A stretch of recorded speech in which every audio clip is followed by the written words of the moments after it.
Space and Rebirth, The Favored Genius Doctor and Businesswoman Chapter 159 to Chapter 316. The only thing Xiao Weiman could do now was to raise money. All these years, he was used to getting money without working. Now, other than drinking, he didn't know how to do anything else. It was even more impossible for him to rely on his own ability to earn money. Now, he could only raise enough money to continue investing. Only then would he have the ability to turn things around in the future. All these years, he had saved up some money, but it wasn't like a few years ago. That little bit of money didn't catch anyone's eye. Under such circumstances, when he thought of the ginseng on Xianxia's body, he felt his blood boil. As for the broken jade on her body, he didn't take a fancy to it. After all, if that jade was valuable, Xianxia's biological parents wouldn't have left it on her body and thrown her away. Xianxia had seen Xiao Weiman's shamelessness before. Seeing him shamelessly smiling flatteringly at the side, Xianxia only felt nauseous. People need face, trees need bark. Xiao Weiman, you actually have the nerve to say that you bought that jade. That thing was obviously left to me by my biological parents. It even has my surname engraved on it. There should be a limit to your nonsense. Xianxia coldly snorted and said, "Please get out of my sight." The flattery on Xiao Weiman's face instantly collapsed. He glared at Xianxia and said, "Who do you think you are? Back then, if it wasn't for our Xiao family picking you up, you would have died on the streets long ago. With your temper, your cheap temper. You don't know how to respect the old and love the young. You don't know how to be filial to your elders. No wonder you were thrown on the streets." Xianxia coldly stood up. He insulted Xianxia. She didn't care. She was his biological daughter. How he wanted to torment her had nothing to do with her. But if he provoked her, she couldn't. "Xiao Weiman, I've already tolerated you enough." Xianxia finished speaking and kicked him. The surrounding students didn't have time to react. They saw Xiao Weiman fall to the ground, and even Xianxia was thrown to the side. Xianxia's expression was cold. His eyes were extremely dark, as if he wanted to kill someone. That aura directly attacked the bottom of everyone's heart. Who would dare to stop him? In the past, they had thought that Xianxia was cold and aloof. But at this moment, everyone was glad that Xianxia was only cold and aloof. If she was a little more impulsive and irritable, those who had spoken ill of Xianxia would probably have been beaten beyond recognition by her. After Xianxia's kick, he picked up the desk and threw it at Xiao Weiman. The desk was not heavy, but it was impossible for others to pick it up with one hand. Xianxia's strength made everyone's hearts tremble. Xiao Haiqing's mouth was slightly agape. The moment she saw the desk fly over, she was no less shocked than anyone else. She knew quite a lot of people outside the school and had fought quite a few times. However, she knew her limits. At most, she would cause some superficial wounds to others. She would never dare to go so far. If this desk was really smashed, it might kill someone. However, this thought disappeared in the blink of an eye because this colossus just happened to land beside Xiao Weiman, almost brushing past him. But it scared Xiao Weiman so much that he almost fainted. That wasn't all. Just when Xiao Weiman thought that he had dodged a bullet, his bones were instantly pulled up. With a paw sound, he was thrown to the ground after a 360-degree spin. He only felt that his spine was about to break. Xianxia's martial arts training these days wasn't for nothing. Although it hadn't reached the stage of leaping onto roofs and vaulting over walls, it was definitely enough to teach this kind of good-for-nothing a lesson. However, she wasn't stupid enough to beat Xiao Weiman until his limbs were broken or seriously injured. It was just a matter of how painful it was. Even if she went to the hospital for a few checkups later, there wouldn't be any major problems. Xianxia's series of actions didn't even take a minute. The students were all hiding together in fear, afraid that Xianxia would accidentally bring disaster upon them. Because it was between classes and the teachers were not there, the students did not have time to find the teachers. They did not even dare to. Xiao Weiman lay on the ground and held a few times. Xianxia did not seem to see his pain and said coldly, "You are not dead yet. What are you howling for? If I hear a little bit of sound coming out of your mouth again, I will let you scream as much as you want." After that, Xiao Weiman immediately shut up. He didn't know when Xianxia had become so strong. Even a grown man wouldn't be able to execute those moves so smoothly just now. Looking at her, how could he still dare to provoke her? Get out. Jing Yunjiao snorted and said again. After saying that, everyone's tense nerves suddenly relaxed a little. Xiao Weiman was even more relieved. He awkwardly got up from the ground and staggered out. However, he happened to bump into someone at the door and was kicked aside by the other party in disdain. This fierce kick made the students worried again and looked up at the person. In an instant, the girls all widened their eyes and their faces were somewhat red. They only saw that the person was slender and his head was wrapped in several layers of gauze. Under the gauze, black and thick eyebrows were like sharp swords. A pair of eyes were slightly raised and seemed to have a smile. However, for some reason, it made people feel as if they had fallen into an ice cellar. His appearance was more handsome than a woman's. The corners of his mouth were slightly curved and his thin lips were indifferent. He did not seem to care who was kicked by him. He went straight to Jing Yunjiao and looked at her from head to toe. Why didn't you come to see me at noon? I have some private matters. Jing Yunjiao was immersed in the joy of meeting Pak Yuan at noon and indeed forgot about this person. Li Xiaoyun snorted.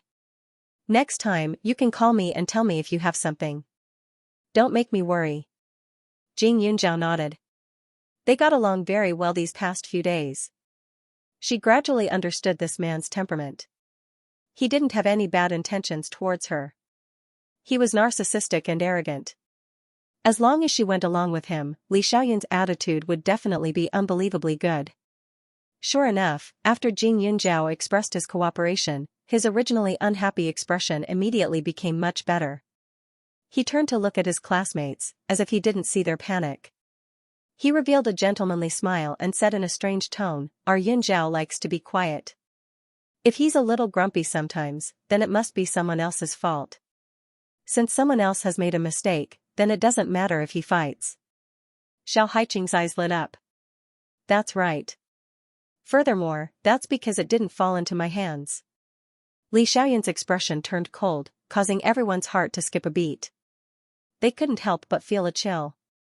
A handsome man was indeed pleasing to the eye, but Li Xiaoyun had an aura that kept people away.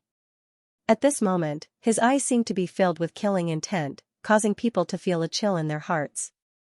Even for Jing Yunjiao, this was the first time she saw Li Xiaoyun like this. However, she was worried that he would say something scary, so she hurriedly said, "Class is about to start, alright then, this young master will go find some fun." Li Xiaoyun's brows relaxed, and he lifted his feet to leave. However, when he saw Jing Yunjiao's desk lying on the floor, his face sank. In the next second, he swept his gaze around and directly moved Xiao Hongya's desk over. He threw all the messy things on the floor and placed the desk in front of Jing Yunjiao. He patted it. "It's a little dirty, but I'll make do with it for today." As he spoke, he glanced at Xiao Hongya. His eyes were full of threat, scaring Xiao Hongya so much that she immediately shrank back. Seeing Xiao Hongya's frightened look, Li Xiaoyun smiled in satisfaction and left. Following his departure, someone heard Xiao Weiman's wailing. A bold student ran out to take a look, only to see another person who came with Li Xiaoyun dragging Xiao Weiman all the way to a car parked outside the school. They also remembered that car. It seemed to have been parked there for 2 periods. Hearing someone mention it, Jing Yunjiao found out that Li Xiaoyun was already here, but he was waiting outside and only appeared when he saw Xiao Weiman. His mood was a bit strange, but he had to admit that Li Xiaoyun was indeed loyal. This is my uncle's class, so I have to clean it up." Class monitor Qi De-yong cautiously glanced at Jing Yunjiao in the silence of the crowd, as if he was afraid of angering Jing Yunjiao. Seeing that she didn't have any reaction, he cleaned up the debris on the table and moved the unused table to Xiao Hongya's seat. As for Jing Yunjiao, although he occupied Xiao Hongya's original table, he didn't dare to move. Jing Yunjiao's cool and unrestrained actions just now still left a lingering fear in his heart. However, although the students were afraid, after a while, when they thought about it, their hearts were more or less filled with admiration and admiration. They only felt that Jing Yunjiao's actions were like a scene that only appeared in TV dramas, decisive and relieving. On the other hand, Jiaxi was irritated.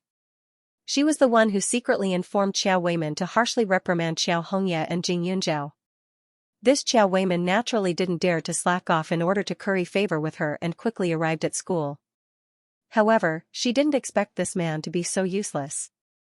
After causing a ruckus for half a day, he only gave Xiao Hongye a slap and didn't take advantage of Jing Yunzhao at all. He was even beaten up by Jing Yunzhao to such an extent. Also, what was the matter with that man who suddenly appeared? He looked like he was full of smiles, but she always felt that his gaze was as if he wanted to eat someone. Just now, even she was intimidated. Moreover, she still had some understanding of those clothes. That man's clothes looked simple and ordinary, but from top to bottom, there wasn't a single piece of cheap goods. If this wasn't Huaning County, she couldn't help but suspect that this man was from some big family. At this moment, feeling the students' fearful and worshipful gazes towards Jing Yunzhao, Xianxia gritted her teeth so hard that the roots of her teeth were about to break. She had been in Huaning County for so long, but she had never seen anyone treat her so eagerly. Brother Zihua, that man just now seemed to be very nice to Jing Yunzhao. Xianxia whispered. Tang Zihua glanced at her. Don't worry about Jing Yunzhao. For the past few days, Jing Yunzhao hadn't checked his pulse every day. She had also distanced herself from him a lot. He knew in his heart that it was definitely because of Xiaxi's previous words that made her vigilant. Jing Yunzhao had a very comfortable temperament. After getting along with her, he wanted to be friends with her even more. But now that Xiaxi had made such a fuss, Jing Yunzhao had already given him enough face by not falling out with him.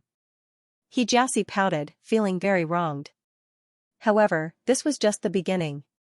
That night, right after school, Xiaxi received a call. A familiar male voice came through the phone, causing Xiaxi's entire face to turn red.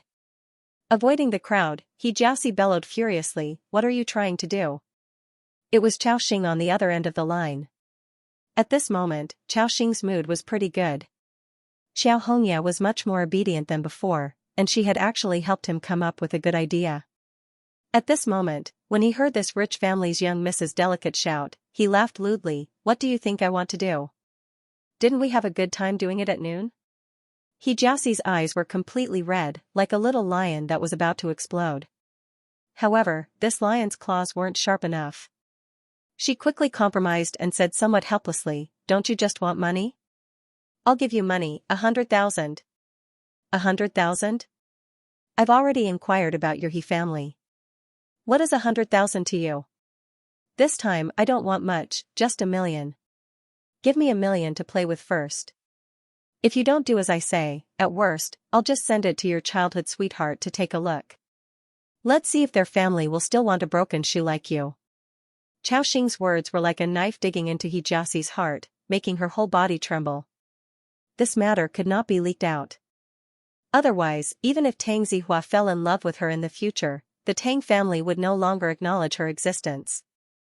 Even if old Master Tang cared for the He family in every possible way, once it involved Tang Zihua, old Master Tang would not have any compromise. 1,000,000 was not a small sum, however, as long as she asked, her parents would still satisfy her.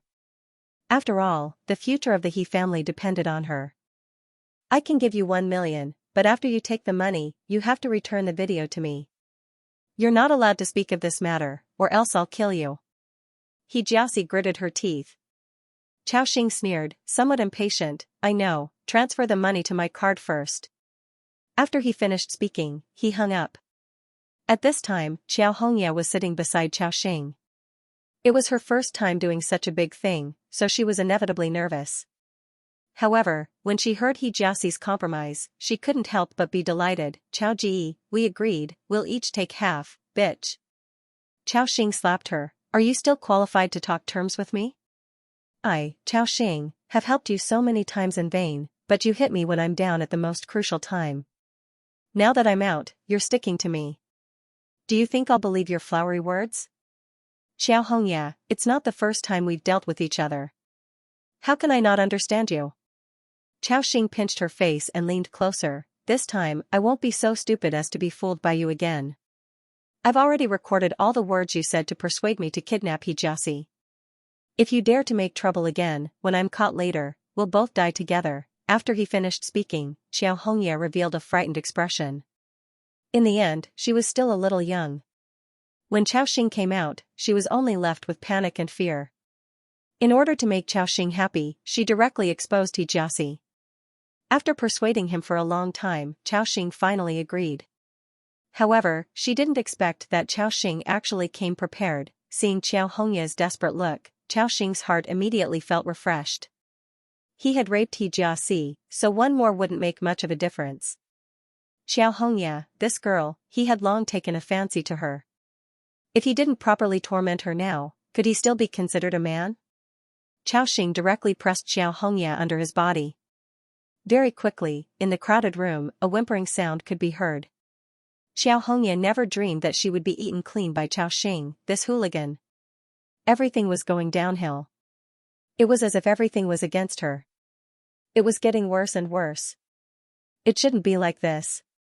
What Xiao Hongya didn't know was that all of her actions were being recorded by someone. Now, there was a complete copy in Xianxia's computer. Even if she hadn't fallen into Xiaoxing's trap, she wouldn't have been able to escape the evidence in Xianxia's hands sooner or later. On the way back to the neighborhood, Xianxia was once again blocked by Qiao Weiman. But this time, he wasn't looking for trouble with her. Instead, he stood in front of her with a bruised nose and swollen face, crying and crying, "I was wrong. I was wrong, Yunjiao, please ask that man to let me go. I promise I won't find trouble with you in the future.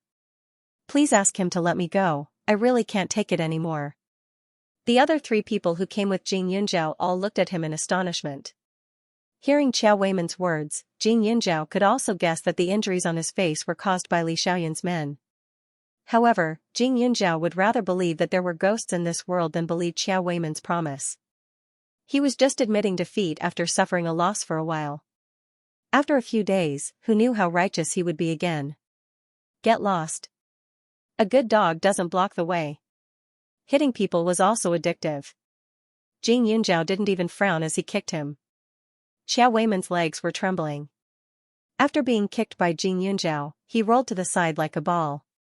His eyes flashed with anger, but he immediately restrained himself and didn't dare to move. He couldn't believe that there was such a man in this world who didn't follow the rules. That man tied him to the car and beat him up without any explanation. The punches on his body were more painful than knives. It was as if there was a 1,000-pound rock pressing down on him. He couldn't breathe. He shouted and screamed in the car, thinking that the man would be worried about his life, but who knew that the man didn't care at all. The other person beside him even laughed and said that even if he really killed him, no one would stand up for him. He could clearly feel the man's murderous intent. At that moment, he felt as if he was in Azura hell. Waves of cold air came out, and that kind of oppression left him with only nervousness and fear. Even now, his mind was still filled with the despair of being choked by that man. Qiao Weiman's cowardly look made Jing Yunjiao's heart feel refreshed. "Yunjiao, when did you become so powerful?" Xiao Haiqing looked at Jing Yunjiao with a different gaze. It was as if she wanted to worship him. Suchu's eyes were filled with red hearts. She couldn't wait to study Jing Yunjiao from head to toe. "If you ask me, I think you're more handsome when you're in class. Did you see the expressions of the other students? It was too exciting. Oh right, Qi De Yong even asked me later if my cousin knew how to beat people at home. Her legs were so nimble, could it be that she was from the Shaolin Temple? It's funny just thinking about it." Qi De Yong was their class monitor and teacher Qi's nephew. He was unbelievably obedient in front of teacher Qi. He was also a very honest and straightforward person.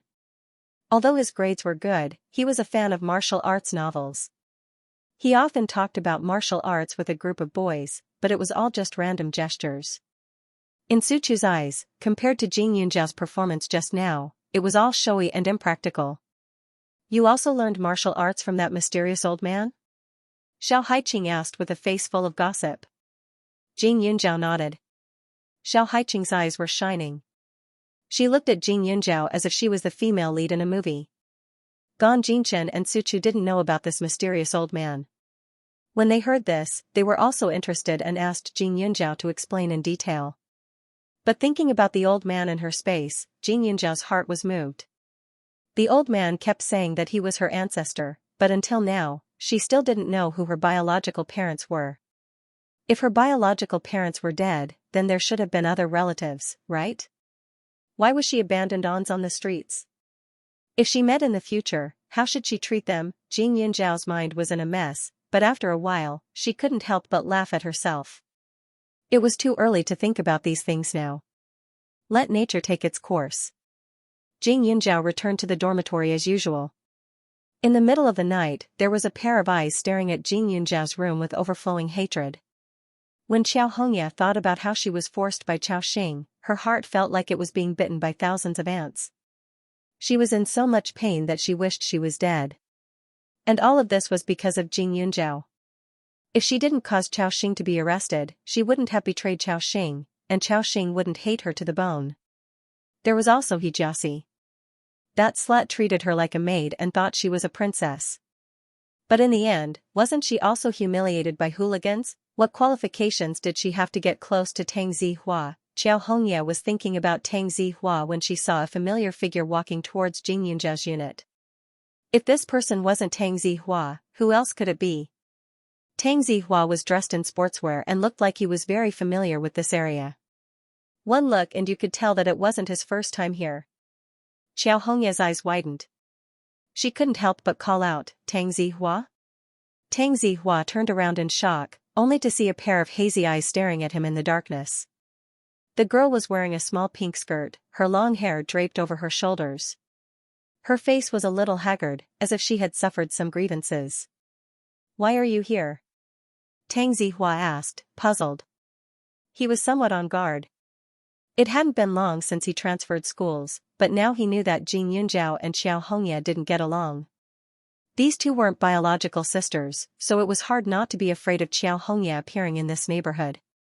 Nowadays, most of the students in the school didn't like Xianxia. He even heard others say that Xianxia's private life was messy. Although these words were a little serious for a girl like Xianxia, he didn't know why, but he always felt that Xianxia made people uncomfortable. Xianxia's heart was flustered for a moment, but she quickly regained her senses. She instantly became tear-stained. I am apologizing to sister on behalf of my father.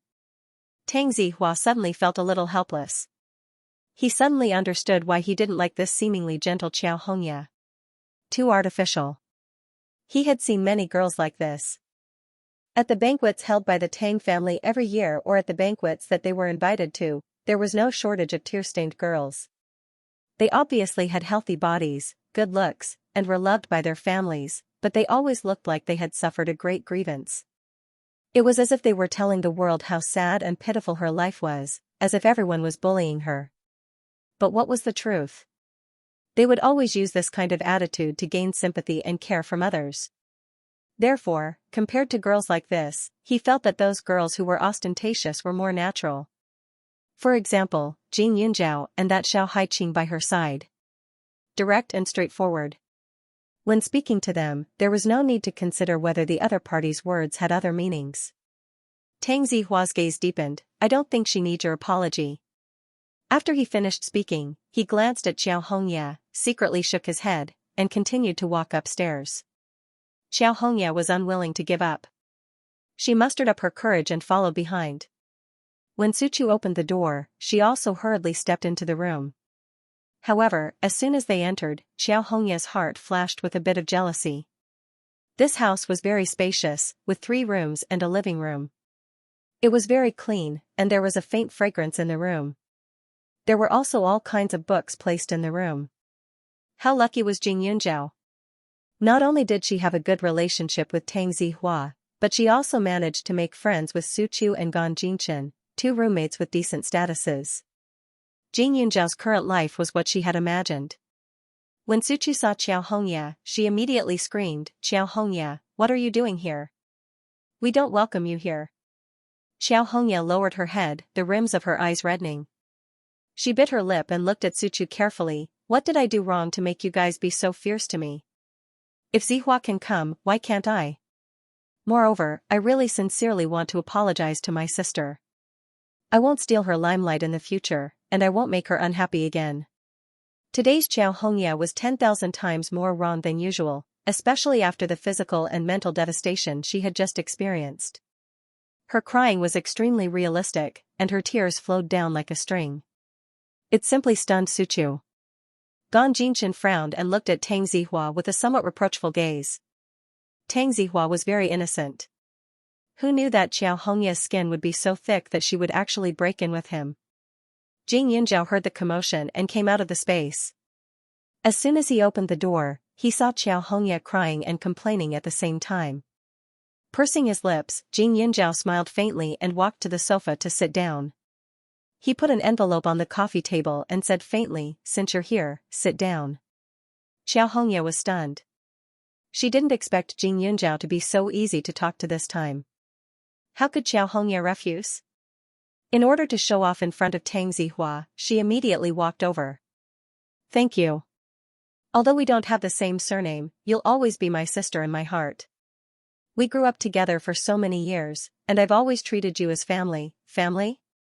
Jing Yinzhao sneered and said, "Don't be in a hurry to claim kinship. Take a look at some things first." After saying that, Jing Yinzhao took out a photo. "This is a photo of you and Chao Xing preparing to steal from my room, right? This is a photo of you standing at the entrance of the alley to keep watch for Chao Xing." Jing Yinzhao continued to spread the photos on the coffee table and said, "This photo shows you following me. What about this one? You were complaining to your former friend outside the school? Let me think. At that time, you should be saying that everything was planned by me and that I'm wrongly accusing you, right?" When Jing Yinzhao took out these photos, Xiao Hongya panicked. However, Jing Yinzhao didn't give her a chance to speak. Instead, he took out the next few photos and said, unhurriedly, as if he was chatting casually, "Those little tricks of yours aren't that big of a deal. However, these photos seem a little different. In the first photo, Xiao Hongya was stealing something. It was a beautiful hairpin. After that, there was a scene of her secretly destroying clothes in a clothing store. Of course, the more one looked at it, the more shocking it was. Especially towards the end, there were many consecutive photos of Xiao Hongya and Chao Xing. She didn't know what the two of them were talking about. They met for a long time and then went to a rented apartment together. After that, they came out at the same time and went their separate ways. Xiao Hongya and Hijiasi went shopping. Then, in the surrounding scenes, Hijiasi was kidnapped by Chao Xing. Xiao Hongya originally thought that there wouldn't be any photos of Chao Xing's rented apartment, but who knew that Jing Yinzhao would take out another stack of photos. He narrowed his eyes and said, "These are all things that are not suitable for children. Do you still want to see them?" Tossing it onto the table, the naked scene was displayed in front of them. He was completely stunned. The same scene had two female leads. One was Hijiasi, and the other was Xiao Hongya. There were fewer photos of Hijiasi, but it was obvious that she had been raped by Chao Xing. The few of them understood immediately. No wonder Hijiasi would speak up for the kidnappers. She had obviously been threatened. "Why do you have these things?" Xiao Hongya seemed to have gone crazy. She suddenly lost her previous obedience. How could she have known that Jing Yinzhao would suddenly be so polite to her because she had so many unsightly things in her hands? "Xiao Hongya, you used to treat me like a fool and harmed me so many times behind my back, but I had no evidence and couldn't do anything to you. But people grow up. You have a good plan, and I have a ladder. What's so hard about finding someone to follow you just in case?" Jing Yinzhao said coldly. When Huazei's men found the rented apartment, they took advantage of Chao Xing's absence to install a small camera in the apartment. Jing Yinzhao originally didn't want to expose Hijiasi's matter, but Hijiasi just had to challenge her bottom line. After she hit Qiao Weimin, a female classmate ran over and told her that Qiao Weimin was found by Hijiasi. That female classmate happened to overhear Hijiasi's phone call in the bathroom and told her everything. Hijiasi asked Qiao Weimin to educate her and Xiao Hongya. In addition, she hoped that Qiao Weimin would find a good man for her. It would be better for her to stay at home and take care of her husband and children. For the sake of money, Qiao Weimin had no bottom line.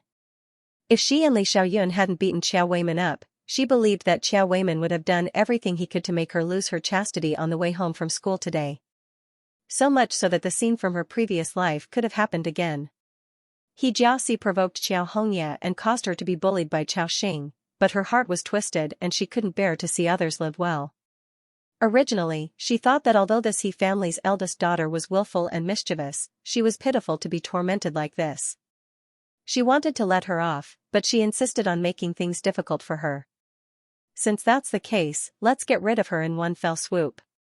Tang Zihua looked at the picture in shock, so shocked that he couldn't speak. He saw that Xianxia was no longer crying like before. Instead, she was somewhat deranged. Jing Yunjiao, what do you want? Can't you just let me off? Why must you treat me like this? Let you off? Then who will let me off? Xiaohongya, ask yourself honestly, have I ever given you a chance? You spread rumors so many times. I spent my first semester isolated by everyone. Who pitied me? Now that I don't want to tolerate it anymore, you say I won't let you off? Your selfishness and shamelessness have reached the point where it makes one's hair stand on end. Jing Yunjiao's cold voice directly retorted, causing Xiaohongya's weak momentum to crumble. I'm tired of dealing with your little tricks. Since you took the initiative to deliver yourself to me, then let's end it like this. I'll send these to the police later. But it's a pity, you're still underage. Jing Yunjiao said slowly. Xiaohongya's crime, logically speaking, should be taken in for education. However, Xiaohongya was smart and would definitely think of various ways to explain herself. Moreover, she was also one of the victims. In most cases, the guardian would be ordered to discipline her. With Qiao Weiman's temper, he would probably expel Xiaohongya from school. What kind of life would Xiaohongya lead after she leaves school? Before she gets married, she would be like her previous life, imprisoned in the Qiao family. Every day, she would do endless housework and work to earn money. The only difference was that Xiaohongya wouldn't be content with her lot. She would want to find a rich man to marry. Just like that year, when Xiaohongya let the adult Xianxia pursue her. Every step, she would follow the path of her previous life and return it to Xiaohongya bit by bit. Jing Yunjiao's clear eyes seemed to be emotionless at this time, which made Suchu and the others panic. They didn't know what kind of life Jing Yunjiao had lived in the past, but they knew that it must have been very difficult. That was why she was so cold and unapproachable at such a young age.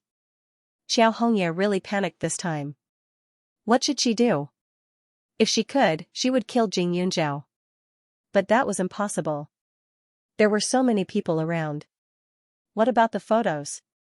If word got out, her life would be completely over. Rumors and facts were not the same thing. If it was just a rumor, she could defend herself and say that it was Jing Yunjiao who framed her. But if it was the truth, then she would become a street rat that everyone wanted to beat. She would not even have the chance to speak up for herself. Just like that, Jing Yunjiao quietly watched Xiaohongya's flustered, frightened, and at a loss for what to do. Her face remained calm. Sis, you can't hand it over to the police. If it falls into the police's hands, I will be beaten to death by my dad. Xiaohongya hurriedly begged. Dad told her to please Hijiasi, but she secretly made a move against Hijiasi. So she would be miserable. Dad would put all the blame for the factory's closure on her. Tang Zihua already didn't know what words to use to describe his current mood. He sat at the side in a daze, his mind in a mess. If the He family found out about this, Xiaohongya would not have a good ending. But the He family could easily find out who provided the evidence. At that time, Jing Yunjiao would have made an enemy for himself. Jing Yunjiao's expression didn't change. Even after hearing Xiaohongya's pleas, she didn't show any signs of being moved. Even though her attitude might seem like she had a heart of stone in other people's eyes, Jing Yunjiao still couldn't help but want to suppress Xiaohongya's heart. Seeing her face covered in dirt and grime as she wailed in despair, she only felt joy in her heart. Jing Yunjiao hooked her lips. What does your death by Qiao Weiman have to do with me? I only know that I can't let you live. Sister, how can you be like this? No matter what, we're still sisters who grew up together. Xiaohongya said unwillingly. My surname is Jing. Jing Yunjiao coldly said, declaring that she had no relationship with the Qiao family. Such a resolute attitude made Xiaohongya's body and mind tremble. She lowered her head and looked at the scattered photos on the table, wishing she could burn them all. She had already begged Jing Yunjiao so humbly, but she still didn't care about her feelings. You've been like this since you were young, Jing Yunjiao, you still make me hate you. Xiaohongya's expression was sinister as she fiercely said this sentence. Her sudden sharp scream gave Suchu a fright. She couldn't help but pat her chest. This Xianxia was too scary. She was usually gentle and pleasant, but who knew that when a cornered dog would jump over a wall, her expression would be so frightening. Xianxia pointed at Jing Yunzhao as if her eyes were spitting fire. She stood up with a whoosh, "You bastard. Even your parents don't know whose wild plaything you are. Do you think you're very powerful? Let me tell you, Jing Yunzhao, even if I was a petty thief, even if I found someone to rape Xianxia, so what? I'm still nobler than you. You were picked up by my mother. You should be my slave for the rest of your life, to be beaten and scolded as you please. Do you think that suppressing me makes you happy? But you'll suffer retribution sooner or later. You want to climb up the Tang family with your lowly life? Xianxia can't do it, so don't even think about it."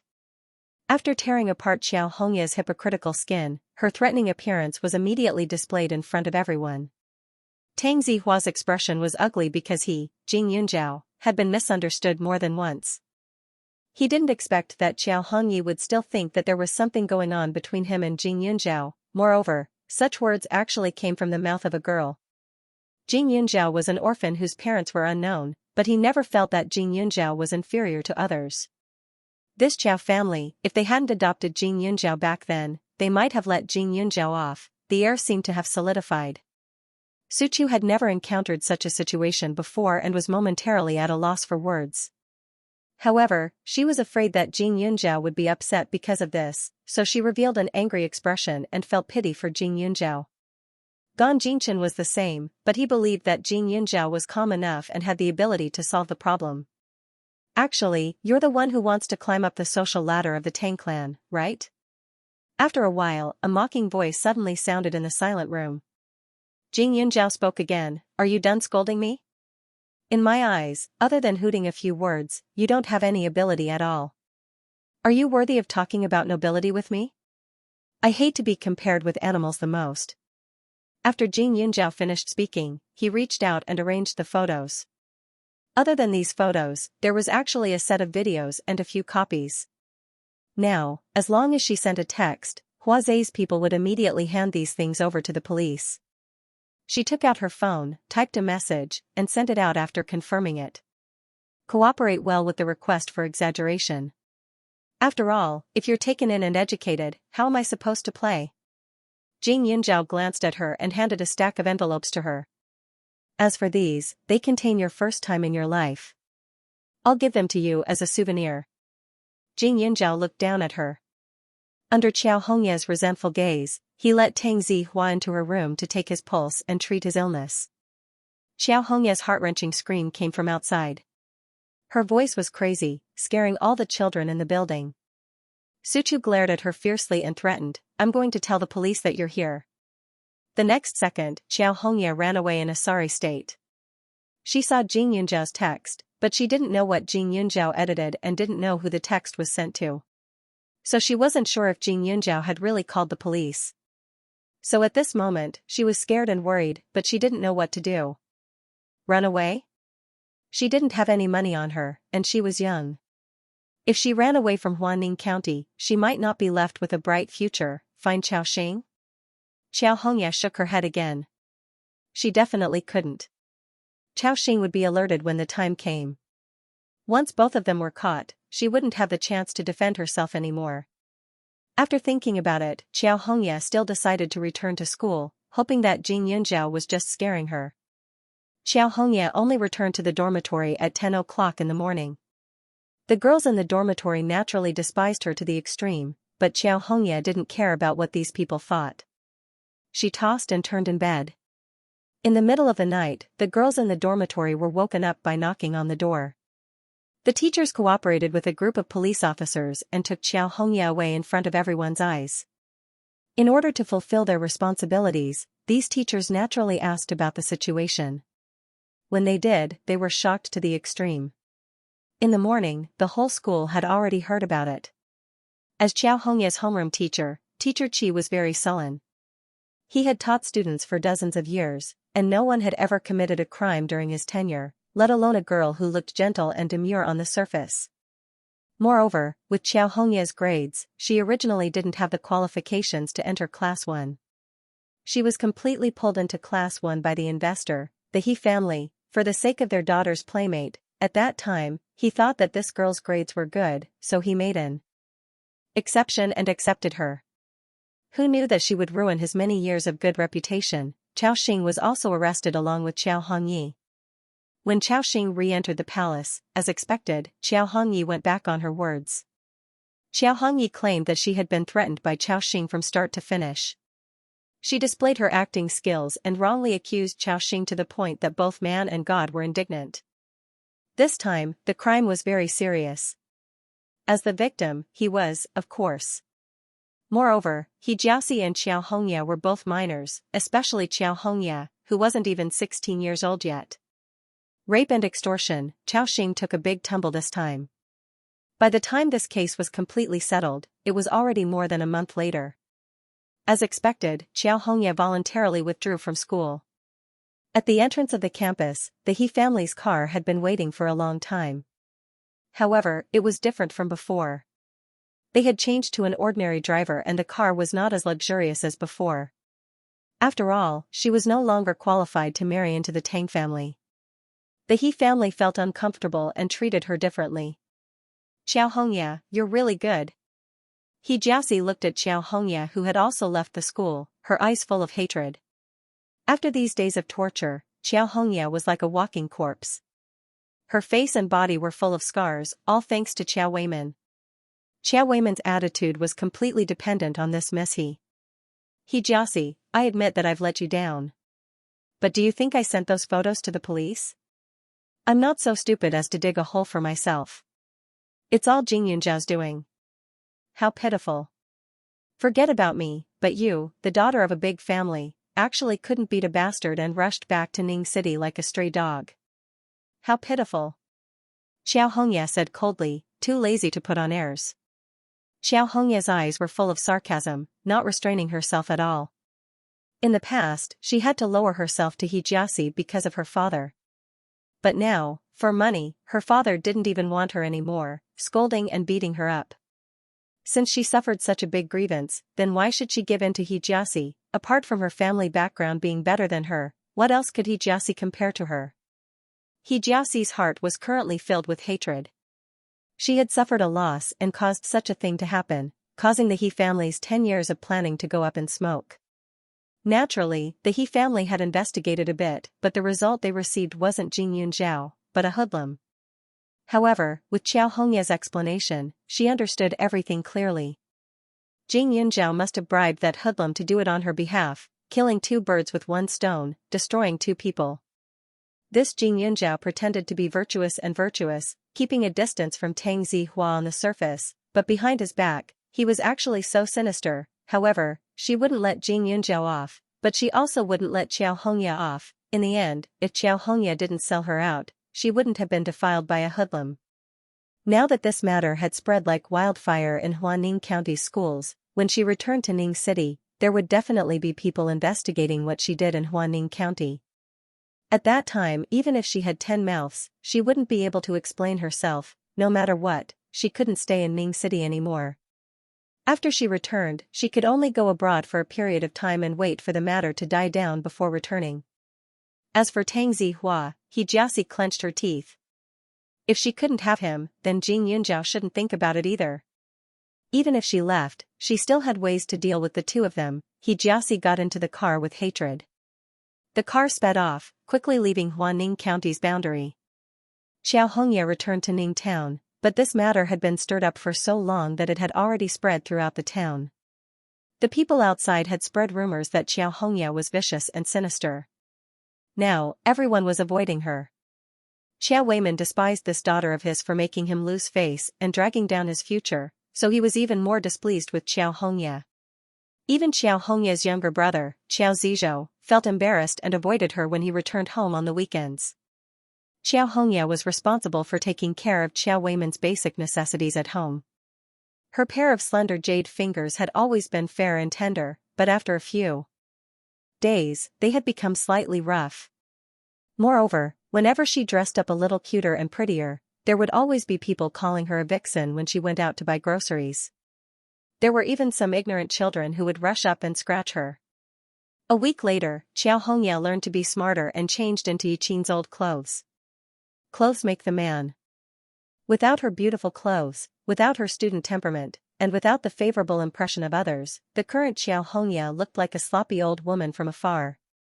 If it wasn't for her youthful face, no one would be able to recognize her if she was thrown into a crowd. If Jing Yunzhao saw the current Xianxia, he might not be able to help but sigh. Xianxia was walking the same path as in her previous life. The old clothes she was wearing now were worn by Jing Yunzhao in his previous life. The work she was doing was exactly the same as in her previous life. Even the insults she received were more or less the same. Harming others, harming oneself. In her previous life, she harmed others. In this life, the wheel of fortune had turned. While Xianxia was experiencing the tribulation of life, Jing Yunzhao's first year of high school classes were coming to an end. The final exams were approaching, and the work given to Pak Yuan had some improvement. Pak Yuan had chosen 4 or 5 factories. The locations were relatively clean and the area was also large. The land in the suburbs of Huaning County was not considered expensive. With Jing Yunzhao's current financial resources, there was basically no pressure. Out of the 4 factories, 2 of them were in the neighboring town. They were originally used for the wine business, so they could be used. However, Jing Yunzhao felt that the location was too remote and directly shook his head to reject it. Moreover, the factory area would definitely expand in the future. Those 2 factories in the town would not be beneficial for future development. After much consideration, Jing Yunzhao finally settled on a place in Huaning County. It was located in a rather remote location, but fortunately, the location was big enough. As long as it was remodeled and the equipment purchased, it would be able to operate. More importantly, there were dormitories in the factory for the employees to work. There were many small factories in Huaning County, and there were even more people who relied on these factories for their livelihood. However, most of the factories liked to delay the payment of wages. Some people worked for a year and still might not be able to earn money. If it wasn't for the fact that it was close to home, no one would be willing to work like this. Jing Yunzhao didn't think of exploiting the people. When the factory started, other than setting the rules, the main thing was to establish his own reputation. The higher-ups were naturally happy to have another factory in the county. Therefore, Pak Yuan's follow-up went very smoothly. After various procedures were completed, the location of the company was also decided. However, according to Pak Yuan's idea, the headquarters was still set in Ming City. This way, the name would sound better. Anyway, the distance between Ming City and Huaning County wasn't far. It would only take a few hours by car. With Pak Yuan as a good helper, Jing Yunzhao was much more relaxed. These days, he could focus on preparing for the exam. Under the scorching sun, the students in the exam hall were sweating like rain. However, Jing Yunzhao was refreshed. It was inevitable that it created a relaxed atmosphere for the people around him. Jing Yunzhao's results were not unexpected. First in all subjects, first in total score. After experiencing Xianxia's incident, Teacher Qi finally revealed a gratified smile. After all, he had taught for decades. There were very few students who were so smart and so hardworking. In terms of learning, he maintained his ranking. In terms of medical skills, he improved very quickly. When the summer vacation just started, Jing Yunzhao had already absorbed 3 pieces. Currently, he was almost done absorbing the 6th piece of spirit jade. In the space, the old ancestor said that one shouldn't be greedy for too many spirit jades.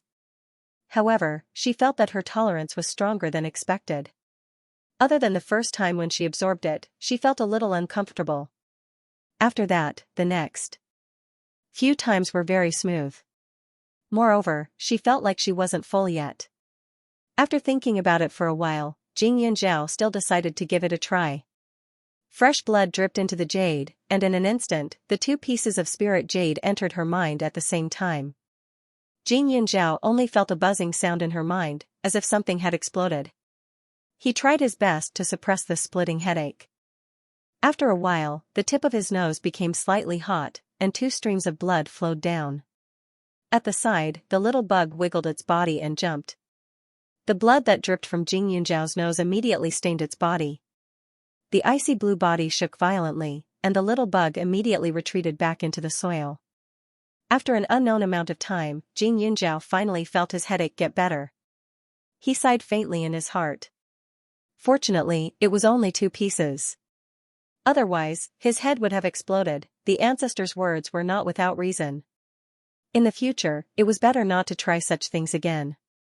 However, after a while, Xianxia realized that after absorbing the 2 pieces of spirit jade at the same time, the contents were more vivid and easier to understand. It was as if the memories in the spirit jade were originally hers, and naturally merged with her. This kind of benefit made Xianxia feel a little conflicted. After thinking for a while, he secretly made up his mind. At most 2 pieces. For the sake of medical skills, he could endure the pain for the time being. Exhaling, he looked around. The space had indeed become bigger. He originally thought that there was no difference apart from this, but when he looked carefully, there was actually an additional pond not far away. The water in the pond was clean, and there was nothing inside. Xianxia tried to pour the water on the herbs, but found that it didn't have any effect on hastening the growth of the herbs. Only then did she know that there was only one source of blue spring water. This pond was no different from the one outside, just like the soil here. Squeak squeak, he moved his feet and suddenly there was a strange sound. Xianxia lowered her head to take a look and was shocked. It was an ice blue ball of flesh the size of a fist. Its ears covered its ball-like body, 2 claws on the ground, and there was a pair of wings on both sides of its body. Xiaolan? Xianxia's mouth twitched. He was a little uncertain. Xiaolan was a medicinal bug before. Even if it changed its appearance, it should be a butterfly. What was its current appearance? The shape of a cat's ears and the wings were 70% similar to a bat's, but the color was very beautiful.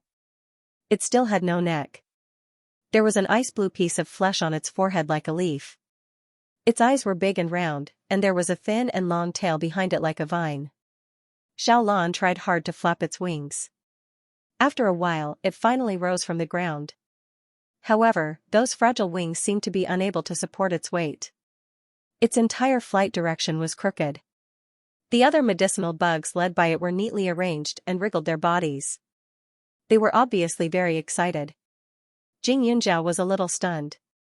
Currently, there was no record of Xiaolan in the 8th piece of spirit jade. Could it have mutated because of him? Xianxia poked the fleshy body and saw Xiaolan's excited face squeak again. Xianxia vaguely remembered that he had a nosebleed just now. Was it because of the blood? After thinking about it, Xianxia cut his finger and handed it over. However, Xiaolan was not interested. Even the other medicinal bugs did not have any reaction to the smell of blood. If it was not blood, then it was probably the spirit jade. This thing was a treasure brought back by the ancestor from a different world. It was normal that there was energy that was useful to medicinal bugs hidden in it. Especially when it absorbed 2 pieces at once just now, the energy was absorbed by Xiaolan through her blood. It was reasonable that it evolved. Xianxia did not know that he had guessed half of it right at this time. Although Xiaolan's appearance had changed, it was still a medicinal bug. It was still responsible for leading the other medicinal bugs. And it was obvious that all the medicinal bugs' work efficiency had greatly increased. A few days into the summer vacation, Xianxia and Grandpa Gon began visiting patients together. The county hospital had strict rules, so Xianxia could not get involved. However, there were many people who came to see Grandpa Gon privately. Grandpa Gon saw that she was passionate about medicine, so he did not reject bringing her along. To outsiders, he told her that she was his granddaughter. This wasn't the first time that Xianxia and Grandpa Gon had made a house call, so they were familiar with the process. Little girl Yunjiao, this time, I'll let you take a look at this patient. Grandpa Gon said as they made their way to the hospital. Grandpa Gon's eyebrows were slightly furrowed, and the wrinkles on his face seemed to have increased. He looked like he had a lot on his mind. Xianxia was a little puzzled. Grandpa Gon's medical skills were very good, and he always had a calm and confident look on his face. His current state was completely different from what she usually saw. Grandpa Gon, is the patient in critical condition? Xianxia couldn't help but ask. Grandpa Gon shook his head, that's not it. It's just that. Sigh, we'll know when we get there. Originally, he did not want to bring Xianxia over, but since she wanted to be a doctor, she had to be mentally prepared. Not all patients in this world were the same. There were bound to be some with strange personalities. The two of them sat in the car and soon stopped at the entrance of a small district. The district wasn't big, but it was very quiet and the environment was good. After walking a few steps into the district, they saw a woman walking over. When she saw the old man, she immediately ran forward. "Dr. Gon, you're finally here. My mother-in-law is waiting for you," the woman said carefully. This woman looked to be in her early 30s. Her hair was messy and her face was dirty. Her clothes were simple and loose. When they got close, they could smell the smell of oil and smoke. "Let's go." Grandpa Gon looked at her and shook his head with a strange expression. Xianxia still didn't understand the situation, so he naturally wouldn't say anything. However, the woman noticed her and her eyes flashed with a trace of surprise. "Is this your granddaughter?" The old man nodded. The woman quickly smiled. "She's so pretty. She knows how to go out with you at such a young age. She'll definitely be a genius doctor in the future." The woman's words weren't flattering, so Xianxia didn't feel any displeasure. She just nodded and thanked her, then followed her into the house. After entering, it was a house of 70 to 80 square meters. The area wasn't big, but the house wasn't old. It was just that the furnishings in the house were a little crowded and the items were very old, exuding a strong musty smell. The house was ventilated, but the doors and windows were closed. The curtains were pulled down, so it felt a lot gloomier. Once they entered the house, they couldn't feel relaxed. "Mom. Dr. Gon is here." The woman carefully opened the bedroom door and called out softly. Xianxia tilted her head slightly to listen. Presumably, the person in the room was the patient they wanted to treat. But what did the old man mean by his words just now? "Are you trying to scare me to death? Don't you know the rules at all? Don't you know how to knock before entering my house? You're so loud. Do you want me to die early?" Suddenly, an old and sharp voice sounded, scaring Xianxia. Grandpa Gon, on the other hand, didn't seem to be surprised. He just frowned slightly. This voice was like the buzzing of an electric drill. It was ear-piercing and heart-wrenching, but it came from the mouth of an old woman. The pressure of an elder was even more suffocating. In fact, the woman's movements were already very light, and her voice was soft and gentle. She really didn't know why this old lady would say that her voice was loud. Following the loud shout, the woman stood at the door with a pale face. Not long after, a rustling sound came from the room and the old lady said, "Why aren't you helping me put on my clothes? What use do I have for you?" The woman's body shook violently, and she hurried into the room to help. "Be gentle. So clumsy. This dress is so ugly. Are you trying to embarrass me in front of the guests? I've never seen someone as stupid as you. You can't do your job well, you can't give birth to a child, and you're always finding trouble for my son. If this was in ancient times, someone like you would have been banished a long time ago." For more than 10 minutes, Xianxia's ears never stopped ringing. She couldn't help but sympathize with this woman. Although her clothes were a little shabby, her appearance was very good. But why did she have to suffer so much after marrying into such a family? After being reborn, every time she thought of her cowardly appearance in her previous life, she felt that she was wasting her life. But after all, she was still young at that time, and it was hard for her to resist. But this woman was different. She suffered so much, and yet she still wanted to waste her time in this house?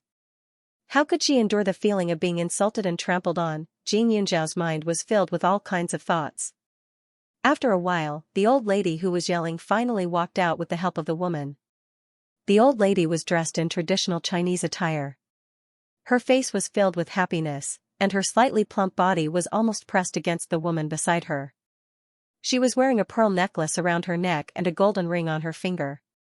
She had a lazy look on her face, but when she walked, she kept crying out "Io Io" non-stop.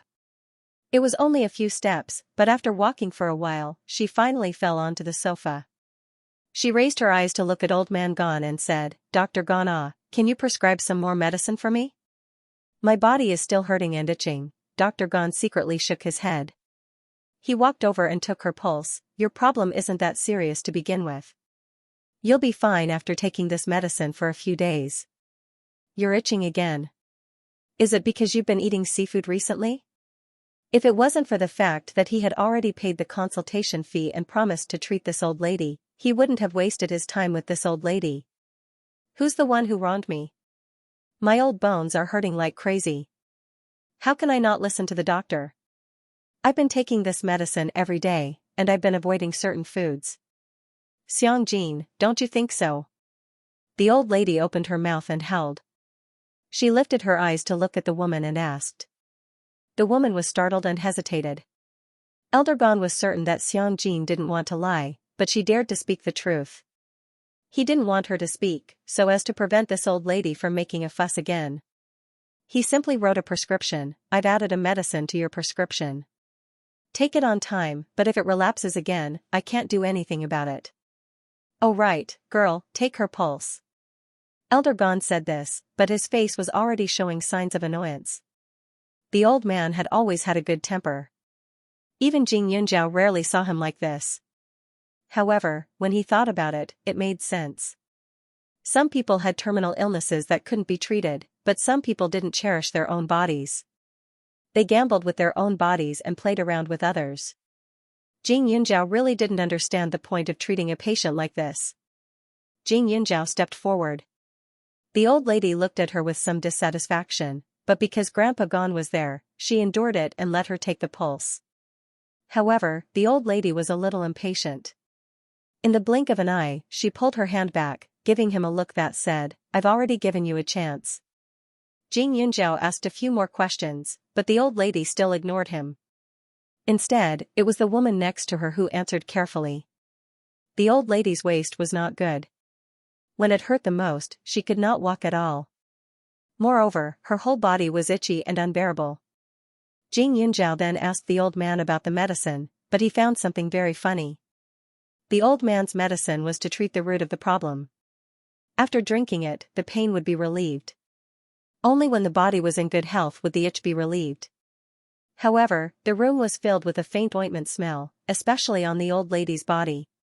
The smell was completely different from the old man's medicine.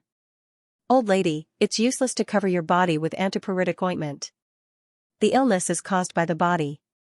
If you don't take the medicine on time, your illness will not be cured. Xianxia faintly said. This old lady treated others like livestock. She ordered them around, but she didn't take their kind advice to heart. The old lady glared at Xianxia, who was standing at the side. Little slut, you're the one who talked nonsense to others. I really want to tear your mouth apart. You talk nonsense in front of outsiders all day long. Why don't you go die? Xianxia frowned, his attitude was slightly cold. You're scolding the wrong person. I have a good sense of smell. I can smell the medicine on your body. Xianxia coldly snorted and said, we don't care how you teach your daughter-in-law, but please restrain yourself. Don't insult the doctor's prescription just to torment your daughter-in-law. There are more people waiting to be treated. As soon as old man Gon heard that this old lady used the antipyretic ointment behind his back and didn't put his prescription in her eyes, he immediately became angry. If this old lady didn't listen to his advice and wasn't willing to use the medicine, then so be it, but now she clearly didn't believe in his medical skills. No matter how good his temperament was, he couldn't continue to tangle with her. Just like Xianxia said, he, Gon Songbai, was considered a famous doctor in Huaning County, even in the entire Ning city. There were many people who wanted him to treat their illnesses. This old lady's ruckus didn't just delay his own time. Frowning, the old man glanced at Xianxia and said, it's not that I don't want to save her, but your mother-in-law is too stubborn. Dr. Gon, don't be angry. My mother-in-law, it's not that she doesn't believe in your medical skills. She's just angry with me. Xianxia said anxiously. Her mother-in-law was not willing to go to the hospital. She always said that she was old and that the moment she went to the hospital, she would be tainted with bad luck. If she brought her to the hospital, she would die. If she wanted her to go in vertically and come out horizontally, she had no choice but to find a doctor outside. Other than Gon Songbai, there were 4 or 5 other doctors who came before, but they were all angered by her mother-in-law and left. She had no choice but to beg Gonsong bye. The old man also took into account his previous friendship with the Xiang family, so he specially made a few trips, but her mother-in-law still didn't cooperate. Xianxia, I originally agreed to come because I saw that you were filial to your mother-in-law and gave you face. But now that the patient isn't cooperating, this old man has no other choice. I will return the consultation fee in full later. Forgive me for not accompanying you. Gong Songbai said angrily. He had never seen such an unreasonable old lady. Xiangjin. Do you want me to die before you're satisfied? You can't cure me and still splash dirty water on me. I'm telling you, when this doctor leaves, you and my son will divorce. I definitely won't tolerate you. Get out of our Qin family. There are many women who like my son. I don't want a thing like you who occupies the chicken coop but can't lay eggs. The old lady didn't talk to old man Gon and directly pointed at Xiangjin and started to curse. Jing Yunjiao's mouth twitched. Was this an elder? She was clearly a scoundrel. When Xiangjin heard this, her eyes immediately turned red and she gritted her teeth. Jing Yunjiao was suddenly curious. What kind of person was Xiangjin's husband? He actually had such an explosive mother. More importantly, could it be that he was a peerless good man in other aspects that made Xiangjin refuse to divorce him? Xiangjin looked embarrassed. Dr. Gon, can you give me another chance? Gon Songbai was also speechless. His old face twitched. He sighed and glanced at the old lady. Come out with me first. Xiangjin hurriedly responded, and the three of them closed the door. A cool breeze blew from the outside, and the corridor was rather quiet, which made the people's anger subside a little. Old man Gon sighed. Xiangjin, if your father knew that you were living like this, I'm afraid he would strangle that old lady to death. When he said that, Jing Yunjiao looked at the two of them in surprise. The old man actually knew Xiangjin's father. Xiangjin instantly shed tears. Uncle Gon, thank you for treating my father's illness before. If it wasn't for you, my father wouldn't have been able to hold on for so long, but I can't do anything now. My father has passed away. I'm her only daughter. Right now, my mother still has to rely on the Qin family's money to support her. I can't divorce him for the time being. Even if I don't want to listen to my mother-in-law's words, I can only listen. Xiangjin's face was sorrowful as she shook her head and said. Jing Yunjiao was a little confused. This Qin family didn't seem to be very well off. Gong Songbai also found her words strange and asked a few more questions. Only then did Jing Yunjiao understand that Xiangjin's life could only be described as too horrible to look at. Xiangjin's husband's name was Qin Zhishui, her university classmate. Later, they fell in love and got married. However, Qin Zhishui's family background wasn't good, and the Xiang family used to run a pretty good company. Xiangjin's father only had one daughter, so he doted on her a lot. The money for the wedding was all taken care of by the Xiang family. Not long after the couple got married, Xiangjin's father fell seriously ill in bed. Xiangjin took over the family business and became the company's CEO. However, Qin Zhishui was the opposite. His work outside wasn't going well. Others mocked him for being inferior to a woman. Some even bluntly said that with his status, why should he go out and look for a job? He could just stay at home and be Xiangjin's gigolo, taking care of the wife and teaching the child. Because of this, Qin Zhishui was very angry and refused to go home until he was drunk. At that time, Xiangjin's father passed away and the company was in a mess. Xiangjin thought that the husband and wife were one and couldn't bear to lose both her father and her husband, so she hired her husband with a high salary to take on an important position in the company. Qin Zhishui's abilities became more and more outstanding in the Xiang family's company, and their relationship became better and better. However, to Qin Zhishui, his perfect life had a flaw. No matter how good his work was, others would think that he was basking in Xiangjin's light. Sometimes, he couldn't help but feel depressed because of this, especially when he knew that if it weren't for his wife, he wouldn't have such a job. After 2 years of this feeling, Qin Zhishui started to hope that Xiangjin could stay at home and take care of the child. Not long after, Xiangjin was indeed pregnant. In order to take care of Xiangjin, Qin Zhishui requested to bring his mother over to live with him. The most painful time began. Old Madame Qin used to treat Xiangjin quite well, but after her son's work became better and better, she felt that Xiangjin was blocking her son's path. During Xiangjin's pregnancy, she was eccentric at home all day long. Every time this happened, Qin Zhishui would comfort her gently, letting her be immersed in his sweet words. Under Qin Zhishui's guidance, Xiangjin slowly handed over some of the company's projects to him. Within a few months, the company had completely changed owners. At that time, they were husband and wife anyways, so it didn't matter who owned the company. However, it didn't take long for this idea to be completely destroyed. Without the company, she became a parasite in the Qin family. The old lady despised her for freeloading every day. During her pregnancy, she was under a lot of pressure. Later, her husband ignored her, causing her to be in a trance. When she went downstairs, she missed a step and lost the child. Qin Zhishui's attitude towards her became colder and colder.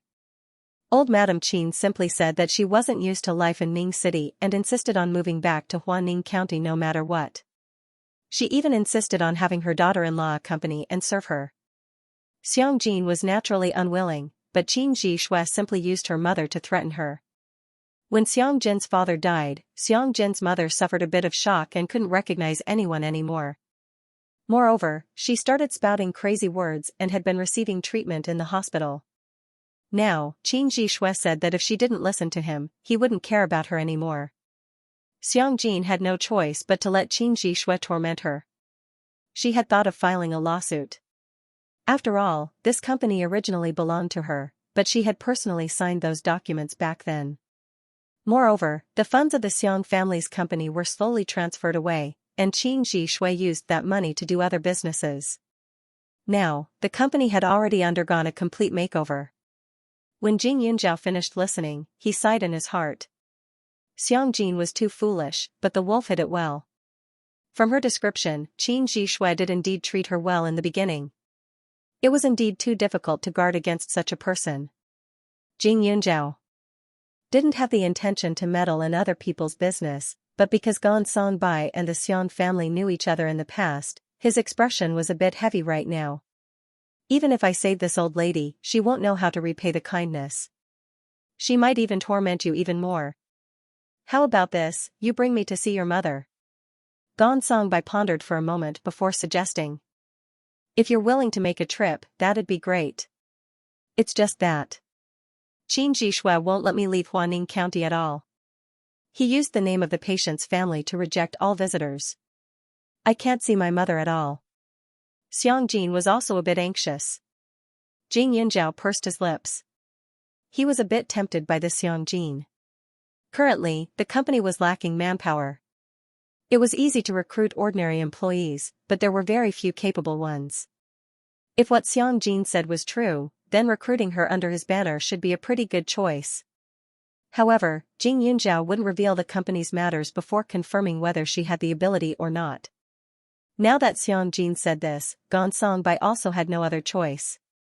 Just as the grudge between them was bleak, Xiangjin sighed. My father used to like researching antiques, so he got to know Ning City's CEO Tang. Their relationship was very good, but I've never met CEO Tang and don't have his contact information. If she could contact the Tang family, she'd definitely give it a try, even if the Tang family rejected her request in the end. She remembered that her father used to like going to the Tang family to observe those good things. After he came back, he'd vividly tell her about it. It was just that their Xiang family wasn't considered a big company and their financial resources couldn't compare to the Tang family. Her father only went to the Tang family to satisfy his cravings. Jing Yunjiao's mouth twitched. Truly, there were no stories without coincidences. You're talking about Elder Tang Lin? Jing Yunjiao still asked. That's right. Xiangjin was stunned.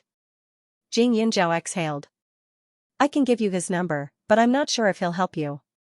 After all, so many years have passed. It's still unknown if he'll remember someone like you. How could Elder Tang's private number be so easy to get? Otherwise, Xiangjin wouldn't be so helpless until now. Hearing Jing Yunjiao's words, Xiangjin was completely stunned.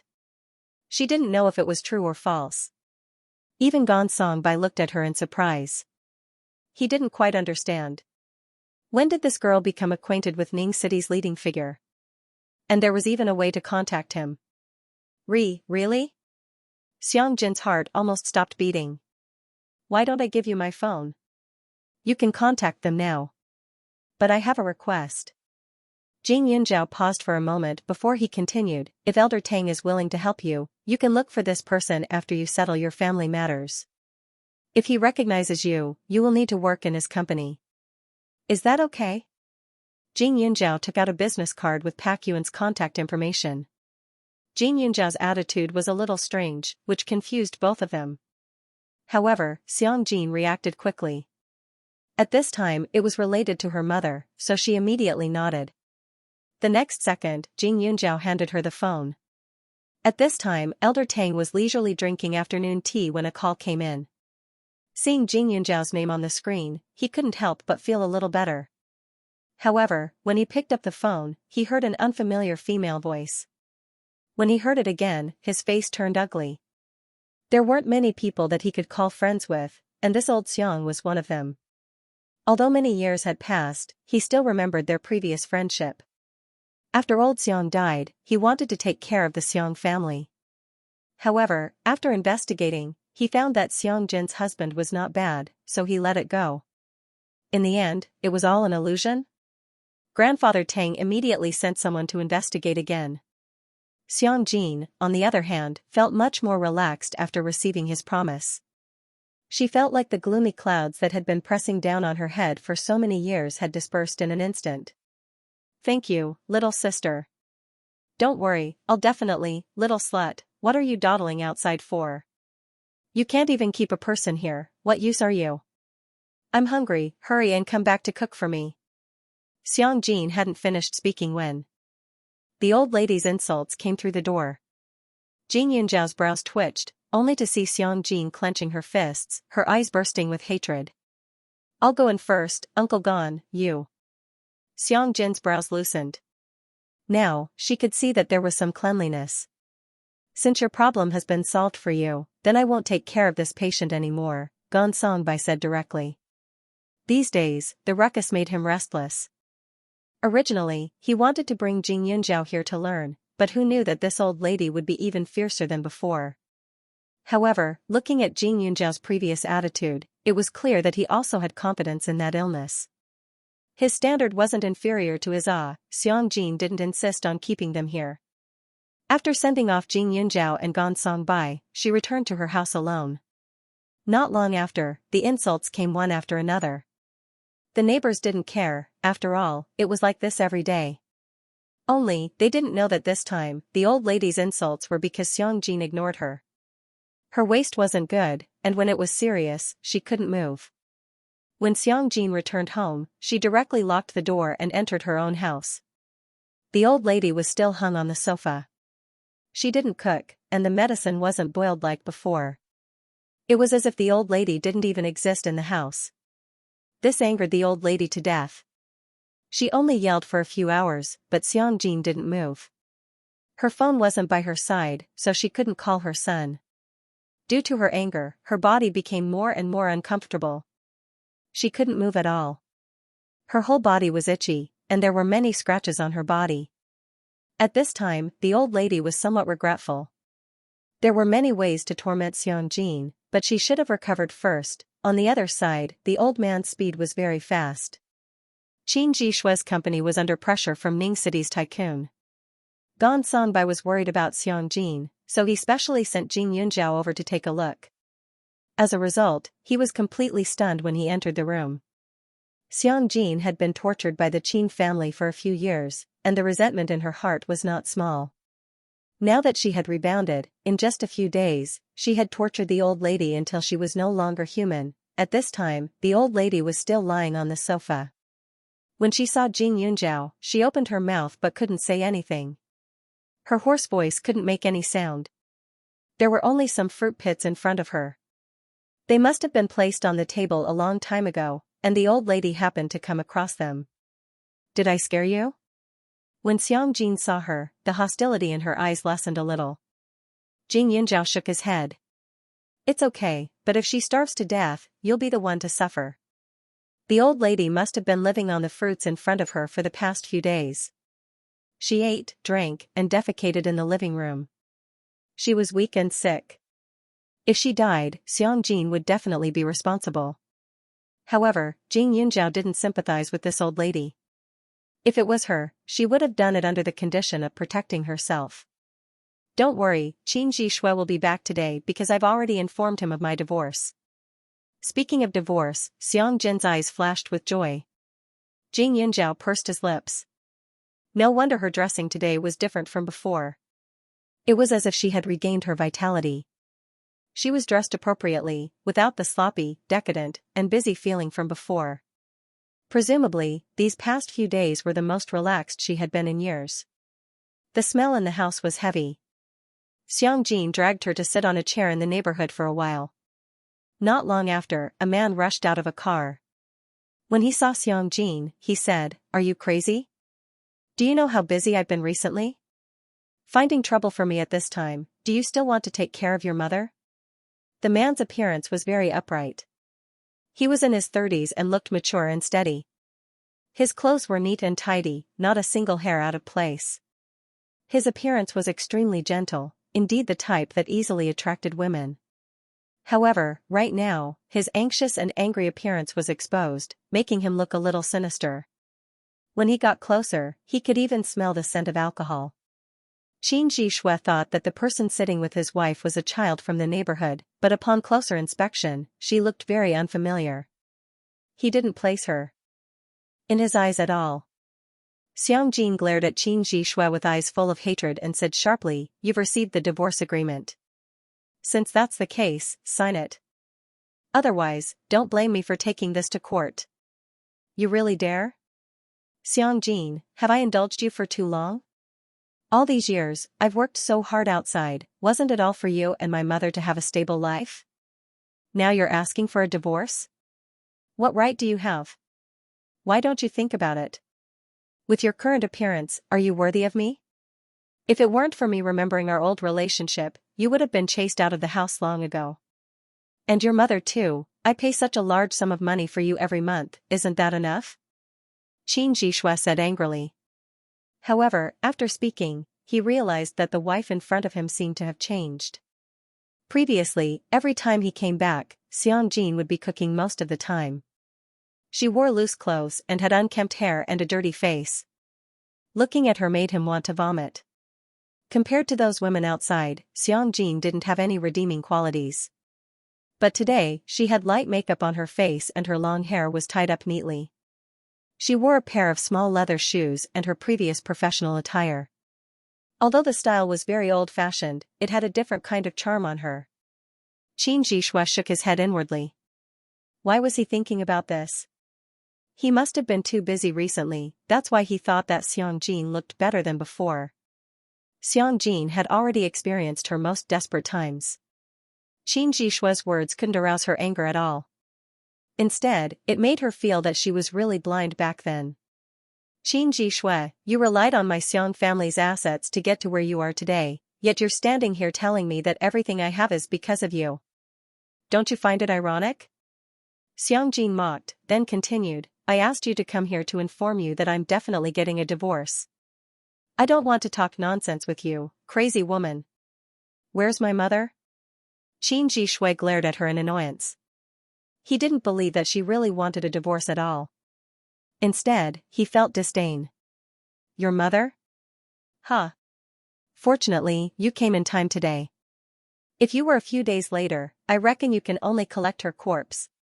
Xiangjin sneered. With that said, Qin Jishui went upstairs without another word. Xiangjin wasn't in a hurry. She just waited below. Seeing Qin Shuiji's nervous expression, she felt even more delighted. When the starving old madam saw Qin Jishui, tears overflowed from her eyes. She whimpered, but her throat felt like it was on fire and she couldn't speak. However, this silent accusation was even more useful, as it increased Qin Jishui's hatred towards Xiangjin by another layer. However, Qin Jishui was used to living a good life these past few years. Seeing his own mother in such a sorry state, he still felt a little disdainful. The filth on her body made him feel disgusted. He was a man, how could he do such a thing, so after pouring a glass of water for the old lady, Qin Zhishui walked down again. He stared at Xiang Jin and directly raised his hand. The air seemed to have frozen. Xiang Jin's pupils instantly shrunk, but she had already calmed down. As long as he made a move, she would immediately go and examine the injury. However, the situation she expected didn't happen. Before that hand landed on Xiang Jin, Jing Yinzhao had already sent a backhand slap towards the man. I hate men who hit women the most. Perhaps a few years ago, this Qin Zhishui could still be considered a positive, kind, and gentle young man, but after he schemed against his own wife, his bottom line and principles became dispensable. He'd even completely developed into a selfish hypocrite. Jing Yinzhao made her move. Her strength wasn't any less than a man's, and Qin Zhishui was immediately flung into the air, spinning in a circle. He was stunned for a few seconds, then in the next moment, it was as if he wanted to eat Jing Yinzhao up. You dare hit me? He'd been rolling around in the business world all these years. Although he was busy, his starting point was high, so his days were unrestrained. His company was small. And although he couldn't climb up to those big shots in Ning City, he was still considered a rather famous young entrepreneur. When others saw him, they'd always treat him with respect. But these few days, unlucky things happened one after another. His company was mysteriously found to have problems, and the projects he was currently working on couldn't be developed anymore. Those partners had always seen the strong and stepped on the weak.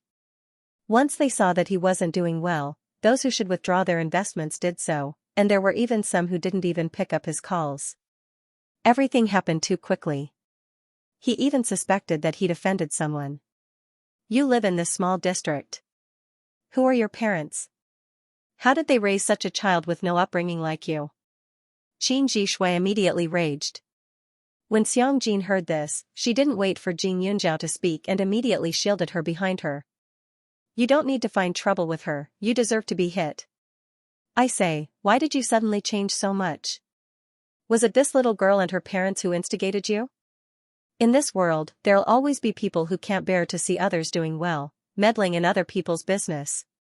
Xiang Jin, I'm warning you, I can let you off this time, but you must immediately make this little girl scram far, far away. Go back to the house and tidy up my mother. I let you return to Huaning County for my mother, but you actually bullied her to this extent. Qin Zhishui continued, believing himself to be infallible. Xiang Jin didn't have the slightest bit of reluctance towards him. When she heard this, she simply turned around and left. Bully? She had been insulted all these years. Who was the one who bullied who? If it wasn't for the fact that she didn't want to cause trouble for the Tang family and Jing Yunzhao, she would have fiercely kicked up a fuss and made Qin Zhishui regret his actions. However, right now, she had to rely on others for everything, so she didn't have the confidence or the ability to do so. But one day, she would rely on herself and make Qin Zhishui understand that taking advantage of her Xiang family meant he had to pay it back 1,000 times, 10,000 times over. Xiang Jin raised her head and puffed out her chest. Her gaze was firm. She had already called the people sent by Grandfather Tang. Now, as long as she left this neighborhood, Qin Zhishui would no longer be able to control her. Qin Zhishui didn't expect Xiang Jin's temper to be so bad. In a fit of anger, he hurriedly contacted his people in the hospital and tried to use Xiang Jin's mother as a threat. However, the moment the call connected, the person on the other end told him that someone had already moved Mother Xiang away. Qin Zhishui was dumbfounded. The Xiang family didn't have any relatives, so who did it? Xiang Jin? However, she had always been in Huaning County and didn't have much money on her. How could she have the ability? Moreover, he hadn't heard the slightest bit of news these past few days. Qin Zhishui wasn't an idiot. When he recalled the setbacks he'd suffered recently, a chill ran down his spine. Did Xiang Jin know someone he couldn't afford to offend, but after so many years, he hadn't seen anyone speak up for Xiang Jin. Why would they suddenly appear? Qin Zhishui hurriedly chased after her, but when he reached the entrance of the neighborhood, he saw that Xiang Jin had already gotten into the car. He could vaguely see that other than the driver, there was only a young man inside the car. However, that car was a luxurious limited edition, worth tens of millions. How could an ordinary family afford it, and the person sitting inside the car was precisely Tang Zihua. Jing Yunzhao also didn't expect grandfather Tang to value Xiangjin so much that he'd actually let his precious grandson pick her up personally. Tang Zihua sat in the front passenger seat and looked at Jing Yunzhao through the rearview mirror. She didn't seem to be affected by the summer as her skin was still white and tender. Under this kind of temperature that would make people irritable, her slightly cold face could always make people's moods calm down a bit. Auntie Xiang, grandfather will help you handle the divorce matter. When the time comes, you just have to show your face, Tang Zihua said in a weak voice. His complexion now was actually not much different from a normal person's, but after all, his foundation wasn't too good, so he still had to continue nurturing it. Xiangjin was a little nervous. Thank you. She was too anxious at the time and actually didn't expect Chairman Tang to help. After all, although her father and Chairman Tang had a good relationship in the past, it had already been so many years. You're too polite. Grandfather said that the person you should thank should be Jing Yunzhao. If it wasn't for her, the Tang family wouldn't have known that you suffered so much in Huaning County. Oh right, grandfather asked me to arrange a house for you. You can stay there for the time being. If you want to return to Ning City in the future, just let him know and he'll pick a new place for you. Tang Zihua knew when to advance and retreat, speaking like an adult. Jing Yunzhao didn't notice Tang Zihua's slightly stiff expression. Recently, grandfather saw that his health was getting better and better, so he would constantly praise Jing Yunzhao in front of him, causing him to feel a sense of reverence whenever he saw Jing Yunzhao. He always felt that he should be more mature and steady. So when he finished speaking just now, Tang Zihua took the opportunity to carefully glance at her again. When he saw that Jing Yunzhao's gaze was wandering outside the window, he sighed in relief. After being treated by Jing Yunzhao for so long, he'd seen her stern expression many times. Every time he saw her, he felt like he was meeting his parents. But Jing Yunzhao was clearly the same age as him. This was too strange. Tang Zihua sent Xiangjin all the way to the house she'd settled in. Everything was perfect. Over at Qin Jishua's side, he was in a terrible fix. With Xiangjin running away, there was no one to take care of the old lady. Qin Jishua had no choice but to ask the neighbors for help. When the neighbors saw how much he despised his own mother, they were naturally unhappy. However, Qin Jishua had money, so he immediately took out a few banknotes and settled the old lady down. But how could it work if they only dealt with the surface problems? He had to worry about the old lady's basic necessities, food, shelter, and transportation. Also, her illness had to be treated. After careful consideration, Qin Jishua brought the old lady back to Ning City. There was a nanny there, which could save him a lot of trouble. But in reality, the bitter days had only just begun. 3 days later, Qin Jishua learned of a shocking fact. Someone saw that he was being rebuffed everywhere and finally gave him a piece of advice. The moment he opened his mouth, he actually asked him to bring Xiangjin back. Qin Jishua had long guessed that this matter was related to Xiangjin, but he still couldn't take it. He hurriedly asked for more details, and only then did he find out that his father-in-law, who had died early, was actually grandfather Tang's good friend. Qin Shuizhi immediately knew that he was finished. Even if he begged all the big shots in Ning City, it was impossible to change the outcome of his company going bankrupt. What should they do? Could it be that he had to find Xiangjin? A real man knows when to yield and when not to yield. On the day he received the news, after much deliberation, Qin Jishua still chose between his dignity and his company. He rushed back from Ning City overnight, but he didn't know where Xiangjin was. After asking the security guards and the neighbors several times, he only knew that the little girl with his wife was the granddaughter of a doctor. As for that doctor, he was extremely famous in Huaning County. Qin Jishua's reaction was extremely fast. After all these years, he'd also trained himself to be thick-skinned. As soon as the sun rose, he rushed straight to the county hospital. Gong Songbai was very famous in the county hospital. Qin Shuizhi wanted to find him, so after asking around a little, he immediately found the consultation room. Seeing the old man's amiable appearance, Qin Shuizhi let out a sigh of relief. He already had a faint feeling of victory in his heart. He immediately stepped forward and shook hands. "Hello, you must be Gong Songbai, Dr. Gong?" Gong Songbai was stunned, but there were many people who came to find him these past few years, so he didn't find it strange. He only nodded politely. Is there something you need from me? This person didn't have a number.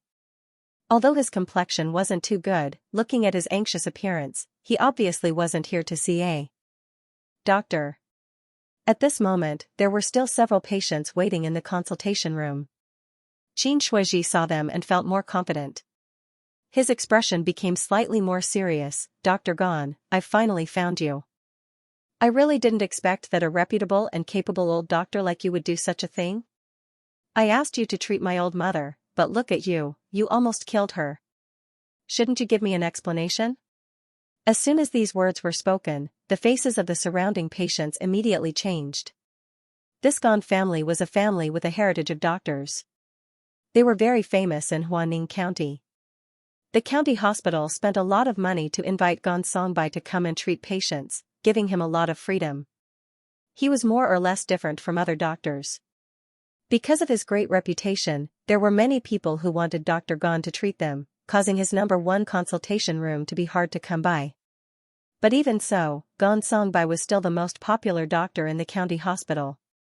The others were also used to seeing patients' families give Dr. Gon silk banners and awards, but this was the first time they saw someone say that he almost killed someone. What are you saying? Slander is illegal. The young doctor at the side immediately said. I'm not talking nonsense. Dr. Gon, you wouldn't deny that you've treated my mother, right? I'm Qin Jigua, Xiangjin is my wife. Everyone in our neighborhood knows that you come to our house every 2 to 3 days. You can't deny this debt. Qin Jishua's words were clear and organized. Although he was looking for trouble, he wasn't anxious at all. This appearance instead gave others the illusion that he was very reasonable. In addition to his dignified appearance, his suit and tie were neat and tidy, and he looked refined. It was easy for people to believe him. Gon Songbai didn't expect this person to be Xiangjin's husband, Qin Jishui. But seeing his actions and recalling Xiangjin's words, his impression of this man instantly fell to the bottom. Originally, he thought that his patient had really met with an accident, but now he couldn't wait to throw this person out. I did treat your mother's illness and prescribed her medicine, but your mother didn't take my medical advice to heart. She didn't take the medicine on time at all. Furthermore, I only treated her a few days ago. That day, I had already made it clear that I wouldn't continue to treat her. Furthermore, the consultation fee has already been refunded. Furthermore, your mother's waist bone problem isn't life-threatening. Grandpa Gon said angrily. Such a thick-skinned person was really rare. Xiangjin, that girl, must have been blind in the past to actually fall for this kind of man. But looking at his recent actions, Gon Songbai could imagine how this man with a human face but a beast's heart treated Xiangjin in the past. If he could even use his own wife, what kind of character did he have? After all, old man Gon still had some dignity. Once he opened his mouth to explain, his colleagues nodded in understanding. But now that Qin Jishui had come knocking on their door, others didn't know the truth, so it wasn't good for them to interfere. Although the doctors and nurses understood Gon Songbai's character, the patients were different. After hearing Qin Jishui's words, they were more or less afraid and nervous. Even though old man Gon had opened his mouth to explain, they still felt a little uncomfortable. Qin Jishui only had this path left, and he was already driven to desperation. Since he'd already come, he'd already prepared his speech, so how could he be dismissed by the old man's words? Dr. Gon, I respect you a lot, but it's clearly the medicine you prescribed that isn't effective, so how can you blame it on my mother? After my mother contracted that illness, her whole body itched uncomfortably and she more or less had a temper. But you, on the other hand, not only did you not take on the responsibility of saving the dying and healing the injured, you even used your glib tongue to coax my wife, making her ignore my mother. My mother's condition isn't good, so after being placed on the sofa for a few days, she almost starved to death, and her illness got worse and worse. Seeing that you're also a reputable doctor, I didn't look for you to settle the debt, but you're great, you actually abducted my wife. No matter what, I can't tolerate this. If you don't give me an explanation today, don't blame me for making a fuss about it. After Qin Jishui's words, the surrounding people widened their eyes in disbelief. Dr. Gon abducted his wife? What kind of joke was this? This Dr. Gon's Songbai was already so old, how could he possibly do such a thing? What's more, no matter what kind of patient he treated, Dr. Gon had always been extremely meticulous in his care. It was impossible for him to lie to others and disregard a patient. It was just that Qin Jishua's righteous words and the suppressed anger were all displayed on his face, making it impossible for people to not believe him. When Gon Songbai heard this, his chest heaved up and down in anger, and he almost fainted. All his life, he'd only heard respectful words from others. This was the first time someone had accused him of having no medical ethics in front of so many people. You scoundrel, scram. Under Gon Songbai's rage, he directly picked up the things on the table and threw them at him. His old face was taut and stern as he panted heavily. He simply couldn't stand this kind of slander. However, he was still a medical practitioner and didn't like to socialize with others. In terms of eloquence, he naturally couldn't compare to Qin Jishue, a young man who'd been in the business world for many years. With just the word scoundrel, he was already at a disadvantage. Qin Jishue was delighted. He had heard from the old lady that Xianxia did not see many outsiders. Most of her social circle was her neighbors. Other than that, the only people she had been in contact with recently were the old man and his granddaughter. Moreover, old Madame Tang had clearly mentioned that the old man had called Xianxia out on the day of the treatment. He had talked for a long time, and she could vaguely hear them saying things like Elder Tang and good friend. It was also on that day that Xianxia had started to ignore her after returning to the room. Therefore, the reason why he had fallen into such a situation was ultimately the fault of this old man and his granddaughter. He wanted to find Xianxia now. If he used ordinary methods, it would definitely not work. This old man might even humiliate him. Rather than that, it would be better to say that his wife had been deceived and ruined the old man's reputation. He did not believe that the old man would not reveal Xianxin's whereabouts in order to protect himself. Qin Jishue's calculations were crystal clear. Now that he saw that Gon Songbai's anger wasn't light, he added fuel to the fire and continued, "Old doctor, you're also an old man. You should have children, right? Even if you don't care about your reputation, I believe that your family still cares about it. What's more, you also had a mother, right? Don't you know that children are filial to their mothers? I don't blame you for not being willing to treat my mother, but you should have just said it. Why did you have to brainwash my wife and make her do such a thing? Luckily, my mother was fine, or else I would have become a person without a mother. My mother put in so much effort to raise me, yet she ended up like that. I'll regret it for the rest of my life." Qin Jishue's voice wasn't loud. Compared to other people making a ruckus, his state was more like a simple accusation. However, every word was like a knife stabbing into Gon Songbai's heart, causing him to feel waves of pain in his head. "Dr. Gon, please calm down. I'll call the director over right now." The nurse at the side panicked and hurriedly ran out. Qin Jishue didn't let go and continued with a serious face, "Call him then. I also want to see the director of your hospital. Don't tell me you all allow doctors to do such immoral things? Oh right, Dr. Gon, where did you hide my wife? I beg you to be merciful and let our family go." "Bastard. Simply unreasonable." Gon Songbai slammed the table in anger, his face turning green. "You're clearly the one abusing your wife." Before he could finish speaking, Qin Jishue directly interrupted, "How am I abusing my wife? I just had some small conflicts with her recently. You can't do such immoral things just because of this." Qin Jishue only felt refreshed at this moment. Recently, because of the company's matters, he had been criticized everywhere. Every day, he would be despised and humiliated. Now that he saw the main culprit behind all this, he naturally couldn't let him off so easily. Gon Songbai wanted to explain, but the other party completely blocked his words and even wanted to accuse him of a crime. This made him even more anxious and angry. He also felt extremely sullen. Ever since he left that small district that day, he hadn't seen Xianxia again. He didn't know that old Madame Qin had almost starved to death. Because he knew that the Tang family had interfered in this matter, he also put his heart back into his stomach. He only asked Jing Yunjiao to go over and show some concern. He didn't contact that junior himself.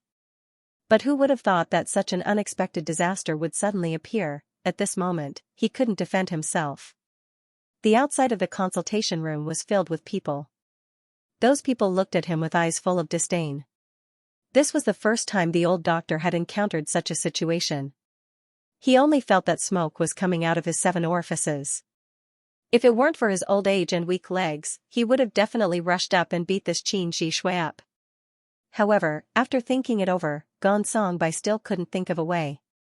This matter could only be explained by the parties involved. If this continued, his reputation would be ruined. Bai shakily picked up his phone and called Jing Yunzhao. At this time, the voices of the patients and their family members outside had changed from whispers to loud accusations. Aya, this old man is a doctor. How can there be such an indecent old man in this world? With such a character, who would dare to seek treatment from him? Don't say that. My friend's uncle's child's classmate was cured by Dr. Gon. I heard that his medical skills are very good. Maybe it's a misunderstanding? Misunderstanding? This man had already come knocking on her door. How could it be a misunderstanding? Just because he's good at medicine doesn't mean that he's good in other aspects. He's old, but he's still destroying other people's families. Not only did he kidnap people, but he also almost starved their old mother to death. Tell me, if we don't give that person justice, is there still justice? As soon as the director arrived, he heard people pointing and cursing at him. He felt sweat dripping down his forehead. The weather was already hot, and now that such a thing happened, it made it even harder for people to breathe. Everyone stop arguing? What's going on? Sir, if you casually slander us, we'll pursue your legal responsibility. The young director's eyes flickered. After he entered, his words carried a bit of guilt. Hearing the heated discussions outside, how would he know who was right and who was wrong in this matter? Seeing that the director's attitude wasn't firm enough, Xianxia persisted, of course it's true. I still can't find my wife, so he must have hidden her at home. With this, the director's attitude became hesitant. His tough words earlier were only to save the hospital's face and trick this man. But now, the other party didn't take the bait at all, so it could be seen that he had confidence in himself. Moreover, everyone was saying that 3 men make a tiger. Even if it was fake, it would become real. Also, if Bai was really innocent, why would others accuse him? The director's heart turned 1,000 times, already simulating the way to deal with this matter in his mind. What do you think about this? Let's close the door first and talk things out in private. The director smiled apologetically at Xianxia. With these words, Bai's face also turned ugly. What was the meaning of closing the door? Even if this matter was settled, the hospital would be relieved, but what about him? Wouldn't no one believe his reputation? No. Say it in front of everyone. Dr. Gon's face turned green with anger. Luckily, he was a doctor and usually maintained his health. Otherwise, if he was angered by this Xianxia, he might have directly rolled his eyes. He wanted to see if there was any justice in this world. How could he make a mistake when he helped someone? That Xiangjin was tortured so miserably by this Xianxia, yet he still dared to run to the hospital and cause a ruckus. He didn't treat that unreasonable old thing, old Madame Qin, and was even said to have no medical ethics. If medical ethics meant not being able to differentiate between right and wrong, then what kind of illness could he treat? He might as well wash his hands in a new basin and quit. Bai's anger reached its peak, and he was also a little depressed. How could he not know that there were very few so-called pure and kind patients in this world? It was just that when he treated patients, he mostly saw the patient's painful side. Why would he care about their moral character or what good or bad they'd done in the past? It was his duty to help patients get rid of their pain. This wasn't wrong. Even if there were some patients who didn't know any better or were extremely vicious, he could still understand and treat them calmly. After all, there weren't many pure and kind people in this world, but at the same time, there weren't any pure and evil people. But this old lady was different. She had been to that neighborhood 4 or 5 times, and every time she went, the other party would look like they wanted to eat her alive. They spoke without thinking, but she tolerated it and continued to take his pulse and write his prescription. He did not expect the old lady to be grateful. After all, he had taken the consultation fee. But at the very least, the other party should have some respect. the old lady did not take the medicine he prescribed on time, or even did not use it at all.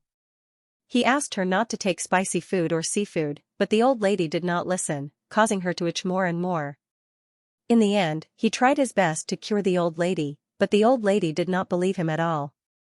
She made the decision to use the anti-itch ointment he bought from the market. How could they use the same medicine for different diseases? How could he continue to treat someone who knew such common sense? Rather than saying that he was taking his anger out on the old lady out of sympathy for Xianxia, it would be better to say that the old lady had worn out his patience. Even a quack doctor would have a bit of a temper. He, Gonsong Bai, could be considered a famous doctor. How could he still smile and greet people at his beck and call? He wasn't a living bodhisattva. The old man was so angry that his mind was a bit muddled. He originally hoped that the director would clarify the matter, but he didn't expect that the moment he opened his mouth, he was already siding with the other party. His heart was half cold. He only hoped that that girl, Jing Yunzhao, would bring Xianxia over and clarify the matter in front of everyone.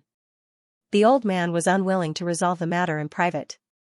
The people outside were satisfied with their gossipy hearts. They also started to kick up a fuss. This is a major matter that involves a human life. You have to be open about it.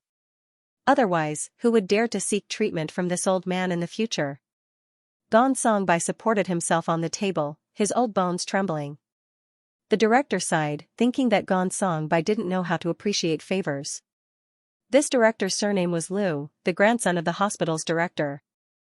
The director was also someone who studied traditional Chinese medicine, but because Western medicine developed quickly, his children and grandchildren all dabbled in both.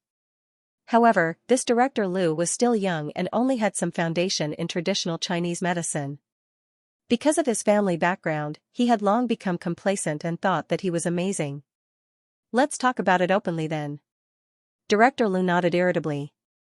He rubbed his eyes and glanced at Qin Zhishui, saying, "This big brother, I don't think you're an unreasonable person. How do you want to resolve this matter?" Qin Zhishui was elated, but his expression didn't change as he replied, "Director, you're still the most reasonable one. I'm just seeking justice for myself. If your mother was left at home and starved to death, or if your wife ran away with an old man, you'd also be anxious." As he spoke, Director Liu's expression turned ugly. Cough cough, I'm just giving an example. Director, please don't be angry. Qin Zhishui smiled apologetically, then continued, I don't have any requests. Just let him apologize to me in front of everyone, admit that his medical ethics are lacking, and guarantee that he won't treat other patients like this in the future. Also, return my wife to me, and this matter will be over. That's it? Director Liu was a little surprised. He thought that Qin Zhishui was here to ask for money. However, he couldn't help but admit that this was the best solution. It was just an apology, it wasn't a big deal. Even a big hospital like theirs would have times when they made mistakes during operations. Usually, at this time, the patient's family would make a fuss, and the small hospital would step in to protect the patient. If the situation got out of hand, the doctor would come out to apologize or directly fire the doctor, and this matter would be resolved. No matter what, an apology was better than spending money. If this matter could be resolved with just a few words, why would there be a need for additional losses? Director Liu. What do you mean by that? That's it? Don't tell me you think his request isn't too much. Gonsong Bai couldn't believe that these words came out of Director Liu's mouth. He had a good relationship with the director of this hospital, but Director Liu was ambitious and didn't want to just open a small clinic. Moreover, his family had had some money, so he founded this hospital when he was young and slowly expanded it until it reached its current state. Later on, Dean Liu invited him over. What he was interested in was not the salary, but something else. He wanted to get in touch with more patients, and he also wanted to see what level the other doctors in the hospital were at. But he didn't expect that Dean Liu would raise such a grandson. Instead of asking for the truth, he asked for the other party's request right off the bat. From his tone, it was as if he felt that the other party was asking for too little. At this time, Director Liu was also a little impatient. He had never been optimistic about this kind of stubborn old man. He thought that he was a role model just because he had some medical skills, but in fact, he was just putting on an act. To put it nicely, national healers were profound and unfathomable. To put it bluntly, they were just bluffing. It wasn't as if he had never learned it before. Doctor gone, they've already come looking for you. If you don't apologize, are you going to drag the hospital down with you? The other party didn't ask you to do anything. As long as you say something and lower your status, this matter will be settled. Besides, that's someone else's wife after all. You and someone else's wife. Slap. Before Director Liu could finish his words, Bai gave him a tight slap across the face. Who do you think you are? Even your grandfather wouldn't talk to me like that. You want me to apologize? I didn't do anything wrong, so why should I apologize? Bai was truly enraged. He already knew that Xianxia wasn't a good person, so although he was angry, he couldn't disregard his body for this bastard. But this Director Liu was considered human, right? Moreover, he'd watched this brat grow up. Although they drifted apart after they grew up, his relationship with Director Liu wasn't bad. Since when was it his grandson's turn to point fingers? Xianxia made him so angry that he gnashed his teeth in hatred, but this Director Liu made him feel heartache. This was someone who studied medicine. When he was young, his grandfather and father had always taught him how to be a good person first, followed by medical skills. Director Liu's attitude was simply slandering his character. If he had to admit that he had no medical ethics to speak of, he might as well take his old life. Director Liu covered his face and glared at Bai.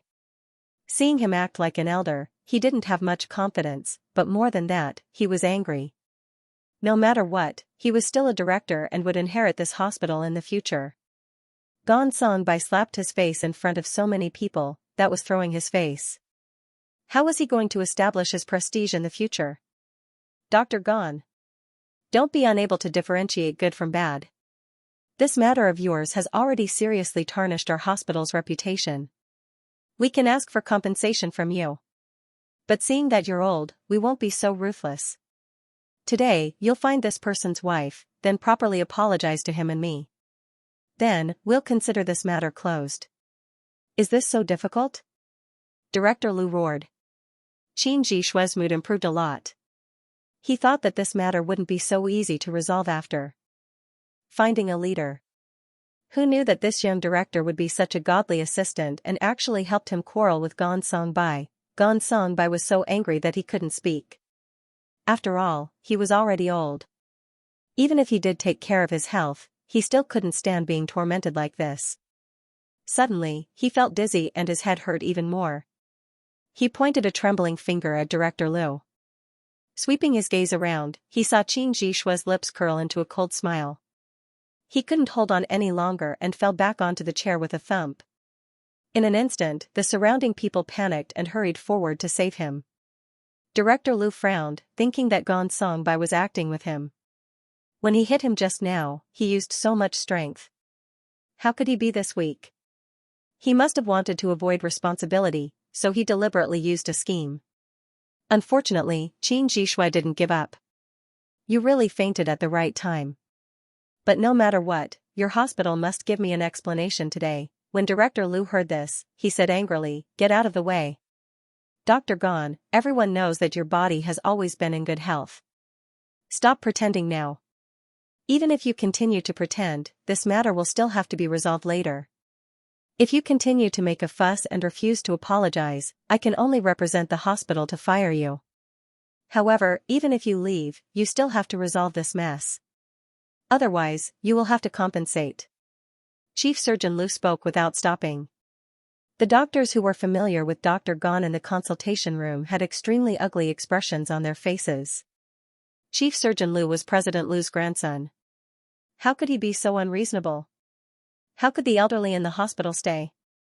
If he really inherited the hospital in the future, they probably wouldn't have a place to stay. There was also Dr. Gon, who suffered such a disaster for no reason. When Jing Yinzhao and Xiang Jin rushed to the hospital, what they saw was this kind of scene. Bai collapsed on the chair, his face deathly pale. The people around him all had hesitant and worried expressions, some were extremely ill at ease, and some looked like they were watching a show. She simply couldn't imagine that Grandpa Gon would be bullied to this extent. "Dr. Gon, you're still not listening to me, are you?" If you continue like this, I won't leave you any face. Dr. Lu saw that Gong Bai didn't move at all and continued stubbornly. Shut up. Jing Yunjiao directly rushed in. Jing Yunjiao squeezed out of the crowd and kicked the annoying director to the side. In the next moment, she hurried to Gong Bai's side. Feeling his pulse, it was rapid and his blood was overflowing. Hurriedly, she pulled down her backpack and reached inside. Jing Yunjiao took out a piece of ginseng from her space and stuffed it into the old man's mouth. Following that, she pressed a few acupoints on the old man's body. The spirit jade didn't mention acupuncture yet, otherwise, it would definitely have a miraculous effect. At this moment, Jing Yunjiao's actions were strange, but the doctors in the room saw through it. They had also seen Jing Yunjiao before. Dr. Gon had said that this was his adopted granddaughter and that she was a medical genius. However, at that time, they more or less despised her. After all, she was just a little girl, how many years could she learn medicine? What kind of genius was she? But now that they saw it, they were shocked. Although this Jing Yunjiao's methods were a bit inexperienced, her technique was extremely good. Not to mention the accuracy of the acupoints, after being pressed by her, old man Gon's complexion improved a lot. His breathing became more even, and his eyelids moved, as if he was about to wake up. However, although they recognized those acupoints, they didn't know this kind of method to save people. Now that they saw it with their own eyes, some people with decent medical skills understood a bit and couldn't help but admire her in their hearts. On the other hand, Director Liu, who had been kicked aside by Jing Yunjiao, crawled up in a sorry state. He pointed at Jing Yunjiao and angrily said, "Whose daughter is this? Does she have any upbringing?" Qin Jishui had seen Jing Yunjiao before and hurriedly said, "Director Liu, I know her. She's this old man's granddaughter. She's a little indecent girl who helped her grandfather kidnap my wife." When Jing Yunjiao received the old man's call, she already knew that something big had happened. Without a second word, she asked Xianxia to accompany her over. They also didn't think that this man would be so shameless as to find trouble with the old man.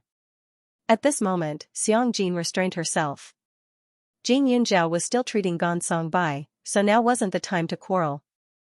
It was better for her to look for an opportunity to stand out. Qin Jishui kept staring at this pair of old and young, so he didn't notice Xianxia standing in the crowd. Jing Yunjiao ignored the two of them. His cold appearance made people unable to get close to him. A few minutes later, the old man slowly woke up and spat out a mouthful of turbid air. His turbid eyes were bloodshot and his hands were trembling. "Girl, you're here," the old man was starting to regret his decision. He shouldn't have allowed Jing Yunjiao to bring Xianxia over to clarify the matter. This person was worse than a beast. Jing Yunjiao was just a little girl, and Xianxia was just a married woman. How could they deal with this kind of scoundrel? "Grandpa, you should rest first. I'll handle this matter. Trust me." Jing Yunjiao's voice was low and cold. After speaking, he turned to look at Director Liu and Qin Jishui. A trace of killing intent flashed through his eyes. "Two grown men bullying an old man, you guys really have the heart to do this. I thought you guys were just heartless, but now it seems that you guys don't even have any sense of shame. Qin Jishui, you've been living like a dog for the past few decades. Stealing your wife's family's property and threatening your wife for so many years isn't enough. Now you even extend your hand to the hospital. What makes me laugh even more is that there are actually people who dare to believe this kind of nonsense that inverts black and white and is full of loopholes. I've really witnessed a drama where right and wrong can't be distinguished, where good and evil can't be distinguished. I really admire the cold hearts of everyone here. To think that there's even my grandfather's patient among you guys. You can even look at your savior with cold eyes. It's impossible for a junior like me to not feel disgusted." At this moment, Jing Yunjiao was extremely disgusted with this group of people in front of him. If these people were completely unrelated, it would have been fine. After all, everyone had a gossipy heart. It wasn't wrong for them to not be able to differentiate between right and wrong. But Grandpa Gon had worked in this hospital for decades. Could it be that not a single person understood him? Among them were his former patients or current patients. There were also colleagues who had received his guidance, yet they couldn't lend a helping hand at the crucial moment. Although there were indeed people who were hesitant to save him, they ultimately didn't. It wasn't as if they didn't know that older people's endurance would decrease in all aspects. Every second of delay meant more danger. How could they not understand?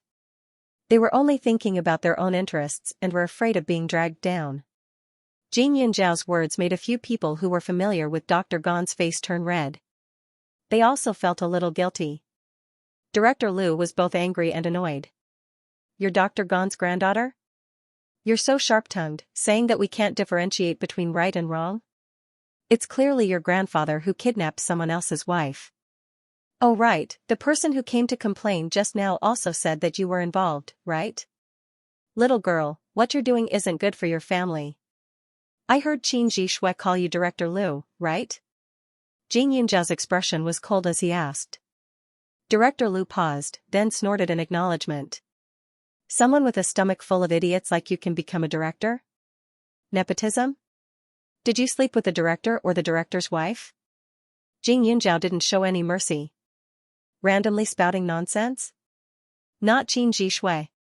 What nonsense are you spouting? You have no respect for your elders and lack of upbringing. Don't think that I won't dare to hit you just because you're a child. Let me tell you, my grandfather is the director of this hospital, and the director's wife is my grandmother," Director Liu said angrily. The other party was obviously a little girl who hadn't reached adulthood yet. He definitely couldn't use force. Moreover, he previously thought that Gon's songbai was faking it, but looking at him now, it was obvious that he was really angered. If something happened to his old bones, he'd have to compensate them later. It wasn't worth it. So that's how it is.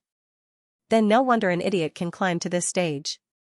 Jin Yunjiao paused for a moment, took a deep breath, and continued, "As a director, you're in charge of a lot of things. You're also the grandson of the director, so I'm sure you usually participate in the purchase of medical consumables and ingredients in the hospital, right? You're such a biased and self-righteous person. It's easy for your subordinates to deceive you. Who knows, maybe there's something wrong with the things used in the hospital now. For example, the gauze is full of bacteria, and the medicine is shoddy. Don't you think so?" Director Liu's face turned green. "That's slander. Just because you're young doesn't mean you can break the law. I'll hold you accountable on behalf of our hospital." "Really? Then what were you doing just now?" "Qin Zhishui spread rumors to tarnish my grandfather's reputation. At the very least, you can be considered an accomplice. Besides, what did I say? It's just a guess," Jin Yunjiao said in disgust. Director Liu was so angry that his face turned ugly. He did not expect the little girl to react so quickly. He knew in his heart that he couldn't continue using the hospital as an excuse. After thinking for a bit, he leaned to the side and said, "As the director, I have the responsibility to deal with the parasites in the hospital. Your grandfather kidnapped someone else's wife, and now the other party's husband has come knocking on our door. How can it be fake?" Immediately, everyone's gaze turned to Qin Zhishui. "Little girl, I beg you, please return my wife to me. I really love her, I can't live without her. It's all my fault. I shouldn't have argued with her before. I promise I'll properly apologize to her when I see her, okay?" Qin Zhishui immediately acted innocent. Jin Yunjiao sneered and walked towards Qin Zhishui, one step at a time. Her figure was thin, but every step she took gave off an invisible pressure. Her eyes were as firm as steel, but also carried a silent darkness, as if she wanted to obliterate the person in front of her. Her gaze pierced straight to the bottom of one's heart, causing one to panic and have goosebumps all over their body. "Do animals have the right to talk about love?" Jin Yunjiao said coldly. "Qin Zhishui, you and Xianxia got married when you were 23. Within 2 years after your marriage, your work wasn't going well. Xianxia inherited the family business and became the company's CEO, while you drank yourself to vent your male chauvinism when her father was on his deathbed. Because of this, Xianxia brought you into the company and gave you an official position, but you weren't satisfied. When Xianxia was pregnant, you conspired with your grandmother to scheme against her, making her sign all kinds of documents, while you emptied the company and replaced her. Not only did you get the company, you made your mother bring your first wife back to live in Huaning County, while you did whatever you wanted in Ning Group. Outsiders all thought you were a good man, but in reality, you're just a scumbag who relies on a woman and refuses to admit it. You used Xiangjin's mother's illness to threaten her, making her stay at home to serve your grandmother.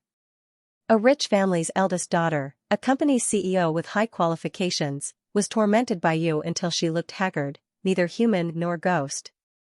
You finally escaped from the demon's den with great difficulty, yet you still have the cheek to say you love her?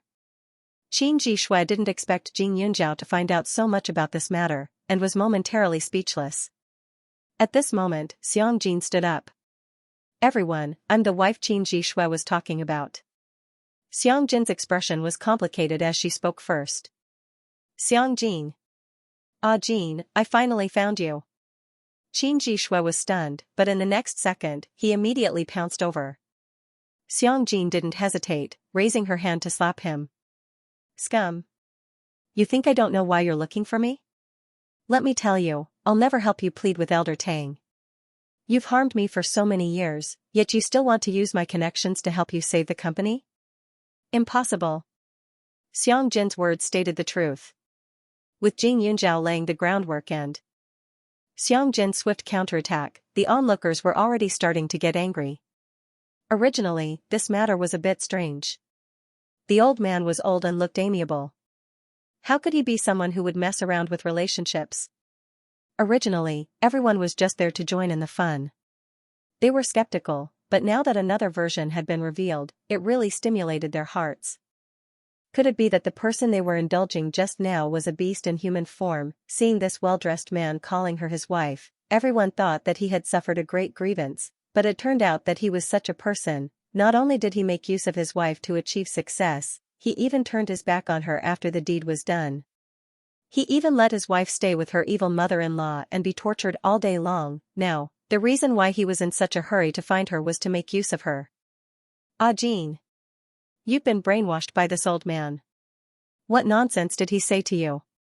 I'm your husband. Qin Jishui glared at her. Aren't they already in the process of divorce?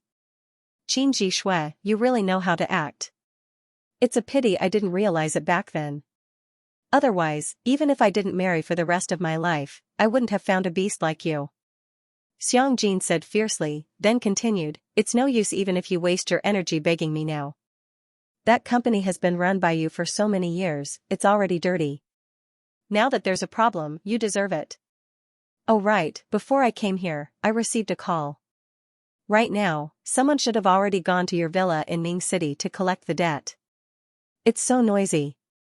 Old madam is alone inside, I really don't know how she's doing. Although Qin Jishui's company wasn't small, to the Tang family, it was like a sesame seed and a watermelon. In front of the Tang family, his little business didn't even have the ability to sustain itself. Today's time was enough for a lot of things to happen in Ning City.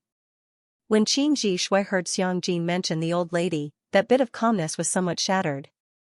His eyeballs were about to pop out, as if he wanted to swallow Xiangjin alive. But he had to endure, it wasn't time to despair yet. Jean, my mother's health isn't good and she's nostalgic, so I let you accompany her and take care of her for a period of time. But I didn't expect you to harbor so much resentment because of this. I know you're angry, but I'll let you be, okay? As long as you forgive me. Qin Jishui's character didn't change as he continued. It's too late. Before saying all this, I advise you to make a call and ask about your company's current situation. Jing Yunjiao reminded coldly from the side. When he said this, Qin Jishui's entire face stiffened. Taking out his phone, there were actually dozens of missed calls. It was probably because it was too noisy earlier that he didn't hear them. As soon as he replied, it was as if he was struck by lightning. Gone, everything was gone, forced bankruptcy, all the company's assets, and his 2 villas in Ning family, were all sealed up. Sealed up? Hearing this, Qin Jishui's entire body shook violently. The old lady was still inside, which meant that she was also chased out. Being chased out while facing the accusations of those creditors, thinking of this, Qin Jishui was completely stupefied. He didn't expect everything to happen so quickly. But that was the Tang family. From start to end, the Tang family only expressed one intention, and there were people who took the initiative to clean him up for them. There was no turning back at all. The moment the Tang family thought of this, he was already consigned to eternal damnation. What was laughable was that he was still in Huaning County, thinking that everything would be fine as long as he got Xianxia back. Venomous woman. Qin Jishui roared fiercely and raised his leg to kick Xianxia. However, in the next instant, Xianxia was pulled over by Jing Yunzhao. He could only see Jing Yunzhao's figure flashing, moving around the small consultation room with ease. Qin Jishui's hand brushed past the back of Qin Jishui's hand, and with a gotcha sound, a heart-wrenching sound was heard. Qin Jishui's elbow then fiercely pressed against the back of Qin Jishui's waist and kicked his leg. In the next second, Qin Jishui fell to his knees with a thump. That movement was painful to watch. Jing Yunzhao's methods were amazing, but his speed was so fast that it felt like an illusion. Qin Jishui knelt on the ground, feeling that his lower back was extremely heavy. He couldn't move at all, and the direction in which he was kneeling was facing Xianxia, making him feel even more humiliated. Vicious woman, why did I marry you? Isn't it just a lousy company that made you hold a grudge until now? You're a woman, what qualifications do you have to be better than a man in every aspect? It's for your own good that I let you stay at home to take care of my husband and children. Qin Jishui was already somewhat deranged. Thinking about how he'd lost everything at this moment, that feeling of being thrown down from the clouds made him wish he was dead. Why did you marry me? Do you need me to remind you? Back then, your family background wasn't good. When you were in school, you didn't even have any living expenses, yet you spent all the money you had on you to buy me a bouquet of flowers.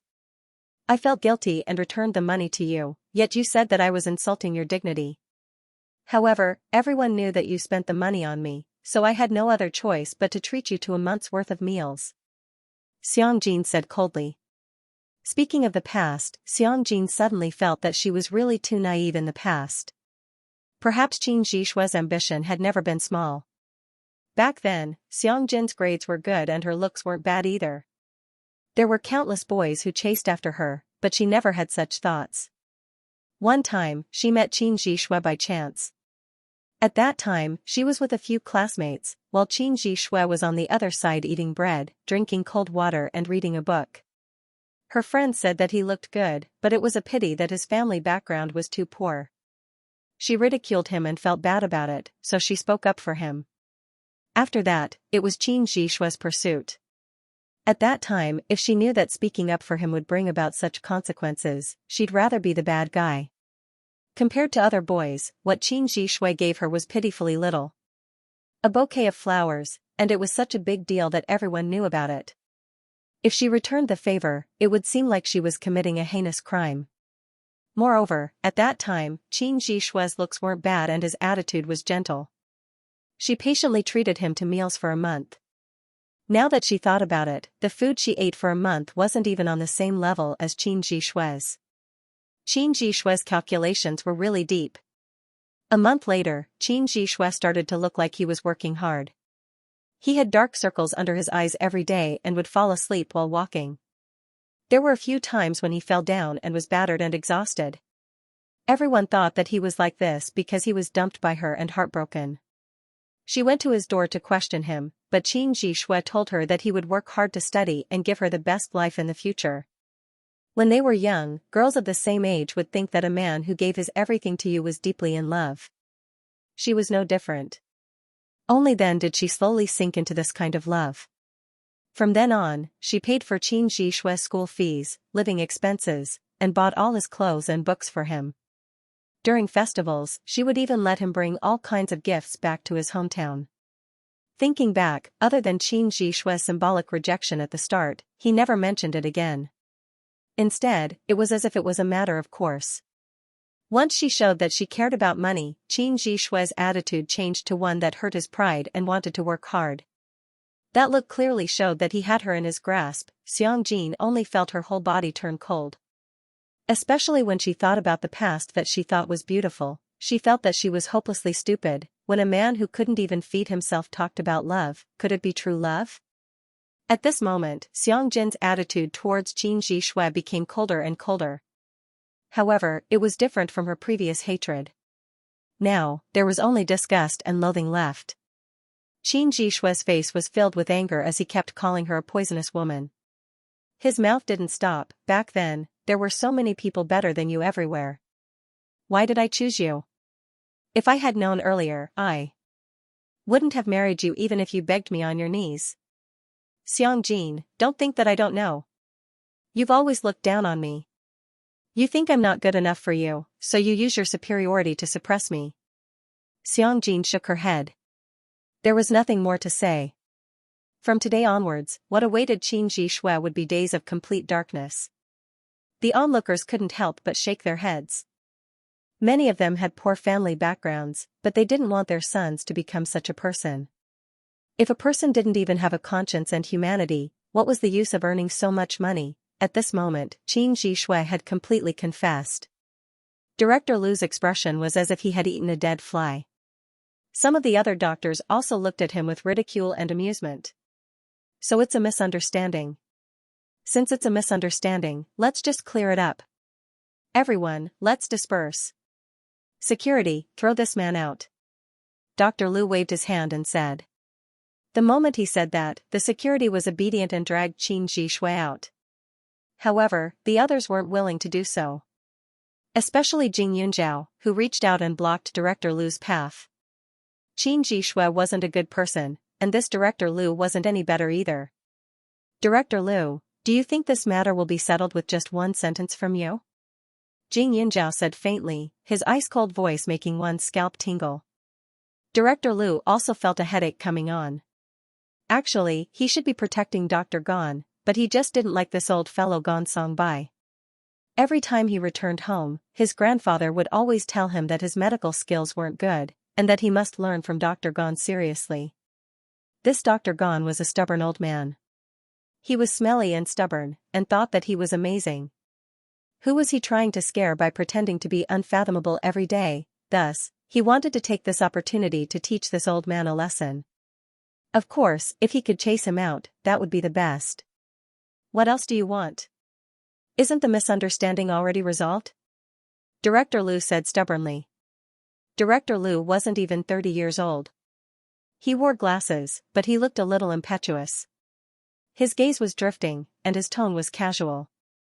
The white coat he wore wasn't very neat, and he looked a little unreliable. Director Lu is young and promising, but I remember that there are requirements to be a chief physician, right? Jing Yunjiao asked without rhyme or reason. There were several hospitals in the county. Although the outside called it a county hospital, it was actually a private one. Its development was a little better than the public one, and it could be considered a marvel. Although the area was large, its scale couldn't be compared to those big cities. But no matter what, it was reasonable to follow certain rules. Not everyone could be a chief physician. At the very least, they had to be a deputy chief physician for 5 years, and there was also a time limit to being a deputy chief physician. 2 years for a doctorate, 4 years for a master's degree, and this time limit was still based on the requirements of being an attending physician. That's why it was difficult for an average person to climb to this level without 10 or 20 years of work. But because this person in front of him was the grandson of the director, all the complicated procedures were exempted. However, the average person didn't understand these, especially in this small county. As long as one's medical skills were up to standard, it was normal to turn a blind eye sometimes. Moreover, this hospital's chairman and director were the same person. Outsiders couldn't make the decision, and Director Lu would definitely inherit this position in the future. When Director Lu heard Jing Yunjiao mention this matter, his expression started to stiffen. He thought for a bit and said, "What do you want to say now?" "Little girl, there are exceptions to everything. I've learned medicine from my grandfather since I was young. My standard is unquestionable." "Really? Then, can Director Lu compete with me?" Jing Yunjiao asked casually.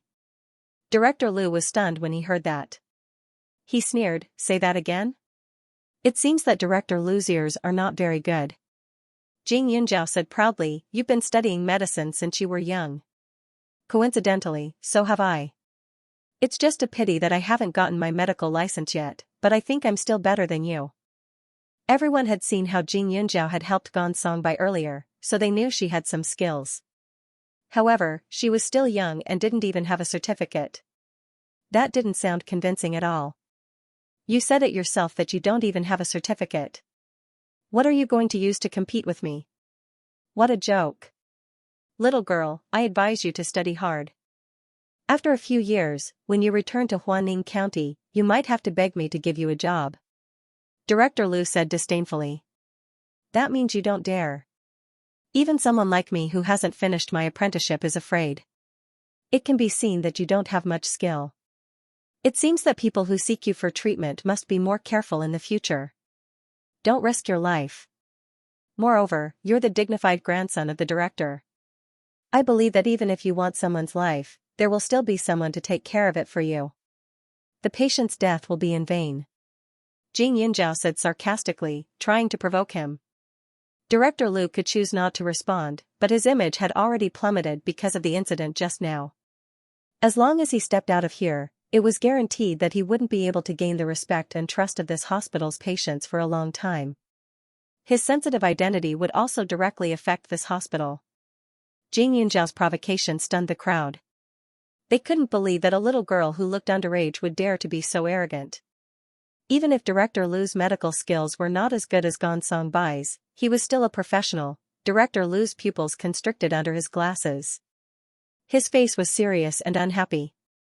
He knew that this little girl was deliberately provoking him, but if he didn't respond, he would lose face. He gritted his teeth and said, "How do you want to compete?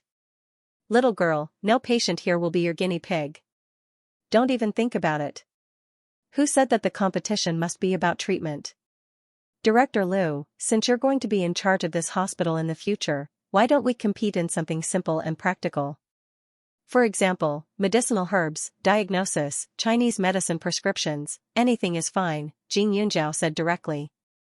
Ever since she started studying medicine, she had always kept a low profile. She always felt that she had only absorbed a few pieces of spirit jade and her ability was not enough. No matter what kind of illness she faced, she had to be careful. But in fact, the more she came into contact with this industry, the more she understood her ability compared to others. Her ancestor had lived for hundreds of years. The spirit jade was the knowledge in his brain, and the ancestor's knowledge was all-encompassing. So even if she had only absorbed 8 pieces, it was still comparable to other doctors, Director Lu sneered. She was really just a little girl. He estimated that she only knew the basics. Okay, then we'll do as you say. Today, a powerful person came to deliver medicinal herbs. He knows all kinds of medicinal herbs very well. Let him be the referee. As for Dr. Qian and the others, you can continue to work. Dr. Gan can come and watch the competition, Director Lu snorted and said confidently. She was just a little girl. How many medicinal herbs could she know? This was not something that could be done by reciting the names of medicinal herbs. After Director Lu finished speaking, he had already called someone to inform them to get ready. Half an hour later, Old Man Gan's body was much better. There was basically no problem. He walked to the competition venue with Xianxia. Director Lu arranged the competition in a large conference room. There was a glass window on one side of the wall, so the people outside could clearly see the situation inside. Chief Surgeon Lu even invited a retired doctor over to take charge of the operation. It looked very formal. Don't you think Director Lu is too calculative? Isn't it just a competition with a little girl? He's actually making such a big fuss. If that girl loses, she'll definitely be ridiculed by him. Dr. Gan won't have any face either. Someone outside said angrily. Shu, the person next to him hurriedly reminded him and said, Director Lu's plan is not just to provoke the old man and the young girl, but also to wait for the little girl to be unable to answer the question so that Dr. Gan can replace her. He wants to use Dr. Gan as a stepping stone to correct his reputation. However, when this person said that, the others felt that it was ridiculous. Dr. Gan was very capable. How could Director Lu compare to Dr. Gan? If he really had such an idea, then his IQ would really be worrying. However, these outsiders did not know that they had completely guessed Director Lu's thoughts. Director Lu had been in the position of director for a long time, so he was very confident in his own strength. Dr. Gan had been in the hospital for several decades, so he was no different from other doctors. He naturally felt that Gonsong Bai was just an empty name. At this time, in the big conference room, there were some older men and women. Jing Yunjiao's young appearance was particularly eye-catching. After waiting for a while, the powerful referee that Director Liu had invited finally walked in. The crowd outside immediately opened up a path for the powerful figure. Jing Yunjiao turned her head and looked over. Her face flashed with surprise. The person who came wasn't a stranger. It was that strange old man, Uncle Su. Behind him was his disciple, Uncle Xingyuan. When the two of them appeared, it was obvious that all the doctors in the room had very serious expressions, with a bit of respect. Director Liu quickly went up, his face carrying some flattery and politeness. "Elder Su, you actually came in person? Thank you so much." Director Liu was shocked and happy at the same time. This Uncle Su was very mysterious. It was said that he wasn't a local and suddenly appeared in Huaning County. He was very low-key, but after he came, many big shots in the medical world specially came. It was said that his influence was very great. Moreover, his ability to make medicine was absolutely unmatched. Several hospitals in the county wanted to buy his processed herbs. His grandfather had told him long ago that he absolutely couldn't offend this Uncle Su. Otherwise, he would inevitably get into trouble. He had always remembered. So every time this old man and his disciple came, he would specially take time to accompany them. But unfortunately, this old man had a strange temper. He was very cold to him and was very serious. And just now, he only wanted to invite this old man's disciple to come over. Who would have thought that Uncle Su would come together? It was really a surprise. At this time, old man Su didn't seem to hear Director Liu's greetings. He directly walked over and glanced at Jing Yunjiao, saying, "You can really make a fuss." Jing Yunjiao helplessly said, "Uncle Su, Uncle Xingyuan, why are you here?" When these words were said, Director Liu's face suddenly stiffened. This stinky girl actually knew this surnamed Su? I heard that a blind girl provoked Director Liu. This old man thought of you, so I came to take a look. Sure enough, it's true. Uncle Su replied without the slightest trace of politeness. Director Liu swallowed a mouthful of saliva. When he called Su Xingyuan, he mentioned this Jing Yunjiao. He said that she was a blind and self-righteous girl. Looking at this old man Su's meaning, he heard it at that time. Then, with his current attitude, was he here to join in the fun or to seek justice for Jing Yunjiao? Jing Yunjiao had long been used to Uncle Su's tone. The old man had a bad temper, but he was really good to her. Gong Songbai treated her like a family member, and this old man Su was like a respected teacher. When she was absorbing the spirit jade, she would occasionally encounter some things that she didn't understand. Every time she opened her mouth to ask, she would definitely get an answer from old man Su. Of course, he would also scold her as an idiot. She had always admired this old man because he was like a walking encyclopedia. As long as it was related to medicinal herbs, he would know everything clearly. He had a comprehensive understanding of all the methods to concoct medicinal herbs. His ability was outstanding. Not only that, Jing Yunjiao also felt that he had done some research on medical skills. At the very least, his level wouldn't be worse than Gong Songbai's. It was just that he didn't focus on medical skills. At this moment, old man Su's expression was still solemn. He didn't look as amiable as the other old men, but he had the aura of someone who didn't understand the crowd. Isn't there a competition? Xingyuan, get someone to bring up the things I prepared, old man. Su said coldly. At this moment, the room was silent. Not long after, all kinds of medicinal herbs were placed in front of him, but they were all wrapped in oil paper. Gong Songbai, who was sitting to the side and watching the competition, suddenly frowned. He had a very strange feeling. Yun Zhao, this girl's serious appearance was somewhat similar to Grandmaster Su's. They had the same aura and the same demeanor, but they were both cold and strange. If this Grandmaster Su was a local, he would even suspect that this Jing Yunjiao was his grandson. Gong Songbai also had some respect for this old man Su. He even inquired about this Master Su who was the same age as him. However, his ability was limited. He only knew that this person was called Su Jingji. He was famous for his eccentric temperament and lived in a remote alley in the county. This person did not lack money, but he chose to live in an inconvenient place. It was clear that he did not like crowds. This Su Jingji was a pharmaceutical master, or more accurately, a pharmaceutical madman. Besides his disciple, Su Xingyuan, there was no one else. Elder Su, do you want us to identify the herbs? Gong Songbai was sizing up Su Jingji when Director Lu rushed up and asked with a smile. Old man Su frowned.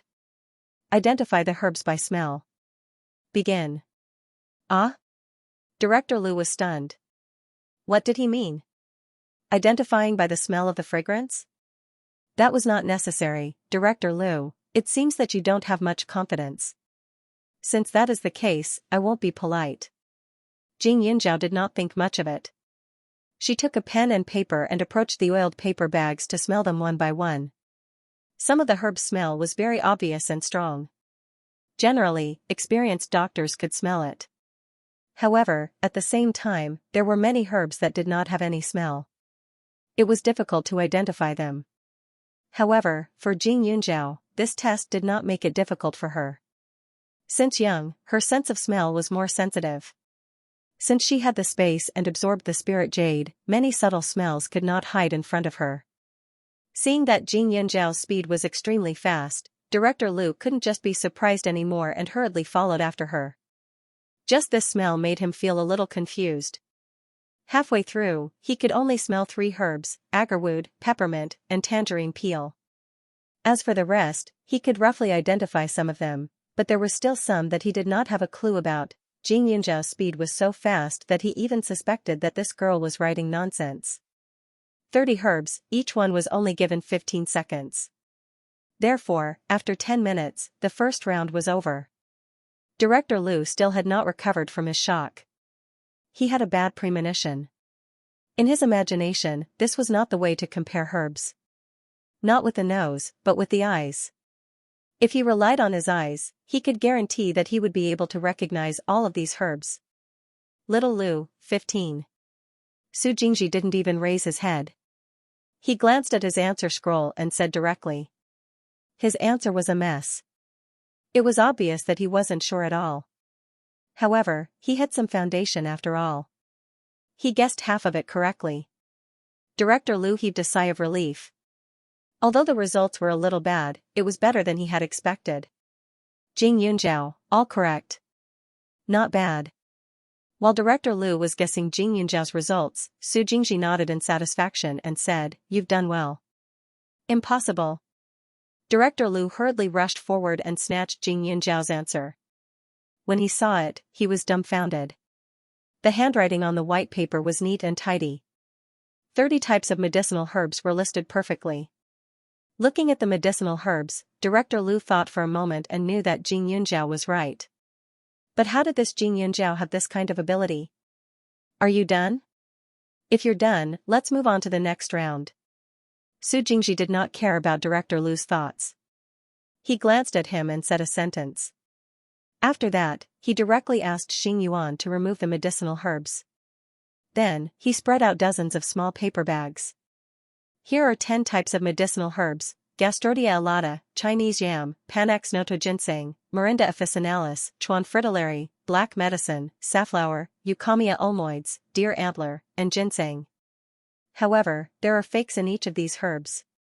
You only need to pick out 10 authentic ones. Uncle Xingyuan added after arranging the things. The large table in the conference room was densely filled with all kinds of medicinal herbs. 10 kinds of medicinal herbs were already quite a lot, but there were several fake ones for each of them. Moreover, at a glance, the real ones were almost exactly the same as the fake ones. They had not yet recovered from Jing Yunzhao's quick performance in the last round, and were already stunned by the things in front of them. Even Chief Surgeon Lu felt his heart skip a beat, let alone the young nurses and the patient's family members who knew nothing about the situation outside. He could accept the choice of 2 and was somewhat confident, but wasn't this a bit too difficult? For example, this Gastrodia alata actually had 7 choices. Who could distinguish between them in such a short time? Is there a problem? Su Jingji was still indifferent, as if he could not see the shock of the people around him. To him, distinguishing between the real and fake herbs was a necessary basic lesson. If one could not even understand this, then this person should stay far away from herbs, so as to avoid using fake herbs to harm people in the future. That. Elder Su, can't you remove a few choices for each herb?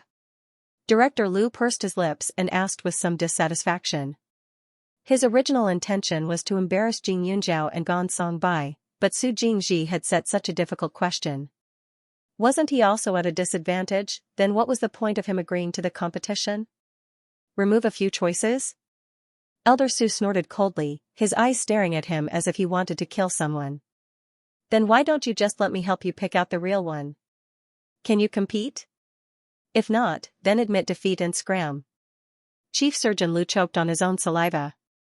He knew this old man's temper was not good, but he did not expect him to not give him any face and reprimand him in front of so many people. Jing Yunjiao, why aren't you starting?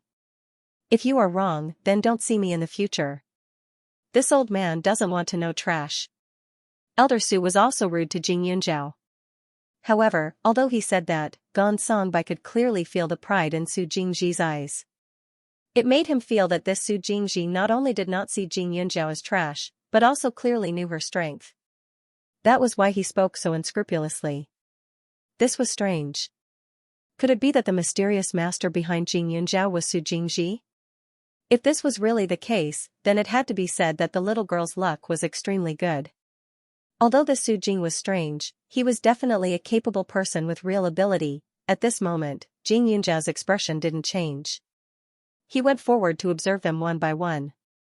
Gastrodia alata, the surface is yellowish-white or light yellowish-brown, with irregular vertical wrinkles, translucent, tough, not easy to break, the cross-section is flat and horny. Generally speaking, those merchants will use the root of chrysanthemum, purple jasmine root, trichosanthan, banana, taro root, potato, sweet potato, and so on to process imitation. It seemed difficult, but in fact, the taste and color were completely different. Jing Yunjiao successfully chose one of them. On the other side, Director Lu had already brought over some reagents.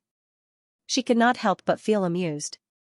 As a traditional Chinese physician, Chief Surgeon Lu's methods were similar to those of Western doctors. Besides, it wasn't difficult to distinguish Gastrodia alata, but he still needed to rely on things like iodine liquid. It could be seen that he only knew some things from books and didn't have much understanding of medicinal herbs. Not only did Jing Yunjiao look down on Chief Surgeon Lu's actions, but even some of the other doctors also shook their heads. Although that was also a method of identification, in the eyes of these traditional doctors, it was a bit nondescript. Jing Yunjiao's state of mind was calm as she continued to observe. Yam, the imitation was usually cast with plant starch, or processed with sweet potato, cassava, ginseng, and shallot. The taste was different. Safflower, mostly dyed with cornstalk, ginseng, the imitation was also very common. The ones on the table were Huashan ginseng, microphyte, platycodon, Angelica dihurica, wild cowpea, and mountain lettuce. The variety was simply wonderful. Jing Yunjiao couldn't help but admire this inferior imitation. After all, if she met someone like Director Lu, she was afraid that it would be easy to fool him. Jing Yunjiao had always been calm and composed. Her serious look made many people feel that this seemingly young girl might really be an expert. Most of the doctors in the room could distinguish the things on the table, but the time required was different. There weren't many people who were as fast and accurate as Jing Yunjiao. They couldn't help but admit that even if they weren't clear about Jing Yunjiao's medical skills, they could still confirm that she had an incomparable eyesight and sense of smell. Just based on her skills, even if she couldn't become a doctor, she could still be an appraiser of medicinal ingredients. Moreover, she knew someone like Elder Su. If she could get some pointers from Elder Su and become a master concoction master, her future would be limitless. Although medical skills were important, even the cleverest housewife could not cook without rice. Medicinal herbs were the foundation, and they all understood this principle. When Jing Yunjiao finished the competition, Director Lu was only halfway through. Other than the medicinal herbs on the table, there were also many tools he used. The smell made the doctors frown. If it weren't for the fact that Director Lu was President Lu's grandson, they would have severely criticized this young man. There's no need to compete. Elder Su suddenly said. Jing Yunjiao got everything right again. Elder Su, I'm not done yet. Director Lu was a little dissatisfied. Although he was a little slow, he used the most appropriate test method and was the most accurate. When he was studying in Beijing, the books taught him the same way. He could not be judged to have lost just because he was slow, right? Moreover, Jing Yunzhao got everything right with her eyesight. Could it mean that she would get all the medicinal herbs she encountered in the future? Such a careless attitude was actually very dangerous. There's no need to continue. What's the difference between a doctor who can't even differentiate between medicinal herbs and trash? Don't hang around in front of me in the future and dirty my eyes. Elder Su was very straightforward and did not give Director Lu any face.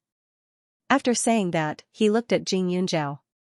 Stupid girl, can anyone compete with you? You're looking down on yourself too much. Also, didn't I tell you before? If you encounter any trouble, you can talk to Li Xiaoyun. Naturally, someone will help you deal with it. You just have to be responsible for learning good things.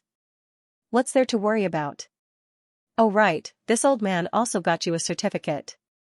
In the future, if anyone says that you're not qualified to treat illnesses, you can poke their eyes out for me to see. I've lived for dozens of years and have processed all kinds of eyeballs, but I haven't studied human eyes.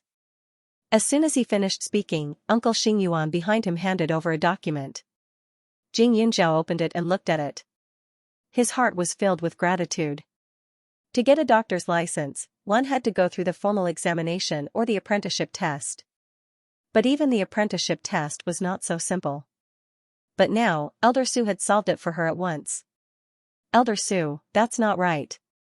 She's just a little girl. She's not even an adult yet. Director Lu said anxiously. Was this in line with the rules? As far as I know, you don't follow the rules either. But at the very least, this brat is capable enough. Su Lao rolled his eyes at him and did not hide his disgust. In this world, there were medical families on the surface, but there were also low-key miracle doctors that others could not afford to offend. As long as the master who brought them in nodded, they could finish their apprenticeship at any time. As for the rules these days, they were all for outsiders to see. That's enough. I really don't know what a trash like you is struggling for. In the future, don't bother me with this kind of small matter. Old Man Su said to Xing Yuan, who was beside him, and lifted his foot to walk outside. The rest of the people were in a complete mess. When Director Lu heard those words, he was so angry that his legs turned to jelly. Director Lu's ability was clearly seen by the people outside.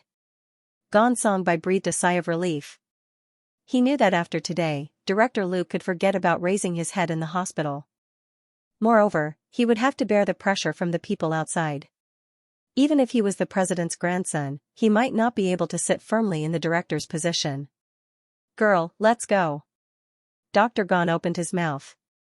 As soon as he opened his mouth, Jing Yunzhao and Xiang Jin immediately stepped forward to help him out of the hospital. Director Lu watched as the old man he hated finally left his sight, but he couldn't feel happy. Everyone's gaze was too glaring. Chief Surgeon Lu used to be quite capable, but that was a few years ago.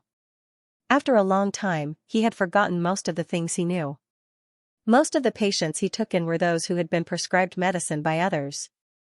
All he needed to do was to sign the prescription or take a look at it. How could he have any real skills? What Chief Surgeon Lu did not know was that the scene of the quarrel and competition in the hospital had been secretly recorded by someone. It had now been spread on the Huaning County Forum, and after a few hours, it had become a hot topic for everyone to know. Director Lu was old and neglected the hospital's matters.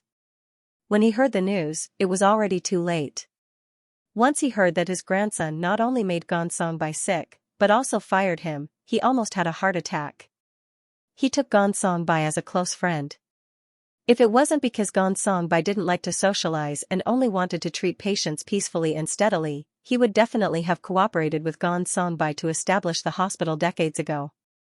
At that time, he also received a lot of help from Gong Bai. Now, he was fired just like that. How could he not know Gong Bai's temperament, being pointed at and scolded for having no medical ethics? At that time, he probably had the heart to die. This grudge was really big. If it was just this matter, Director Lu wouldn't be unable to accept it. But he didn't expect that idiot to compete with a child. The competition was fine, but the problem was that he actually lost in the end.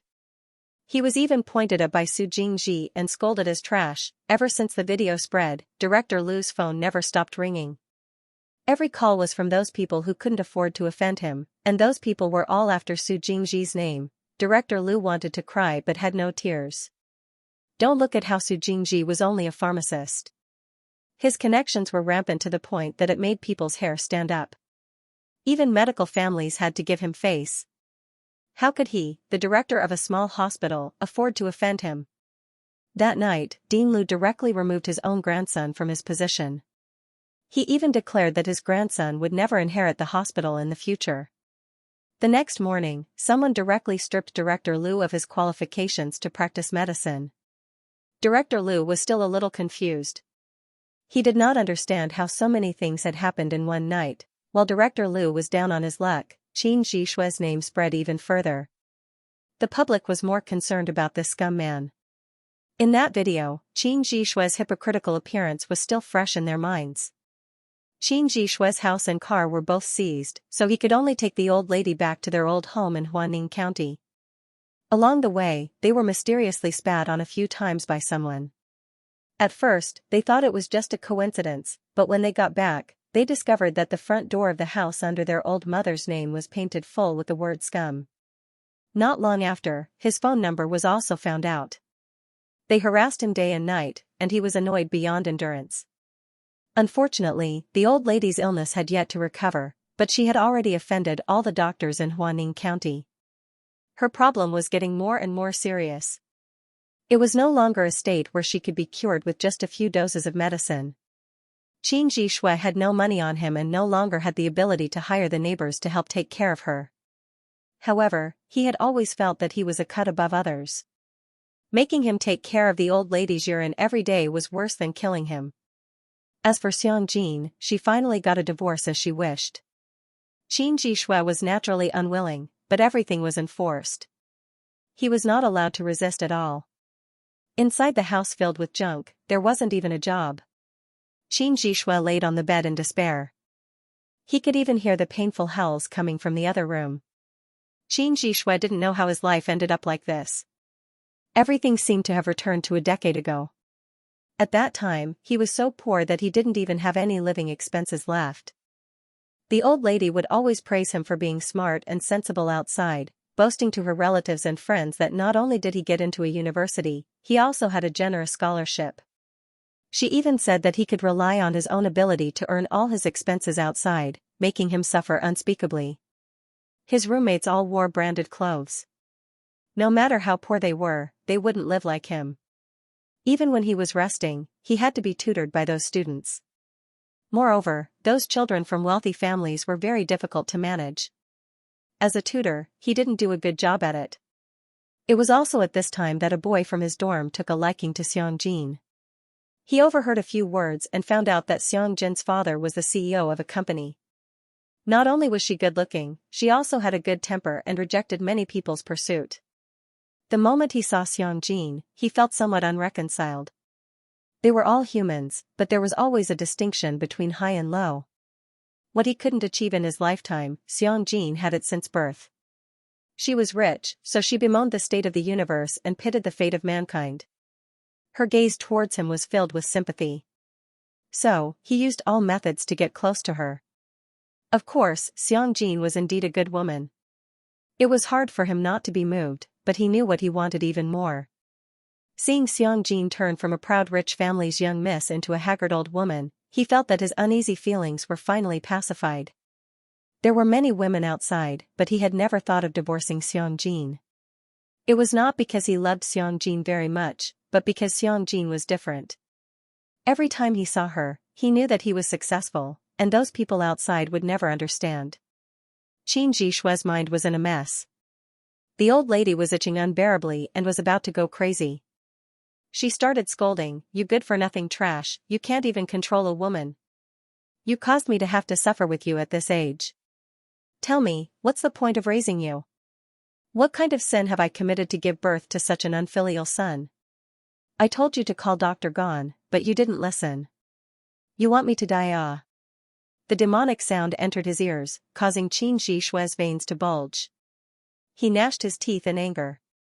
Qin Zhishui couldn't help but think of Xianxia. His entire body felt extremely uncomfortable. Although Xianxia had become a haggard old woman, during the first 2 years of her marriage to him, even though she was very busy outside, she was still gentle and soft when she came home. How harmonious were the two of them at that time. Also, when Xianxia had a miscarriage, she did not look so desperate. If he could go back to that time, he would definitely treat Xianxia better after he took over the company. Also, she was related to the Tang family. If he had known earlier. He didn't know much about it. Xianxia's miserable life continued day by day. Old Madam continued to scold him every day like before, becoming more and more unpleasant to the ears. However, this time, the target of her scolding was her own son. Xianxia thoroughly felt the pain Xianxia had gone through before. He was in so much pain that he wished he was dead. He had no job and no savings. In the end, Xianxia simply let the old lady sell the little shelter they had and rented a house nearby. It was just that the old lady's voice was too loud. The neighbors complained all day long. Not long after, they were both chased out. Xianxia invested all the money he earned from selling the house into his business in an attempt to rise up again. However, in the end, he still lost everything and ended up wandering the streets. Old Madam wasn't good at walking, so Xianxia simply brought her to the streets to beg for money every day. He also couldn't bring himself to look for a job elsewhere, so he had to rely on that meager income to survive. It was extremely miserable. Of course, these were all stories for later. Some people's reputations were ruined, but there were also people whose reputations skyrocketed. Because Jing Yunjiao was still underage, in the video that was leaked before, that cold face was blurred out. Netizens didn't know Jing Yunjiao's identity, but that didn't stop their curiosity. These days, there were many good-looking girls, but there were very few who had such an imposing manner. Even through the screen, they could feel the cold air that the girl was emitting. Her voice was powerful, and every word was full of deterrence. It was even more exciting than a TV drama. When Jing Yunjiao appeared, she kicked director Liu and sent him flying. This became a topic that netizens took delight in talking about. Ever since the video was spread, the relatives and friends of the Gong family went crazy. They didn't know when the Gong family had a granddaughter. More importantly, this granddaughter actually had such a powerful medical talent. It shocked those old doctors. Gong Songbai was originally sullen for 2 days because he had to leave the hospital, but when others came to congratulate him on having a successor, the old man's resentment disappeared. Jinchen, you have to learn well from Yunjiao. If you really can't, it's fine to recognize a master. Our family also pays attention to that. As long as you can learn skills, seniority, and whatnot isn't a problem. Grandpa Gong said with a smile as soon as he saw his grandson. Gong Jinchen specially went home to comfort his own biological grandfather. Who knew that as soon as he entered the door, the old man would start to swindle him? His face immediately turned bitter. Jing Yunjiao wasn't even older than him. If he recognized her as a master, would he still have the face to see others in the future? On the other hand, Suchu nodded happily with a look of schadenfreude. Grandpa, I'm your biological grandson. Gong Jinchen blushed with shame. So what if you're my biological grandson? Yunjiao is more sensible than you. Grandpa Gong snorted. The thing he regretted the most now was that Jing Yunjiao wasn't a child of the Gong family. She was good-looking and talented. Where could they find such a seedling? Although he was old, he was not muddle-headed. Yunjiao treated him like her own grandfather. If she had not been there that day at the hospital, even if he had not been angered to death by Director Liu, his health would have been greatly reduced. Most importantly, his reputation would have been completely ruined. Jing Yunjiao sat at the side. His calm and steady appearance made him look like a jade carving. Just looking at him made one feel better. By the way, Yunjiao, what did you give me? I could smell the fragrance from afar. After a while, Grandpa Gong couldn't help but point at the gift bag that Jing Yunjiao brought over. Jing Yunjiao was waiting for these words. She smiled and opened the bag. It was the wine she brewed in the space. This wine was brewed using the recipe in the spirit jade. The alcohol content was not very high. It was mainly mellow and fragrant. She had tried it carefully. If it was brewed with the grains outside, it would taste better than those on the market. However, it was not as good as the grains in the space. This wine was given to Grandpa Gon, so it was naturally made with the best stuff. The wine bottle was exquisite and ancient. It looked like a thin gourd. There were not many embellishments on the bottle, but the bottom of the bottle was engraved with the words Yuling. It was the name of the wine company that she and Pak Yuan had set up. Grandpa, try this wine. It was brewed by me. Jing Yunzhao opened the wine cork. Grandpa Gon's eyes instantly lit up. He also loved wine, but most of the time, he only drank medicinal wine. Every time, he wouldn't drink excessively, but he still had some understanding of wine. The wine that Jing Yunzhao brought over had a strong aroma, just smelling it made him salivate. Usually, Jing Yunzhao would bring some fresh fruits when she came to the Gon residence. Gon Jingchen and Suchu felt that it was strange that she was acting so abnormally today. When they saw that she was taking out wine, they were even more confused. The old man didn't love wine. In the past, he had piled up the wine that others gave him everywhere. In the end, he had no choice but to give it to others. In short, the old man didn't even look at it. His reaction today wasn't right. Was he giving face to Jing Yunzhao? Suchu and Gon Jingchen had the same thought. However, after the old man took the wine and took a small sip, he revealed a very surprised expression in the next second. He clapped his hands and said, "Good wine. There are no impurities in this wine. It's much better than the ones I drank in the past. Yunzhao, accompany this old man for a meal today. I'll try it again." "Oh right, did you brew this yourself?" The old man suddenly thought of something. He was a little shocked. Why did this little girl always give him the feeling that she was omnipotent? Brewing wine wasn't strange. Suchu had tried making wine before, but the taste was really bad. However, Jing Yunzhao's wine was different. It was mellow and fragrant, with a clear and pure color. The aftertaste lasted for a long time. After drinking 2 mouthfuls, he felt as if his fatigue was dispelled. It made his mood better. The same went for the fruits that Jing Yunzhao sent. He heard that they were all planted by her mysterious master. The taste was completely different from the ones on the market. Not only did they look good, but they also tasted good. Every time Jing Yunzhao sent them a large amount, they couldn't finish it. However, ever since the family had those fresh fruits, they didn't even have a cold or fever. Of course, it might not be related to the things that Jing Yunzhao sent over. However, he still felt that she must be extraordinary. "Grandfather, you're the first person to taste it. However, in addition to this wine, I also brewed medicinal wine and fruit wine. I'll bring them over for you to see next time," Jing Yunzhao said. This wine had its own name. When the factory mass-produced it, the name would be engraved on the bottle. "Yunzhao girl, what are you thinking about every day in that little head of yours? You can even brew wine. Did your master teach you this?" The old man sighed, his heart filled with emotion. Jing Yunzhao nodded. At this moment, when the old man tasted the wine again, the feeling in his heart was different. There was also a faint sense of pride. If this wine was sold, it would definitely be able to stand firmly in the market. If that day really came, wouldn't he, the first person to eat crabs, be envied to death? However, this market would probably have to wait for another 2 years. When Jing Yunzhao reached adulthood, he might be able to give it a try. However, the old man would never have thought that not long after, this wine would become a trend. Jing Yunzhao wasn't in a hurry to say it. After all, the matter wasn't settled yet. It was inevitable that the old man would be worried. Once everything was settled, the old man would only need to enjoy the surprise. Jing Yunzhao's wine caused the old man to become an alcoholic for the first time. However, this matter also caused a bit of a joke. Old man Gon had a son and a daughter, but they both had independent jobs.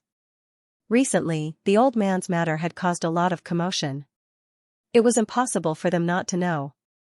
When the two of them heard the news, they immediately rushed home. Who knew that when they entered the house, they would find that the old man, who usually didn't like wine, couldn't help but drink a cup. The two of them were frightened. He had already reached the point of drinking to drown his sorrows. How could he be in a good mood?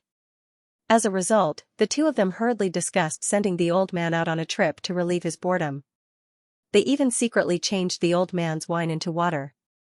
The old man couldn't find the treasure that Jing Yunjiao sent over. He was so anxious that his eyes turned red. His anger wasn't light at all. Only after he flew into a rage did his children confess. When the old man heard this, he wanted to scold someone. Grandpa Gon's son and daughter had never seen their father like this before. They were anxious and panicked, and felt that this incident had greatly affected their father. "Dad, you should drink less of this wine. Why don't we accompany you on a trip? It's healthy and good for your mood." "That's right, Dad. If you really want to drink it, then try the medicinal wine. Also, I just saw it. I don't know which factory produced this wine. We don't even know if it's up to standard." "Oh right, did you buy it or did someone give it to you? I'm going to settle the score with them." Grandpa Gon was so angry that his face turned green. Gon Jinshan was urgently called back. When he saw his father and aunt in this state, he felt a sense of schadenfreude. "Dad, Auntie, this wine was brewed by my classmate." Before Gon Jinshan could finish speaking, he heard his father suddenly roar, "What? What is your classmate thinking? How can you casually drink the wine that you brewed yourself? You too. Grandpa Gon is confused and you're confused too, aren't you? What's your classmate's name? Bring me to her and ask her clearly. How can she be so stupid?" Bang! Grandpa Gon casually picked up a book from the table and threw it at his son's head. Gon Jinshan's mouth twitched, and he secretly laughed. Jing Yunjiao was his grandfather's precious god-granddaughter. She was more important than him, his biological grandson. Calling her stupid, his father brought this upon himself. "Bastard! I'm so angry. Who are you calling stupid? I think you're the one who is stupid. This wine was brewed by Yunjiao. So what? It's delicious. There were only 2 bottles, and you 2 idiots actually poured it all away." Grandpa Gon was so angry that his beard was stiff. When he thought about the wine, he felt his heart ache. This wine was getting better the more he drank it. After drinking it, his chest didn't feel stuffy anymore. He even slept soundly. Now, it was all gone, his son and daughter were dumbfounded. Of course, Jing Yunjiao and the others knew about it. They also liked this little girl very much. No wonder their father scolded them for being stupid. So it's a gift from Yunjiao. No wonder it smells so good. "Dad, I didn't know. How about this, I'll ask Yunjiao for a few more bottles," Uncle Gon said immediately. He smelled the wine when he poured it out, but he didn't taste it because he was worried about the old man. He might be worried about the things given by others, but Jing Yunjiao knew her limits. Moreover, Old Master's matter was all thanks to her. The old man snorted. "Go. Come back when there's wine. Otherwise, don't come back." After all, Jing Yunjiao was still a child. He probably didn't have much time to brew wine. He might not even have any stock on hand, Uncle Gon immediately responded, and the 2 elders dragged Gon Jinshan out of the door. Only then did they learn the truth about the old man's fondness for wine from Gon Jinshan. He did not know whether to laugh or cry. They wanted to coax the old man, but who knew that the flattery would backfire? The father and son of the Gon family went to their residence together. When Jing Yunjiao heard the purpose of their visit, she couldn't help but laugh. She even took out an extra bottle of wine. "Uncle Gon, you can try it too. If you think it's good, feel free to ask me in the future." Although Gon Jinshan's father was only a doctor, Gon Jinshan's mother was a businesswoman. She usually had to give gifts or entertain VIPs. The taste of her wine was absolutely impeccable. Now, she was only worried about its popularity. In fact, besides Old Master Gon, Jing Yunjiao also gave a few bottles to Old Man Su. After all, this matter was thanks to his help. But now, Jing Yunjiao was conflicted. She was going to send this wine to Xianxia for Du Lin to taste, but what about Li Xiaoyun? At this time, Uncle Gon felt much more relaxed after receiving the wine. After calming down, he felt that the old man's love for this wine was not without reason. After leaving Jing Yunjiao's place, Uncle Gon carefully sneaked a sip of the wine as soon as he got into the car. The moment it entered his stomach, it immediately triggered the worms in his stomach. He rolled his eyes and decided to take a few more bottles. When he returned to the old man's place, he only took out 2 bottles. As for Jing Yunjiao, she personally went to Xianxia and brought 20 bottles with her. It would take about 3 months for the factory to brew the first batch of wine. Before that, all the company's publicity and sales would be provided by her space. After all, time was slow in the space, so it would not take too much time. However, there was also a disadvantage, which was that there was a limit to the quantity. Therefore, in these 3 months, her and Pak Yuan's goal was to increase Yuling wine's popularity. In Yutianxian, there was an endless stream of customers, and business was booming. Jing Yunjiao's daily delivery of ingredients had more than doubled compared to before. Young Masterly said that you were heartless, and he was right. Du Lin took a sip of wine with great interest, but he did not forget what Young Masterly had told him. What do you mean? Jing Yunjiao did not understand at all. Looking at her confused eyes, Du Lin smacked his lips and secretly admired Young Masterly. Young Masterly has returned to the capital. According to the previous schedule, he will only be back next year, Du Lin explained. Jing Yunjiao's eyes flashed with a trace of surprise. No wonder she had not received any text or phone calls from Li Xiaoyun for so long. Li Xiaoyun had been discharged before her exam, but she was really busy at that time and had rejected his 2 invitations to treat her.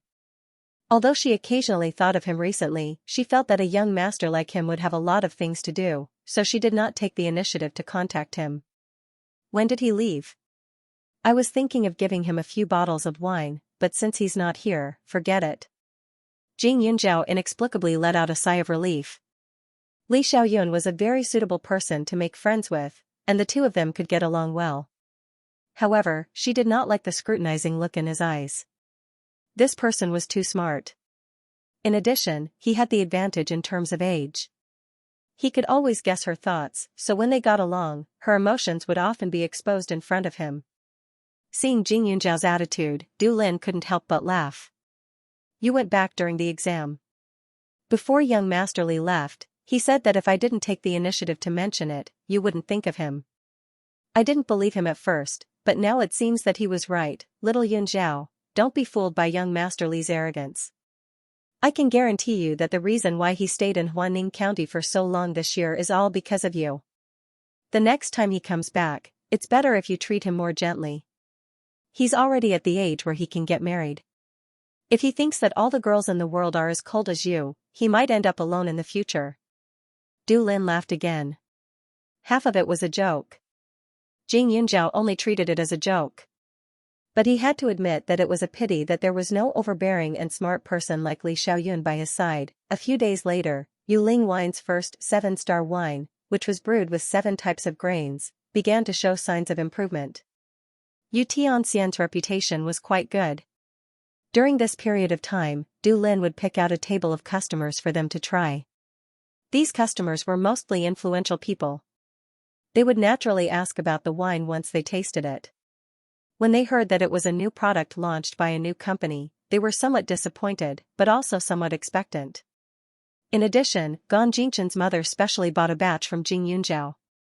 The response was even better. The business circle was very complicated, but it wasn't big. Once something new appeared, it would easily attract their attention. Naturally, they would begin to inquire about it. Of course, there were quite a few wine companies that wanted to get their hands on her recipe. Gan Jinchen's mother treated her well and asked for her opinion. However, when she found out that the wine had been handed over to someone else to make, she couldn't help but be surprised. The hot holiday passed quickly. At the end of August, Yuling Wines officially launched the 7-star wine for sale. However, due to the limited quantity, it was sold out immediately. Pak Yuan took the opportunity to make a name for himself and received a lot of orders. Xianxia also became Jing Yunjiao's right-hand woman. Although she suffered many setbacks in her relationship, she was decisive and had a lot of ideas when it came to work. Jing Yunjiao wasn't worried that these 2 people would take charge of the company's affairs.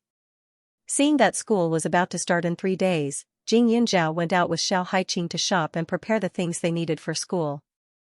However, after the 2 of them walked around, Jing Yunjiao inexplicably felt a gaze following her closely. Someone was definitely following them. However, when she turned her head, there were many passers-by, so it was difficult to distinguish. "What's wrong?" Xiao Haiqing asked, puzzled. "Nothing, Haiqing. I'm a little tired. Let's go sit in that shop?" Jing Yunjiao pointed at a snack bar by the road. Xiao Haiqing felt that there was something wrong with Jing Yunjiao. In the past, whenever she dragged Jing Yunjiao out shopping, she wouldn't say the word tired even if she carried things for a whole day. She wouldn't even sweat. However, they had only been out for a while now. However, Xiao Haiqing's eyesight was very good. When she saw Jing Yunjiao's state, her first thought was that she had her own reasons. She nodded without hesitation. It wasn't dinner time yet, so there weren't many people in the shop. Jing Yunjiao symbolically ordered some food and sat down quietly. Her gaze was fixed on the entrance, watching the people walking back and forth in front of it. After staring for a while, Jing Yunjiao found a strange target. The other party looked like a woman in her 40s or 50s. She was dressed in ordinary clothes, her hair was messy, and her skin was dark. She looked like she worked hard all year round. Her eyes were a little flustered, and she glanced at her from time to time. Her face was full of hesitation, and her expression was very complicated. A few minutes later, another rough-looking man walked over. At first glance, the man looked like a laborer, and his clothes were not exquisite. The two of them dawdled for a while and began to walk towards Jing Yunjiao. "You." Xiao Haiqing looked at the two people who suddenly appeared in front of her. She was surprised. "Eldest girl?" "Yes, she's the eldest girl." "Father, take a look. Her eyebrows and eyes are the same as mine when I was young," the woman said. Jing Yunjiao was stunned. Xiao Haiqing's mouth twitched. How was it exactly the same? Jing Yunjiao's red phoenix eyes were sharp and spirited, while this woman's eyes were downwards with a bitter expression. Furthermore, she had a round nose. Jing Yunjiao, on the other hand, was different. Her nose was sharp and perky, small and exquisite. The difference in style was 2 centuries. "You've been following me all the way. What's the matter?" Jing Yunjiao didn't get angry and asked calmly, since he didn't know the reason. When the woman heard this, tears flowed down her face. She stepped forward to grab Jing Yunjiao's hand. However, Jing Yunjiao had been practicing martial arts in the space for 2 months during the summer vacation. She had never liked strangers touching her, so she naturally avoided it. "Aya, you're my eldest girl. There's no mistake." Seeing Jing Yunjiao's cold attitude, the woman wailed. Jing Yunjiao frowned. Xiao Haiqing couldn't close her mouth, and her eyelids kept twitching. Fortunately, there weren't many customers in the store, so the woman's actions didn't attract too much attention. Jing Yunjiao's heart was also flustered. She raised her head to take a closer look. This couple's attitude was earnest. The woman's tears flowed down in strings, both her eyes were red, but she seemed to be sincere. She kept calling her eldest lass, so it was hard for her not to overthink the meaning behind those words. The other party cried for a while, but she wasn't afraid. She directly sat down on the seat next to her and stared at Jing Yunjiao as if she was afraid that she would escape. She slowly opened her mouth and said, "Eldest lass, I've wronged you all these years. I thought you already, isn't the child fine? Don't speak nonsense." The man next to her immediately stopped her. "What do you two mean? Can you explain it clearly?" Jing Yunjiao said with a frown. After she found out about her identity in her previous life, she also wanted to find her biological parents, but she was already in prison at that time. She didn't have any requirements for her biological parents. This was Huaning County, which was only a small place.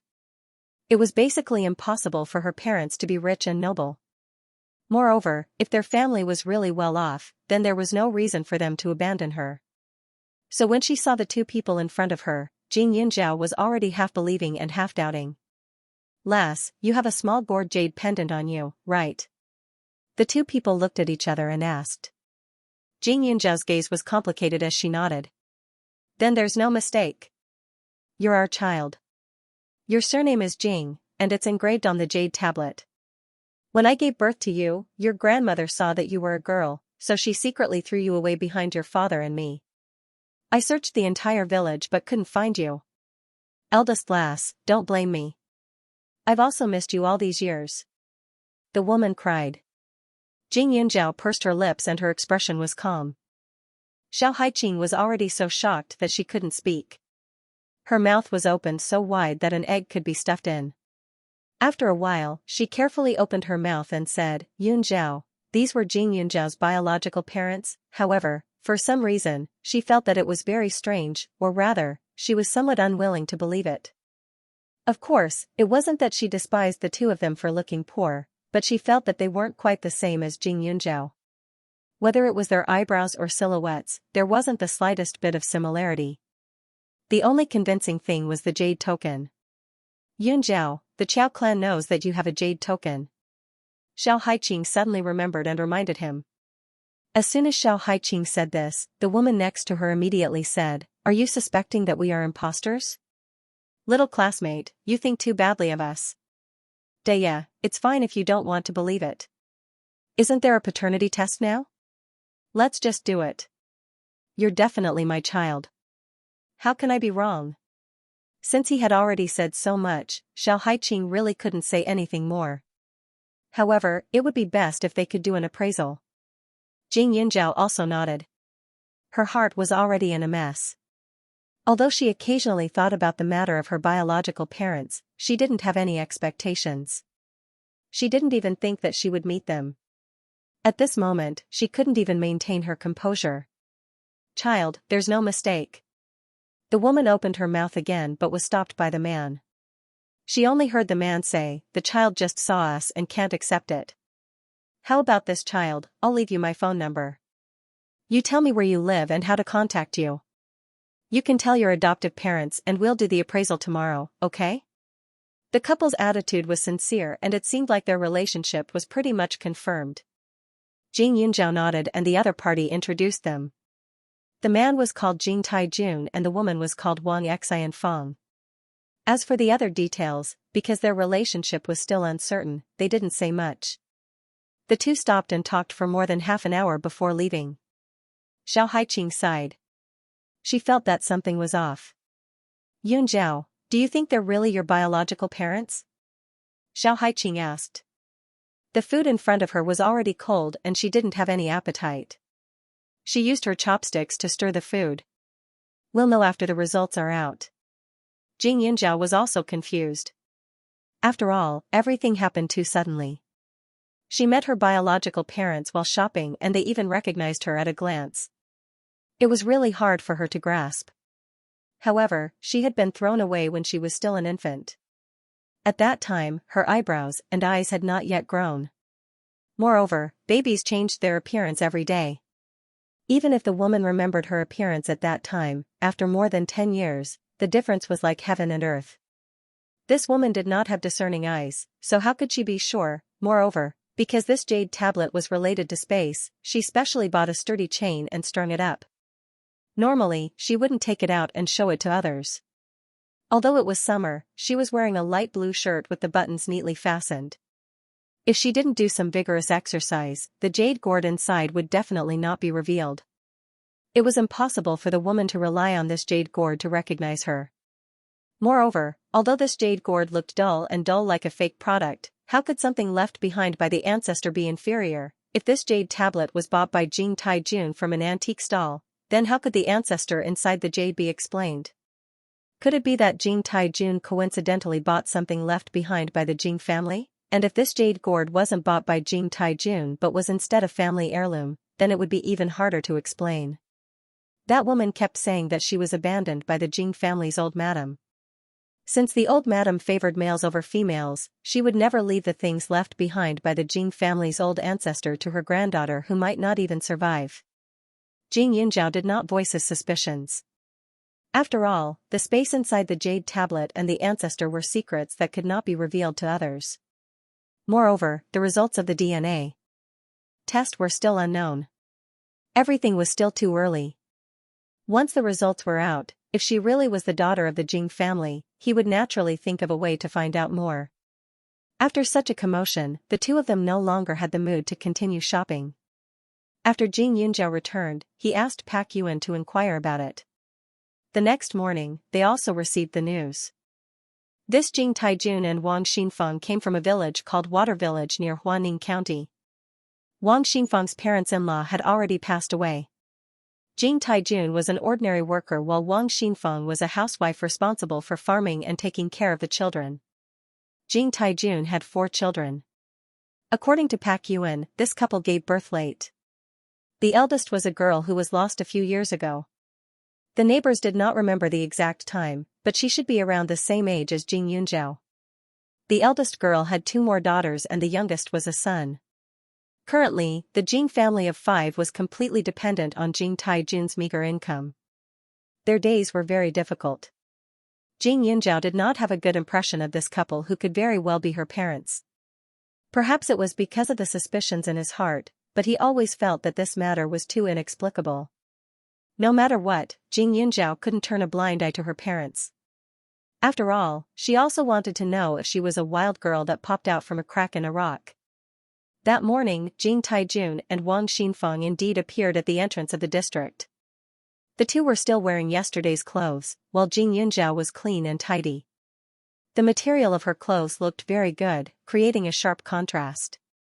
"Eldest daughter, aren't your adoptive parents coming with you?" Wang Xinfeng asked. Huaning County was only a small county and didn't have the technology to do a paternity test, so they had to make a trip to Ning City today.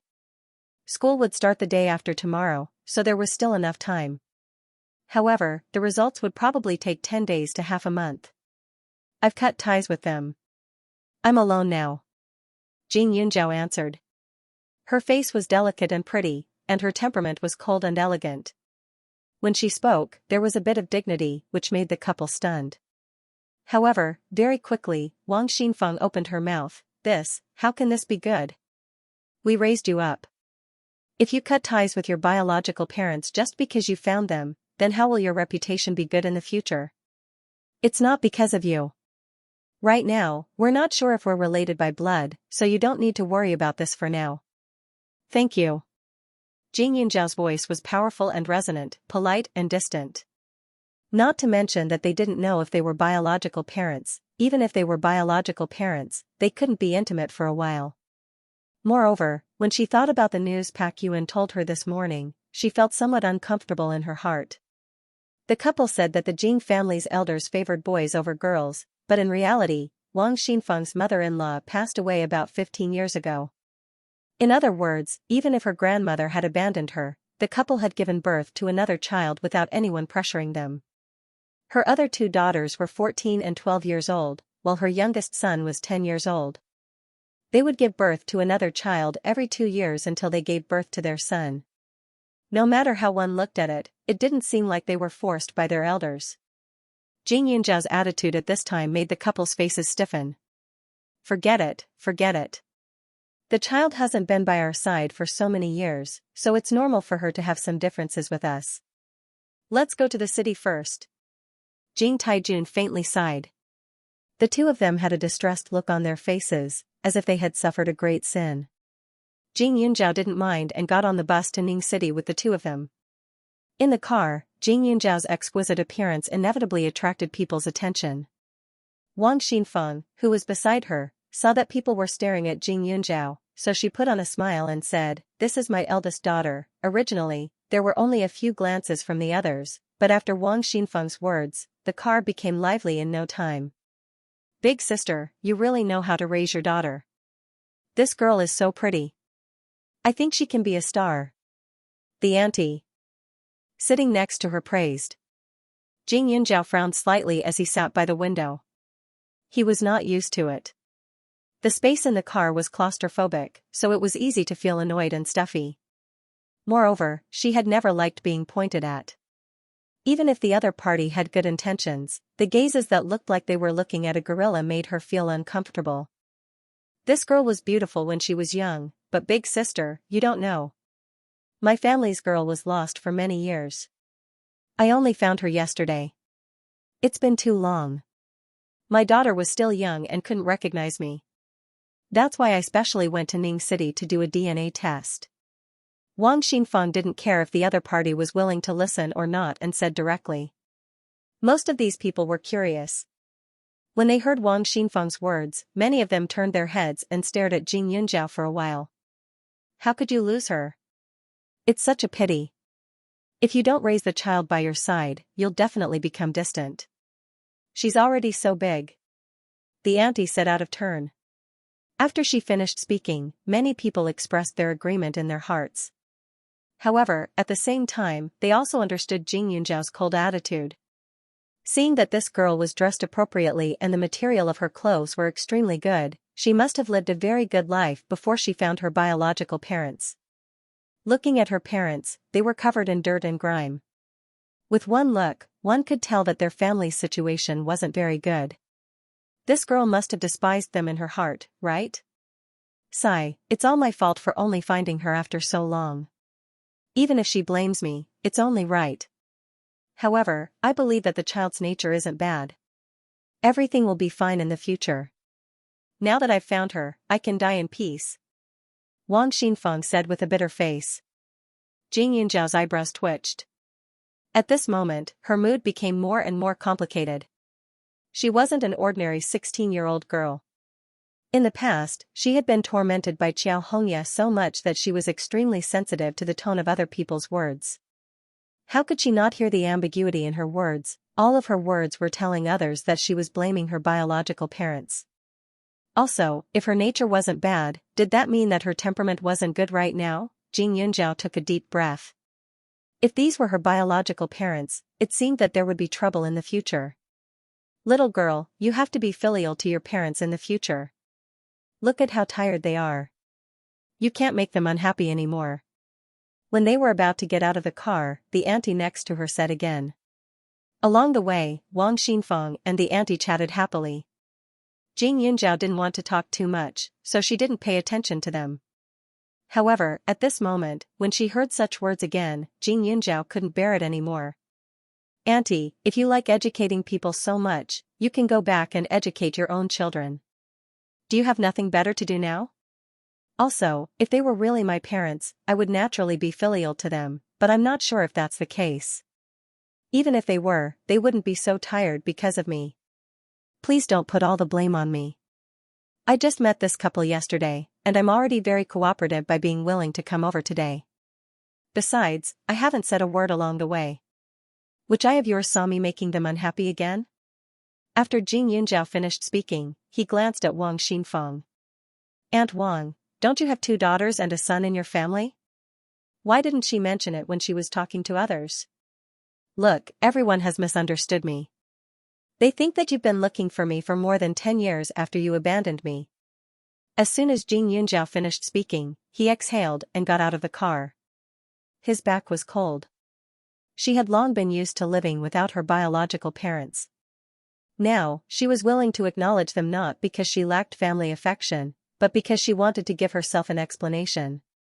During those days in prison in her previous life, she constantly wondered why her biological parents had abandoned her. She also constantly fantasized about how her life would be like if she had never been separated from her biological parents. Therefore, she didn't resist these 2 people who suddenly appeared and claimed to be her parents. She even actively cooperated with them. Jing Yunjiao's words made Wang Xinfeng and the auntie blush. The auntie suspiciously glared at Wang Xinfeng. So this couple actually had 3 children? That was different. If they really missed their lost children so much, why did they keep giving birth to so many? They valued boys more than girls, right? Wang Xinfeng was exposed by Jing Yunjiao on the spot and felt embarrassed. She hurriedly got out of the car. The strong sunlight outside made her face even redder. Jing Yunjiao opened his mouth as if to say something, but Jing Yunjiao ignored him. He simply called a taxi and drove to Ning City's largest hospital. How expensive is it to call a taxi? If the 3 of us took the bus, it would only cost a few dollars. Wang Xinfeng couldn't help but mutter. Her face was a bit bitter. It would be better if she was smiling, but right now, she looked as if she had lost $1,000. Jing Yunjiao couldn't help but wonder if she would cry if she kept this mouth shape for a while. It's fine. It's just a few dozen dollars. What's more important than finding our daughter? Jing Taijun said. Wang Xinfeng didn't say anything. But when they got out of the car, before Jing Taijun could take out the money, Jing Yunjiao had already handed it over. She didn't want to take advantage of others. If the test results came out and the other party wasn't her biological parents, it was hard to guarantee that they wouldn't yell at her for a few dozen dollars. She had enough of people like Qiao Weimin. Now, she was a bit guarded against everyone. This Ming City Central Hospital had many tall buildings. It looked really grand and wasn't something that a small place like the county could compare to. Ming City's prosperity could be ranked in the top in the whole of China. This medical standard also represented the development of Ning City. Therefore, not only was the construction very grand, the environment inside was also very good. The test wasn't very troublesome. Pay the money, collect the blood sample, and it was over quickly. Under Jing Yunjiao's insistence, the few $1,000s were split equally between the two parties so that there wouldn't be any monetary implications after confirming that they weren't related. Xiao Yun, you see, this big hospital is really different. Oh right, a few days ago I felt a bit out of breath and wasn't feeling very well. Since we're already here, why don't you accompany Mom to have a look? Wang Xingfang also knew that Jing Yunjiao didn't like to interact with others. She just stood beside her with a face full of expectation. Jing Yunjiao glanced at her and nodded. The departments in the central hospital were clearly separated. One only needed to take the elevator to get up and down. Every place was easy to find.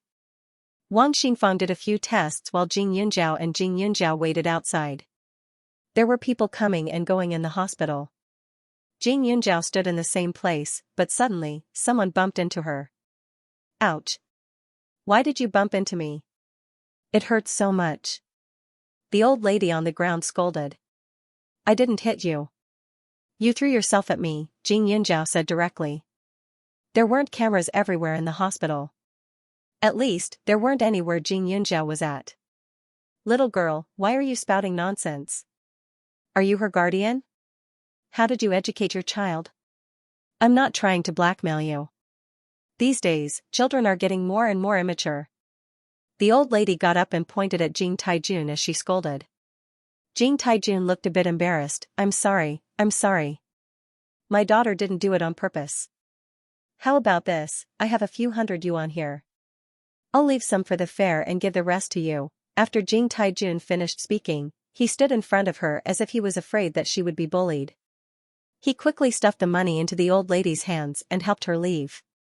Although Jing Taijun's face was full of protection, Jing Yunjiao wasn't moved at all. Whether or not she did it, Jing Taijun was clear in his heart. This kind of behavior was only confirming her crime. She, Jing Yunjiao, was reborn. She definitely wouldn't bear a crime that didn't belong to her, even if this matter was so small that it could be ignored. Wait! Jing Yunjiao shouted with a cold face. She walked over and stuffed the money in the old lady's hands back into Jing Taijun's hands. There's no reason in this world to pay for being bumped into. The old lady and Jing Taijun were both stunned. Some of the patients beside them also stopped. The old lady was old and weak.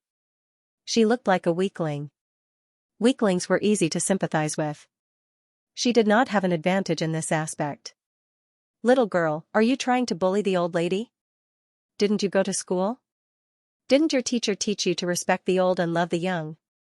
The old lady said. Jing Yunjiao's eyes flashed with a trace of mockery. Old lady, you're not the only one in this hospital. I believe there are still people who saw the truth. Even if everyone thinks that I hit you, fine, I'll just go for a checkup. It's best if it's a full body checkup.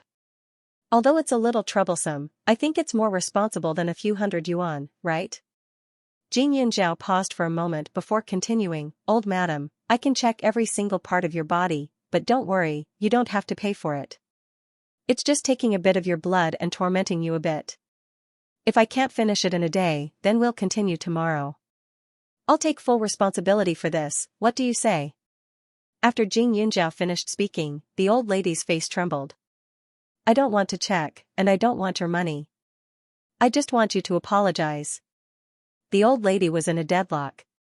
Apologize? Sure, but you have to think it through. Jing Yunjiao laughed coldly and spoke in a voice that no one else could hear. After I apologize, if an old man like you really gets hit by a car, then you can't blame me anymore. Enemies are bound to meet on a narrow road. We'll definitely meet again in the future. When that time comes, if I'm still young and don't know any better and accidentally kill someone, then the responsibility wouldn't be too heavy." After hearing this, the old lady could not help but take a step back. Jing Yunzhao's murderous aura was thick. His smile was cold and cruel. It was really scary. The old lady turned to leave. Jing Yunzhao directly reached out and grabbed her arm. He continued to smile and said, "Why are you leaving? Aren't you going for a checkup? You just said that I hit you. Don't I have to take responsibility?" His hand was slender and looked like he was pulling gently. However, the old lady's face was pale. She felt like her bones were about to break. She stared at Jing Yunzhao with her eyes wide open. However, she saw that Jing Yunzhao's cold smile was still as if he did not do it on purpose. You let go of me," the old lady said anxiously. "That won't do. My teacher taught me to respect the old and love the young. He also taught me to take responsibility. If you leave, someone might say that I ran into an old lady and abandoned her." Jing Yunzhao's voice was cold. His strength increased by a few notches. "No, you didn't hit me. It was my own carelessness." The old lady was suddenly frightened. She felt that the girl wasn't just trying to scare her. Her gaze was as if she wanted to eat someone. Moreover, she was extremely strong. She felt that if she didn't retreat, this little girl would crush her arm in the next second. "Really? In that case, I'm relieved." Jing Yunzhao looked at her deeply and let go of her hand. The old lady instantly left as if she was running for her life. As they grew older, they naturally cherished their lives more than the younger ones. Who would dare to provoke someone over such a small matter? What if the person they met was really a lunatic? He never thought that Jing Yunzhao would use such a method to scare the old lady away. Originally, he wanted to take this opportunity to show off and let Jing Yunzhao let down his guard. Who would have thought that this little girl would not play by the rules at all? When ordinary children encountered such a situation, would they use such a method to resolve it? Don't say any more, Uncle Jing. I know what you're thinking. However, I hate it when people plot against me. If you're really my biological parents, then I will naturally fulfill my responsibility to support you. However, if you have other ideas, then I won't accompany you. Right now, we still don't know if we're father and daughter, so I don't think I need to fulfill my responsibility as a daughter. Therefore, I'm sorry, but I'll leave first." Jing Yunzhao didn't wait for Jing Taijun to respond and turned to leave. Her elegant and cold figure made Jing Taijun dumbfounded. He had 3 children and 2 of them were daughters. Those 2 girls were only a few years younger than Jing Yunzhao, but they weren't like her at all. "Where's Xiaoyun?" When Wang Xinfeng came out of the checkup, she saw that her husband was the only one around and asked. "She left." Jing Tijuan's face didn't look too good and added, "She said that she's not our daughter yet, so there's no need to take full responsibility." Hearing this, Wang Xinfeng's eyes widened. How could there be such an unreasonable child? Although the test results wouldn't be out for the time being, now that the other aspects were almost confirmed, Jing Yunzhao should have an idea in her heart, right? How was she like a 16-year-old child? That cold look made it seem like they had a deep hatred. The 2 looked at each other and didn't say much. But when they thought of the money they paid for the checkup, their hearts ached. Since Jing Yunzhao came to Ning City, she naturally had to go to the company. The housing prices in Ning City couldn't be compared to Huaning County. Pak Yuan rented a floor of an office building in Ning City, and the area wasn't small. Now that everyone in the company had their own duties, plus the fact that they had just started a business, their enthusiasm was extremely high. These days, all the products of Yuling wine were taken out by Jing Yunzhao from her space. But it wouldn't be long before the factory could support the entire industry chain, so she didn't need to work so hard. At this time, when Pak Yuan and Xiong Jin heard that she had come to Ning City, they were inexplicably excited and even nervous. Even though Jing Yunzhao was still young, her imposing manner had never been weak. Even though the company looked like it was in shape, they were still worried that something would happen to the employees when Jing Yunzhao, the real big boss, arrived. Thus, on this day, the requirements for the employees were even stricter. Everyone originally thought that there would be some powerful client coming to inspect them, But they found out that the person who came in was just a 15 or 16-year-old girl. They were puzzled and even a little confused. In order to avoid affecting the morale of the employees, Jin Yunjiao's identity wasn't strict. In the eyes of the employees, she was just the sister of the general manager, Pak Yuan. Pak Yuan was in his 30s, and his appearance was outstanding, but he wasn't a warm man at all. Because of work, Pak Yuan was even stricter to his employees. Xianxia was the same, separating public and private matters. Once it involved business, she wouldn't give face to anyone. These two people of them were the company's general manager and the other were the company's vice president. And they were both single. However, the other higher-ups in the company were all selected by Bai Yuan and Jin Yunjiao. Their character was trustworthy, and they wholeheartedly devoted themselves to their work. They didn't have any crooked thoughts. As for the normal employees, even if they had feelings of admiration, they still revered Bai Yuan more. The atmosphere was harmonious, but when they saw Jin Yunjiao, they couldn't help but reveal looks of envy. Xianxia and Pak Yuan reported their work in the past few days according to the procedures, without the slightest hint of perfunctory. Jin Yunjiao found that the two of them handled everything in the company very well. After listening to these reports, it was already 5 or 6 in the evening. After all, Pak Yuan was a man, so Jin Yunjiao only let Xianxia accompany her to walk around Ning City at night. This city shone with neon lights, with some shocking beauty. Xianxia had lived in Ning City for more than 20 years, so she was very familiar with this place. She specially brought Jin Yunjiao to a very good restaurant. It was quiet and elegant, and quite romantic. Yunjiao, have you ever thought about transferring schools? I'm thinking that our company's development will definitely get better and better. If you're in Ning City, it'll be more convenient for you to exchange ideas. Moreover, Ning City's education is much better than Huaning County. You don't have any relatives in the county. Xianxia said with good intentions. Jin Yunjiao smiled, it's enough to have you guys here in Ning City. If there's really a big matter, you can contact me with a phone call. So let's just forget about transferring schools. Ning City was indeed good, but there were people she couldn't let go of in Huaning County. Grandpa Gon, Old Man Su, Xiao Haiqing, and Su Chu were the biggest gains in her life. As for grades, she wasn't worried at all. Although the learning environment was important, it still depended on the person. She believed that no matter what kind of situation she was in, she would be able to get the best grades. Otherwise, she would have been reborn for nothing. Right, if I remember correctly, you start school the day after tomorrow, right? Why did you think of coming to Ning City at this time? Xianxia took a sip of tea and asked puzzledly. She and Pak Yuan often went back to the county. Every time they went back, they would report to Jin Yunjiao about their work. There was nothing to worry about at the company. If it was purely for sightseeing, they should have come earlier. That way, they could have stayed in Ning City for a few more days. Yesterday, when I was shopping with my friends, I met an auntie. She was certain that I was her long-lost daughter, so today I specially came to do a paternity test. Jin Yunjiao played it down. Thinking about what happened during the day at the hospital, she still felt uncomfortable. But fortunately, she had experienced that kind of thing countless times in the Qiao family. Even if the other party was her biological parents, they were no different from strangers. So she didn't feel sad. When Xianxia heard this, she was shocked. Paternity test, when she met Jin Yunjiao, she only had Gong Song Bai, her god-grandfather, by her side. The old man never mentioned anything about Jin Yunjiao's family to her, but she did ask Pak Yuan about it. She only knew that her adoptive parents were extremely biased and selfish people, causing Jin Yunjiao to suffer a lot in the past. Therefore, every time she saw Jin Yunjiao, she would deliberately avoid talking about family matters. What kind of people are they? Is it good for you? Xianxia asked nervously. Although she hadn't spent much time with Jin Yunjiao, she was grateful to Jin Yunjiao from the bottom of her heart. If it weren't for her, she wouldn't have been able to contact Master Tang. Later on, she wouldn't have been able to get a divorce.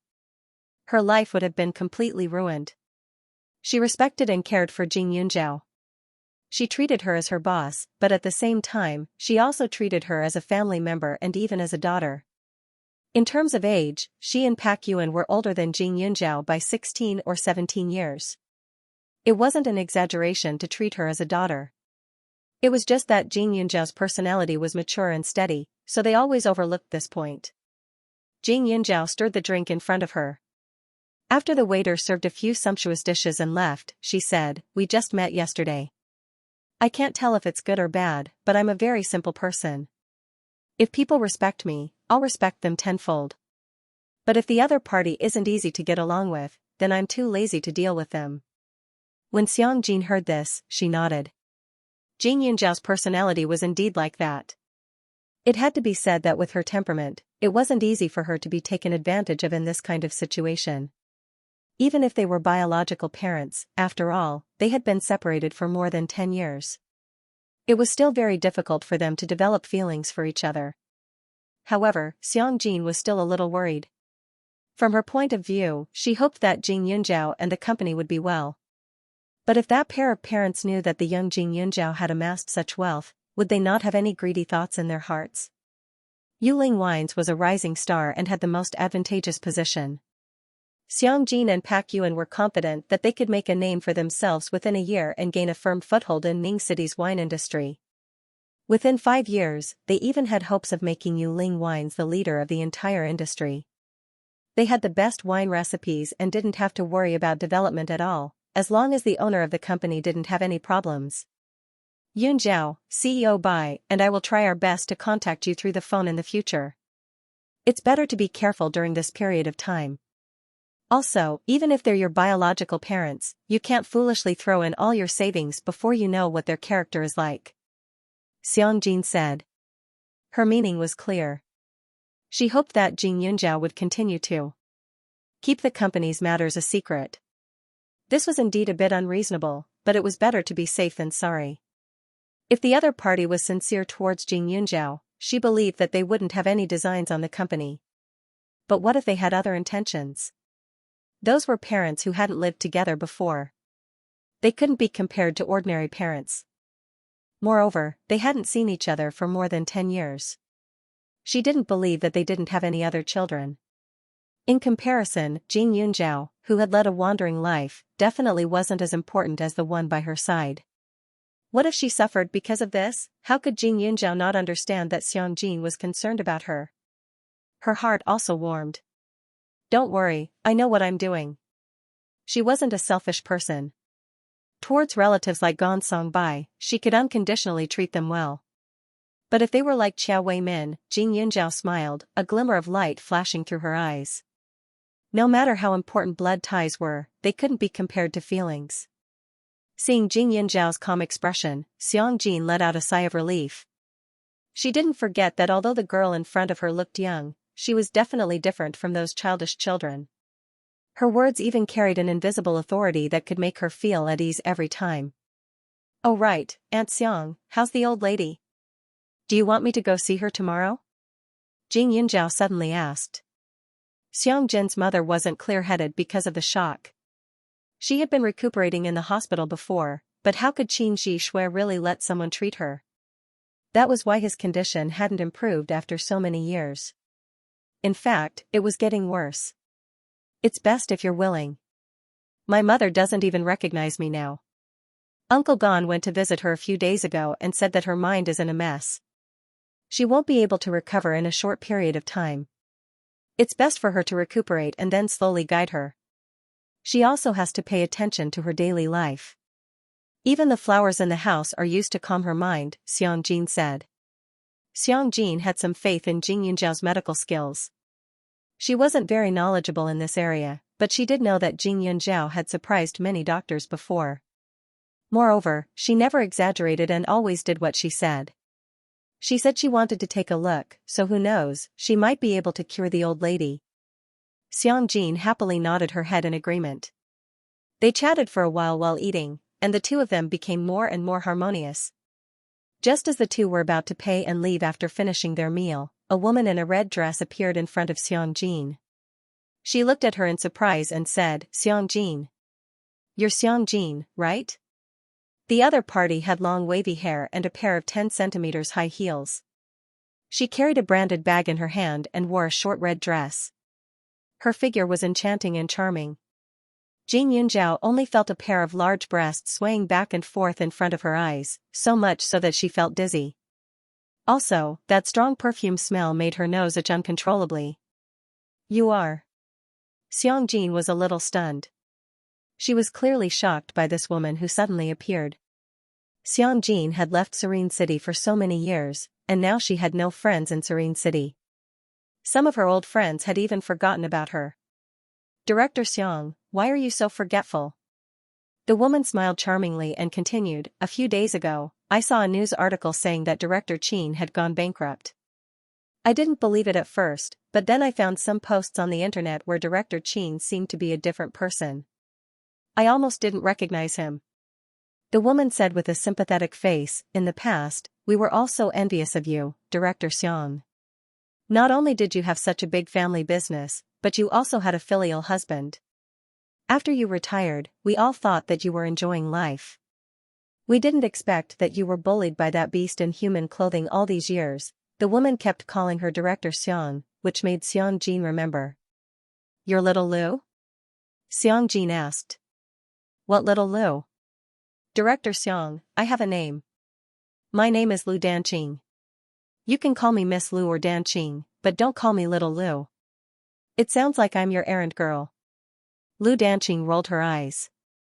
Who was she envious of the most in the past? Wasn't it Xiangjin? She had been a spoiled young lady since she was young. After her father died, she naturally inherited the company and even married a handsome and capable husband. Who wouldn't be envious? At that time, Lu Danqing was just a small secretary. Because she had just started working, she kept making mistakes. Xiangjin often scolded her, making her embarrassed several times. How could a newbie be perfect at work? This Xiangjin would make a big fuss out of nothing, as if she was getting her salary for nothing. Both Xiangjin and Jing Yunjiao felt the hostility from the other party. Xiangjin remembered, but she was also a little surprised because the Lu Danqing in her memory was not like this. At that time, she was pure and pretty. She had chosen her to work by her side because of her clean temperament. However, Lu Danqing was a little impetuous at that time, so she deliberately taught her a few times. But when she thought of the past, she really didn't feel that she had done anything wrong to Lu Danqing. One had to know that with her status at that time, even if she wanted to hire a small secretary, she should have hired someone with enough experience. Moreover, the treatment of being her secretary was better. It could be said that she had promoted Lu Danqing. I've offended you, Miss Lu. But please make way, we're leaving. Xiangjin thought for a moment and said. She didn't want to stir up trouble, especially in front of Jing Yunjiao. What's the hurry? What did you guys eat today? Do you want me to pay for you? Lu Danqing's posture was strange and coquettish, and her voice was coquettish. No need, Xiangjin said. Director Xiang, you don't have to be so courteous. I know you're not doing well right now. I heard that Qin Zhishui swindled your company and money. You've stayed at home for so many years and haven't gone out to work, so I'm sure you don't have any savings on you. We used to know each other, so I can still afford to treat you to a meal, Lu Danqing said as she dug into her bag, looking like she was about to pay. But after a while, she frowned again. I only have a card. I originally wanted to give you 200 yuan to solve your livelihood problem. Xiangjin's expression did not look too good. It wasn't that she didn't understand this kind of woman. She just felt that she was more capable than her now, so she wanted to show off in front of her to satisfy her vanity. Xiangjin glanced at Lu Danqing, shook her head, took out her wallet, and paid the bill. Thank you for your kindness, but I'm not so poor that I need charity. In addition, maybe you talked too much just now, the makeup on your face is cracked. Lu Danqing was stunned, and quickly took out a mirror to look. Seeing that the makeup on her face was still the same, she suddenly snorted, and subconsciously blocked the way of Jing Yunjiao and Xiangjin. Pretending to be fat, General Manager Xiang, you still look charming and beautiful. It's okay if you don't want me to help you. I know a lot of big bosses, how about I introduce them to you? Oh, by the way, do you still remember General Manager Wang? A few years ago, he pursued you but was rejected by you. I believe that if he sees you now, he will definitely be interested. You can take the opportunity to make a fortune. Lu Danqing pestered. Jing Yunzhao didn't see many people before, so when he saw this kind of woman, he was more curious than angry. Although this Lu Danqing was dressed in famous brands, she looked tacky when she wore them, like an ancient prostitute. She wasn't very tall, but she was wearing such high heels and had so much makeup on. She wasn't young anymore, but she still pretended to be a young girl. It made people feel a little nauseous when they heard it. At this time, Xianxia was a little speechless. Was her temperament now like a miserable woman who could only rely on men to help her? Lu Danqing said, and had already found General Manager Wang's business card, and handed it to Xianxia with a sympathetic face. At the same time, a man appeared behind Lu Danqing. His appearance was a little greasy and his beer belly was very ugly. He reached out and held Lu Danqing's waist as he called out, "Little darling," causing goosebumps to appear all over Jing Yunzhao's body. "Baby, why don't you introduce them? Who are these two beauties?" The man stared at Jing Yunzhao with a surprised face. These days, it was not easy to find a pure little girl. The one in front of him, even in terms of appearance, could be called the best in the world. Birds of a feather flocked together. When the man saw that Jing Yunzhao and Xianxia were hanging out with Lu Danqing, he naturally categorized them together with Lu Danqing. His gaze was lustful and unbridled. "You're so annoying. Are you going to fall in love with that old thing? I just wanted to go back and give you a surprise." Lu Danqing leaned in the man's arms and said coquettishly. He was gloating inwardly. In the past, the people who pursued Xianxia were basically some rich young masters. They were rich and good-looking. At that time, she was very jealous when she saw so many people sending flowers to Xianxia every day. But now, her mood was better. Although it was a different starting point, in the end, wasn't Xianxia the same as her? She even had to sell her body. Her so-called self-esteem and modesty instantly crumbled in the face of money. At this time, Xianxia was also disgusted. She had not encountered this kind of thing for many years. The man stretched out his meaty hand towards Jing Yunzhao and said, "Little girl, shall I take you out to play?" Xianxia raised her eyebrows and looked at the man with a mocking smile. The other party was still a little surprised by Xianxia's reaction. Suddenly, a gotcha sound came from his outstretched hand. A wave of pain instantly enveloped his whole body. It was as if his fingers were broken. He immediately howled. Xianxia was amused. This person dared to touch Jing Yunzhao. She knew that Jing Yunzhao was definitely violent enough to deal with this kind of person. Every time she saw it, her admiration for Jing Yunzhao increased by 1 point. Jing Yunzhao rubbed his wrist and sighed. He said to Xianxia, "Director Xiang, I'm still underage. It's better if we don't stay in such a foul place." Lu Danqing was stunned. Why did this girl call her Director Xiang? She called her Director Xiang out of respect, but in fact, she was deliberately provoking Xianxia to mock her. But this little girl, the next second, Xianxia nodded and accompanied Jing Yunzhao out. They got into a car. This car belonged to the company. It was convenient for business meetings. Although it wasn't very expensive, it was at least 1,000,000 yuan. Lu Danqing was a little dumbfounded. The car of the man beside her was only worth a few 100,000 yuan. He was only a company manager and not a big boss. But in her eyes, this was considered good. After all, she wasn't young anymore. It was impossible for her to find those young and promising people. She knew that. But what was wrong with Xianxia? Wasn't she cheated of her money by her husband and they were divorced? How could she have such a good car? Why are you in a daze? Hurry up and send me to the hospital. Lu Danqing was staring blankly at the back of the car when the man beside her roared. After Lu Danqing sent the man to the hospital, she became more and more upset. In the end, she turned on the computer and entered Xianxin's name. She thought that there wouldn't be any relevant information, but unexpectedly, Xianxin's introduction appeared on the interface. When she saw it, she was shocked and embarrassed. No wonder Xianxia didn't even look at her when she said so much. It turned out that her life wasn't as bad as she thought. She was as dazzling as she was 10 years ago, the deputy director of the new company, Yuling Wines. It was just a few words. The rest of the momentum was about Yuling wines. But these few words were enough to make her unable to raise her head. She looked at the company's situation again and realized that it hadn't been established for long, but the market's expectations were surprisingly high. Moreover, the experts' evaluation was very good. It seemed to be the new wine company with the best prospects at the moment, Lu Danqing suddenly regretted. If she hadn't said those presumptuous words and was polite and respectful to Xianjin, would she have been able to work by Xianjin's side like 10 years ago? Although she would suffer some setbacks sometimes, to be honest, the treatment was still very good. And it would definitely be much better than her current job. Lu Danqing was so jealous that she tossed and turned all night. However, for Jing Yunzhao and Xianjin, this was just a small interlude, and they forgot about it in the blink of an eye. In the sanatorium, Jing Yunzhao finally met up with Xianjin's mother. After checking her pulse and other aspects of her condition, she was already 120% confident that she could cure her. However, she still needed to massage her acupoints for a period of time and then take some medicine. It would be impossible for her mother to fully recover by today. Jing Yunzhao wrote a prescription and taught Xiangjin the massage method. Only then did he feel at ease and return to Huaning County. The summer vacation was over.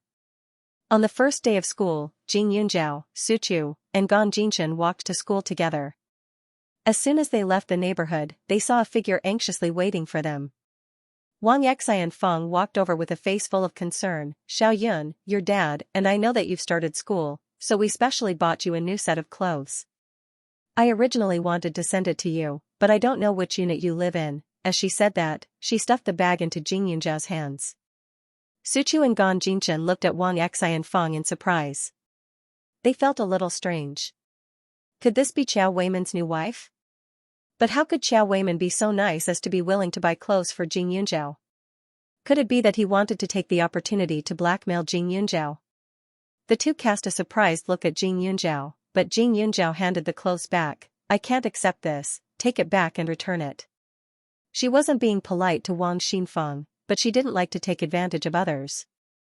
If they had already confirmed their relationship, it would be normal to return the favor. Then she might accept Wang Xinfeng's good intentions, but the problem was that the test results weren't out yet.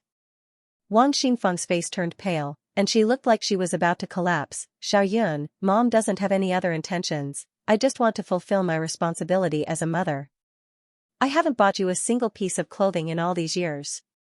You're at the age where you should dress up well, Mom just wants you to be happy." After speaking, Wang Xinfeng took out the clothes from the bag and gestured to Jing Yunzhao. "Look at how beautiful this dress is. Xiao Yun, your skin is white, it will definitely match." The dress was pink with lace. This kind of sweet style didn't match Jing Yunzhao at all. With Jing Yunzhao's appearance and figure, she could wear any style of clothing, but her temperament was very cold. Even if it looked good in this dress, it wouldn't make people feel comfortable. If this dress was worn by Su Chu, perhaps it would bring out the best in each other. "Aunt Wang," Jing Yunzhao called out, and then said, "The style of your dress is quite cute, I believe your second daughter can wear it, so you should take it back. It's getting late, I still have to go to class." No, I bought this for you, you have to accept it." "Xiao Yun, don't worry, your two sisters definitely won't fight with you for anything, I'll talk to them nicely. When the test results are out, you can move back home on Saturday and Sunday. The family has prepared a separate room for you, you won't be wronged." Wang Xinfeng hurriedly explained, and then said, "I know your grades are good, you're the most promising one in our family, study hard, I won't hold you back." After speaking, she stuffed the clothes back into Jing Yunzhao's hands, turned around, and ran away. That anxious figure seemed to be afraid that Jing Yunzhao would chase after her. Su Chu and Gan Jinchen were stunned. "Cousin. What does she mean? Why did you claim to be your mother?" Su Chu pointed at Wang Xinfeng's back and asked. Gan Jinchen immediately pulled Su Chu. "Yunzhao, are you okay?" Even a fool could see that this woman and Qiao Weiman were not family. It was very likely that they were Jing Yunzhao's biological parents. No wonder Xiao Haiqing stammered when she called them yesterday.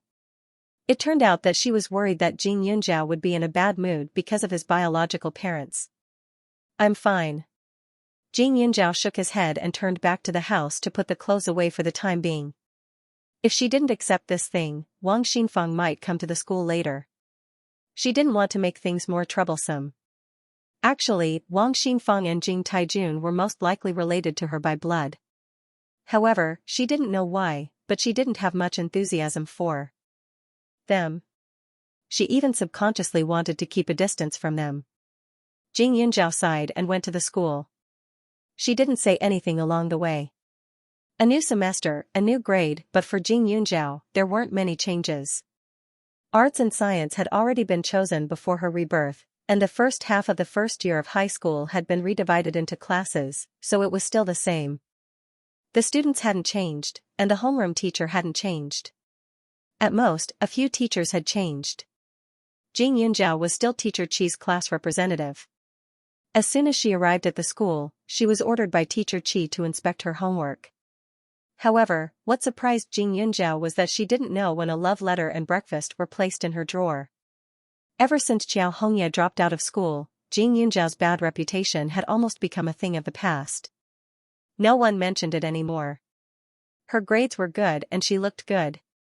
Usually, there would be boys appearing at the door of the class, but there weren't many who dared to pass love letters so openly. Jing Yunjiao didn't react at all and casually placed the letter and breakfast on the table. Xiao Haiqing saw it and immediately snatched it. Wow! Yunjiao, your charm is really good. You received a love letter on the first day of school. This person must have been secretly in love with you for a long time. Xiao Haiqing shouted. She purposely raised her voice, mainly because she wanted to see Jing Yunjiao's embarrassed expression. However, Jing Yunjiao only raised her eyebrows and glanced at her. She was completely calm, as if this matter had nothing to do with her. Are you okay? You're not happy even after receiving a love letter? I'm going to suspect your gender? Xiao Haiqing said in surprise. She had also received love letters before, but they were usually written by bad boys because those shy boys didn't dare to get close to her. It was as if she was a virus that was contagious. Or it could be said that those people were afraid that she would beat them up if she was unhappy, so only those who could endure a beating dared to express their affection for her. But even if she was usually confident and bold, when she received a love letter, she would still be a little happy. Rejecting was one thing, but enjoying this kind of favor was another. She was a tyrannical flower, but no matter how tyrannical she was still a flower. Xiao Haiqing was beaming with joy, as if she had discovered something amazing. Jing Yunjiao was speechless and choked. There's no problem with my gender. Not everyone will be happy because of this kind of thing. In her previous life, she had lived to the age of 20. She was a real adult. Even if her body was still young, her heart was mature. How could she be excited because of a little boy's love letter? You're really boring. Let me help you see what's written in this love letter. Xiao Haiqing smiled mischievously and shook the love letter with a face full of curiosity. She didn't want those crooked people to covet their Yunjiao. A love letter represented a person's words and taste, so they had to be carefully examined. After Xiao Haiqing finished speaking, she saw that Jing Yunjiao did not refuse, so she opened the envelope. It was a white envelope with a red heart drawn on the seal. In the eyes of the two of them, it was a little childish. Looking at the letter again, it was pink. Xiao Haiqing pursed her lips. The color that did not match Jing Yunjiao the most was pink. The other party was definitely stupid. Xiao Haiqing opened it and the corners of her mouth twitched. Suchu and Gan Jinchen behind her couldn't help but lean forward. Suddenly, they all had strange expressions on their faces, as if they had eaten a pile of dead flies. When Jing Yunjiao saw their expressions, he became curious.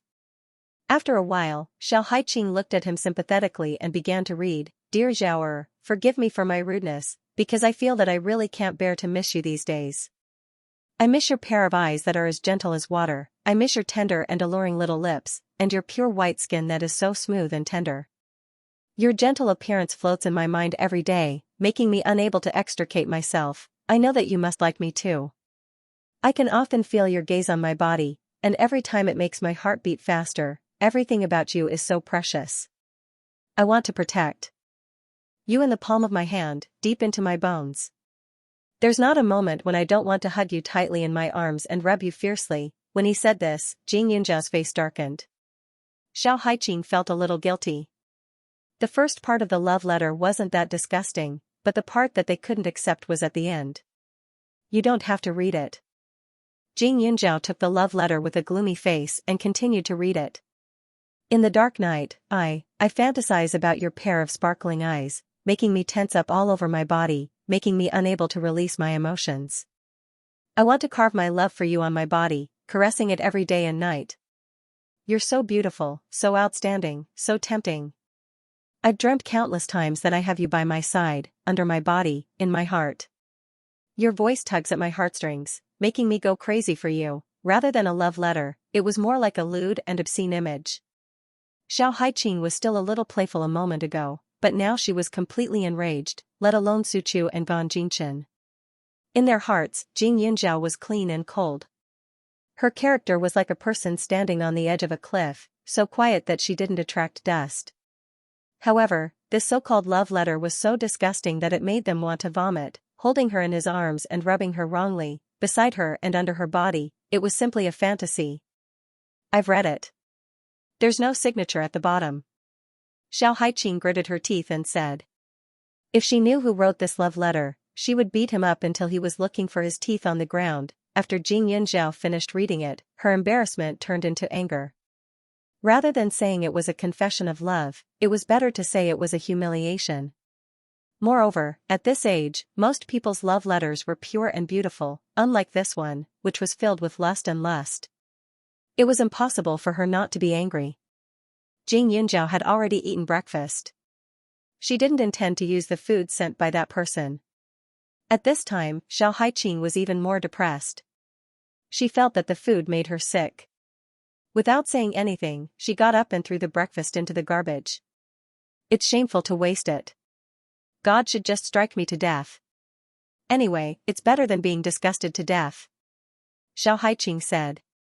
After a while, Xianxia put away the so-called love letter. She was not stupid. It was useless to hand this thing to the teacher. After all, they did not know who wrote the love letter.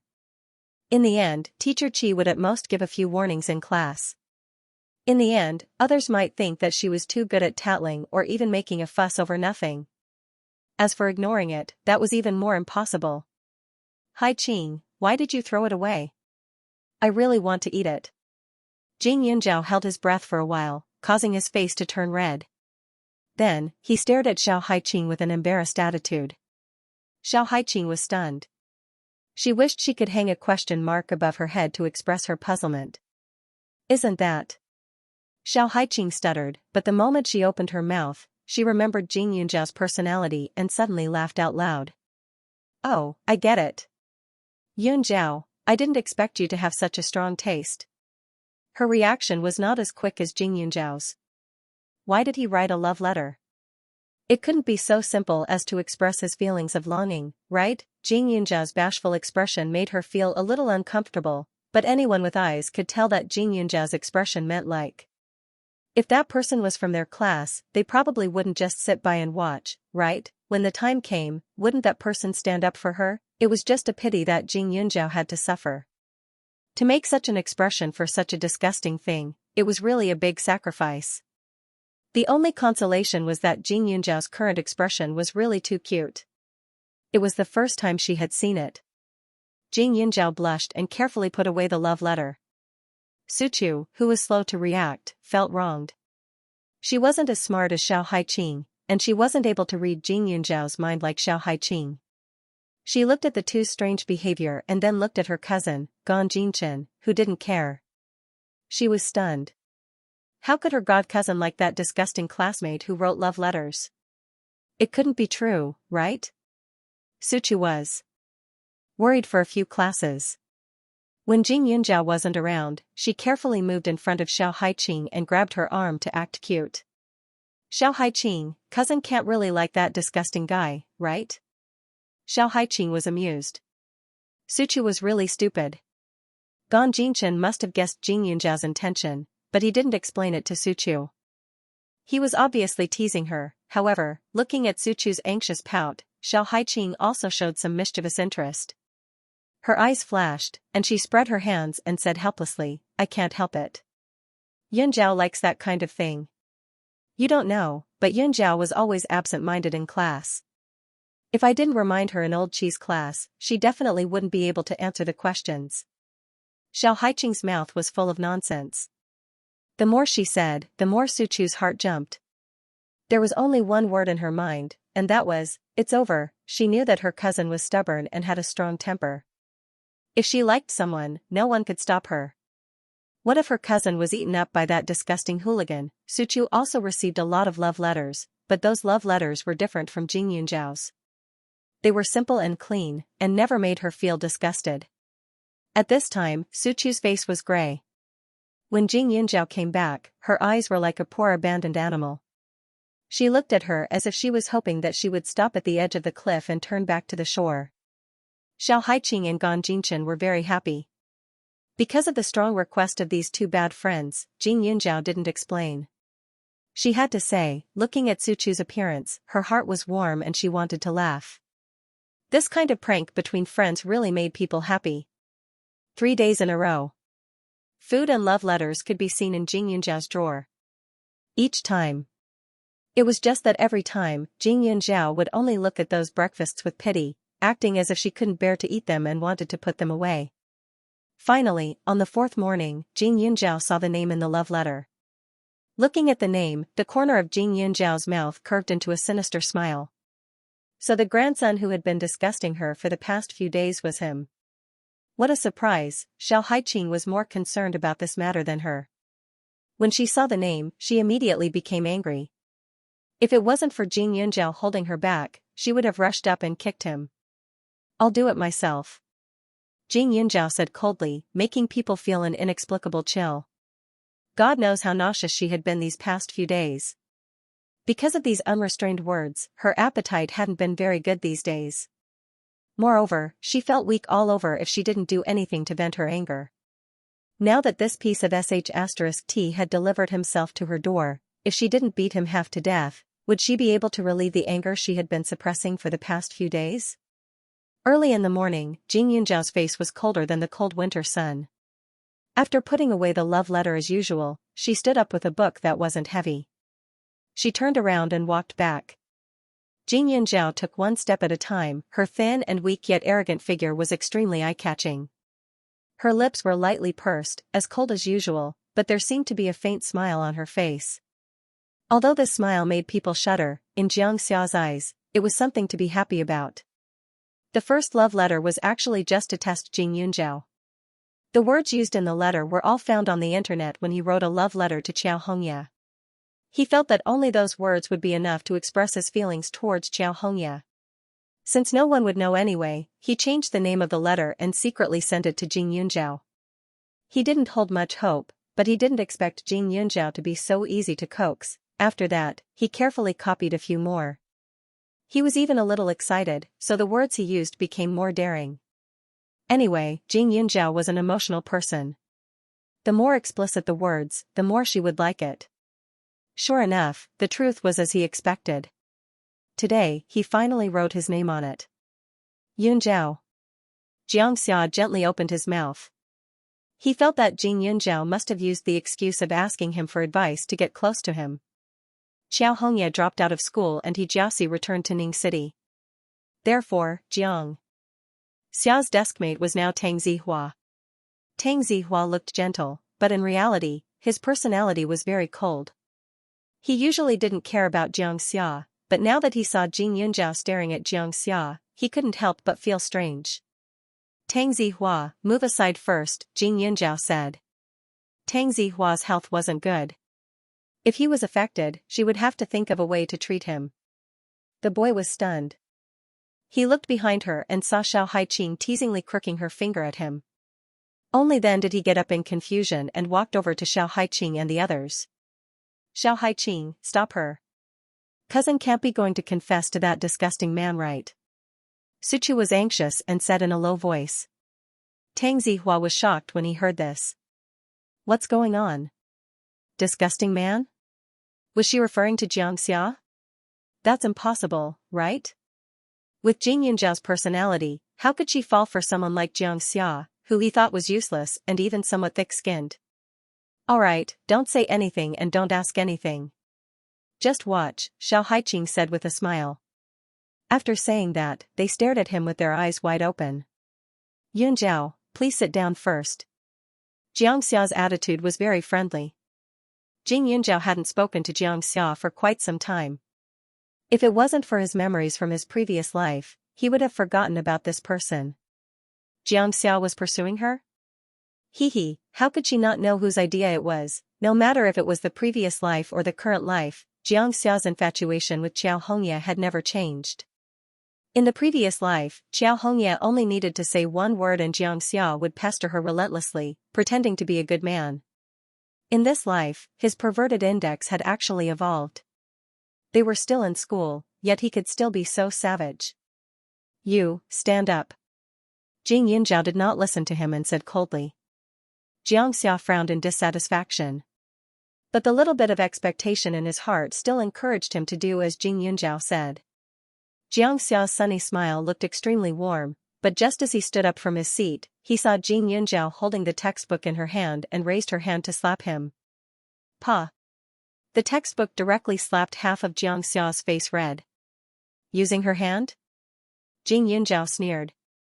She disliked dirty things. She didn't deal with Xianxia before because she felt that he was ordered by Qiao Hongye in the previous life. In reality, there wasn't any deep hatred between them. Although she hated him, he didn't have the time to do anything to let her down.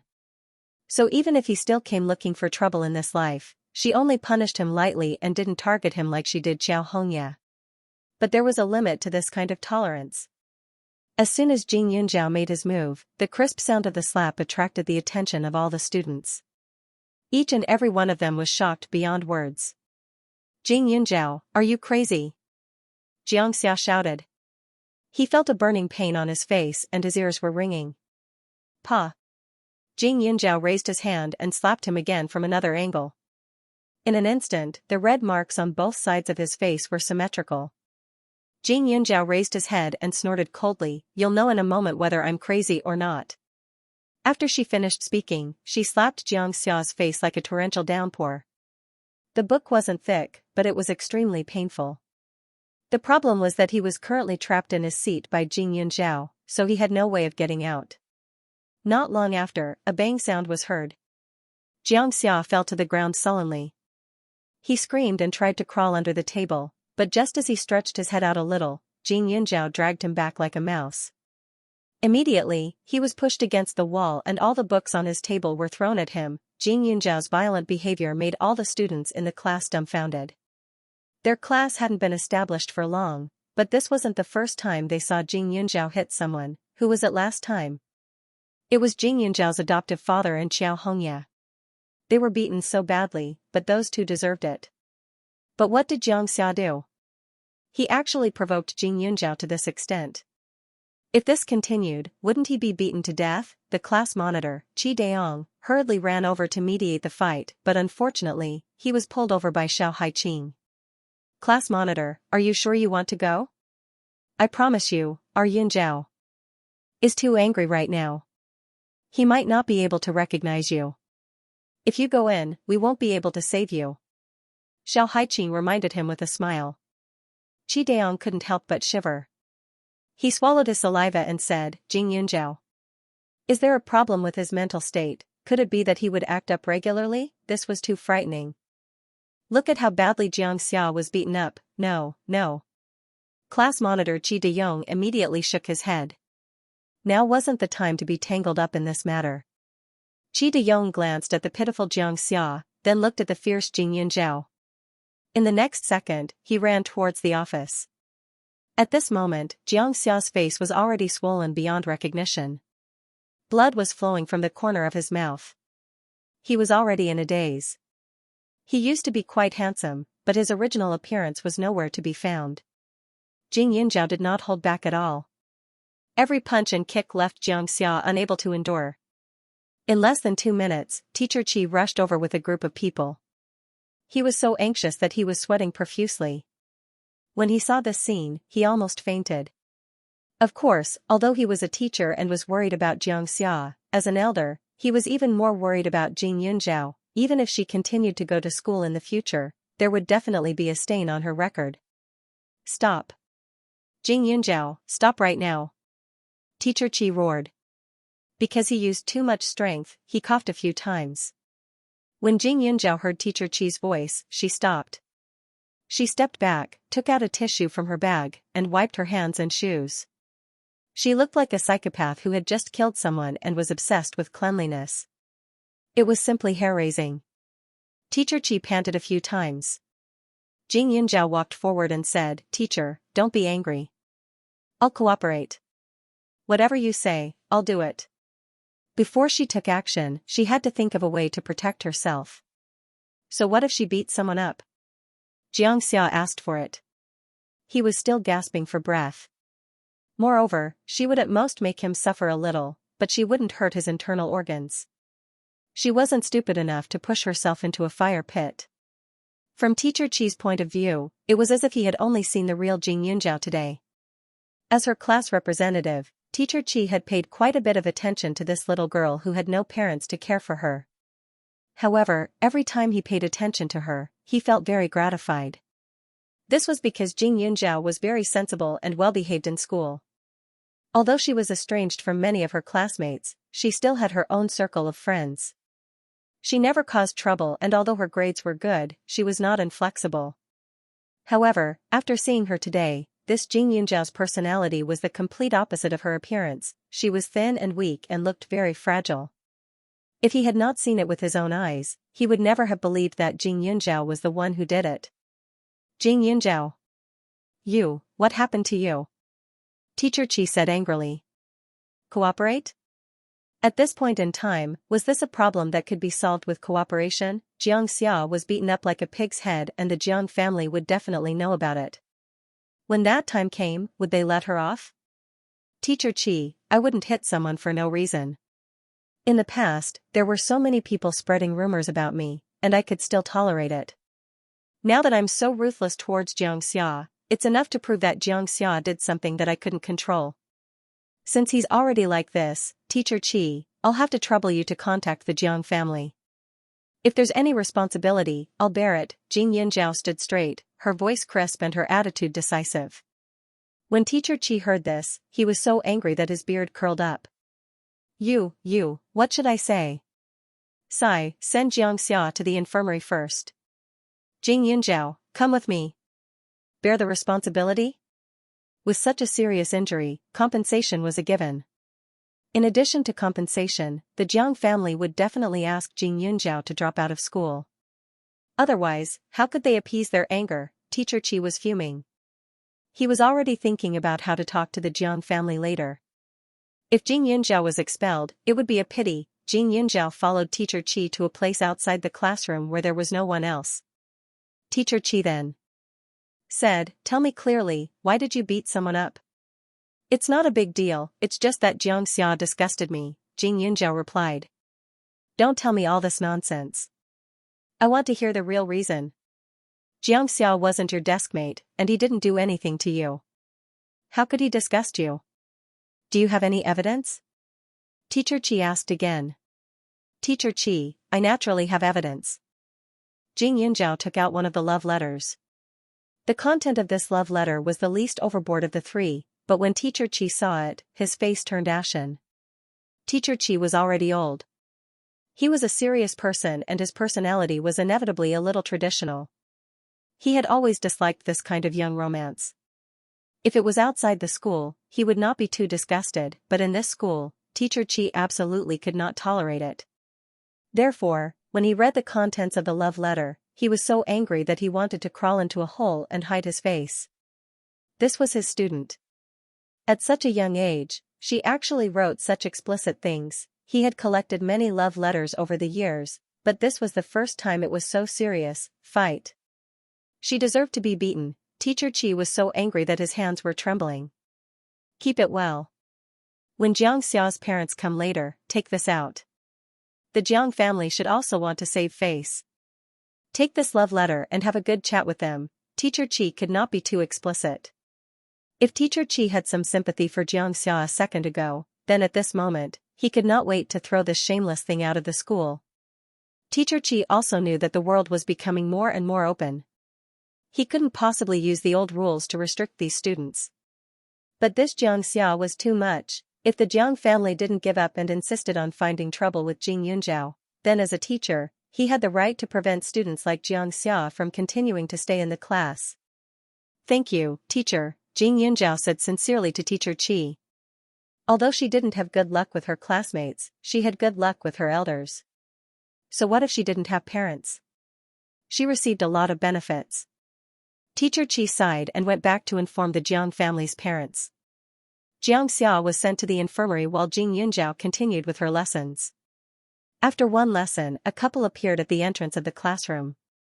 At this time, Jing Yunzhao was also called out.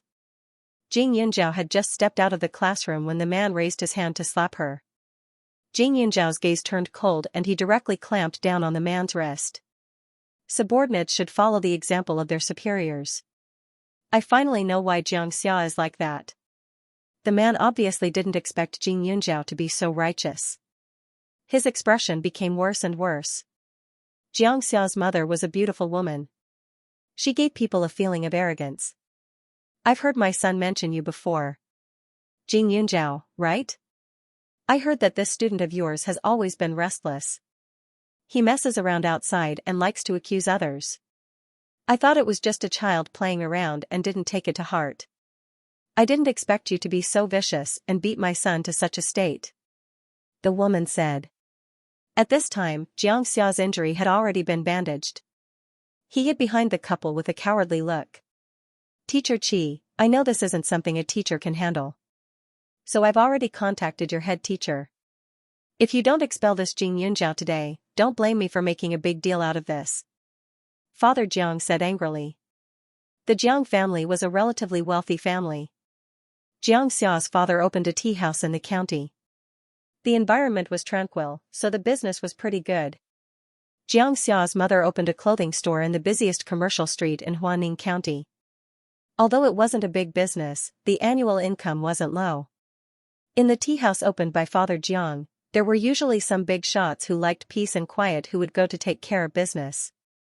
Over time, he also got to know quite a few capable people, so when he spoke, he was very confident.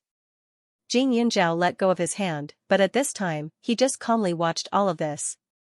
Since the dean was coming, he would just have to wait. After a while, the entrance of Class 1 became lively.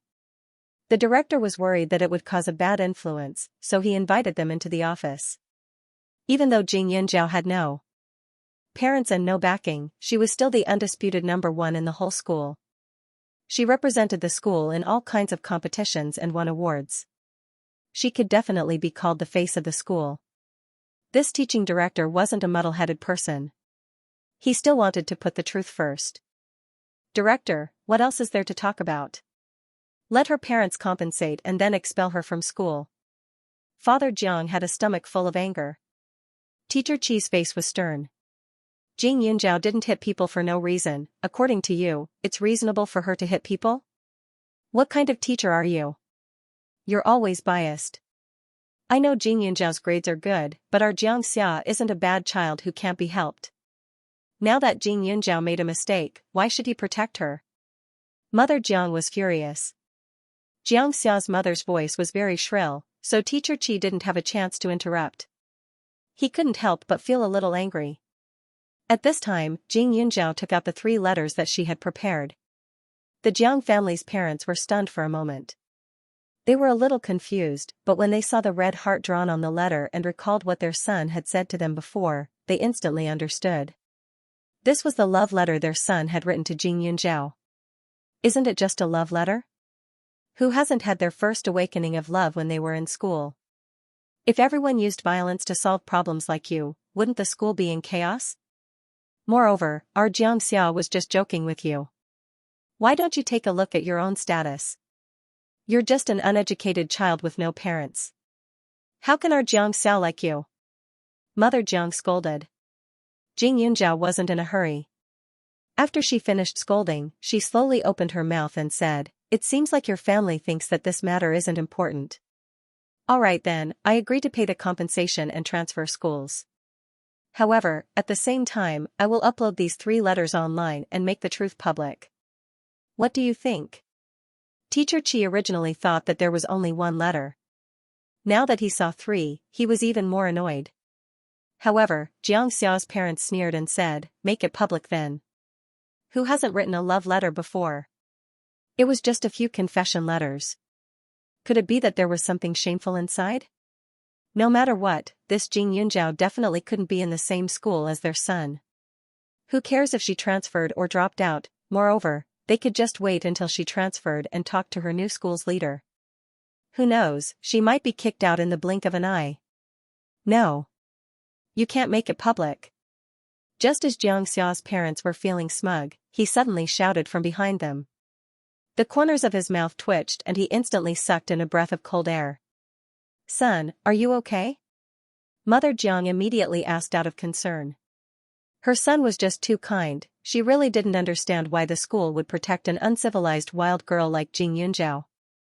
Although she was pretty, she didn't have a good family background or character. Even if she got into a university, she might not have the money to go. Even if she did go to university, she might not be successful. Who knows, she might even become a rich man's mistress. What was the point of nurturing her? Unlike her son, who was good at everything, Xianxia waved his hand and said anxiously, "Mom, we can't let her make the love letter public. Son, you are too soft-hearted. If she wants to go public, then go public. What does it matter? Anyway, we just want her to pay up and make sure she can't stay in this school anymore. A rat's dropping spoil the whole pot of porridge.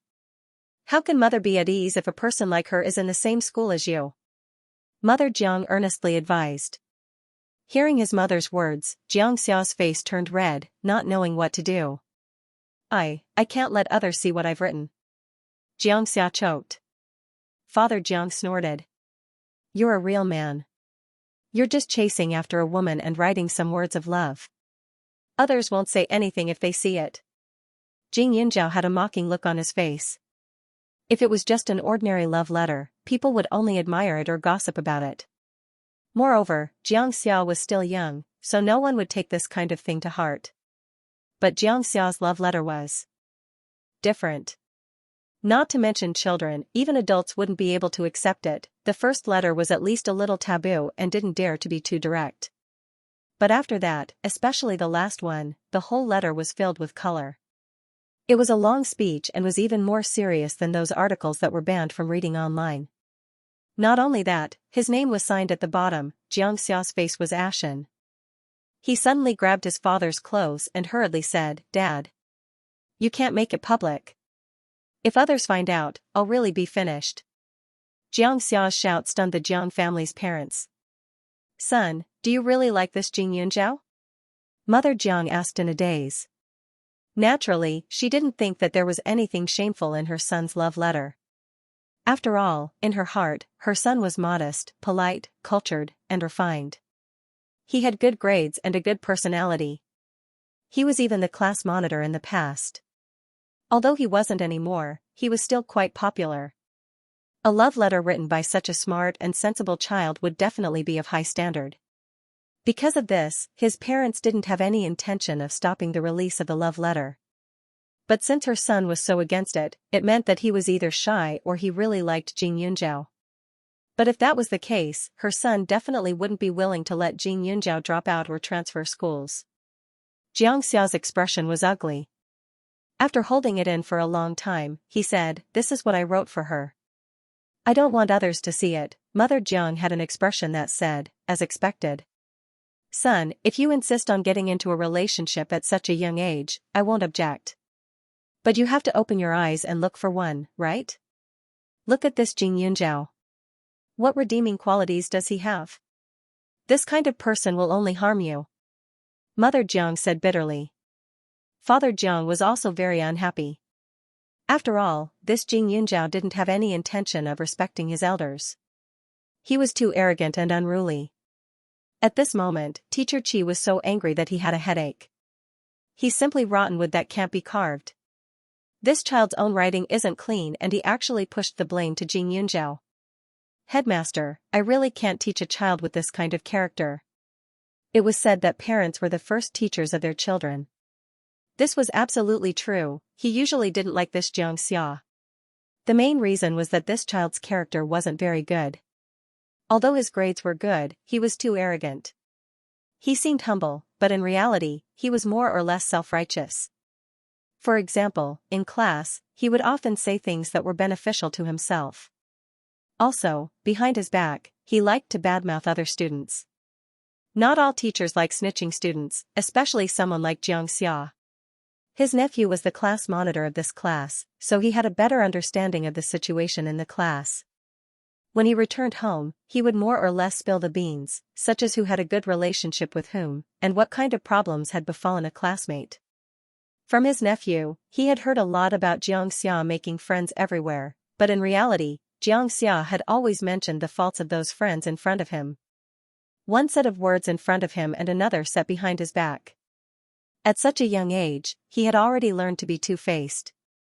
How could he possibly like such a student? At this moment, Teacher Qi was angrily telling the truth. The Jiang parents were confused.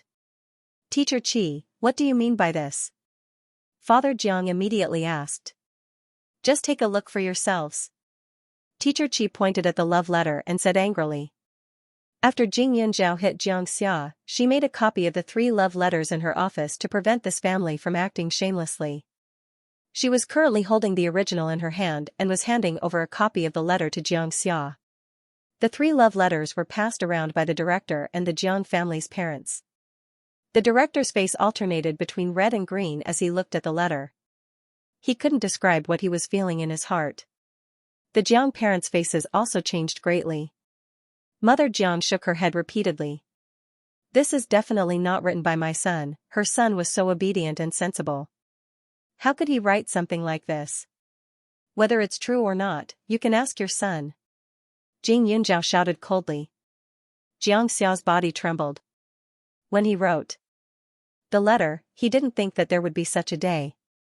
At first, he didn't dare to write his name.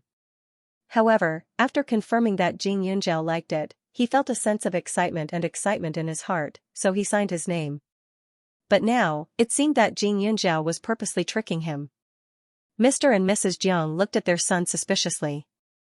They thought that he would deny it, but now, seeing his guilty and scared face, they suddenly understood.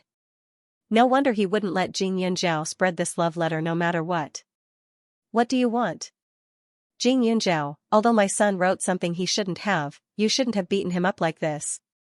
Mr. Jiang was still very rational. He knew that he couldn't force things at this time. It was best for both sides to reconcile, otherwise, no one would benefit. Mr. and Mrs. Jiang, weren't you scolding me just now? What's wrong? Why are you suddenly being reasonable now? Jing Yunzhao snorted. When we saw Xiaoxia being beaten up like this, of course we were anxious.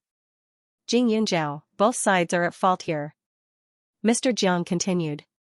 When Xiaoxia's father first arrived at school, his face was filled with anger.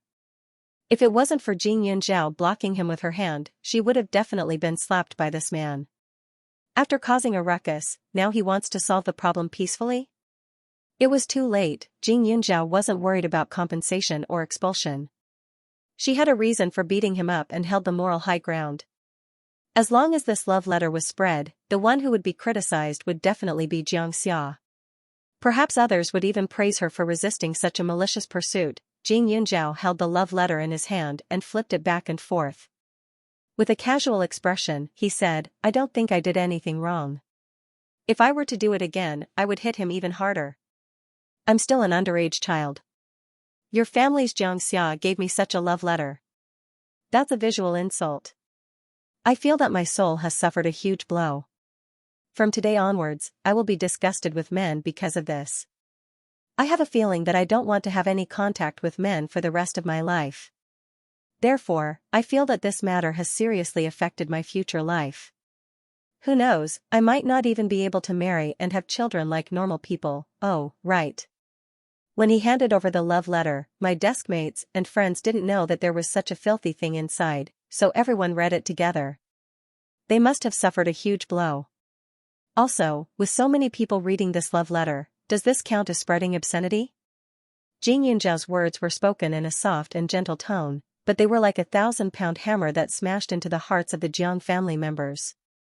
Father Zhang's face was ashen. He knew very well what the consequences would be if others found out that his son had written such a thing. If things got out of hand, the school would definitely not tolerate him.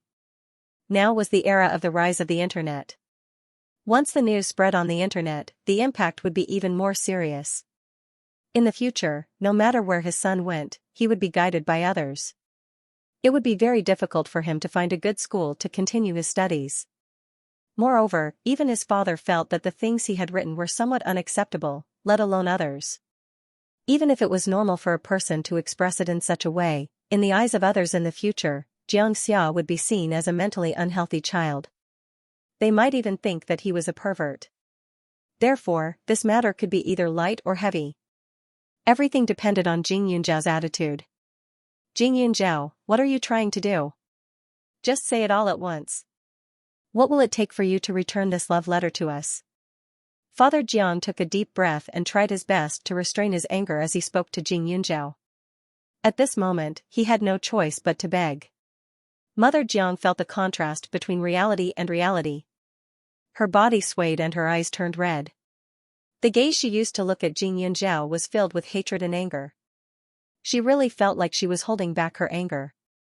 It was clearly this wild brat who seduced her son to write such a thing and even beat him until he was beyond recognition.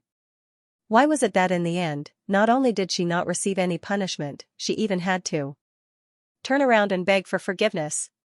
Jing Yunzhao leisurely folded the love letter and put it in his pocket. He looked up at the family of three. It's not impossible to get this love letter, Jing Yunzhao said bluntly. He paused and continued, but as long as you agree to my request. Say it. Father Jiang gritted his teeth. Xianxia, I never believed that you really liked me, so please tell me the truth. Why did you write me a love letter? Jing Yunzhao asked, even though he already knew the answer. Xianxia's face paled. Xiao Hongya's face flashed across his mind. She was so gentle and pitiful. She would never be as aggressive as Jing Yunzhao, beating him up like a madman. He turned his head away and refused to say anything. Look, your precious son is not cooperating at all. Jing Yunzhao laughed, but there was an inexplicable chill in his laughter that made people unable to relax. Father Jiang was also angry. He was in the tea house business, and his living environment was relatively quiet. He boasted that his character was different from others, unlike those businessmen in other industries who reeked of money. In his eyes, he was a scholarly businessman, but now he was being slapped in the face by his son. Slap. He slapped Xiangxia's head. You unfilial son, are you trying to anger me to death? Hurry up and say it. Hearing Jing Yunzhao's words, his son's way of doing things was taught by someone else. That person was simply despicable. If he knew who that person was, he would definitely not let him off. Xianxia was stunned for a moment. He had always been pampered since he was young. His parents had never treated him like this, but at the same time, he felt scared. He thought for a while and said softly, It's Xiao Hongya. I like Xiao Hongya. Jing Yunzhao, the one I like has always been Xiao Hongya, but she told me that you like me. She said that she had let you down, so she begged me to pursue you. If I don't pursue you, she will ignore me in the future. When he said this, Xiangxia's father wished he could kick his stupid son to death. He pursued her just because she asked him to? Did he have any guts? Also, the other party obviously looked down on his son and even deliberately played with him. Xianxia, on the other hand, went along with her wishes. Idiot. Stupid donkey. You heard that? Jing Yunzhao laughed mockingly. 2 seconds later, he looked at Father Jiang and said directly, Your son was instructed by someone to cheat on my feelings. Isn't that right? The corners of Mr. Jiang's mouth twitched, and he felt aggrieved. Compensate me, Jing Yunzhao threw down another 3 words. Jing Yunzhao's matter-of-fact attitude couldn't help but remind people of the arrogance of Father and Mother Jiang when they first arrived at school. This was clearly revenge.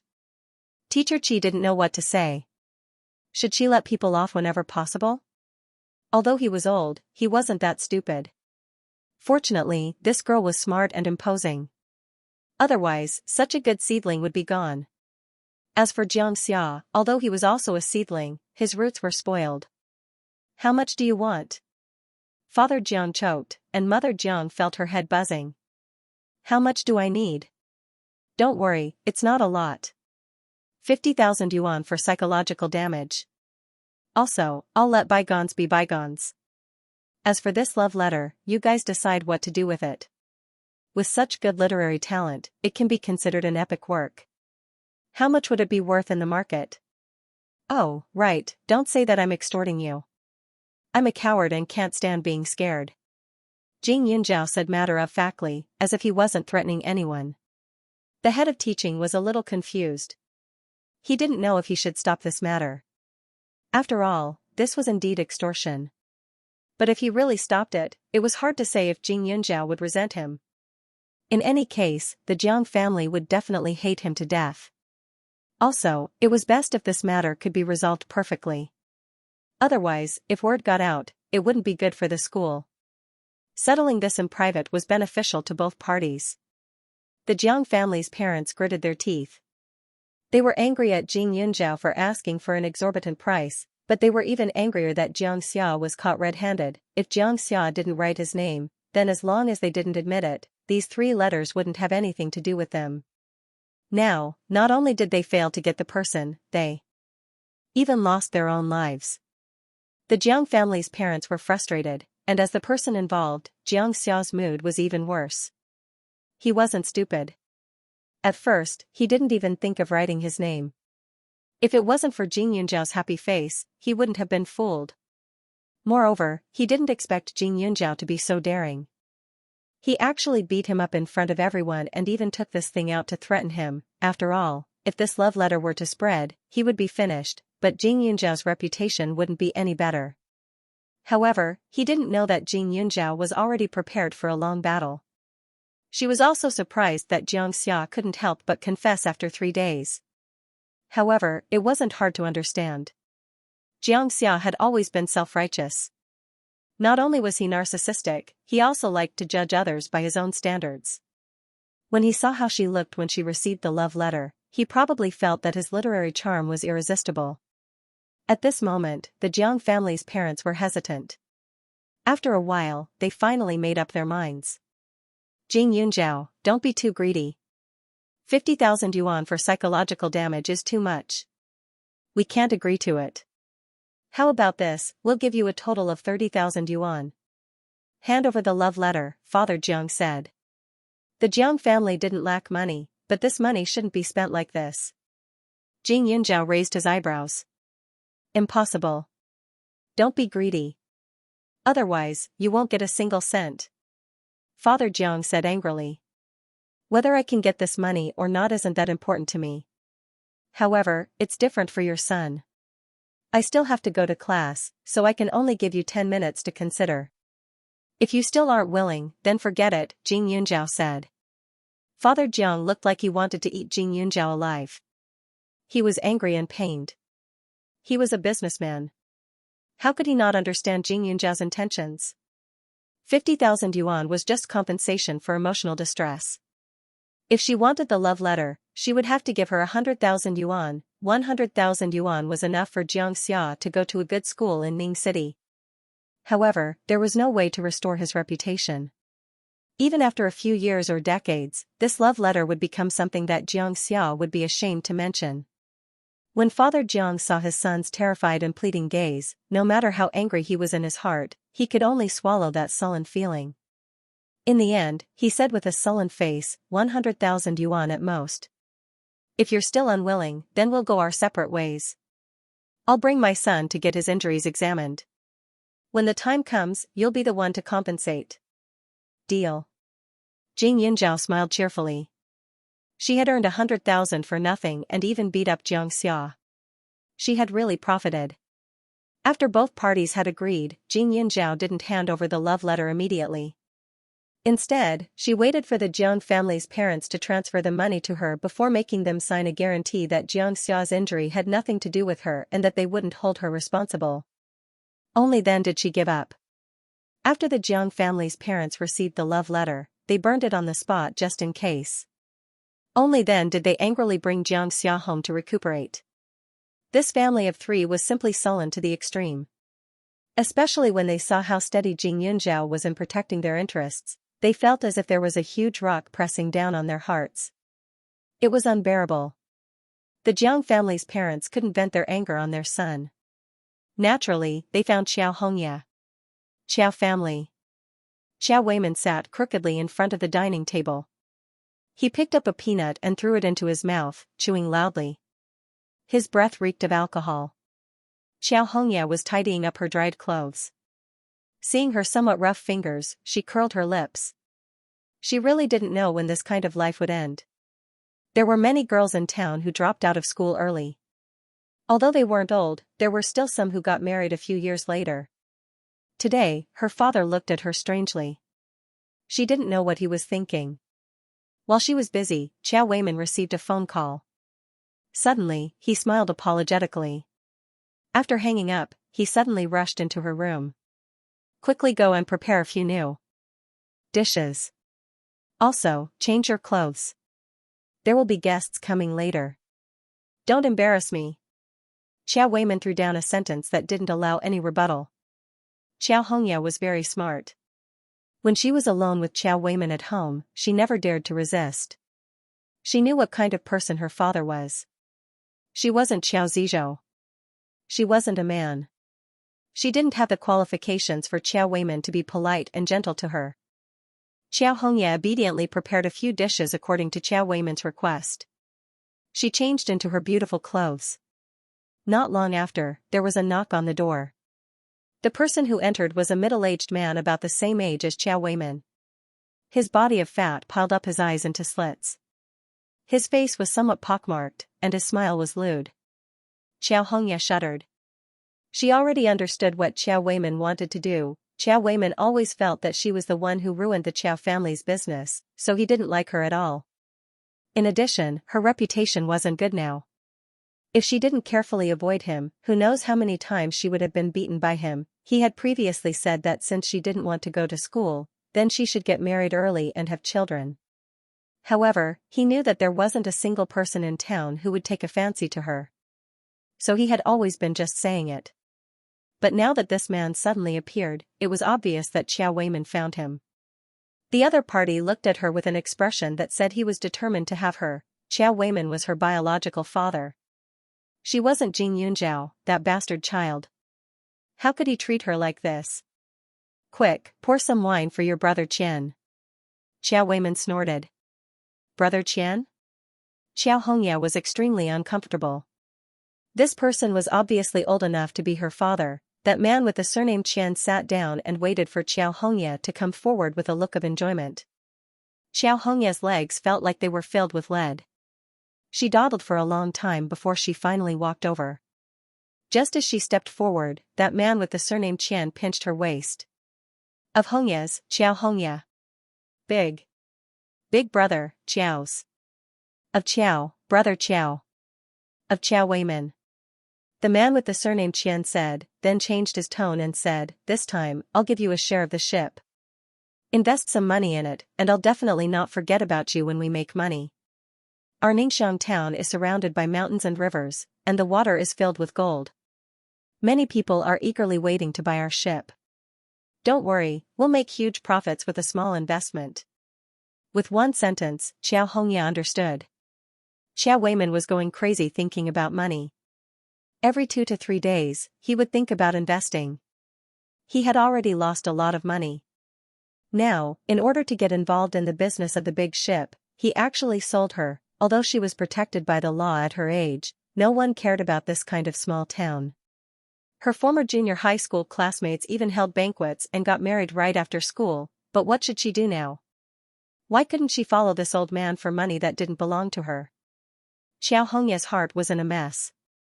Looking at the two men in front of her drinking wine, she suddenly thought of someone. Xianxia had deep feelings for her. He would definitely help her.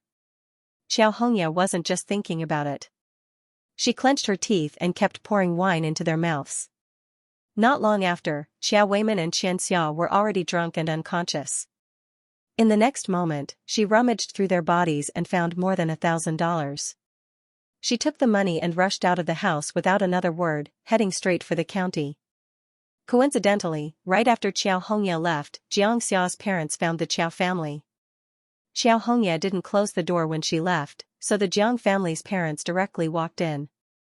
They happened to see two grown men lying drunk on the table, and all the excuses they had prepared to say now couldn't come out at all.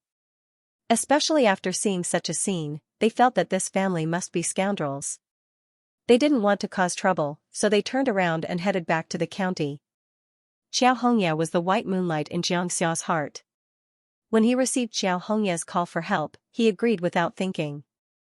With an unrecognizable face, he rented a house near the Jiang family. The house's environment wasn't very good, and it was very remote and hard to find. It was just a house, and it was a private house. He didn't need any documents, and didn't even need to sign a contract. A month's rent was less than $200. Xianxia, who was brought home to recuperate, was still a little sad. But now that Xiao Hongye appeared, he became proud again.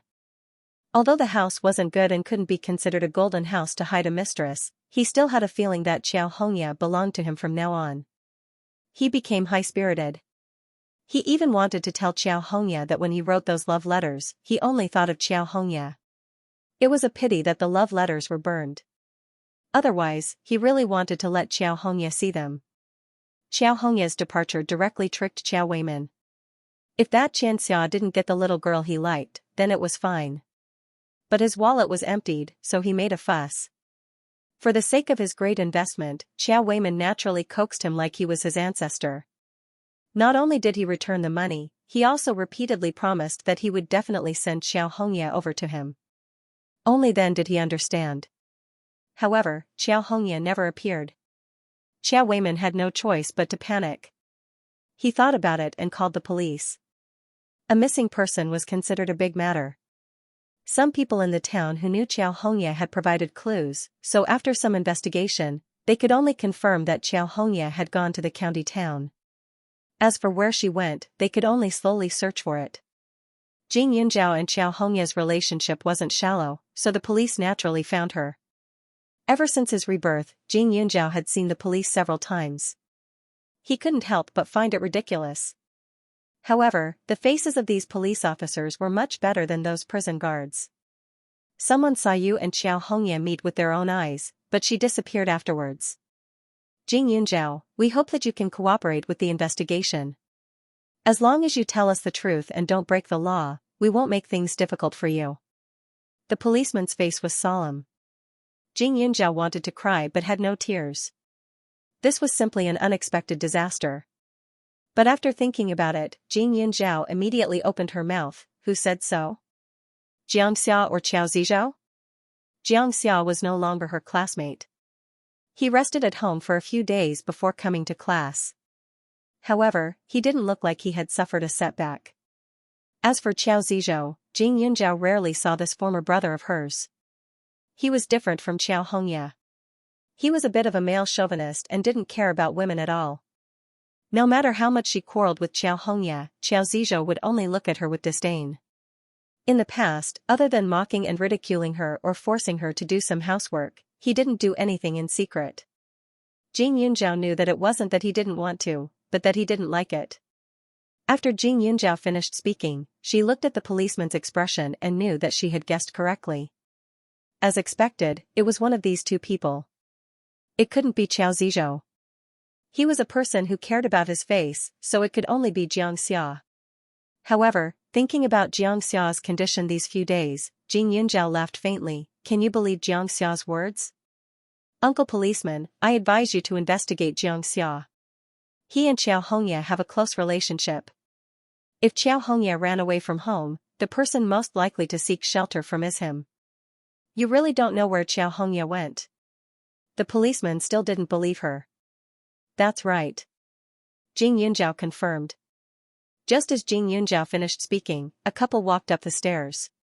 When they saw the policeman standing in front of Jing Yunzhao, they immediately rushed up. What's going on? Why are you looking for our family's eldest daughter? She wouldn't commit a crime. Wang Xian Fong immediately said.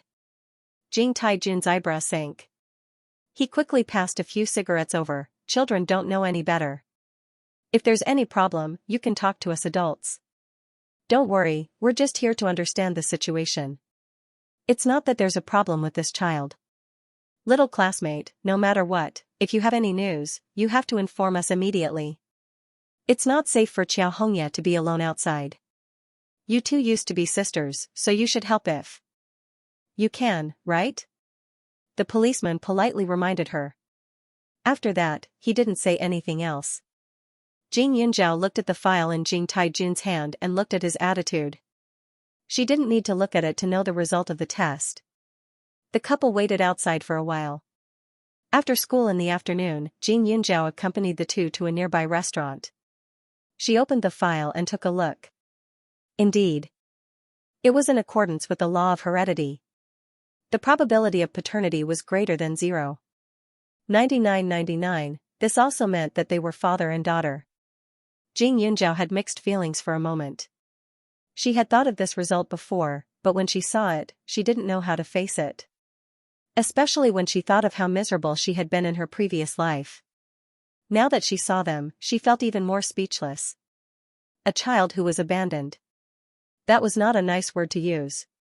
Xiaoyun, it's all good now. Our family is finally reunited. You don't know how much Mom cried all these years. Wang Xinfang said as she tugged on Jing Yunzhao's hand. Jing Yunzhao's hand was unusually cold. If this was in her previous life, she would definitely cry tears of joy and go crazy because the Qiao family had treated her too badly, so badly that it made her feel despair. However, in this life, she had experienced all the pain and had even experienced death. The familial love at this time was too late for her and was too unfamiliar to her. But no matter what, it was impossible to deny that they were blood-related. Jing Yunzhao raised the corner of his mouth and smiled. He wanted to change his words, but when the word reached his mouth, it was abnormally heavy and he couldn't say it at all. It was a little awkward for a moment. It's okay, it's okay. You don't have to be afraid if you can't call it out now. Wang Xinfeng said quickly. After saying this, the couple looked at each other. After a few seconds, Jing Taijun opened his mouth again. Xiaoyun, since we have recognized each other, I think you should accompany Mom and Dad back to Shuicheng village. On one hand, you can visit the old ancestor's grave and pay your respects. On the other hand, there are still a few younger siblings in this family. You should meet them, right? Of course. Jing Yunzhao nodded. Tomorrow, I will ask the teacher for a leave of absence. When he said this, the two people opposite him were extremely happy. In addition, they didn't say anything during the meal. Jing Yunzhao still had classes in the afternoon and took the opportunity to escape. She couldn't bear the gaze of this pair of parents. But once she left, Wang Xinfeng let out a sigh of relief. I have never seen such a difficult brat. She is still like this after finding her biological parents. If I were her real parents, I would beat her to death. Her voice was soft, as if she hadn't said anything. Jing Taijun frowned. Don't give me that. This little girl is amenable to coaxing but not coercion. You didn't see how cold she was at the hospital that day. I saw it. As long as we side with her, she will treat us as her biological parents sooner or later. When that time comes, we will benefit a lot. I know, I know. Wang Xinfeng nodded repeatedly. Don't say that in the future. Just treat her as our family's eldest daughter. Jing Taijun added. Wang Xinfeng continued to agree. Jing Yunzhao had already arrived at school. Naturally, she didn't see this scene. How is it? Are they your biological parents? As soon as Jing Yunzhao returned to class, Xiao Haiqing immediately asked her. This matter had troubled them for many days. They hoped that Jing Yunzhao would find her biological parents, but at the same time, they were a little afraid. Because Jing Yunzhao's previous life was too difficult. What if her biological parents were more terrifying than her adoptive parents?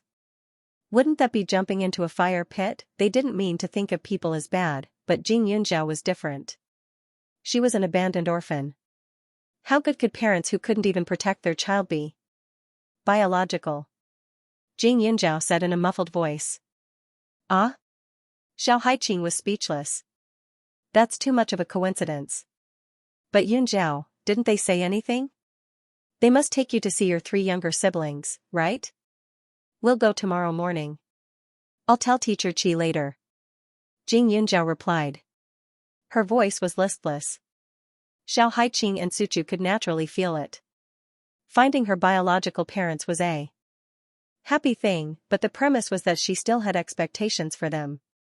At this time, the two didn't dare to say much. They could only keep quiet and let Jing Yunjiao calm down alone. This result made Jing Yunjiao confused for a long time. Because she found that she could easily face strangers, but she was a little helpless when it came to people who were related by blood. She couldn't get close to them, but at the same time, she couldn't resist them. This feeling was too torturous. He spent the whole afternoon sorting out his thoughts.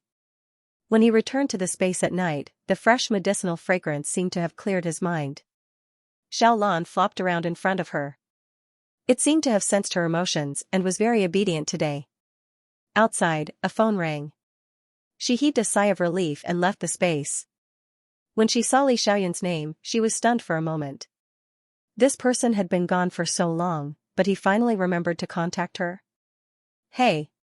Jing Yunjiao adjusted his breathing. As soon as he picked up, a magnetic voice came through. What's wrong? Not in a good mood? How did you know? Jing Yunjiao paused. She had only said one word, but Li Xiaoyun actually felt that her mood was not right. Li Xiaoyun smiled gently. Even if he didn't see his expression at this time, Jing Yunjiao could guess that he must be very arrogant. Sure enough, he only heard him snort with some slight pride, as if everything was in his hands. In the past, when you picked up my call, the first thing you said was 3 words. When he said that, Jing Yunjiao thought about it. It seemed that he was right. Every time she saw Li Xiaoyun's call, she subconsciously became nervous and guarded. So when she opened her mouth, she directly asked him, "What's the matter?" But this time, it was obviously too calm. However, when he said that, Jing Yunjiao couldn't help but laugh and relax a little. I didn't expect Li Xiaoyun to be so considerate. It really surprised me. But thank you. Now I'm a little happier. Something happened before, but now it seemed to be better. That's not the attitude you should have when thanking someone. Besides, compared to your thanks, I'm more interested in knowing what the reason for your unhappiness is. Li Xiaoyun's voice was firm. Clearly, he was determined to get to the bottom of this. Jing Yunjiao didn't know that Li Xiaoyun was already guessing at this time. Jing Yunjiao did have a lot of trouble around her, especially that bastard of an adoptive father. However, when he was in Huaning County, he had already intervened and taught him a lesson. In addition, he had also destroyed the Qiao family's factory. He could guarantee that no matter what Qiao Weiman did in the future, he wouldn't be able to get any profits. However, after all, it was Jing Yunjiao's family matter. It wasn't good for him to get involved too obviously. Otherwise, Qiao Weiman would be a dead man now. Although Qiao Weiman was really annoying, Jing Yunjiao wasn't someone to be trifled with. Therefore, her ups and downs and mood wouldn't be related to that man. As for that sister who wasn't related by blood, that was even more impossible.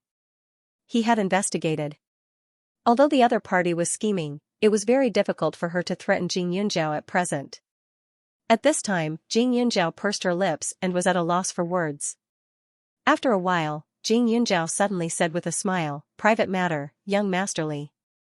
I don't seem to want to satisfy your curiosity right now." "You're really..." Li Xiaoyun squeezed out a few words from between his teeth, looking like he was about to explode. However, the next second, he suddenly smiled and said, "Jing Yunjiao, you're really getting cuter by the day.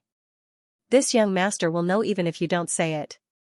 However, I'm afraid the consequences will be a little more serious when the time comes."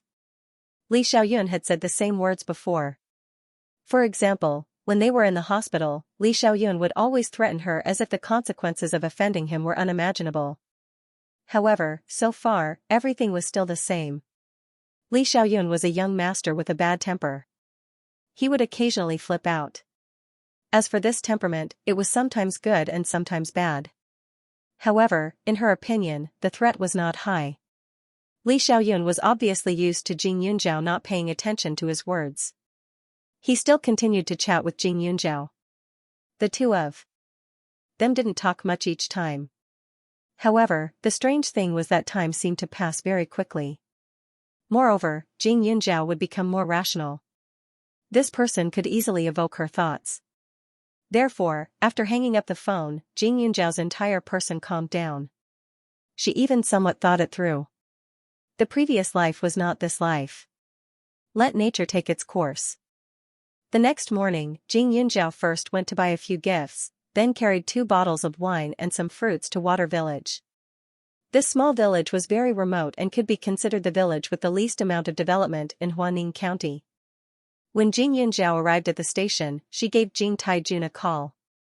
Not long after, Jing Taijun sat in a rented car and brought her to the Jing family. There was a large courtyard and 5 bungalows. There were 2 bicycles in the yard, and as soon as they entered the gate, they could see the central room. It was a little gloomy, and there was no sunlight. Wang Xinfeng was preparing the dishes, and there were 3 children standing in the yard. As soon as she arrived, there were a lot of people passing by and looking at her. She originally thought that she would still be a little uneasy, but after chatting with Li Xiaoyun yesterday, her mood didn't fluctuate at all. She walked over and handed the gifts she had prepared to the 3 children. Your big sister? However, before she could speak, the youngest boy spoke first. The 10-year-old child's voice was tender, but his eyes were scrutinizing, as if he was the most important person in the world. After he took the gifts, he looked at the 2 older sisters and snorted, "These are all for me, right?" Jing Yunjiao raised her eyebrows. She hated naughty children, especially uncivilized and insensible naughty children. 10 years old, he wasn't young. Sure enough, he was raised to favor boys over girls, wasn't he? No. Jing Yunjiao's tone was indifferent. Your gifts are in your hands, nothing else. When Jing Yunjiao opened his mouth, the 2 girls were obviously much happier. They quickly hugged the things in their hands, afraid that their little brother would snatch them away. The gift was very simple, 2 plush toys and a remote-controlled car. Jing Yunjiao didn't think that this little brother would still be reluctant to part with the plush toys after getting the car. The little boy glared at Jing Yunjiao and unhappily walked in front of Wang Xinfeng. He didn't make a fuss and said, "Mom, I want those 2 plush toys." Wang Xinfeng put down the things in her hands, looked at the children, and then looked at Jing Yunjiao. She looked embarrassed. Your big sister bought those for your 2nd and 3rd sisters. Don't make a fuss. Wang Xinfeng said. Her eyes were full of love. Jing Yunjiao could see that if she wasn't present, she would have directly given all the toys to this son. The Jing family had 3 children. The 2nd sister was called Jing Xiu, the 3rd sister was called Jing Ling, and the youngest brother was called Jing Ming Kai. Mom, is it because you don't like and love me anymore now that big sister is here? Okay, then you'll side with big sister in the future. I'll run away from home. I heard that there are many families out there that need a son. I'll sell myself and never come back. Jing Ming Kai opened his mouth and said. The way he spoke didn't sound like a son, but more like a father. Wang Xinfeng was just following Jing Yunjiao's words, but in the next second, when she heard Jing Ming Kai's words, her face immediately stiffened. She quickly went forward and snatched the toys from Jing Xiu and Jing Ling's hands. Without saying anything, she stuffed them into Jing Ming Kai's hands. Okay. I'll give them to you, okay? My little ancestor, today is your big sister's first time coming home. Can't you stop? After that, she looked at Jing Yunjiao and said, Xiaoming is still young. The 2 of them don't need to play with these things. Jing Yunjiao's eyes darkened, but she didn't say anything. In her previous life, she had seen the faces of the Qiao family all her life. She was already sensitive, and what she hated the most was this kind of family. They were all children, but they had to divide them into different classes. Originally, Jing Yunjiao was somewhat repulsed by this family. Now that he saw this situation, he became even more wary. She had just been reunited with her family, so this couple was still polite to her. But no matter what, she was a girl. This couple could be harmonious for a day or 2, but what about a year or 2? In the future, her attitude towards her would be no different from Jing Xiu and Jing Ling. The polite smile on Jing Yunjiao's face faded a little, and he subconsciously kept his distance. Wang Xianfeng was busy with the work in her hands and didn't look at her, but Jing Ming Kai was like a victorious peacock, shaking his head and wagging his tail to show off his spoils of war. Jing Ling pouted angrily, but Xianxia seemed to be used to it, silently turning around to help the family. The Jing family's courtyard was silent for a moment. But not long after, Jing Ling ran to her side. Looking at the clothes on her body, her eyes were shining. Today, Jing Yunjiao was wearing a pure white shirt, black shorts, and sports-type shoes. It looked like a simple outfit, but she was slightly taller and her skin was very white. She gave off a valiant and formidable-looking vibe, making her look cool and refreshing.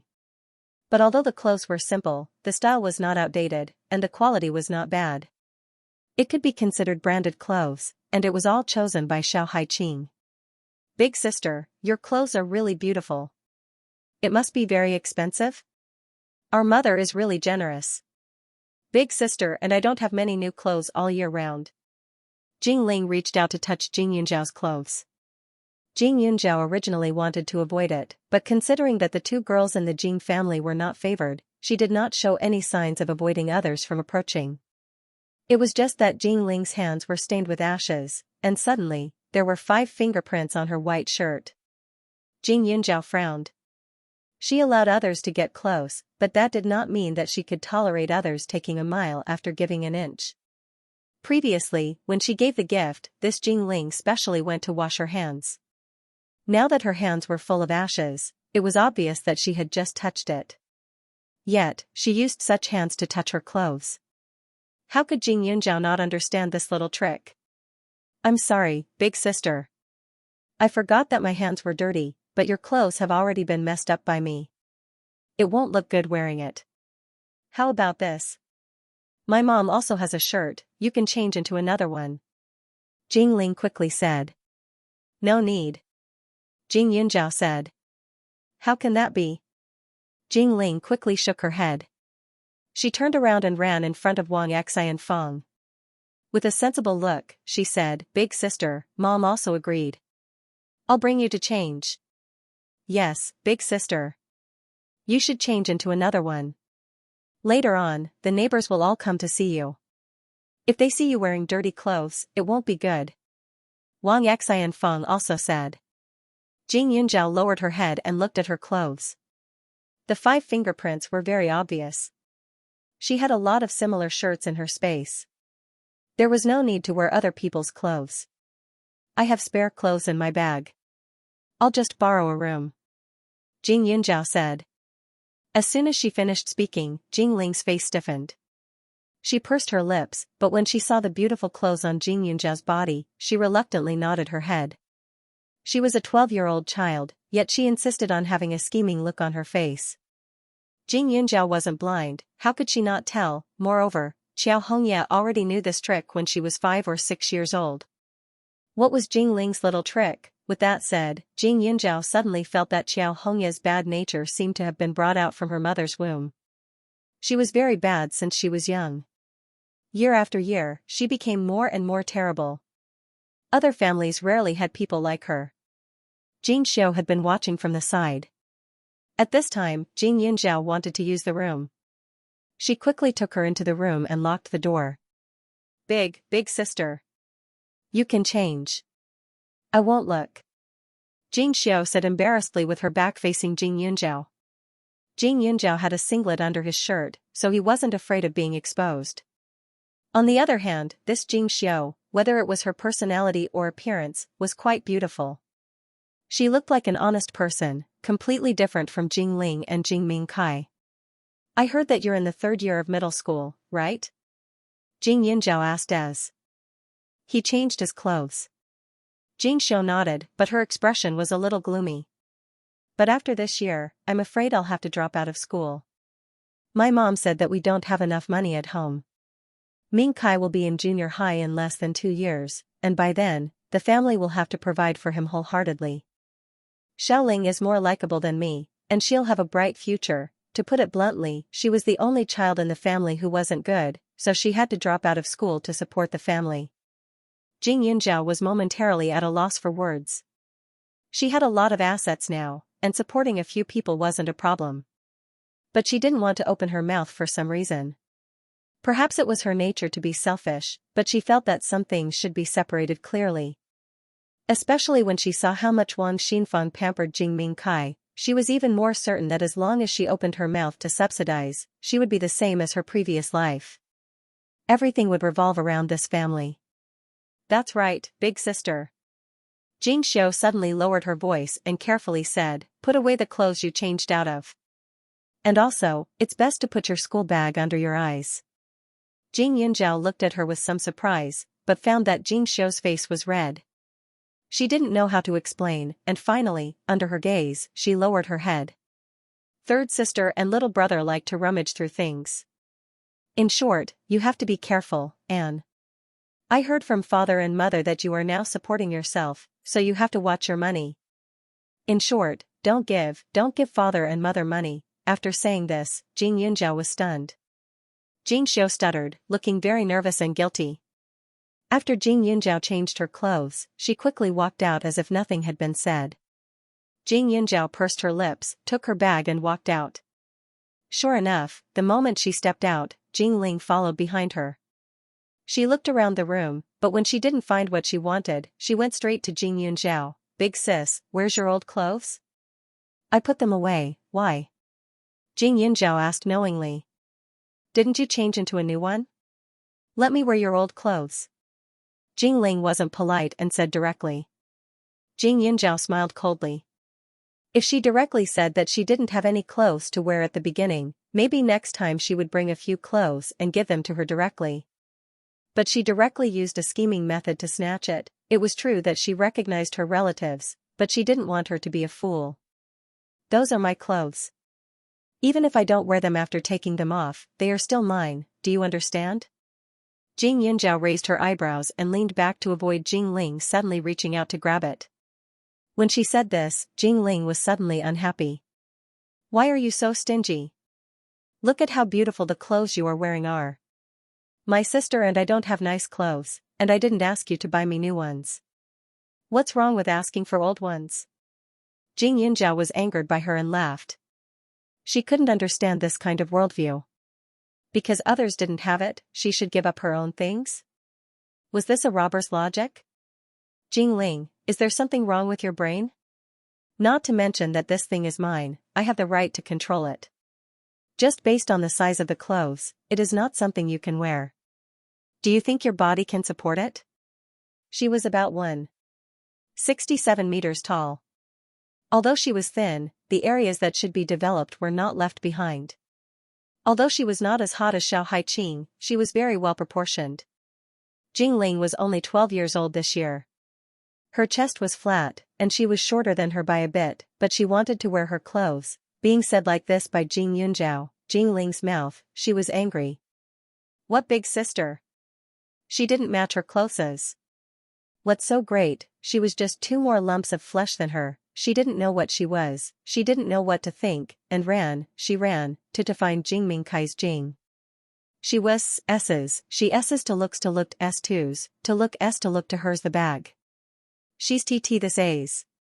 Jing Xiu had been helping out the whole time. She quickly prepared the food, and the whole family sat at the table, sitting neatly.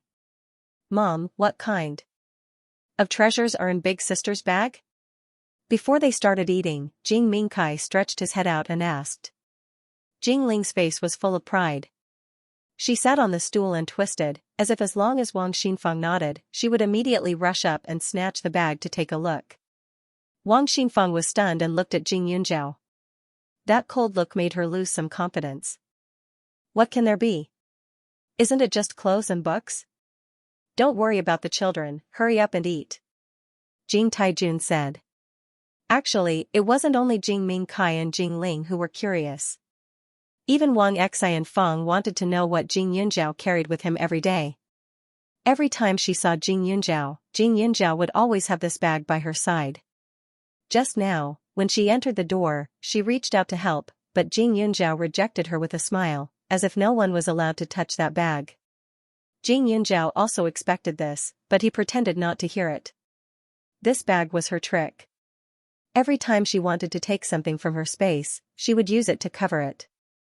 In fact, it was just some small things to fool people. Jing Mingkai put down his chopsticks. I don't want it. I want to see what big sister is hiding. Xiaoming, don't mess around. Wang Xianfang didn't know what to do with her son. I'm not messing around. Dad, Mom, you must have bought something good for her and not let me see it. You said that she was pitiful to be left outside, but how is she pitiful? She wears better clothes than us and spends your money to buy things. You're not even that generous to me. You're so good to her. Why don't you just let me quit school and give all the money I saved to big sister? Jing Mingkai cried. When he said this, Wang Xianfang's face turned white. Her son didn't like to go to school since he was young, and his grades weren't good. Every morning when he went to school, she had to persuade him. In the past, he didn't have an excuse to be lazy, so he was obedient. Now, would he take the opportunity to quit school? It didn't matter to her whether her daughter went to school or not. In any case, she would marry someone in the future. No matter how much money she spent now, it would be spent on other people. Her son was different. Their whole family only had this one precious child. They hoped that he would go to school and learn some skills. Only then would he be able to take care of them in old age. On the side, Jing Taijun's somewhat simple and honest face was also moved by Jing Mingkai. Xiaoyuna. Look, your little brother wants to see your bag. Anyway, you won't lose anything. Why don't you open it and let him see? Wang Xianfang finally opened her mouth. Jing Yinzhao laughed sarcastically. So it was as expected. This was the first day he recognized his family. If it was like this, then how good would it be in the future? As long as Jing Mingkai opened his mouth, the girl in this family would have to suffer? From the looks of it, it doesn't seem like the Jing family's grandmother is the one who values boys over girls. Auntie Wang, this is my first time here. Rather than saying that I'm a family member, it's better to say that I'm a guest. If you treat a guest like this, won't I have to be a filial sister one day? Today, I'll send my bag up, but what about tomorrow? Give him money? Jing Yinzhao raised his eyebrows. He was too lazy to serve her. She had a bad temper to begin with. In her previous life, she had endured it her entire life. It was impossible for her to endure it in this life. If family members were like this, then it would be better to be alone. How can you talk to my mother like that? You even called her Auntie Wang. You don't even think of yourself as part of our family. Jing Ling immediately scolded. If it were you, would you immediately kneel down and call a family member your mother? Especially with such a mother? Jing Yinzhao's lips curled up as she scoffed coldly. A son doesn't despise his mother for being ugly, but it also depends on the time. Yi Qing didn't treat her well, but after all, she had already passed away. Moreover, without Yi Qing, she might not have been able to live. So even if she hated the Qiao family, but towards Yi Qing, her heart still retained some respect. But Wang Xianfang was different. They were only related by blood. She didn't know how to appreciate the kindness of raising her. She only had the resentment of an abandoned child. Now, with this attitude of valuing boys over girls, how could it be possible for her to feel the affection of a mother and son? Jing Yinzhao's words gave everyone a fright. Jing Xiu's head was almost buried under the table, one hand grabbing the edge of the table. She didn't know why, but she seemed to be very nervous. As for Jing Ling, her eyes were wide open. After all, she was still young and was directly intimidated by Jing Yinzhao's aura. Jing Mingkai had always been a tyrant. How could he know how to write the word fear? He still did as he pleased and said, "You're really shameless. You're spending my parents' money and still yelling, 'Who said I spent your parents' money?'" Jing Yinzhao's pair of red phoenix eyes slightly raised. "Uncle Jing, Aunt Wang, until now, I haven't taken advantage of your family, right? You're lying. I clearly remember that my mom spent money to buy you a dress, more than 100 yuan. Jing Mingkai said again. This was naturally told to him by Jing Ling. Because it was women's clothing, Wang Xinfeng specially wore Jing Ling, this little girl who loved to look pretty, when she went shopping. Is it this one? Jing Yinzhao directly took out the dress from the bag. The tag on it was untouched. With one look, one could tell that it wasn't worn or touched. I rejected it. On one hand, this style doesn't suit me. On the other hand, I felt that my family's living conditions were more difficult, so there was no need to spend this kind of money. But Aunt Wang, you forced it into my hands. I had no choice but to bring it back to you today. If you want to talk about taking advantage of others, the value of the things I bought today is much higher than this. Jingming Kai, that remote control car of yours is worth a few hundred yuan. Those 2 plush dolls are a bit cheaper, but those fruits can't even be bought in the market. Other than that, there's no need to talk about other things. There were 5 people in the Jing family, and everyone had a gift. She also considered that the Jing family might favor boys over girls, so the little boy should be a bit more mischievous. So in order to make Jing Taijun and his wife happy, the price of the gift for Jing Ming Kai was a bit more expensive. Wang Xinfang didn't think that her request would make Jing Yunjiao say so much. She only felt that she had no face in front of the child. The results of the paternity test were already out. As a daughter, shouldn't Jing Yunjiao be obedient to her parents from now on? Now, not only did he call them aunt and uncle, he even scolded them, and her son didn't ask for anything? He just wanted her to take out her bag for a look. Could it be that there was something shameful inside? At the thought of this, Wang Xinfang's heart skipped a beat. Her gaze met Jing Yunjiao's extremely beautiful face. Both Jing Xiu and Jing Ling were good-looking, but Jing Xiu was a little stiff, and Jing Ling's facial features were a little too sharp, unlike Jing Yunjiao, who had a unique temperament. Eldest girl, your younger brother is still young. Didn't he just say a few words to you? Do you have to calculate it so clearly? Wang Xinfang still couldn't hold back and showed a calculative face. Xiaoming is the only boy in our family. Although we spoil him a little, Xiaoming is still very sensible. Look at Xiu and Ling they usually give in to their younger brother. However, Xiu used to be the eldest, so they should give in to him. But it's different now. You're also our daughter. It's time for you to take on the responsibility of being the eldest. Wang Xinfang opened her mouth. Jing Taijun was a little hesitant and tugged at her. However, in the next moment, she glared at him and said, "You're already our daughter. What's there to worry about?" Although Jing Taijun was worried that Jing Yunjiao would be scared away, he thought that it was right. Blood relations were all on the surface, so there was no need to worry. Which parent didn't educate their child? Since Jing Yunjiao didn't know any better, then he should be beaten and scolded. When Jing Yunjiao heard Wang Xinfang's words, she actually felt the anger in her heart dissipate. Every time she saw Wang Xinfang, she felt a little uncomfortable in her heart. It was true that one's appearance was born from one's heart. Wang Xinfang exuded the aura of a petty and calculative woman, but every time she met her, she had to put on a pitiful act, which made her feel that something was wrong. In other words, this biological mother of hers had always been putting on an act, which made her feel quite uncomfortable. In terms of passion, Xiao Haiqing was passionate, and Grandpa Gon's family was equally passionate towards her, but they were different from Wang Xinfang. They were not like her, who always seemed to be preparing for the next sentence, who always put on a pitiful and worried look in front of her. There was even a hint of a special gaze in their eyes, as if they were expecting her to cry and acknowledge her as their family, and then be obedient to her from then on. They were two-faced. From the moment she saw these 2 people, she felt this way, but there were some things that she just couldn't say. Give in to my younger brother? Specifically? Do you want me to drop out of school and take care of his daily needs? Jing Yunjiao looked at the table full of warm dishes, but her heart was very cold.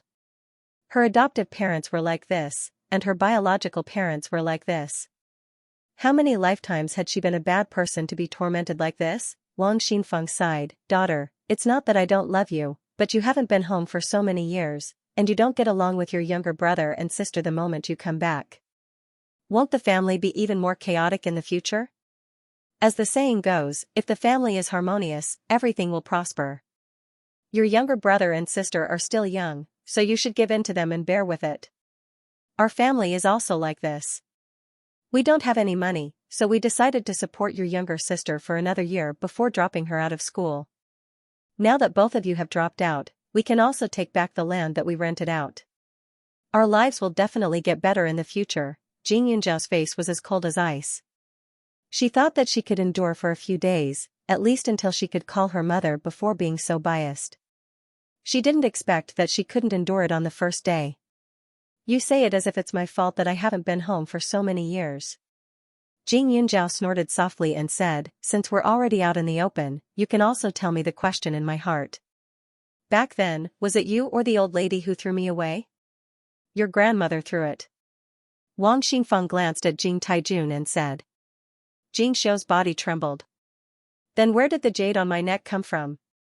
Is it a family heirloom or was it bought outside? Jing Yunjiao asked again. Your grandfather gave it to me.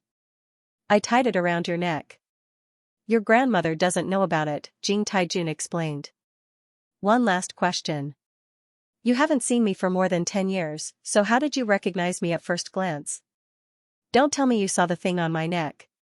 I never put that thing outside my clothes. Jing Yunjiao said sternly. The words of this pair of parents were evasive, so they must be lying. If the DNA test results were correct, then she should have been thrown away by her parents, right? Yeah. You're my daughter, how can I not recognize you? As soon as I saw you, I was certain that you were my daughter. Doesn't this prove that I found the right person? Do you want me to bring the DNA test results for you to see again? Just that piece of paper cost our family a few thousand yuan. Wang Xingfeng said unhappily. Jing Yunjiao stood up. She could feel that this pair of parents' attitude toward her was fake, but she didn't think that their real faces would be so chilling. There was no point in continuing this meal. She had a good life without her parents, so she could live comfortably by herself in the future. Jing Yunjiao stood up and walked towards the door, but Jing Mingkai immediately ran up to stop her. Big sister, let me see your bag. She still didn't change. I'm not your big sister. Your big sister was thrown outside and starved to death long ago. Jing Yunjiao coldly snorted and pushed Jing Mingkai away. However, her action immediately angered Wang Xianfeng and Jing Taijun. Jing Taijun even fiercely slapped the table and angrily said, Stop right there. Wang Xianfeng quickly ran to Jing Mingkai's side and helped him up. Son, are you okay? Where are you hurt? Mom. She hit me. Big sister actually dared to hit me. She's only back for the first day and she's already like this. In the future, I'll have no place in this family. I might as well just drop out of school. I'll drop out and come back to work. In the future, you can count on her to be successful outside and then take care of you when you're old. Jing Mingkai calmly and shamelessly held. At the age of 10, one could already distinguish right from wrong. However, Jing Mingkai was spoiled by his parents. Even if he knew what he was doing was wrong, he still wanted everyone to follow him. Jing Mingkai's words were like a knife cutting Wang Xianfeng's body. She was both hurt and angry. They didn't recognize their daughter to let her come back and bully their son. Mingkai was their treasure. No one could treat him badly. Jing Taijun also walked over. He still had some sense. Xiaoyun, your mom making you drop out of school was wrong. She only said it in a moment of anger. But you treating your brother like this really makes the family feel bitterly disappointed. That's right. You're the meat that fell from my stomach. How can you not understand my painstaking efforts? Wang Xianfeng cried. She stretched out her hands in front of Jing Yunjiao. Look at my pair of hands. It's rough and ugly. It's all because your dad and I worked so hard to earn money to support the family. It wasn't easy for us to raise our son to this age. In the future, we'll have someone to take care of us when we're old. But you, as soon as you come home, you bully your parents' precious treasure to death. You think we've let you down, but what have we let you down? Did I give birth to you? Furthermore, it's your grandmother's fault that you wandered outside. Look at you, aren't you doing well now? She was good-looking and good at her studies. What was there to be calculative about? What's more, I put in so much effort to prepare such a big table of food today. In the end, you didn't even look at it and turned to leave. Is this what a daughter should do? The fact that the Jing family had found their eldest daughter was a topic worth discussing in the village. Early in the morning, there were already people loitering outside the Jing family's door to see how the daughter looked like. On the other hand, Wang Xingfeng's voice was so sharp that the neighbors could hear her clearly. In this small village, the relationship between the villagers was harmonious. When they heard that Jing Yunjiao was disdainful of his biological parents, they were not very happy and gathered in front of the Jing family's house. This girl looks pretty good, but why is her character so bad? To think that little Ming's mother woke up so early in the morning to prepare the food. She's feeding the ingrate. Isn't that so? I was listening at the door just now. Little Ming wanted to take a look at her bag, but as his sister, she actually refused and wanted to leave. The villagers at the door were pointing and gossiping, as if Jing Yunjiao had committed a grave mistake. Even in his previous life, Jing Yunjiao had never encountered such a scene. Life in the Qiao family wasn't easy, but when Yiqin was still alive, it was still okay because Yiqin was a little superstitious and prideful. She firmly believed that she could block evil for Qiao Hongye and Qiao Zizhou, so even though she didn't treat her well, she wouldn't point fingers at her in front of outsiders. At that time, Yiqin was like this, so Qiao Weiman wasn't considered a bastard. It was just that Qiao Hongye targeted her too much in school.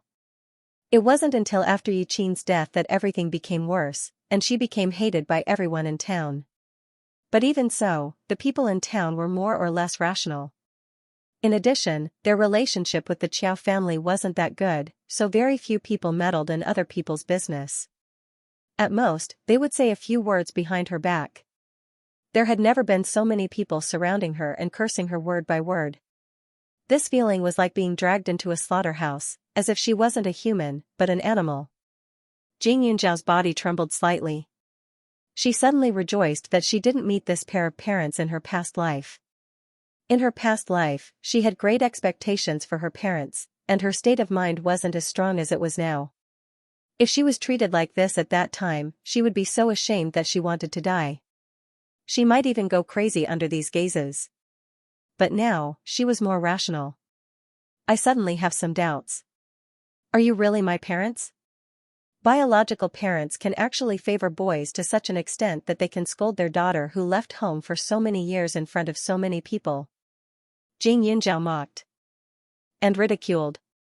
When she came early this morning, she came with good intentions. She thought that as long as this family treated her well, then she could work hard to accept it. Even though she had Qiao Hongye and Qiao Zizhou, that pair of siblings, their relationship wasn't good. But now, after all, they were biological siblings, so it shouldn't be difficult for them to get along. Who knew that reality was more dramatic than she imagined? Wang Xingfang's face flashed with panic, but it quickly turned into bitterness. What do you mean now? You don't want to acknowledge us? Eldest daughter, both of you are flesh and blood, do you think we want to be biased? Our family is poor, we have no money, your brother is young, and you are older. Shouldn't you give in? Ask these neighbors, whose family isn't like this. When the neighbors heard this, they immediately began to echo. In their village, there was only one child in the family, and the situation of a girl was almost non-existent. If they couldn't give birth to a son, then they would be disdained by others. His son was noble, so it was natural for him to side with his son. The Jing family was not bad. 10 years ago, there was a family next door that gave birth to 6 daughters but only one son. In the end, only 2 of the 6 daughters survived and one of them was given to a distant relative. In comparison, although Jing Yunjiao had been abandoned outside for many years, he was still doing well. She was dressed even better than Jing Mingkai. What was there to be dissatisfied about? Jing Yunjiao was flustered by the logic of these bandits. It was true that both the palm and the back of the hand were made of flesh, but the back of the hand was thin while the palm was thick. In her eyes, men and women were all the same. Moreover, girls were more considerate and sensible. Take the Jing family for example. Xianxia was gentle and considerate. She was helping her parents work all day without saying a word. But what was Jing Mingkai doing all day? Jing Mingkai was already 10 years old now. In another 10 or 20 years, how could she not be able to tell what kind of person he would be? Just treat it as if I didn't acknowledge you. Jing Yunjiao said with a cold face, his eyes firm. She had done her best and left the rest to fate. She had done what she should do, but people who walked different paths couldn't make plans together. She and this family had too many differences in thinking. In the future, if she forced herself to get along, she was afraid that they would quarrel endlessly. No one would be able to live peacefully. When Jing Yunjiao said this, Wang Xingfang was stunned, Jing Taijun was also stunned, and the villagers outside who were watching the show with a look of justice were also stunned. Wang Xinfeng only felt that Jing Yunjiao was too stubborn. It wasn't that she didn't try to be nice to her, but she had a cold personality and didn't seem to be enthusiastic. How long would it take to coax her to be obedient and sensible? The couple wanted to do that, but they didn't have that much patience. Moreover, if it was just coaxing her, it wouldn't be a problem. After all, they didn't see each other often, so there was no need to bother. But now that it was related to her son, she couldn't restrain herself. Jing Yunjiao was their daughter now, but compared to a real daughter, she was really far away. Jing Xiao wasn't like her. Xiao'er was sensible. Since the age of 5 or 6, she could help them take care of their younger siblings and help them with the housework. She would do whatever they said and never disobey. If Jing Yunjiao and Jing Xiao had the same temper, then it definitely wouldn't be like this. You're saying that you don't treat us as your parents? Jing Taijun asked with a gloomy face, but his heart was panicking. He couldn't hold himself back just now, so if he wanted to be an amiable parent and make Jing Yunjiao pour her heart out for him again, it would definitely be impossible. Since that was the case, he could only omit that step. Otherwise, all his hard work these past few days would have been in vain. Jing Yunjiao turned to look at Jing Taijun. You don't necessarily treat me as your daughter. Rather than a daughter, it was better to say that she was their son's stepping stone. They hoped that she would be a well-behaved little expert like Jing Xiao, with no future to speak of. How could she be willing to be such a person in this life? But thinking of Jing Xiao, Jing Yunjiao glanced at her, only to see a very complicated look in the girl's eyes, as if she was envious of her courage, but also as if she was worried about her situation. She was a good sister. Wah! Wang Xinfeng suddenly sat on the ground and wailed. What sin have I committed? The daughter that I tried so hard to bring home despises the poor and loves the rich. She looks down on us as parents. Poor me for waking up early and working late to cook a table of food for her. Poor me for being pregnant for 10 months, Jing Yunjiao's face darkened. Scoundrel. If the person who did this to her was Qiao Weiman, Jing Yunjiao would not hesitate to pick him up from the ground and give him a good beating. But now, this person was someone who was related to her by blood. No matter how unhappy and resentful she was, she could not raise her hand or scold her. It was simply too sullen. Why is the courtyard so lively? I'm not late, am I? Jing Yunjiao braced himself and was about to rush out when a figure walked into the crowd. He was wearing a white shirt with the sleeves rolled up and the collar open. It was obviously a very proper shirt, but when he wore it, it had a wanton and unruly charm. Jing Yunjiao was surprised. Why are you here? Li Xiaoyun. Although she was in a bad mood when she called him last night, she didn't explain the situation to him. Why did he come to the Jing family directly? Also, was he still in the capital last night? If this young master didn't come, wouldn't I hear the sound of you crying when I call you at night? Li Xiaoyun said lightly. Jing Yunjiao rolled her eyes. She was sullen, but it wasn't to the point of crying over such a small matter, right? It was fine if her parents didn't recognize her. She wouldn't do anything to hurt herself for anyone.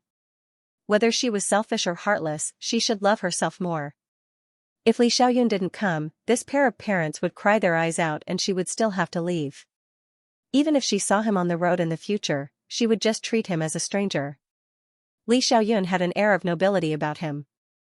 The moment he appeared, everyone around him fell silent. Behind him, there was only Du Lin and no one else.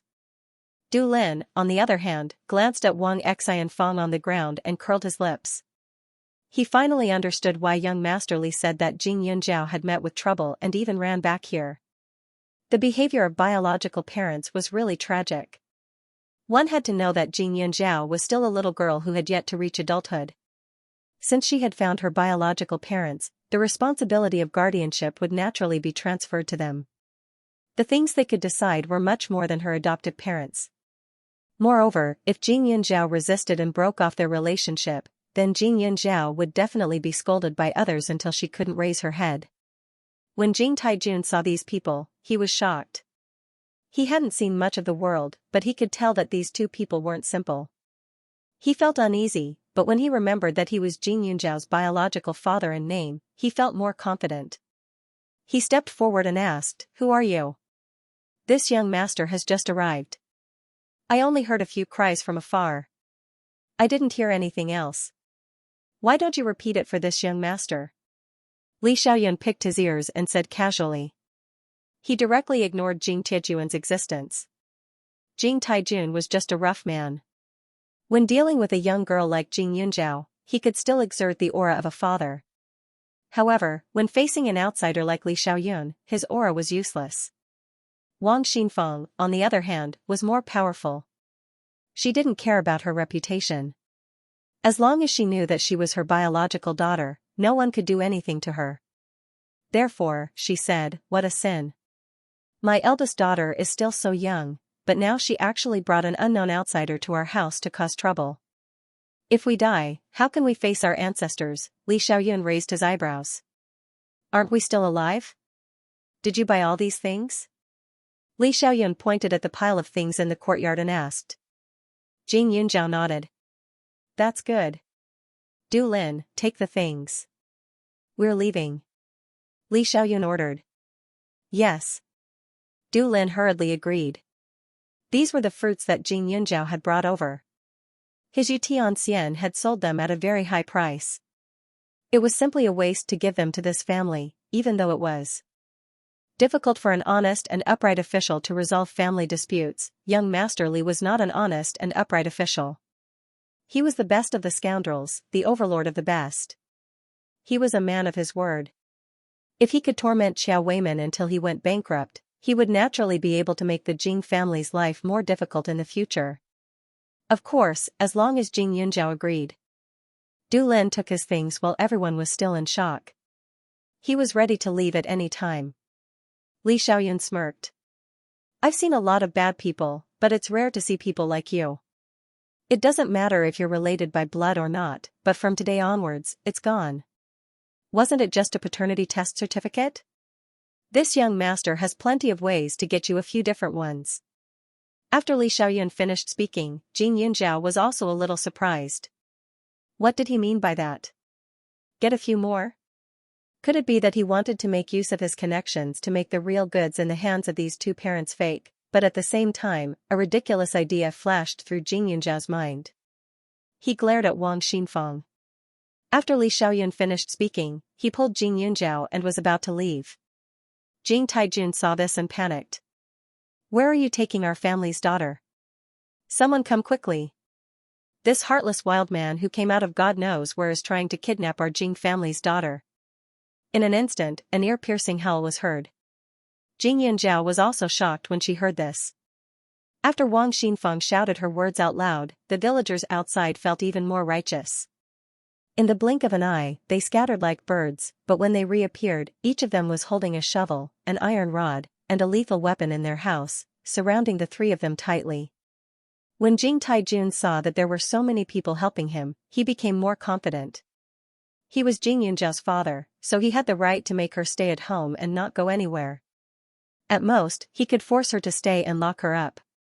The school would directly withdraw her from school, and it would still be considered as completing the task. This mighty scene was really shocking. The small village was quite cohesive, and everyone hated evil. They simply treated Li Xiaoyun as a thief who stole someone's daughter. Jing Yunzhao believed that even if Li Xiaoyun didn't come today, she might still encounter such a scene when she was about to leave. Therefore, she felt a little embarrassed to implicate Li Xiaoyun. But at the same time, she had completely given up on this family in her heart. "Dad, Mom, let big sister go. She's living well outside, and you're not." When Jing Xiao saw this scene, she was so scared that she started to cry. She felt that her conscience was being condemned. "Pa." Wang Xinfeng directly slapped her. "I raised you for nothing all these years, didn't I? Your big sister was born from my 10 months of pregnancy. How could she run away with a wild man outside? I don't blame her for not having any sense of shame when she was wandering outside, but she has to change in the future. Otherwise, people will think that our family's children are all like this." Jing Yunzhao softly mocked. She thought that she just didn't fit in with this family, and that this pair of parents was just full of control over her. But now, it seemed that they had an indelible enmity towards her. They wanted to destroy her. Xianxia covered her face and cried even harder. Looking at this scene, she even felt a little resentful in her heart. All these years, was it because she didn't do well enough, she gave in to this pair of sisters-in-law? Every day, she woke up early and worked late to help with the family's chores. She didn't wear many new clothes since she was young. She was also a girl, and she also liked to be beautiful, but she knew that her family was poor, so she endured it, worked hard to be sensible, and studied hard. Her grades had always been the best in the school, but she still couldn't compare to her younger brother who was at the bottom of the class. Her family was poor, but her younger brother's clothes were always new. He had a lot of toys and did not need to help the family with anything. Her parents kept saying that he was young, but when she was his age, she was already living like an adult. Why couldn't her younger brother do the same? She had complained before, but she had endured it. She hoped that her parents could be lenient and let her continue to attend high school and university in the future on account of her being sensible. But she still couldn't change it. A year later, she would have to come back and support the family. God knew how unwilling she was. The moment she saw Xianxia today, her eyes were filled with shock and sympathy. She knew her parents' character, and she knew very well that they wouldn't be good to Xianxia for too long.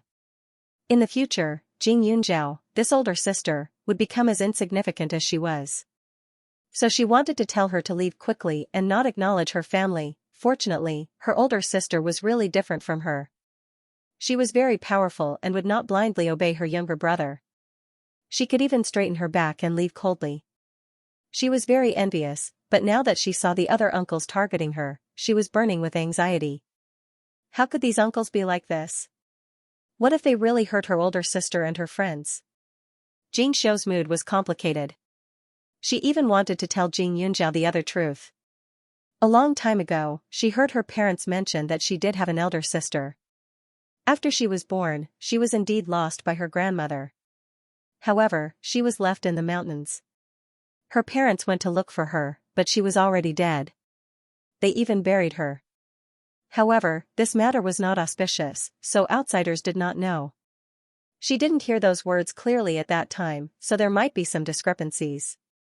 However, she was sure that Xianxia was not her elder sister. Moreover, a few days ago, her parents were suddenly very happy. They said that they met a benefactor. In the future, they would have money to build a building for her brother. Then, on the same day, they told the three of them that there was an elder sister outside. She didn't know much, but she knew that her parents wouldn't dote on their daughter. It was strange that they were so anxious to recognize someone who wasn't their biological daughter. Xianxia opened her mouth as if she wanted to say something, but in the next second, she was pulled by Jing Taijun and thrown to the back like a fallen leaf. Wang Yexi and Feng also followed, wringing Xianxia's body and bringing her home, stuffing her into the house. I've implicated you. Why don't you leave first? After you leave, I can leave. Xianxia said apologetically. If these villagers were angry, it was very likely that they would fight until their eyes turned red. It wouldn't be good if they hurt the two of them. If it was just her, although it would be difficult, her ability was barely enough. Li Xiaoyun chuckled. You think I'm here to cause trouble for you? You follow Du Lin. Today, I'll let you see what it means to hold back 10,000 men. As he spoke, he pulled his collar and clenched his fists. His eyes were cold. With this aura, it was obvious that he was a martial artist. Xianxia's heart trembled. His eyes lit up. You know martial arts? Is there anything I don't know? You think I'm like Du Lin, only eating? Li Xiaoyun sneered. Speaking of which, if others knew that he came all the way back just to fight with this group of uncivilized barbarians, they would laugh themselves to death. However, he didn't know what had happened to him. Looking at this group of people, he was angrier than looking at those real murderous demons. Li Xiaoyun's expression was frighteningly cold. Xianxia was a martial artist. When he released his aura, he immediately felt a sense of crisis. His heart was filled with shock. Looking at Li Xiaoyun's usual appearance, she really thought that this guy was just a rich and powerful playboy. In addition, before he left Huaning County, he had been bedridden because of the car accident. This caused her to even think that his body was extremely weak and that he was simply a sick playboy. But now, it seemed that he had made a mistake. I don't need Du Lin's protection. Let's each protect our own. Don't underestimate me. Jing Yunjiao swept away the dark clouds and smiled. Behind them, Du Lin was sweating profusely. Especially when Li Xiaoyun said that Jing Yunjiao would follow him, his legs almost went soft. He was just a little chef. All these years, he had learned a few moves from Li Xiaoyun, but he had never put them to good use. Facing these shovels and rakes, would he be beaten to a pulp? Du Lin was nervous. He only saw Li Xiaoyun's figure moving at an extremely fast speed. His hands grabbed the opponent's weapon and his feet landed on the opponent's chest. In the next second, the person was kicked far away. Li Xiaoyun had learned killing moves, but these people were just ordinary villagers. He could teach them a lesson, but he couldn't let them bleed. He didn't feel good. But when he saw Jing Yunjiao from the corner of his eyes, his gaze paused. He didn't know who she had snatched the wooden stick from. She raised her hand and hit them accurately, causing them to cry out in pain. From the looks of it, she could completely control the situation by herself. On the other hand, Du Lin hid behind her, looking like he was cheering her on. But it was obvious that Du Lin's actions made Jing Yunjiao apprehensive. She looked like a hen protecting her chick. Du Lin was simply pretending to be weak. Li Xiaoyun's eyes flickered. In the next second, he threw Du Lin away from Jing Yunjiao's side. He stood behind Jing Yunjiao and began to grin. Left, right again. Du Lin was thrown 2 meters away and was almost hit on the head by someone. He was so scared that his whole body trembled. However, he knew some martial arts and reflexively retaliated. Only then did he realize that he was far from being as weak as he thought. He was a little excited for a moment. Every man has a hero hidden in his heart. At this moment, Du Lin felt that his figure was incomparably tall. However, when he saw Li Xiaoyun's appearance, he couldn't bear to look at him. He replaced his position and stood behind Jing Yunjiao. However, his slender height had some advantage. Although he seemed to be protected by Jing Yunjiao, he actually blocked all the attacks from behind. His eyes seemed to be able to see the movements of everyone around him. Once someone attacked from behind, he would immediately alert Jing Yunjiao. Occasionally, he would even make a move. Jing Yunjiao was also somewhat helpless. Didn't he know martial arts? However, seeing that he was implicated because of her, she endured it. Anyway, these people didn't have any lethality to her. The scene was chaotic, but there was no suspense. The originally bloodthirsty villagers rushed forward without fear, but as expected, each and every one of them was beaten until they covered their heads and scurried away like rats. The way they looked at Jing Yunjiao had changed. This Jing Yunjiao was simply like a martial arts master in a TV series. They couldn't even straighten their backs in a few minutes. How could they continue to fight? Du Lin couldn't help but think of a game of whack-a-mole. Looking at Jing Yunjiao's serious expression while holding a wooden stick, it was impossible not to pass. In less than half an hour, those aggressive villagers were all defeated. Jing Taijun looked at his relatives who were beaten up to the point that they couldn't fight back. His body trembled. They were all injured. Later on, wouldn't they ask for medical fees? It was simply not worth the loss. Disobedient and unfilial. These are all your elders, Jing Yunjiao, you really dare. Wang Xianfang yelled at the top of her lungs. Why wouldn't I dare? You guys were armed and attacked. I was just defending myself. Jing Yunjiao coldly swept over. He didn't give them any face. She didn't hit them hard. It was also to teach these people a lesson. She, Li Xiaoyun, and Du Lin knew martial arts. That was why they were unharmed. However, what if they didn't know martial arts? Wouldn't he be beaten up by these people? Moreover, it was one thing for them to fight, but they were holding weapons. If they made a mistake, they might lose their lives. Being stared at by Jing Yunjiao, Wang Xinfang's heart trembled. Among so many people, the only ones who hadn't been beaten were the couple and the children who were watching from afar. No one dared to approach within 5 meters. Jing Yunjiao directly threw the wooden stick in his hand. It hit the ground with a dang sound, which made everyone's heart jump. He turned around and left. Jing Taijun and Wang Xinfang were so angry that their hearts were burning. But they had hit and scolded, and they couldn't coax her back. What else could they do? Not to mention the mess, everyone was injured. Although the neighbors had volunteered, in order to maintain a good relationship in the future, they had to buy some fruits and ointment and visit each house. Jing Tiejuan's steps were heavy, and the couple supported each other as they walked home. Once they reached home, Jing Mingkai came over. Just now, his parents didn't let him go out for fear of hurting him, so he didn't know what was going on outside. But now that his parents were back, they didn't see that annoying big sister. As for Jing Ling, she naturally hoped that her parents would catch Jing Yunzhao. After all, although this big sister wasn't as gentle as her second sister, she seemed to have a lot of good things. With her parents here, big sister's things would definitely become hers. Anyway, Xiaoming, a boy, couldn't use them. Mom, why didn't you bring big sister back? She even took my car. Jing Mingkai took it as a matter of course. Thinking about the new toy he got today, he couldn't accept it. It was clearly given to him, but Jing Yunzhao took it all away.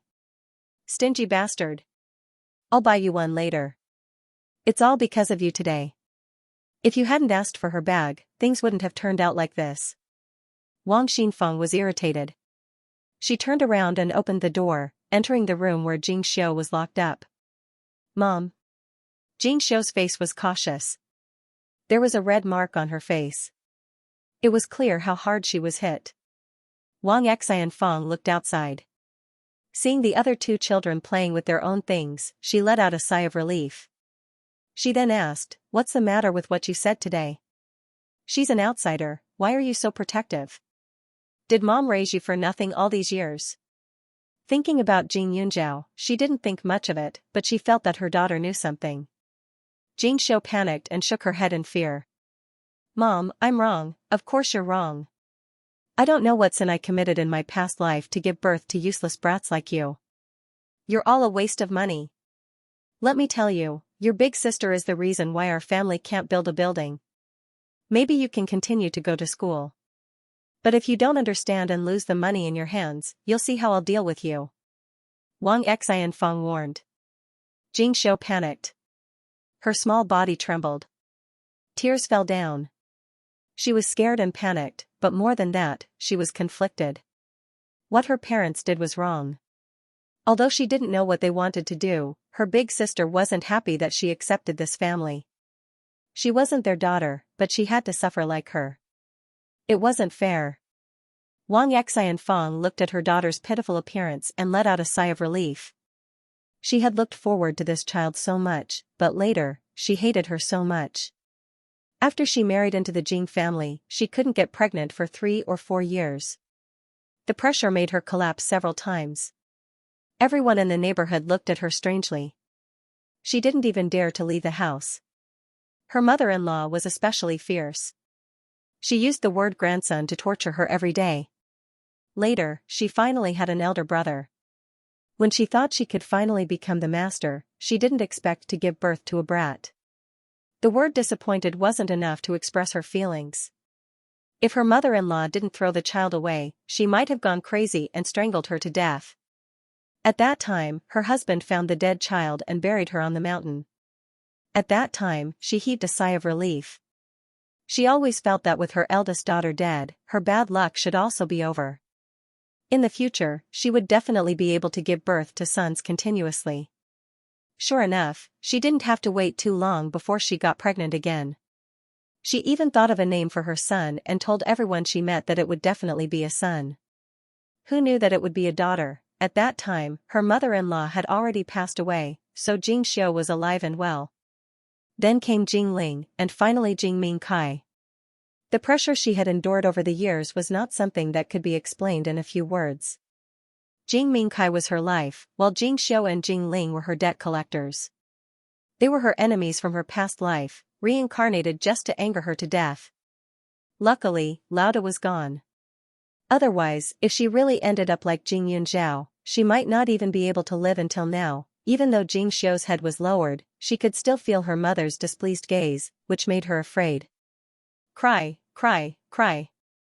You only know how to cry all day long.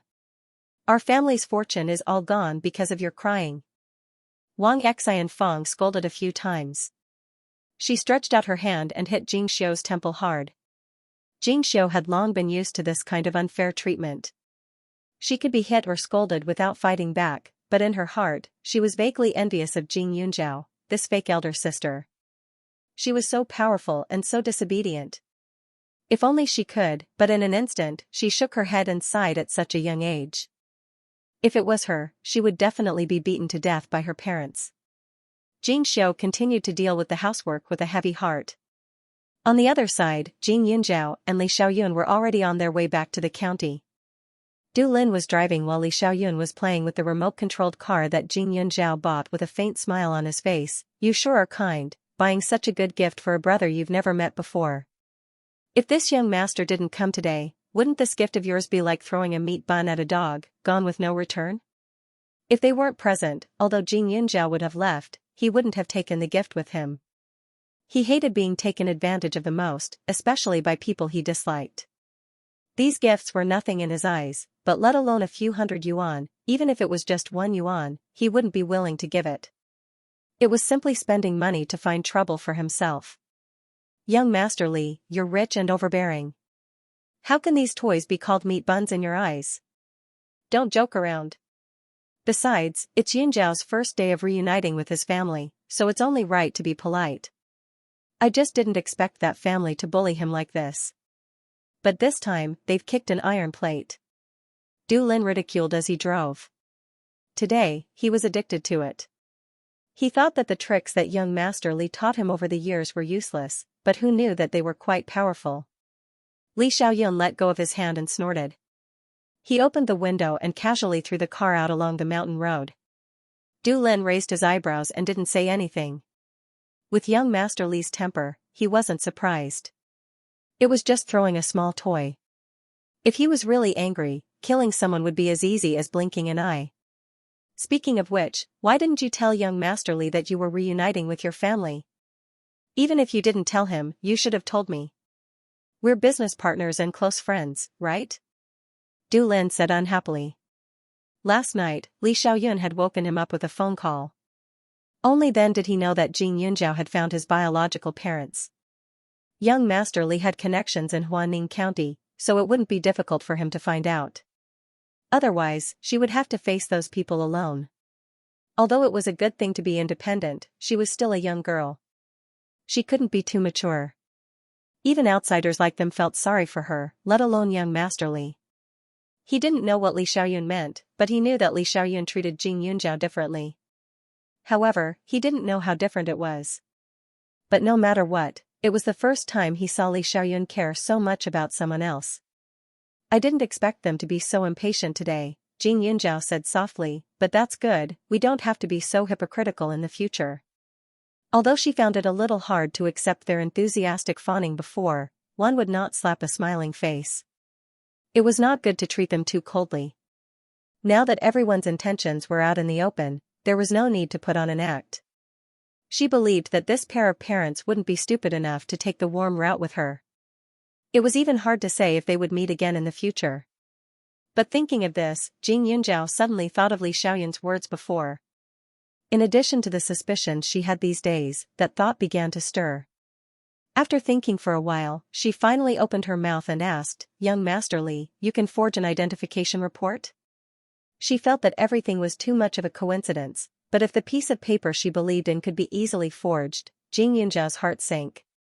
Li Xiaoyun glanced at her. "Some authoritative hospitals won't tamper with it, and it's very confidential. However, not all hospitals can adhere to their duties. Since you brought it up, I might as well remind you not to be too naive when it comes to judging people. Instead of tolerating the sudden appearance of those parents, why don't you think carefully about who you've offended?" Li Xiaoyun's words made Jing Yunjiao even more suspicious. In both her lives, she had only been to Serene City once. It could be said that although she had been reborn, her knowledge had not changed. Thus, when she saw the test results, she believed them without a doubt and did not doubt the authenticity of this matter at all. But now, she had to think about it more. The way these parents looked at her was too utilitarian. They had met her on the streets and did not know how she had been supporting herself. They did not even know what kind of life she had been living all these years. However, they only mentioned her adoptive parents and did not ask any more questions. Even when she gave away nearly 1,000 yuan worth of gifts, they did not have any suspicions. It was as if it was natural. However, logically speaking, it was very abnormal for a child who had cut ties with her adoptive parents to take out half of the money for the test and give away so many gifts. They did not ask about the origin of her money and asked her to drop out of school to support her family as soon as she returned home. This way of thinking did not seem to care about her ability to support herself or her family, but whether she dropped out of school or not. Rather than saying that they were her parents, they were more like her enemies. "Did you find out something?" Jing Yinzhao asked directly. Li Xiaoyun raised his eyebrows and smiled. "Are you asking me for something?" Jing Yinzhao was speechless. Every time she saw Li Xiaoyun's expression, she felt that this man was not serious. Who asked him to have the face of a playboy? Fortunately, after spending so much time together in the hospital, her feelings for him had improved a lot. She did not feel nauseous because of an occasional close action. "You threw away the things I bought just now. Even though it wasn't expensive, it had a lot of meaning to me. If you tell me the truth, then we'll call it even." Jing Yinzhao shrugged. She had learned how to be thick-skinned. "Meant a lot?" Li Xiaoyun repeated the sentence in a strange tone, and then casually continued with a faint smile. "The meaning is indeed not ordinary. It can be considered as the first lesson that you bought with money. But are you going to take it back and look at it every day to learn from the mistakes of others?" "Kind of," Jing Yinzhao replied. "Then let's drive back. I promise to pick up the things for you, but..." Li Xiaoyun's expression was flamboyant, and he changed the topic. "Today, because of you, I was scolded for being heartless for the first time in my life. I was even called a wild man. By the way, I haven't fully recovered from the injuries I suffered in the car accident. When I fought today, it seemed that I was injured again. Now that you mention it, this young master feels that I can't exert any strength in my body. My mind is haggard and my spirit has been greatly stimulated. Tell me, what should I do?" Li Xiaoyun continued to yell at the top of his voice. The corner of Jing Yunzhao's mouth twitched as she stared at him. She had already branded Li Xiaoyun's image in her mind as a hooligan. "I'm a doctor. I don't mind treating you. Maybe I can prolong your life. You won't get sick in the future. So, in general, you won't lose anything if you answer my questions seriously." Jing Yunzhao thought and said casually. In the front seat, Du Lin listened to the two people bickering and felt that he couldn't get a word in edgewise. In the past, Jing Yinzhao and Li Xiao were taciturn when talking to him. Now, the two of them had become chatterboxes when they met. Li Xiaoyun lightly snorted as he leaned against the back seat. His ordinary and mediocre movements were exceptionally pleasing to the eye. It just so happened that he was still hugging the two plush dolls Jing Yunzhao had bought previously, creating a strange scene. Li Xiaoyun didn't continue to tease her and stopped before going too far. His slightly tired face had a bit of seriousness as he said, "Since the great doctor is responsible for the rest of my life, then I'll confess honestly, I heard that you were in a bad mood yesterday, so I got someone to investigate after hanging up the phone. I found out that you went to Ning City to do a paternity test with a pair of parents. I also got someone to investigate your parents and found something interesting." Li Xiaoyun paused and continued, "This paternity test result wasn't taken at the hospital. It was given to them by a woman in a coffee shop. As for this woman, people call her Mrs. He. This Mrs. He only has one daughter, but not long after her daughter went to school in Huaning County, she got into trouble and was sent abroad." Li Xiaoyun didn't deliberately check whether the paternity test was real or fake. He only mentioned Mrs. He's situation. But Jing Yunzhao immediately understood. Unless she was stupid, how could she continue to believe that her parents were related to her by blood? She didn't think that the paternity test could be faked. She was simply naive to the extreme. But now that Li Xiaoyun said this, Jing Yunzhao only felt that the anger in her heart had disappeared in an instant. If they were her biological parents, no matter how much she resisted, she couldn't get rid of this relationship. Even if they didn't have the slightest bit of affection for her, they would always stand at the top of morality. And no matter what she did at that time, she would be the one to be spurned.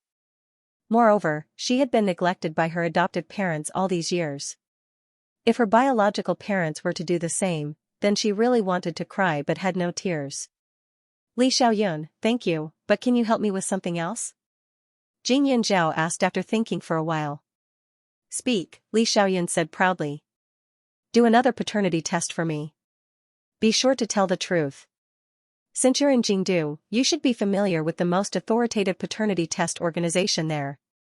As for the sample, I'll find a way to send it to you, Jing Yunzhao said. Since they were not her biological parents, there was a high chance that they would come looking for her again.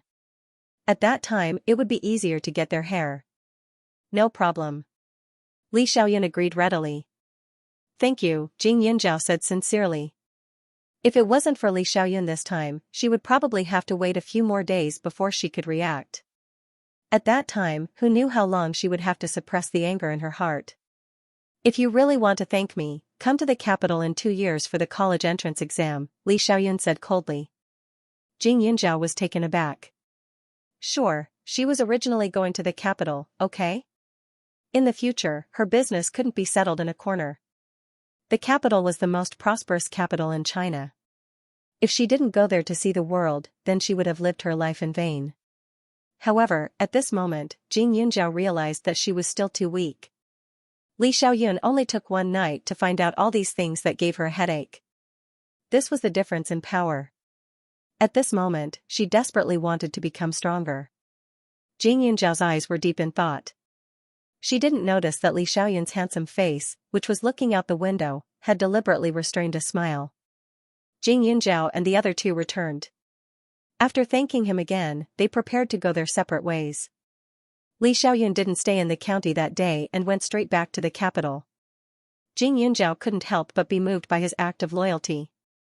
Her attitude took a 180-degree turn, and she specially picked out a lot of fruit wine and medicinal wine for him to bring along. But before leaving, Li Xiaoyun asked her with a face full of concern, "Do you want me to help you find your biological parents?" Du Lin also had a face full of concern. Jing Yunzhao's body instantly tensed up, and she shook her head. Once bitten, twice shy. She didn't know what her family was like. Although she had a lot of expectations, the reality was often used to disappoint her. She was just an abandoned child. Even if she was found, she was afraid that they would not like her. Instead, why should she ask for trouble? What if she met a family that favored boys over girls? How would she deal with it with her personality? Li Xiaoyun obviously thought that she would resist, so he didn't try to persuade her. After parting with the two, Jing Yunzhao went back to the neighborhood. Today, her return home to acknowledge her family was very important to her friends. Therefore, after school, Xiao Haiqing and the others rushed home. When they saw Jing Yunzhao, they immediately rushed over. Cousin, how was it? Did their family treat you well? Did they bully you?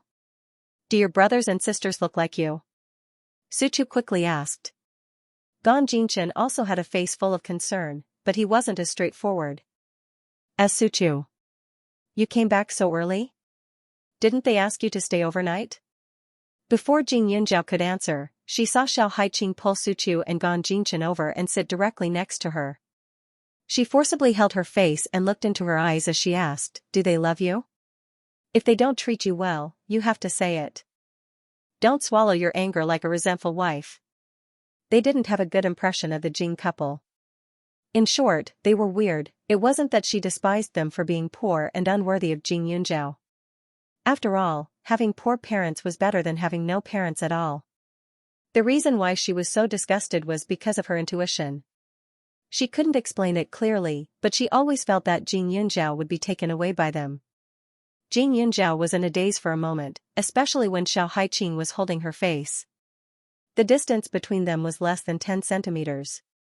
Xiao Haiqing saw that she was in a daze and came to her senses. Under her violence, Jing Yunzhao's thin face was filled with baby fat. His expression was simply adorable. Grinning, Xiao Haiqing hurriedly said to Jing Yunzhao, "Don't be so angry. I didn't do it on purpose. I was just happy for a moment." Ha ha ha. Jing Yunzhao had always been repulsed by this kind of super close contact. She naturally knew that. Xiao Haiqing purposely rubbed his face a few more times before letting go. She couldn't help but reminisce about the feeling. Jing Yunzhao helplessly shook his head. "Didn't you want to know about today's situation? I'll tell you after you sit down." But Hai-Ching, you have to promise in advance that you won't break anything, not smash the table, and not curse loudly. Otherwise, the neighbors will come and cause trouble. It's that serious? Xiao Hai-Ching blinked her pair of innocent eyes and hurriedly nodded. She stretched out her hand. I swear, I will stay calm. Jing Yunjiao originally wanted to wait for the authoritative test results to come out. But now that he saw how concerned the three of them were, he felt a little apologetic if he kept hiding it. The three of them sat in a row, looking like they were seriously listening to the teacher. Jing Yunjiao sorted out her emotions and words before telling them the truth word by word. The cozy living room was extremely quiet. The three people opposite Jing Yunjiao stared with their eyes wide open and ears perked up, their faces serious. When I went there, the Jing family's parents were still quite polite at first. In the Jing family, there were 3 children. The eldest one was called Jing Xiu. Her personality was very docile, but she resigned herself to adversity. Her younger sister was called Jing Ling. She was only 12 years old, but she was completely a miniature version of Xianxia. Her personality was fickle and she liked to scheme. And then? Suchu nodded her head repeatedly. Jing Ling liked to take small advantages, but she wasn't greedy for success. Jing Mingkai's personality was overbearing. He didn't like me, so he used his studies to threaten the Jing family's parents. Jing Mingkai also wanted to rummage through my things, but I didn't allow it. The pair of parents flew into a rage and revealed their true colors. They wanted me to drop out of school and stay at home to take care of the local tyrant. Jing Yunjiao threw a sweet grape into his mouth. Drop out of school. Xiao Hai-Ching immediately stood up when she heard, are they crazy? Why should you drop out of school? Suchu tugged at Xiao Hai-Ching's clothes to remind her. After all, they were Jing Yunjiao's parents. They could have opinions, but they couldn't disrespect them. Xiao Hai-Ching also reacted. She angrily sat back down. You shouldn't have agreed, right? Then why would they let you go? She hated patriarchal families the most. Her mother passed away for less than 3 years before her father remarried. In the past, her father treated her quite well, and she always thought that she was still the Xiao family's precious daughter. However, after her father married her stepmother, everything changed. It was said that having a stepmother was equivalent to having a stepfather. This saying wasn't wrong at all, especially when that stepmother gave birth to a son for her father. From then on, she was dispensable in the Xiao family. Thus, when she heard the Jing family treat Jing Yunjiao like this, her heart was filled with jealousy and anger. So what if she was a girl? She never felt that she was worse than a boy, and Jing Yunjiao was even worse. Jing Yunjiao glanced at her and continued, I didn't agree. When I was about to leave, my parents forcefully stopped me. Later, Li Xiaoyun and his friends happened to arrive. When we were about to leave, we were surrounded by a group of villagers.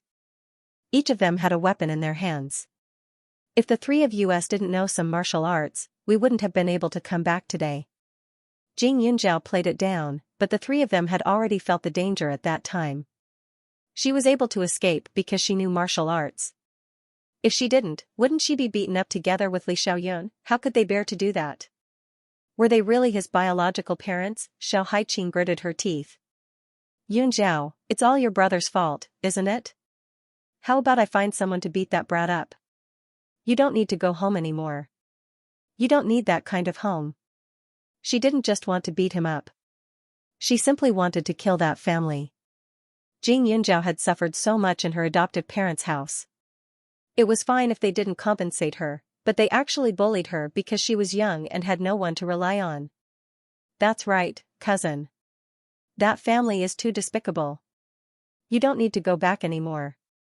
Suchu immediately said. She and her cousin had been spoiled since they were young. They had never seen such terrifying parents. Moreover, she was the only daughter in the Su family. Her parents didn't even think about having a second child. In their eyes, she and her cousin were the same. Unlike the Jing family, they were actually so biased. Jing Yunjiao looked at the 3 of them who were concerned about her and her heart almost melted. Don't worry, I'm not that stupid. Also, young Master Li sent someone to investigate. The test results of the Jing family's parents were not taken from the hospital. It's very likely that it was forged. She had her suspicions back then, but she didn't think that someone would use her biological parents to plot against her. Now that Jing Yunjiao told them about the DNA test, the three of them became even crazier than before. How could Xiao Haiqing hold herself back? He immediately flew into a rage and looked like he was going to kill Madame He. Don't tell anyone about this for now, Jing Yunjiao reminded her. The DNA test wasn't in her hands yet, and those people dared to plot against her, so they shouldn't blame her for being merciless. Other than these three close friends, Jing Yunjiao didn't know about her biological parents, so the next day, she went to school as usual. The campus was filled with a pure and overflowing atmosphere. Everywhere was filled with a sense of cleanliness. But just as Jing Yunjiao expected, Jing Yunjiao's parents came to school today. If it were up to her, she naturally wouldn't meet them. But when she thought about the samples needed for the DNA test, Jing Yunjiao was very cooperative and appeared in the office. The moment she appeared, Wang Xinfeng knelt down with a bang. Originally, Jing Yunjiao was worried about how to get close to the two people, but now that Wang Xinfeng knelt down, it gave her a chance. Jing Yunjiao immediately went forward and helped her up without saying a word. While she was at it, she grabbed the 2 strands of hair on her body. Are you trying to shorten my lifespan by kneeling down? You say you're my mother, but I've never seen a mother kneel to her daughter so shamelessly in public. Jing Yunjiao's attitude was cold after she received the samples. The moment Jing Yunjiao went forward to support her, Wang Xinfeng thought that this girl's conscience was acting up. Who knew that she was still the same? How could you? Why can't I? You let so many villagers gang up on us yesterday. Do you know the consequences? Jing Yunjiao directly continued her words and continued, oh right, maybe you don't know, but the person you beat up yesterday has an extraordinary background. He's from the capital. After being scared by you yesterday, he's not in a good mood now. He might even sue you later. When that happens, you'll have to pay for it. Wang Xinfeng was shocked. She could tell that the 2 young people who came yesterday were not ordinary. This was the first time she had seen such an imposing manner. You don't have to worry about it. Since you claim to be my parents, I begged them for a long time, and they reluctantly agreed not to pursue the matter. I've been worried about you. It's good that you're well aware of this. You don't have to come here and kneel down to thank me. Those who don't know might think that I've done something wrong. Jing Yunjiao blurted out these words without giving the other party a chance to speak. Hearing this, Wang Xinfeng and Jing Taijun were stunned. Wang Xinfeng's greatest ability was to express her grievances by crying and howling. However, Jing Yunjiao had calmly dealt with the matter as soon as he came up. Before she could even gather her emotions, Jing Yunjiao had already gained the upper hand. When they came, they had a lot of interactions with the teachers, but in order to express their love for their daughter, they didn't say anything bad. They just kept repeating how difficult their family's situation was, how sensible their daughter was, and how she should help her family. So now the teachers didn't have any doubts. Little Yun, you're so young. Although I'm young, I've always lived by myself. I already know how to support myself. Don't worry, just take care of the other people in the family. I won't let you spend a single cent. Jing Yunjiao interrupted again. Wang Xinfeng's facial muscles twitched a few times. Her heart was burning with anger. This Jing Yunjiao really didn't have any manners. She originally wanted to say how could she have such a close relationship with that kind of man at such a young age and remind her to pay attention to self-respect and self-respect. Who knew that her mouth would blow her own trumpet? Jing Taijun also discovered that today's Jing Yunjiao was different from before. She didn't even give them a chance to speak. Let your mom finish speaking, Jing Taijun said unhappily. Jing Yunjiao's face was filled with surprise. Is there anything else you want to say? I understand. Isn't it just being filial to my parents, taking care of my sister-in-law, and studying hard? Don't worry, my grades are first in the school. Although you said before that even if you have to sell everything you have to let me continue to study, I have my own money. I don't need it. Alright, I still have to go to class. You don't need to be so concerned about me. Go back first. After Jing Yunjiao finished speaking, she walked to Jing Taijun's side and grabbed the couple's arms to walk out. She was strong. How could Jing Taijun resist? He was a grown man and wasn't as eloquent as Wang Xinfeng. At this time, he didn't know what to say. Moreover, Jing Yunjiao had already said all the good things. Wang Xingfeng couldn't just yell at Jing Yunjiao and say that Jing Yunjiao wasn't filial. She wasn't blind. She could see that the teachers liked Jing Yunjiao. Not long after, the two of them were already dragged to the school gate. Jing Yunjiao then reached out and pushed the two of them from behind, chasing them out. The couple's hair was taken by her. "Take care. I won't send you off." Jing Yunjiao's mouth revealed a sarcastic smile and threatened, "Next time, don't let me see you at school. Otherwise, I'll go to Jing Mingkai's school and have a chat with him as his sister." She glanced at the two and then turned to leave. The cold figure made the couple want to vomit to death. They didn't say a single word that they had prepared. They held it in their hearts and felt uncomfortable all over. Simply lawless. Wang Xingfeng only said these words while pointing at Jing Yunjiao's back. What else could she say? There was no one around, so it was useless even if she screamed at the top of her lungs. The couple returned empty-handed and were in a bad mood. When they returned home, they naturally vented their anger on Jing Xiu. These few days, Jing Xiu had taken leave and did not go to class because of some family matters. She was also anxious, afraid that her grades would be affected, but there was nothing she could do. However, after Jing Yunjiao used Jing Mingkai to threaten them, the couple settled down for a few days. Jing Yunjiao also sent their hair samples to Li Xiaoyun. Jing Yunjiao naturally didn't know that his parents were like ants on a hot pan at this time. They didn't know what to do. After enduring for a few days, he received a call from his big financial backer. An incomparably noble voice sounded from the other end of the phone, which immediately made the two of them look like lackeys. "How's the matter going?" The voice was languid but somewhat interrogative. Wang Xingfeng held the phone and carefully tried to curry favor, "That Mrs. He, this Jing Yunjiao is disobedient and powerful. She knows martial arts and beat the people in our village until they can't get out of bed. She also threatened to not let me go to school to find her, or else she'll cause trouble for my son." When Mrs. He heard this, she coldly asked, "So you can't do anything now?" Suddenly, the couple panicked. According to Mrs. He's idea, they would pretend to be Jing Yunjiao's parents and treat Jing Yunjiao better so that she would completely trust them. Then, they would do their best for the family. Even if she didn't have a conscience and ignored them, they could still use their identity as her parents to ruin her reputation. Although it wasn't right, Mrs. He had given them a lot of money and they had already decided to do as she said. However, the problem was that Jing Yunjiao knew martial arts. What if she was angered and Jing Yunjiao bullied their precious son? They did want to earn money, but if something happened to their son, who would spend the money? Mrs. He. She used my son to threaten us. Wang Xingfeng braced herself and said. Your son? Mrs. He sneered. You've already taken my deposit and you don't want to do it anymore? In the end, Jing Yunjiao is just a little girl.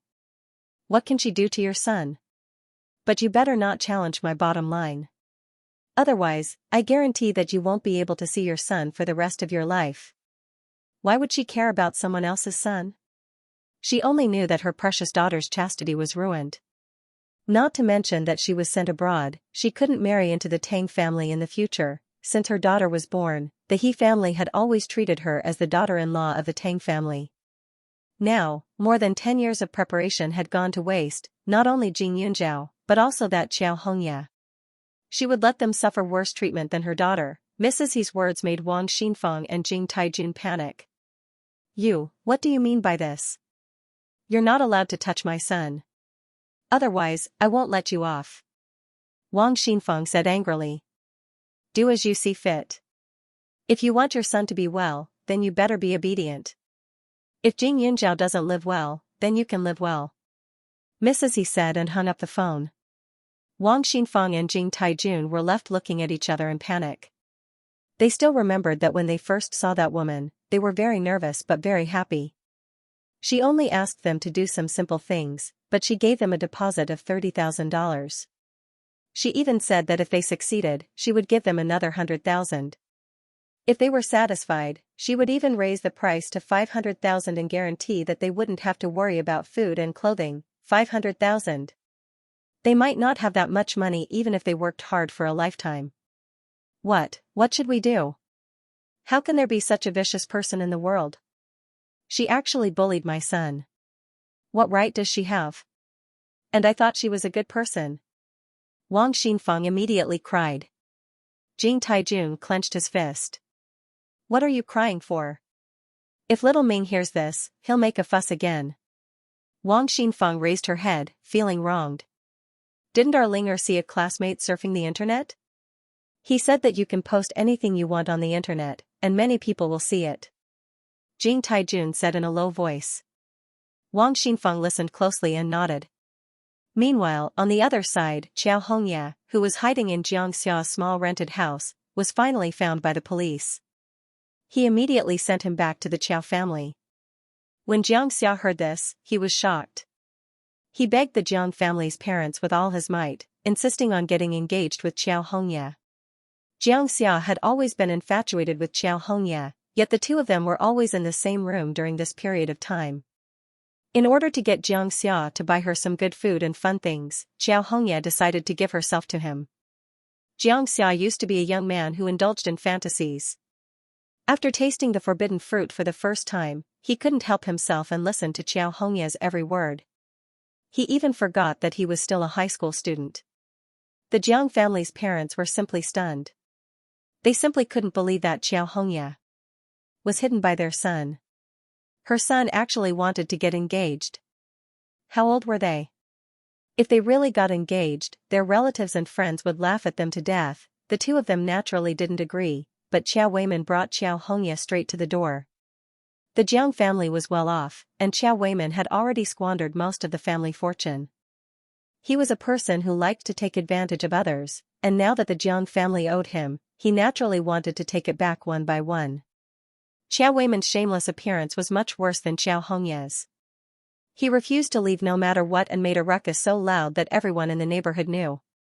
He kept saying that Xianxia had ruined his daughter's innocence, and even said that he had raped her. Father Jiang and Mother Jiang were both mentally and physically exhausted. They had to fork out another 100,000 yuan to shut Qiao Weiman's mouth. But this wasn't the end, because Qiao Weiman directly stuffed his daughter into the Jiang family under the glorified name of being responsible. He wasn't stupid. The Jiang family's tea house and clothing store were all gold. As long as his daughter was there, there would be benefits for him in the future. Jing Yunzhao didn't know what happened in the Jiang family.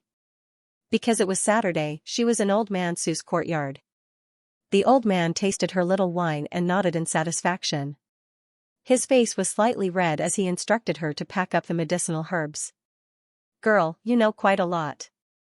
This wine is not bad. Old man Su grinned, and a rare kind smile appeared on his face.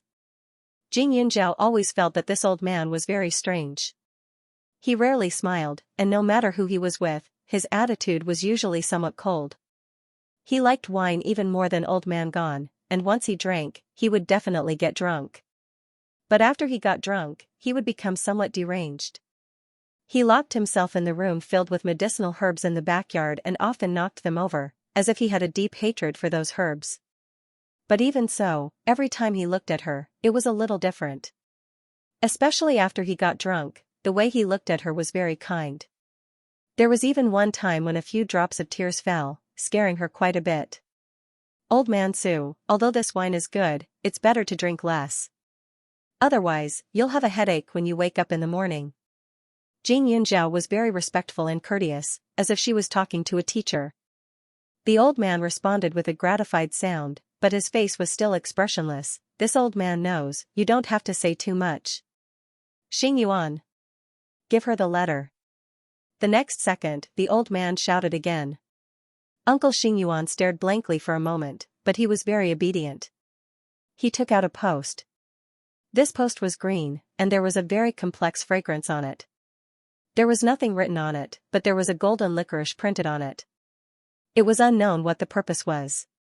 This is the post for the medicine hall competition. The winner can obtain some benefits. Master wants you to go because it's good for you. The time is on this licorice painting. You can go back and ponder over it for yourself. Uncle Xing Yuan explained. Jing Yunzhao was confused, but seeing that the old man had returned to his muddle-headed state, he could only nod his head seriously. There's one more thing. There are many people in Ning City who want to seek treatment from Master. Previously, they were all rejected by him, but from now on, those patients will be handed over to you. Master has already given them your phone number. From tomorrow onwards, you should be very busy, so be mentally prepared. Xing Yuan added. Jing Yunjiao looked at Elder Su in surprise. Although Elder Su was a master pharmacist, his medical skills were very good. It was not surprising that there were people who wanted to seek treatment from him. But now, he was introducing her to those patients. This kindness was not small. She was still young, and even if she begged to treat other people's illnesses, they might not be willing. But with Elder Su's help, she would definitely grow rapidly. Thank you, Elder Su. Jing Yunjiao sincerely said. Sometimes, when she saw the old man like this, she felt quite sad. But she couldn't ask too much about the others' private matters. She just thought that it would be better to be more respectful and polite in the future. Jing Yunjiao had just left Su Lao's place when Li Xiaoyun, who had been waiting for a few days, finally informed her of the results. Without a doubt, they were not her biological children. In the night, Jing Yunjiao had a slight smile on her face. She put the letter back into the space. Because she was in a good mood, she shopped for a while and bought some things on the way back. Passing by a tea house, Jing Yunjiao saw that there seemed to be some chaos inside. Jing Yunjiao thought for a while and walked in. As soon as she entered, she found 3 people lying on the ground. Their faces and lips were black, they were convulsing and vomiting, and their nails were cyanotic. This was no different from being poisoned. Jing Yunjiao immediately rushed up, and her face changed. How could people in this tea house be poisoned by hook kiss? This hook kiss was also called heartbreak grass. Even if one smelled it a few times, they would feel dizzy. It was extremely poisonous, but after all, it was a poisonous grass and not everywhere. This poison was serious enough to cause death. Jing Yunjiao didn't dare to think too much. She quickly took out some fresh plow grass from the space under the cover of her school bag. She looked around the tea house, found a utensil, and smashed it. After adding water and filtering the juice, she hurriedly broke it. Move aside. Jing Yunjiao was strong and directly broke free from the back of those people. Without saying anything, she poured the juice of the plow grass into them. Although it was a serious poison, the antidote was not difficult. In addition to the plow grass, duck, goose, and sheep's blood could also be used to alleviate the poison. She could also boil it with mung beans and licorice. However, in this situation, the latter 2 methods were not very convenient. She could only take out the herbs from the space. After dealing with the 3 poisoned people, Jing Yunjiao breathed a sigh of relief. But the next second, she was pulled over by someone. Jing Yunjiao. Why are you here? What did you give them to drink? The other party scolded her. She looked up and couldn't help but sigh. Enemies were bound to meet on a narrow road. There weren't many tea houses in Huaning County, and she had to save people from the Jiang family. Can't you see what I'm doing? Jing Yunjiao found it funny. The 3 poisoned people were obviously much better, but this Father Jiang still came to question her. Father Jiang was in a bad mood today. During the day, Qiao Weiman, that dog, had just extorted 100,000 yuan. Qiao Hongya, that shameless brat, was still hanging around their house, refusing to leave. His son had also learned bad things from her. These days were already enough to make him dizzy. Who knew that something would happen at the tea house? He had been running the tea house for more than 10 years, and such a situation had never happened before. That was tea, how could it kill someone? Did you do it? It's not like I don't know how vicious you are. How dare you come to my shop to cause trouble in the middle of the night? You actually dared to poison them at such a young age. If anything happens to the 3 of them, you won't be able to bear the consequences. Father Jiang was fuming. Jing Yunjiao sneered, you said I poisoned you? Do you think there's something wrong with the eyes of these customers? After saying that, he directly walked over to where the 3 guests were sitting and picked up the herbal tea on the table. With a mocking smile, he said, Uncle Jiang, this herbal tea of yours is made from the white dog intestine, right? What a pity, you can't even differentiate between white dog intestine and heartbreak grass, causing the customers to mistakenly eat it. Now you're blaming me? Do you have the right? Nonsense. What heartbreak grass? I don't know. Father Jiang felt guilty and was furious. He instantly rushed over and snatched the remaining herbal tea from Jing Yunjiao's hands without saying a word. He directly threw it on the floor, causing water to splash everywhere. Although it was night time, there were quite a lot of people in the tea house. Father Jiang's actions gave everyone a fright. After all, it was a tea house. It was usually quiet and serene. As the owner, Jiang Wenxing had a calm and refined appearance whenever he appeared in front of guests. He had never been so angry before.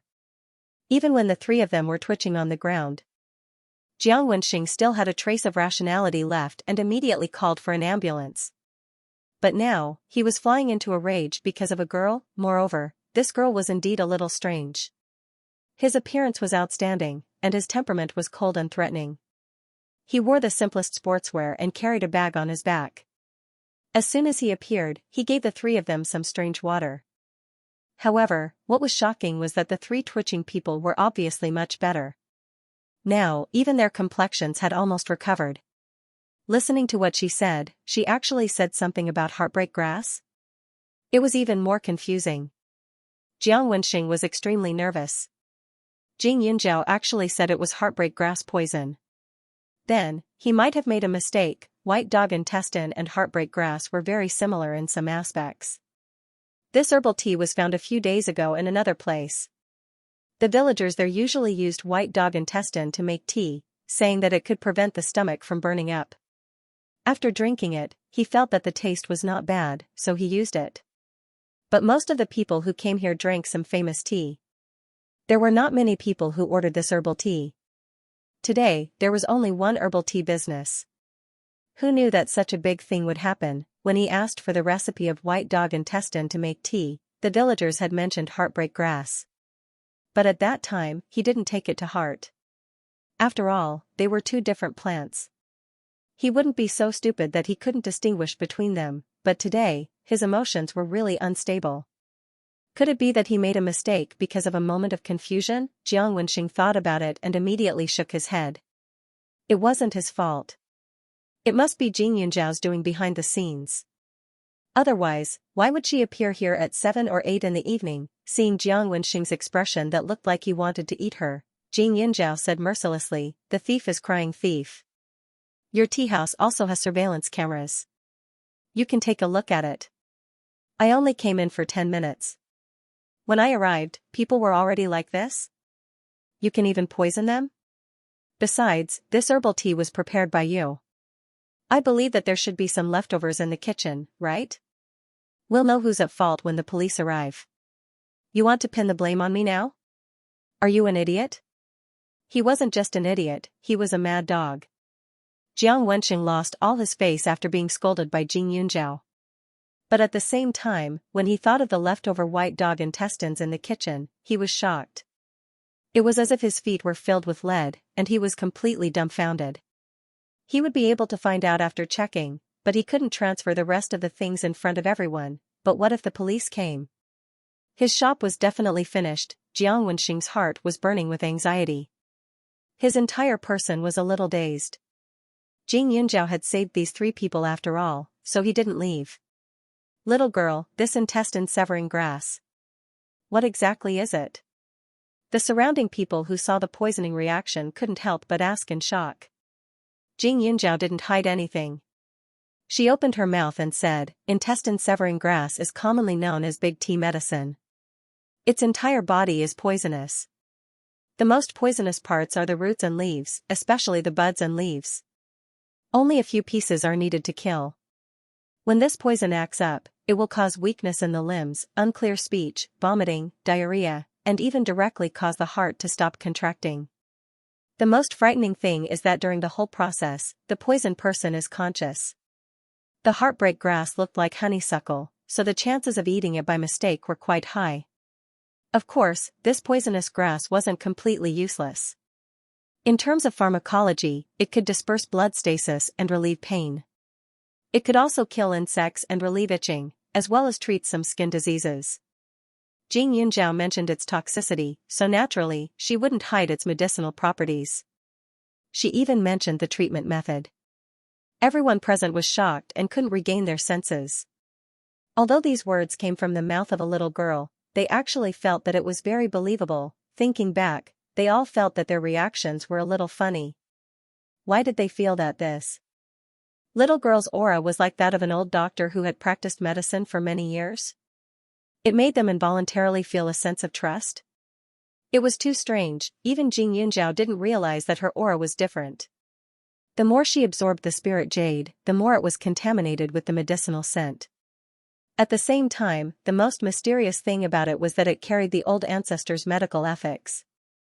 Thus, it more or less influenced Xianxia. When she talked about things related to medicine, it was as if her body was glowing, naturally making others believe her. Of course, that deterrent force had only just formed a little bit at present. Not long after Xianxia finished speaking, the ambulance and police rushed over. With such a big incident, it was impossible for the tea house to continue operating. At the same time that Jiang Wenxing was taken away, the Jiang family, Mother Jiang, and even Xiaohongye rushed over. When they saw Xianxia, they all looked at her with hatred. Xianxia didn't know about Xiaohongye's situation, but seeing her attitude now, she realized that she was especially compatible with this family. They were jackals of the same tribe. Sister. It's been a long time. I heard that you found your biological parents? That's really worth celebrating. Xiaohongye said in a strange tone. Some time ago, someone found Xiao Weiman and gave him 10,000 yuan to inquire about Xianxia's childhood.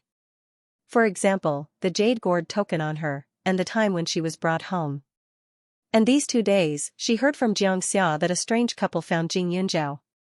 Everyone said that they were her biological parents.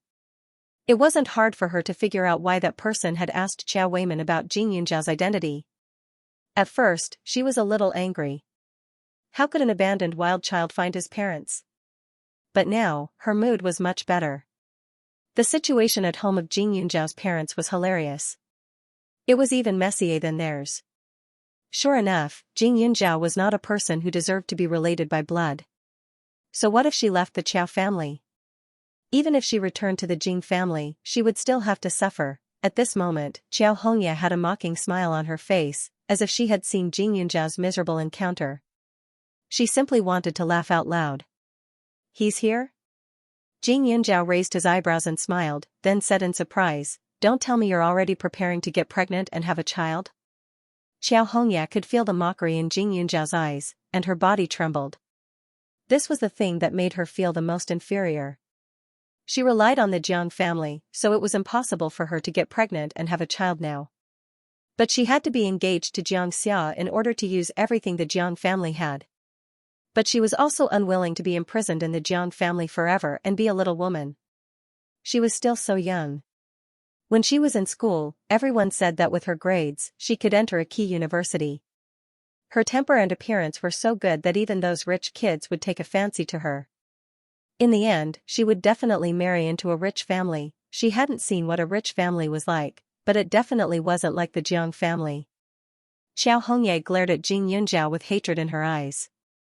She was always able to find her weakest point, and this was what she hated about her. What do you have to be so proud of? Sister, you're even worse off than me now. Your family is so poor, shouldn't you, as a daughter, donate all your money to your parents?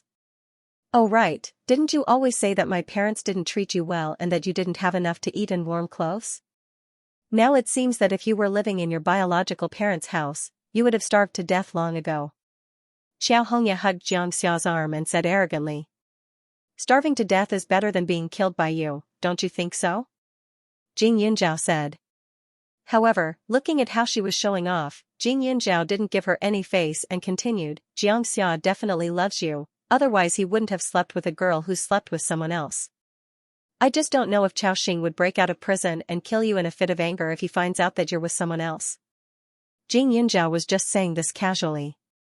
It was impossible for Xiaoxing to break out of prison, and it was even more impossible for him to kill someone for Xiao Hongye. However, it wasn't as if she wouldn't say something to provoke this pair of puppy love. Xianxia's tone was indifferent, but when she said this, Xiaohongye's eyes widened and she wanted to strangle her. Xiaoxing, Xiaoxing. She actually dared to mention Xiaoxing. If it wasn't for Jing Yunjiao handing those photos to the police, she wouldn't have dropped out of school. It was true that Xianxia liked her, but he was still a boy after all. Every time he was with her, he couldn't help but mention Xiaoxing. She could only try her best to coax him, afraid that he wouldn't want her anymore. Now, Jing Yunjiao actually brought up this matter again, and in front of Xianxia's mother. Xianxia's mother was stunned for a moment, but in the next second, she asked angrily, "What do you mean? Her son slept with someone else?" Was she referring to Qiao Hongya? She was already not at such a young age. Instantly, Xianxia's mother was so angry that her face turned red. She raised her hand and slapped Qiao Hongya, the *tch. "You dare to lie to us. You're just a broken shoe, yet you want my son to treasure you?" She hated Qiao Hongya to begin with, and now that so many things had happened, she couldn't tolerate her even more. Xianxia also felt as if his heart had been stabbed by a knife. "Mom, stop fooling around. I already knew about this." How could he not know? Back then, the matter between Xiaoxing, Qiao Hongya, and Jiaxi had caused a huge uproar in the entire school. However, Qiao Hongya was the victim, and she was also unwilling at that time. It was Xiaoxing who had forced himself on her. "How did I give birth to a son like you? You're only in high school, yet you fought with us over this broken shoe. Now that your family is in trouble, you're still siding with her. Do you want me to die from anger? I don't care, Qiao Hongya definitely can't stay in our house, or else I won't acknowledge you as my son." Mother Jiang shouted. When Qiao Hongya heard this, she glared hatefully at Jing Yunjiao. "It's all your fault. Jing Yunjiao, I've called you sister for so many years. I'm homeless now, but you're still harming me like this." Jing Yunjiao glanced at her, her eyes cold to the extreme. Qiao Hongya used to put on an act, always putting on an expression as if she was being bullied. Now that she had stayed at home for a few days, her weak and pitiful side had been worn away. With just a few words, her foxtail was exposed.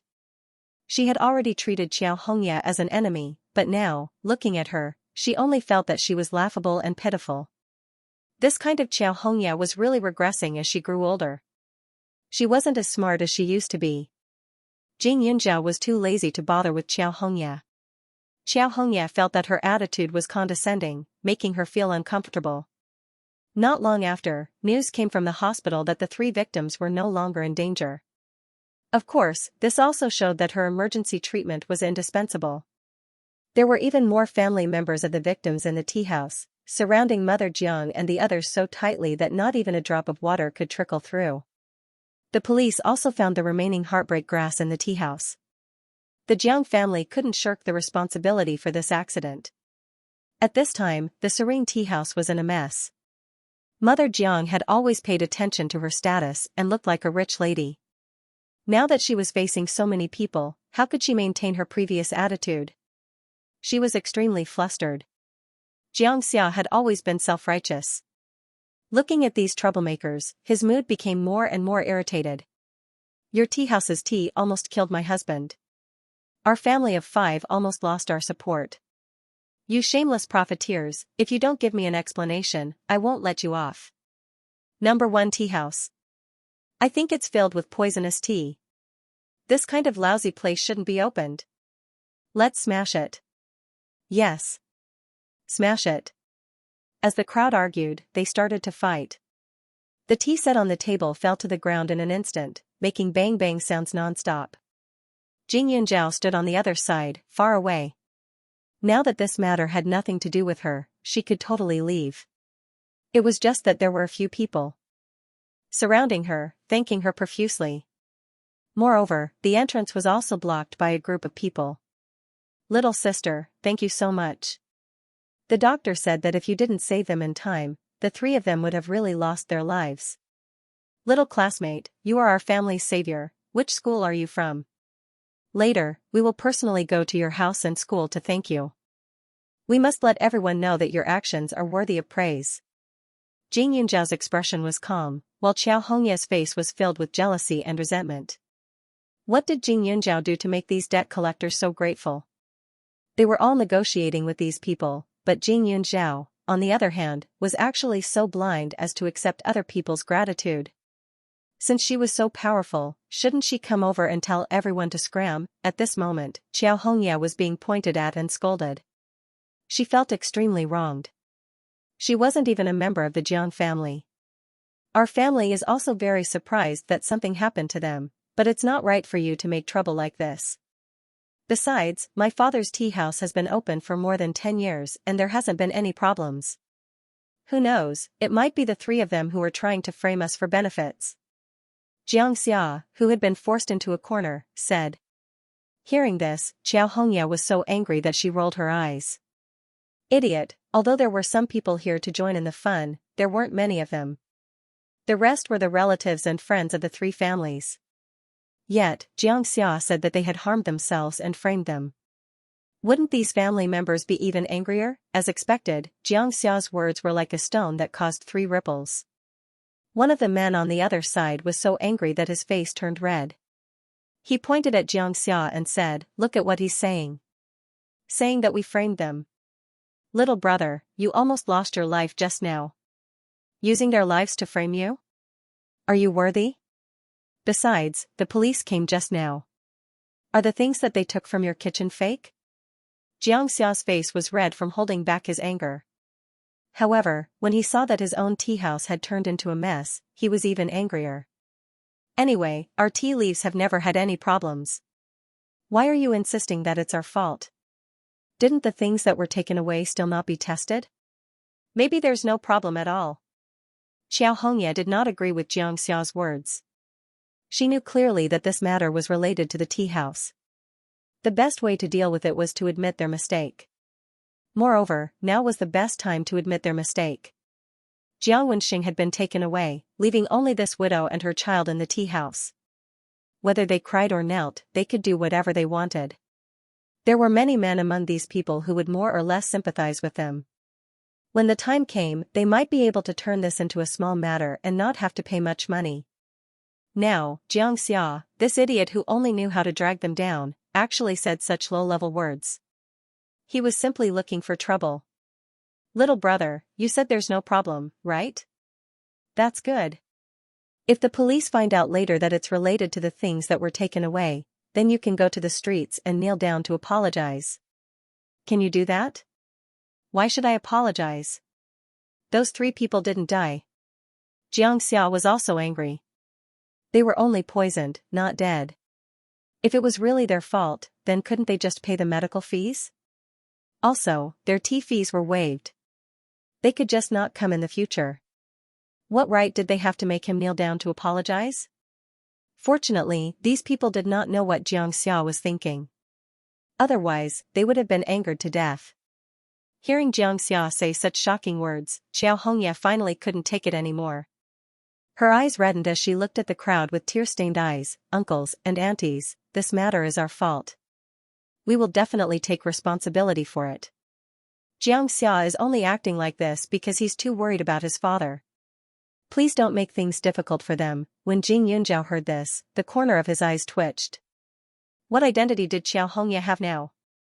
Unless those people were idiots, they would not give her face. The benefit she could get should be the attitude of the Jiang family's parents, right? After all, if she spoke up for them so respectfully, Mother Jiang would not continue to use Chao Xing's matter to force her. She was such a scheming girl. However, Jing Yunzhao's eyes revealed a hint of ridicule. Xianxia was afraid of returning to the Chao family and wanted to curry favor with Mother Jiang. This was true, but she seemed to have forgotten another key person, and that was Xianxia. Or was she still too confident that even if she made Xianxia unhappy, she would still be able to capture his heart when she returned? Little girl, who are you to this family? Can you decide for them? The Jiang family's son has already been beaten to death and won't admit it. What use do you think it is for you to say all this now? Someone immediately said to Xianxia. Xianxia had an apologetic look on her face. I am Xianxia's girlfriend. I know him very well. He only said those things because he was anxious and scared. Uncle and auntie are very good people and would never think of harming others. This was really an accident. However, since it happened, we will definitely compensate your family later on. Mother Jiang, who was so angry that she didn't know what to do, hurriedly nodded. She felt that something was wrong when her son spoke just now, but now she didn't dare to step forward to stop them, for fear of causing these people to act excessively. Xianxia, on the other hand, had an ugly expression. He felt that he had lost a lot of face. He didn't think that this matter was that serious, but Xianxia actually said that he was anxious and scared in front of so many people. He had clearly been so imposing just now, so heroic in protecting his mother and her, but she actually said that about him? We won't believe the words of a little girl like you. Unless she wrote a letter of guarantee and 3 IOUs for 200,000. Otherwise, this matter won't end here. Those troublemakers pointed at Mother Jiang and said. The main door was blocked, and no one could leave. Xiaohongye turned to look at Jing Yunzhao, who was quietly watching the show, and said, You don't believe me, but you should believe her, right? She's my older sister, and she even saved those 3 people just now. Following the direction that Xiaohongye was pointing at, everyone's gazes landed on Jing Yunzhao. Jing Yunzhao pursed her lips. She knew that Xiaohongye would use this trick again. She didn't want to leave her alone, such a big matter couldn't be settled just by saving people. If these people thought that she was in cahoots with the Jiang family, then saving people meant that she was working for the Jiang family. That was a matter of course. But on what basis? Xiaohongye, you say you're my sister? That cheap temperament of yours hasn't changed at all. You want to claim kinship with everyone you see. For your own sake, you ran away from home and refused to let go of the Jiang family. Now you want to drag me down with you? Jing Yunzhao stared at Xiaohongye with a cold smile and walked towards her. These people were still relatively polite to Jing Yunzhao and opened up a path for him. The next moment, Jing Yunzhao directly grabbed Xiaohongye's collar and pinched her face with one hand. He continued, Look at your nose and eyes, which part of it resembles mine? Wasn't it enough that you had people intercept me and break into my house to steal? Now you're doing it again? Do I have to give you 2 tight slaps on your face before you stop? Jing Yunzhao said to slap, but he didn't do it. However, the strength he used to pinch her face didn't lessen. Her face that could barely be considered fair quickly turned red. Seeing that Xiaohongye was about to cry again, Jing Yunzhao suddenly smiled and said to her, Why don't you try and shed a single tear? I promise that I'll make you cry enough tonight. Do you believe me? Xiaohongye inexplicably shuddered. Looking at Jing Yunzhao's smile, her scalp went numb. What are you doing? Her voice trembled as she asked. Bullying you. Jing Yunzhao said matter-of-factly, You like to cry so much and tell others how wronged you are in front of me, as if I'm bullying you. If I don't do as you wish, wouldn't it be a waste of your good intentions? After saying that, Jing Yunzhao pulled her hair and directly pulled her out of the crowd. This seemingly ordinary action actually made Xiaohongye feel extremely uncomfortable. She could only lower her head and let her hair pull her forward. She couldn't even see the path in front of her clearly. Jing Yunzhao purposely swung her a few times, making her stumble and kneel on the tea table at the side. She waited for her to let go with great difficulty, but in the next second, Jing Yunzhao picked up a teapot filled with tea leaves and poured it over her. In an instant, water droplets dripped down from her hair, and the tea leaves were all over her clothes. She looked extremely pathetic. Jing Yunzhao, you're crazy. Xiaohongye immediately roared. So you know my surname is Jing? Then how can you say that she's my younger sister? Jing Yunzhao laughed lightly and turned her head towards the crowd. Did everyone see that? A person with paranoia who wants to be my sister all day long, yet she turns around and calls me a lunatic. This world is really crazy. She brushed her clothes and threw the teapot at Xiaohongye without any mercy.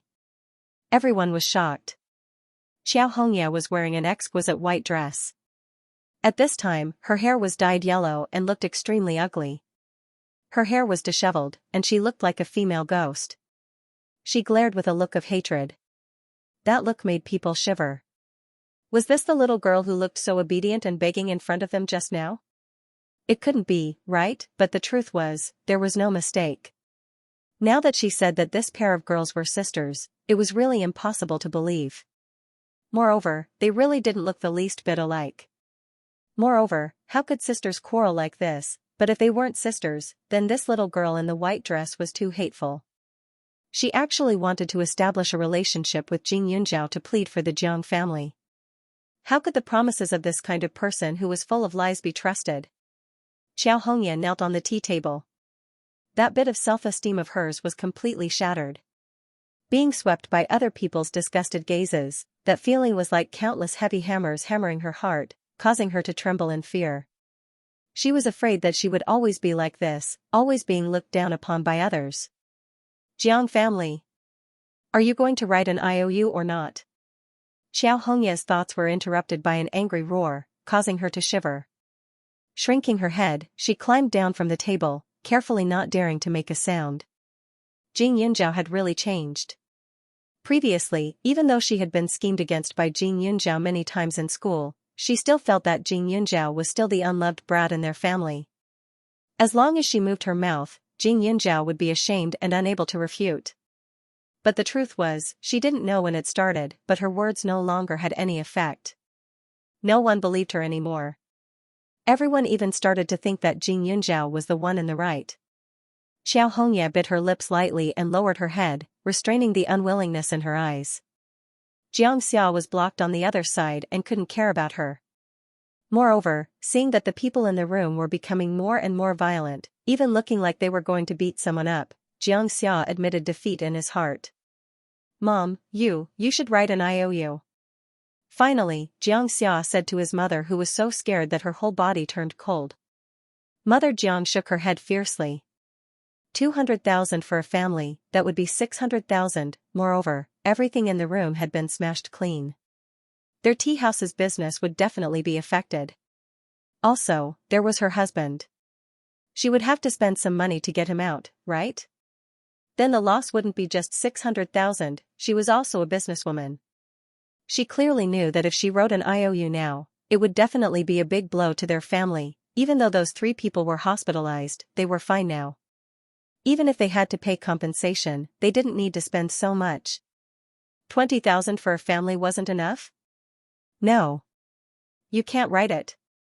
Mother Jiang struggled. You're not writing it? The other party snorted and directly dragged Xianxia over. Don't think that we'll be fine just because we don't hit women. This is your son, right? Don't blame us for taking action. The other party didn't want to hit anyone at first. They just wanted to throw things to scare the mother and daughter. Who knew that the son of the Jiang family was such a good-for-nothing? He was so vicious at such a young age. Based on what he had said before, this matter couldn't be settled so easily. After saying that, he kicked Xianxia in the stomach. However, Xianxia was still underage, so this group of people was cautious. They didn't use too much strength, but they still managed to kick Xianxia to the ground, causing him to cry out a few times. When Mother Jiang saw this, her heart ached. After beating him for a while, he finally couldn't bear his son's suffering and hurriedly agreed. The mother and son of the Jiang family wrote down the 3 IOUs with tears streaming down their faces. Then, they apologized profusely to this group of people. Only then did the farce end. The doors to the tea house opened, and only then was Jing Yunjiao able to leave. His cold and arrogant back view made Xiao Hongya even more jealous. After Jing Yunjiao left the tea house, some thoughts surfaced in her mind. The color of the tea in the Jiang family's tea house was definitely not as good as the ones in her space. Even though the profits of the tea house couldn't be compared to the company, there was still an advantage. Most people who liked tea were aloof. In order to show off their temperament, most people in the business and political world would come into contact with these kinds of things. If this tea house was big enough and good enough, it would also be beneficial to her. With this thought in mind, Jing Yunjiao simply wandered around the vicinity and found a good location. The street where the Jiang family's tea house was located had a simple atmosphere. It was surrounded by shops that sold porcelain or antiques. The location that Jing Yunjiao chose was at the end of the street. On the other side was a river, and on the other side of the river was a park. Although the scenery and air were good, the flow of people there was not as good as the Jiang family's tea house. However, in Jing Yunjiao's opinion, this was not a big problem. After all, although this shop was relatively remote compared to other locations, it did not affect its status as a tea house. The shops near the river were relatively quiet. Most of them had the word "for sale" written on them. Jing Yunjiao memorized the phone number pasted on the shop's door before leaving. After returning home, Jing Yunjiao gave Pak Yuan a call.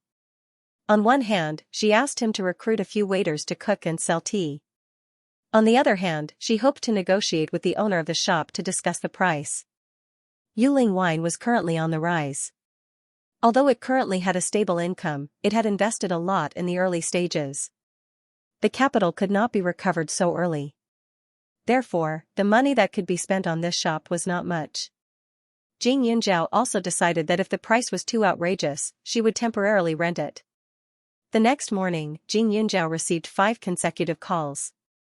Naturally, she did not forget that old Master Su had transferred all his patients to her. Now, they were all at her door. These 5 patients were all from Huaning County. They must have been arranged by old Master Su.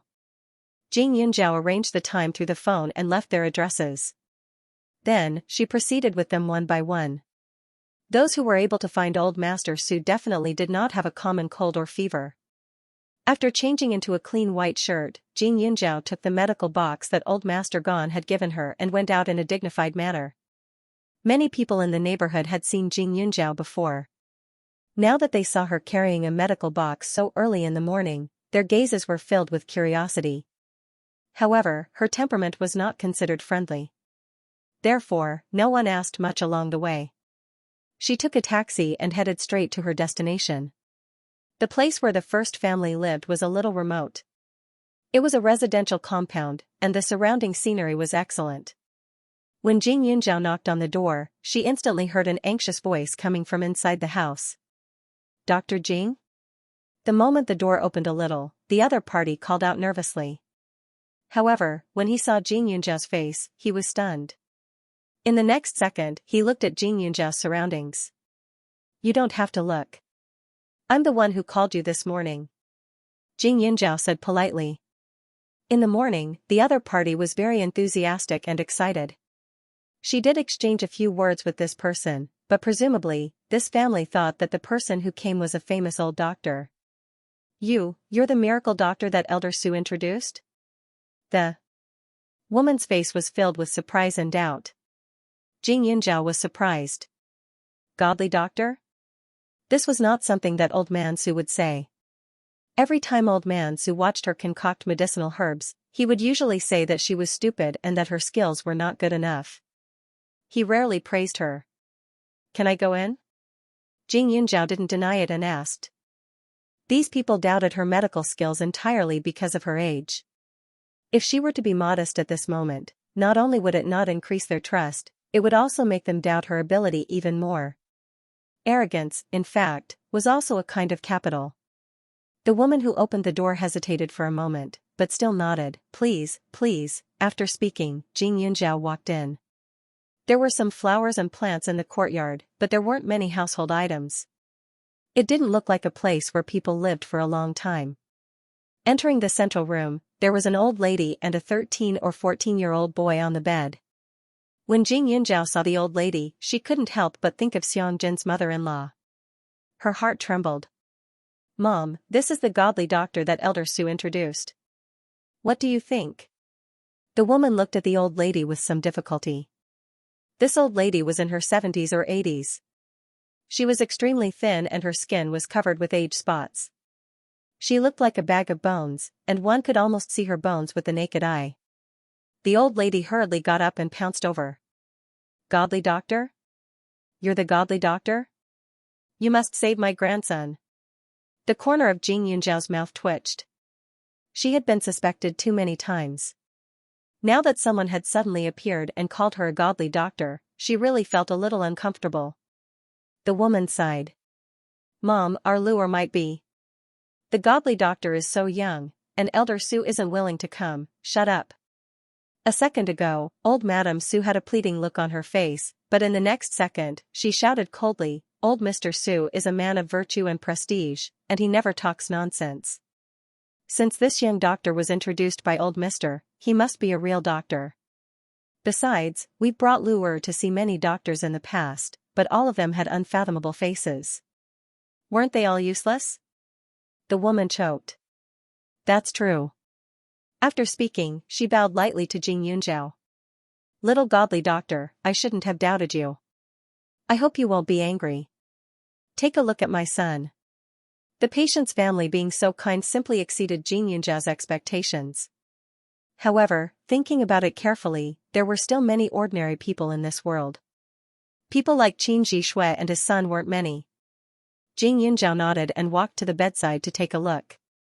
He was shocked. Not only was this little boy unconscious, but his body was also cold and his breathing was also very weak. He was already no different from a dead person. However, since Elder Su had handed this person over to him, then there was naturally some reason. In other words, this person could still be saved. Xianxia checked his pulse again and discovered that his pulse was heavy and weak. Due to the deficiency of yin and yang, the dysfunction of his internal organs, the lack of nourishment in his heart, and the lack of circulation in his heart, it resulted in stagnation of qi, obstruction of phlegm, and blood stasis. Drinking water blocked the yang energy in the heart, resulting in heart failure. Does he have a history of epilepsy? Other than heart failure, Xianxia noticed something else and asked. The old lady's eyes lit up. That's right, that's right. When my grandson was born, he had a brain injury. Since he was 1 year old, he would have a relapse every year. When it was serious, he would have dozens of relapses a day. We have visited all the hospitals in the capital, big and small, but we still couldn't find a cure. A few days ago, they said that there was a new medicine, so my son bought some for the child to eat. Who knew that after eating it, the child couldn't take it anymore? The old lady spoke very carefully, for fear that she would miss out a little bit and affect her grandson's condition. After that, he showed the medicine box to Xianxia. However, Xianxia couldn't understand it because it was filled with Western medical terms. The hospital also said that this medicine is very toxic and not safe. However, the family bought a lot of medicine for this child's illness, so they didn't take it to heart. The madam on the side added. Xianxia nodded. Although this medicine could treat epilepsy, the little boy's body couldn't take it after the epilepsy was cured. Therefore, he had heart failure and his life was hanging by a thread. Xianxia lowered his eyes and thought for a while. There was a prescription that could be used, but it was also toxic. He had to use the monkshood to save the heart soup, but the amount of monkshood couldn't be used conventionally. However, if the amount of monkshood was too large, it could easily cause poisoning, so he had to be careful. Xianxia was sure that if he didn't use the prescription in his hands, even the gods wouldn't be able to save the boy. So he didn't think too much about it and said, "Lend me your kitchen. Also, when I'm brewing the medicine, I hope you can avoid it." There were some common herbs in the medicine box, but not much, so he needed to take them from his space. The old woman and the young woman quickly nodded and cooperated. Xianxia was happy and relaxed. According to the prescribed amount, he boiled the monkshood, dried ginger, roasted licorice, Korean ginseng, Chinese dogwood, raw dragon powder, live magnet powder, and musk in the medicine pot. Normally, the amount of monkshood used was about 10 grams, but Xianxia's dose was more than 100 grams. However, the roasted licorice in the pharmacy had the effect of curing the monkshood poison, so it could be considered a balance. Outside, the old woman and the young woman were waiting anxiously. Xianxia personally finished brewing the medicine and then gave it to the patient. After a few hours, the boy who drank the medicine faintly woke up. Xianxia also breathed a sigh of relief. Godly doctor. Thank you, Dr. Jing. Elder Su was right. The old woman almost knelt down. Xianxia leaned to the side and supported her to prevent her from losing her life. Xianxia still had 4 patients to treat today. Now that one of them woke up, it could be considered a good start. Especially since the boy's condition was more serious, but now that he drank the dose of fight poison with poison, there shouldn't be any problems. I'll keep the prescription. You just need to recuperate on time. I still have a patient to treat, so I'll leave first. Xianxia lifted his feet and was about to leave. Wait. The old woman suddenly shouted. Xianxia thought there was a problem, but when he turned his head, he saw an oil paper bag in front of him. Dr. Jing, did you forget about the consultation fee? Consultation fee? Xianxia was slightly embarrassed. Previously, she mostly followed Grandpa Gon to see patients, and Dr. Gon had already received the consultation fee, so she completely forgot about it, but looking at the money in front of her, it seemed a little too much, as far as she knew, because Grandpa Gon was very famous, his consultation fee was quite high. It was a few hundred yuan. If he wrote a prescription, the price would be different. The medical fees would also be paid separately.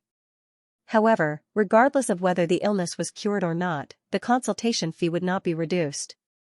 And the stack in front of her should be about 200,000 yuan. Last night, we asked Elder Su. He said that you're half his disciple, so the consultation fee is different. That's why this is only. The old woman was a little hesitant. She thought Jing Yunjiao because she thought it's too little. When Jing Yunjiao heard this, she didn't hesitate anymore and took the money. Only then did she remember that old man Su's identity was rather mysterious. Those who could find him not only had an unusual illness, but their identities were also not bad. 200,000 yuan might be a few years of income for others, but for some people, it was not worth mentioning at all. Although this family lived in a private house, she had stayed in this house for a few hours and could see that the expenses in this house were not simple. They must have specially rented a quiet and secluded courtyard for the treatment of their illness. It's only natural that doctors charge. Seeing that Jing Yunjiao accepted the money, the family was obviously relieved. Jing Yunjiao then left to visit the other families. The other 4 families' conditions weren't as bad as the boys'. Jing Yunjiao also wrote prescriptions and told them to take it on time every day. They would come back next week for a follow-up visit. But the same thing was that the consultation fee of the other 4 families wasn't low either. Just the consultation fee alone was 10,000 yuan each. Even if there were 2 families who doubted her ability, they were still polite because of Elder Su. Su Laozi directly raised her fee standard to a level that ordinary doctors couldn't reach. In the evening, he specially asked Uncle Xing Yuan to call her and explain it to her. There are many people in the world who will think that there is no good thing cheap, especially a little girl like her. If she only charges a few dozen yuan for diagnosis, I'm afraid that even if she cures the patient will not dare to recommend her to others. If they charge more money, they will show a trace of respect. They think that she must have a good place. They even think that money is a guarantee. Otherwise, the family members of the patients will think that she is a child who is fooling around. Jing Yunjiao didn't know whether to laugh or cry after hearing it, but he had to say that old man Su thought carefully. Of course, the old man didn't let her be a black-hearted doctor who only knew how to make money. According to him, she could charge according to the patient's situation. Anyway, she had medical skills and had the absolute initiative. It was not impossible to decide according to the patient's ability to pay.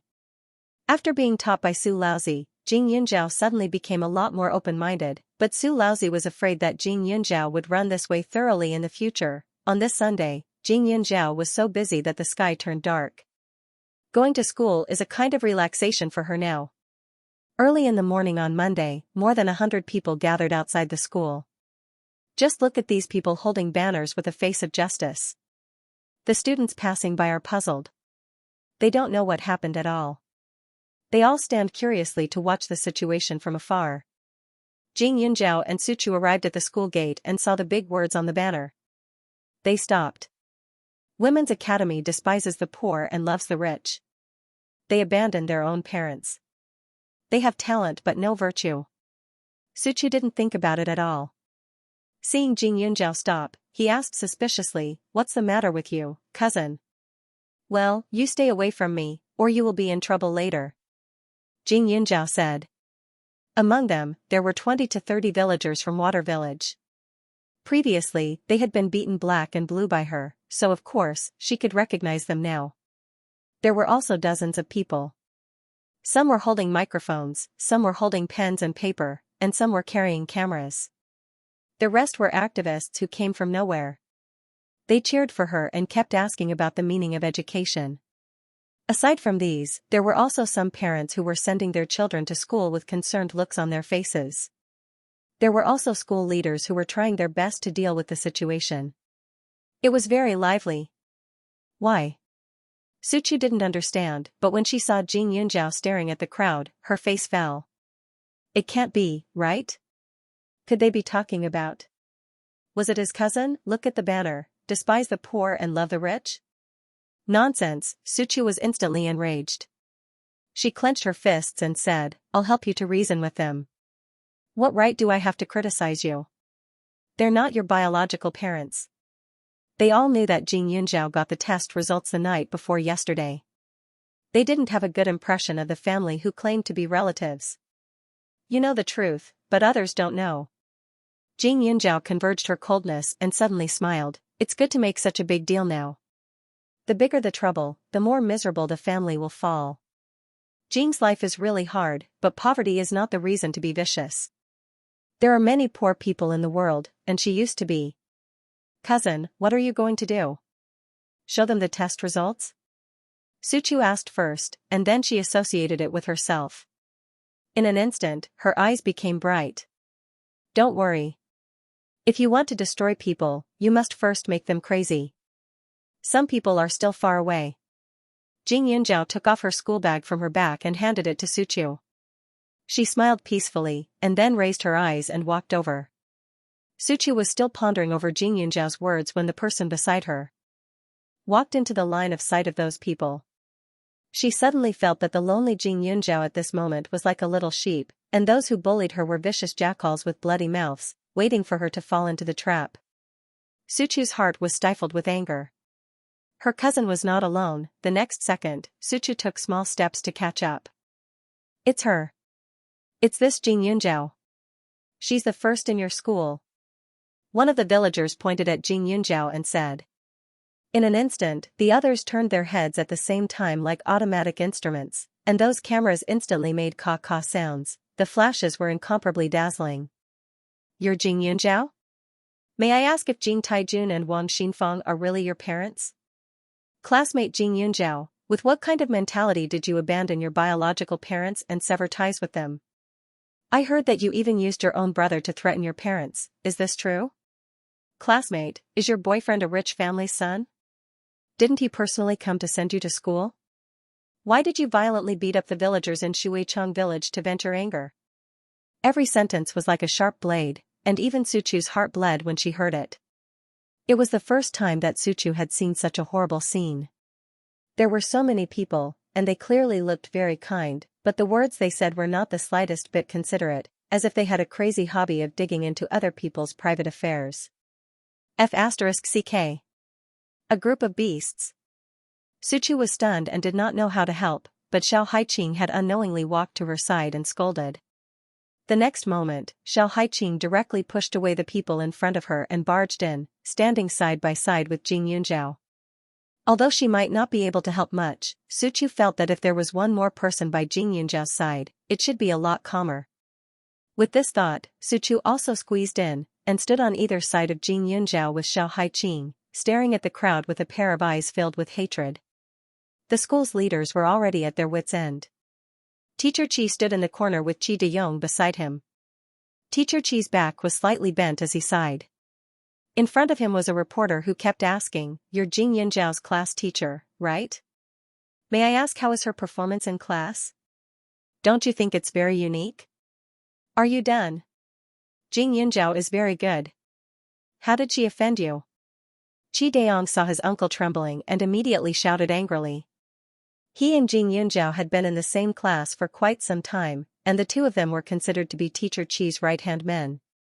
One was the class monitor, and the other was the class representative. Because of this, he had many opportunities to talk to Jing Yunzhao. Although she was sometimes violent and had a cold temperament, he always felt that she was a person who was cold on the outside but warm on the inside. It was just that others had not approached her heart, and she was not as bad as these people said. After Qi Deyong shouted, the reporter seemed to have found a loophole and directly asked Teacher Qi, "This is also your student, right? Teacher Qi, don't you think your education is a failure?" Teacher Qi trembled again. Qi Deyong was so angry that his eyes turned red, and he did not dare to say anything more. These reporters were too good at twisting their words, as if the students were immoral no matter what they said or did. At this moment, Jing Yunzhao, who was in the crowd, did not make a fuss, nor did she panic.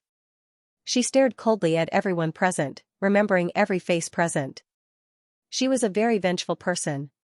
Her cold gaze seemed to have frozen the air. Looking at her young face, the reporters suddenly felt a pressure in their hearts and became inexplicably nervous. You can ask one by one. I promise to tell you everything I know, Xianxia said indifferently under everyone's watchful eyes. As soon as she said this, the reporters' faces lit up. They looked at each other and quickly raised their hands. Raised their hands? The reporters were also stunned. They didn't know why they did this subconsciously.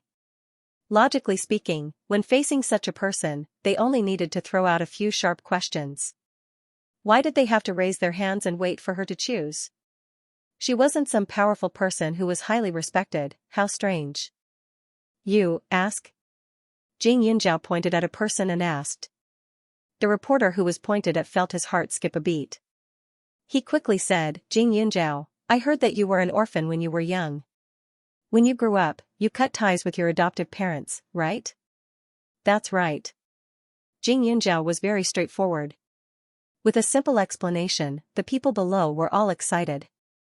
They were obviously happy that Xianxia cooperated with them, but in their hearts, they felt that it was a pity. Such an outstanding-looking girl actually did so many immoral things.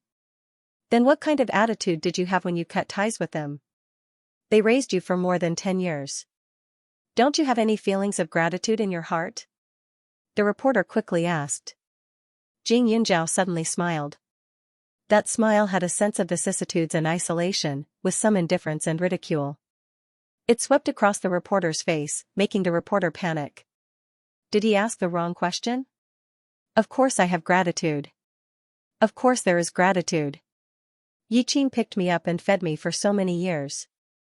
The debt of gratitude can't be repaid. However, Yiqin is Yiqin, and the Qiao family is the Qiao family.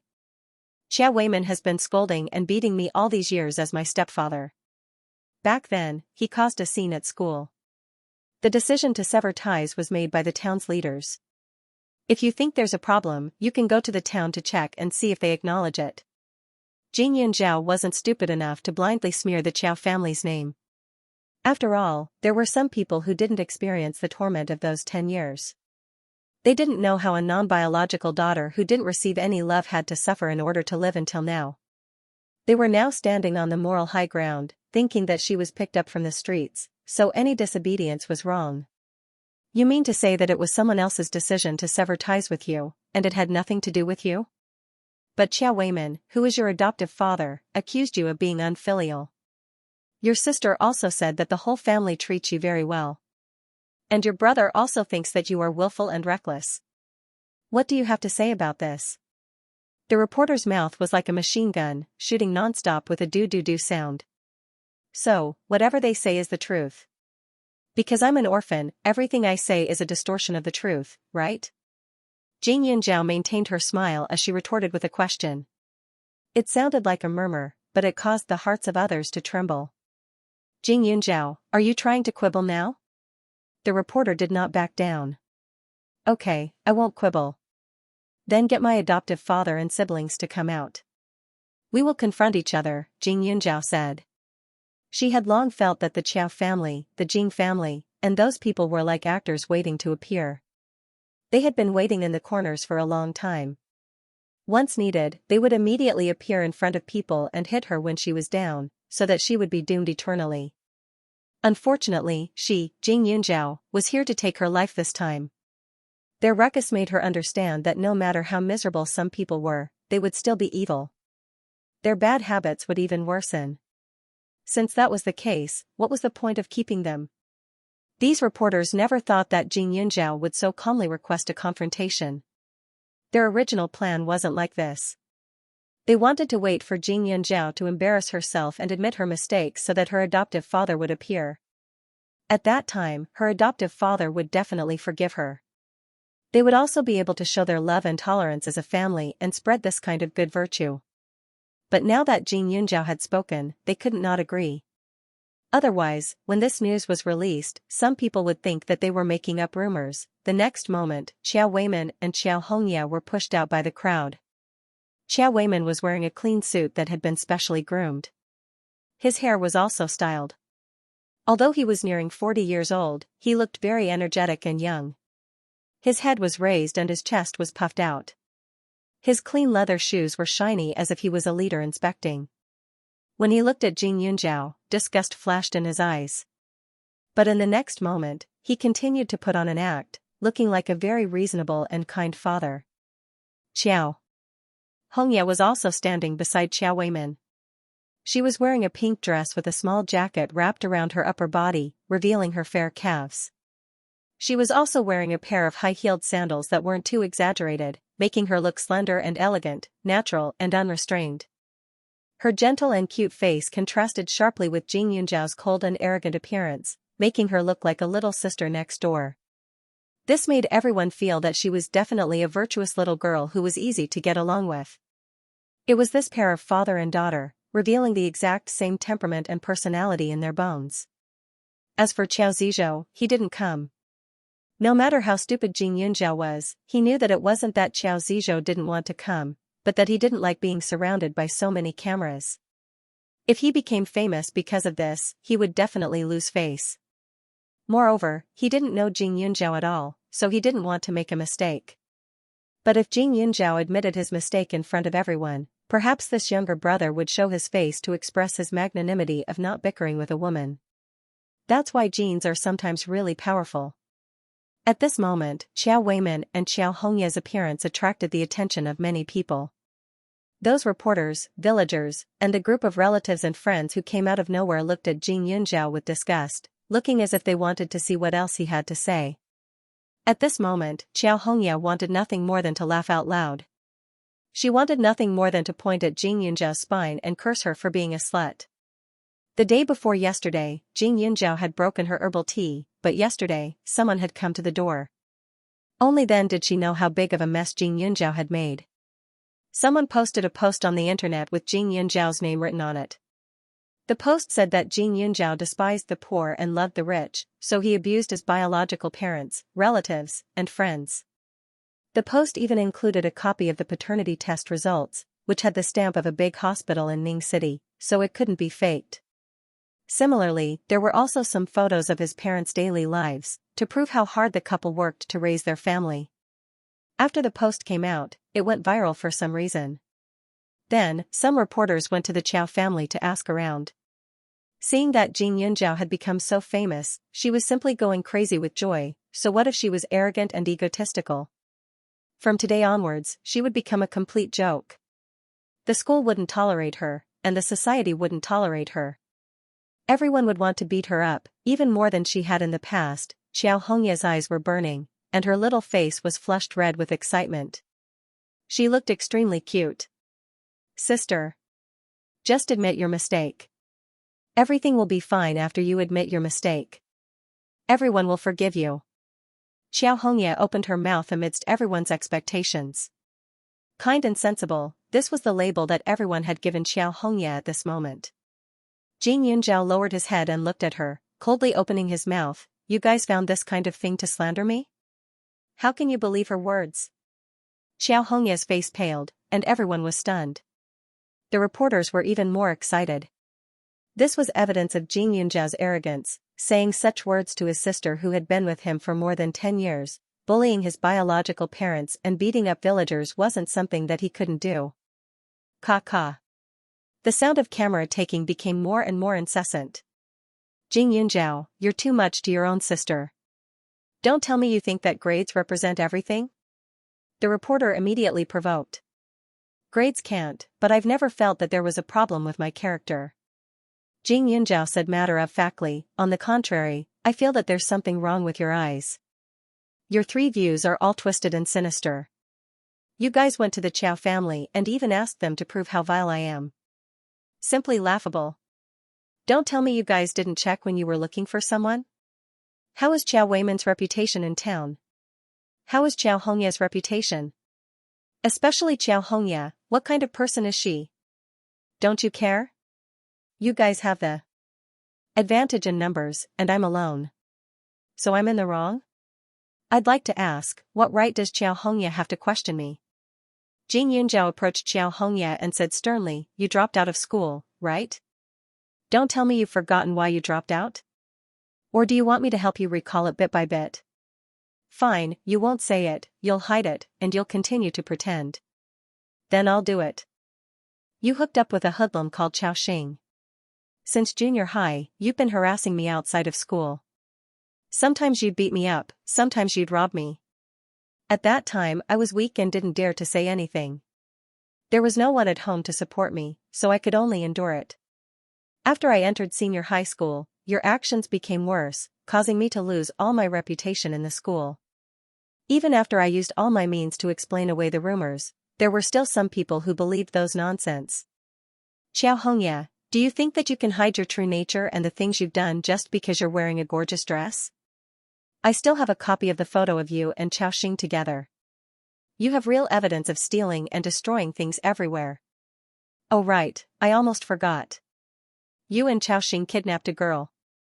Not only did you ruin your own innocence, you also ruined another person. Do I have to take out all the evidence for you to review again? Xianxia finished speaking in one breath, which caught everyone off guard. After he finished speaking, he smiled coldly and took the bag from Suchu. He took out a stack of things and pointed them at the camera one by one. Xianxia stared dumbfoundedly at that thing. She reached out to snatch it, but Xiao Haiqing directly flung her aside. Xianxia couldn't stop her at all. After everyone had seen it clearly and was sure that the camera could record everything, he threw it out. One photo after another fell from Xianxia's head like dancing snowflakes. The edges of the paper were incomparably sharp. Under Xianxia's deliberate force, they left streaks of blood on Xianxia's face. It was a ghastly sight. Xianxia's whole body was trembling. Her mind was blank. Xianxia actually left a copy of the photo? Back then, he didn't hand over all the videos and photos to the police, that's right. How could someone as sinister as Xianxia let her off? But, she was too much now. She actually took out those unsightly things in front of so many people. What was she going to do in the future? This matter had blown up so big. There were even live broadcasts here. How was she going to face others in the future? Xianxia's eyes were filled with tears as she bit her lips. She looked like a doll that had been abandoned by the world, as if she would shatter into pieces in the next second. Xianxia sneered, "Tell me, can you believe her words? A person who only knows how to scheme against her own sister since she was young, a person who only knows how to frame her sister since she was young, a person who only knows how to misbehave, can you believe her? You didn't investigate clearly before questioning me. What right do you have to question me? Even if you ask a few more neighbors and find out what kind of person Xianxia is, what have you done?" Hearing her question my words is like hearing the prayers of the Virgin Mary. I can't wait to show it to everyone. Are you reporters? I think you're like evil people who have taken someone else's money and are here to find trouble, right? Xianxia's continuous words made the reporter's face turn red. This Xianxia is actually such a wanton person? It can't be, but these photos are all true. When they first went to the Qiao family, this little girl called Xianxia seemed to have just cried and looked a little pathetic. They didn't think much of it at that time and expressed their intentions. In the end, when she heard the 3 words Xianxia, Xianxia cried even harder. Only then did they know that it was Xianxia who had bullied her. This little girl looked very gentle and didn't seem like a bad person at all. In addition, this matter was now known by everyone. Many newspaper companies and website reporters were waiting to dig up more information. After snatching Xianxia's interview, they didn't care too much. In this day and age, who liked to hear nice words? It wasn't that no one went to the neighbors, but their supportive words were not worth mentioning. Compared to the scolding comments online. Even if the neighbors came out to prove that Xianxia was a good person, no one would believe them. On the contrary, if she was evil to the extreme, it would attract more attention. Just like now, a portion of the surrounding crowd were online busybodies who had specially come to support the Jing parents. This reporter was speechless by Xianxia's words. What everyone wanted to say was also disrupted. Xianxia, does this mean that you think it's natural for you to sever ties with the Qiao family? The first reporter asked with a guilty conscience. That's right. Xianxia raised his head and puffed out his chest. His voice was loud and clear. But the grace of raising her is greater than the heavens. The reporter thought to himself and could not help but say it out loud. Xianxia sneered. He bent down and rolled up his trousers, revealing his knees. Do you know where this scar came from? Xiao Weiman kicked me and made me kneel on the glass shards. At that time I was not even 10 years old. At that time, the ground was covered in my blood. I didn't dare to move at all because even the slightest movement could make me feel the glass shards moving in my flesh. You've never tried it before. If you don't believe me, you can ask the neighbor. I picked these glass shards myself. I was afraid that I would become a cripple after the incident, so I secretly asked the neighbor's auntie to apply medicine for me. She even brought me for an injection. As he spoke, Jing Yunjiao rolled up his sleeves. You can say that I got those scars because I wanted to have fun. I don't have any witnesses, so I can't refute. What about these? 1, 2, 3, 7 to 8 cigarette scars, old and new. It can't be that I got them myself, right? Jing Yunjiao's arm was especially slender. It was so slender that it looked like it would break with a gentle force. Just looking at her figure made one's heart tremble and ache. Her skin was fair, so the cigarette scars were very obvious. They looked quite old, with 7 or 8 of them. They were very messy, and one could tell that the burns were very serious. The moment the wounds were exposed, the reporter who spoke was speechless. A 16-year-old girl was at the age where she cared about her appearance. How could she have such obvious injuries? It was no wonder this girl was dressed so conservatively. He gulped and retracted the microphone. The surroundings fell silent for a moment. They had never encountered such a strange situation before. A large group of people were looking for trouble with a little girl, but in the end, they were left speechless by this little girl. Her words had a shocking power, causing a trace of guilt to surface in the hearts of those who heard it. However, she did not cry or make a fuss. Instead, she had a very light smile, which made them feel somewhat at a loss. Generally speaking, the people they interviewed, regardless of whether they were persecuted or not, would immediately cry when they saw the camera to let others see their grievances. However, Jing Yunjiao was too abnormal. Jing Yunjiao. You're talking nonsense. You're so vengeful. If you're really wronged, why don't you complain to others? Now, you're lying in front of so many people. You're simply heartless. Xiao Weiman pointed at Jing Yunjiao's nose and scolded. I don't talk to others because I know they don't care about me. Those people won't help me. From my adoptive father's point of view, you will always be right in the hearts of others. Because you did a good deed more than 10 years ago, no one will blame you even if your good deed is riddled with holes. That's why I kept silent in the past, Jing Yunjiao said. Now, it was different. They were all reporters. They could destroy her, but similarly, they could destroy the Qiao family. With that said, Jing Yunjiao's smile at that moment looked abnormally sad in the eyes of others. Suchu, who was beside him, was crying. She was so sad that she could die. Xiao Haiqing's eyes were red. Looking at Xiao Weiman, she also thought of that dispensable father of hers. It's not like that. It's not like that. Sister, why did you say that? These photos were obviously forged by you. Xiao Hongye cried and shook her head, still struggling. Whether it's forged or not, you can go to the police station and ask. I did it properly. Jing Yunjiao coldly snorted. Xiao Hongye's legs went soft. Why did things develop in the other direction? Why is Jing Yunjiao so eloquent? How can she be so calm? Also, why did she carry these photos with her? How could that be? Originally, as long as Jing Yunjiao said something wrong, or as long as Jing Yunjiao didn't speak as calmly as she was now, she would cry and scold her. Then, her unfilial behavior would spread even more fiercely. At that time, she wouldn't be able to make a comeback no matter what. In the future, she could also use this opportunity to push all the dirty water on her onto Jing Yunjiao, but the result was actually like this. Xiao Hongye was stunned. Xiao Weiman also didn't understand the situation.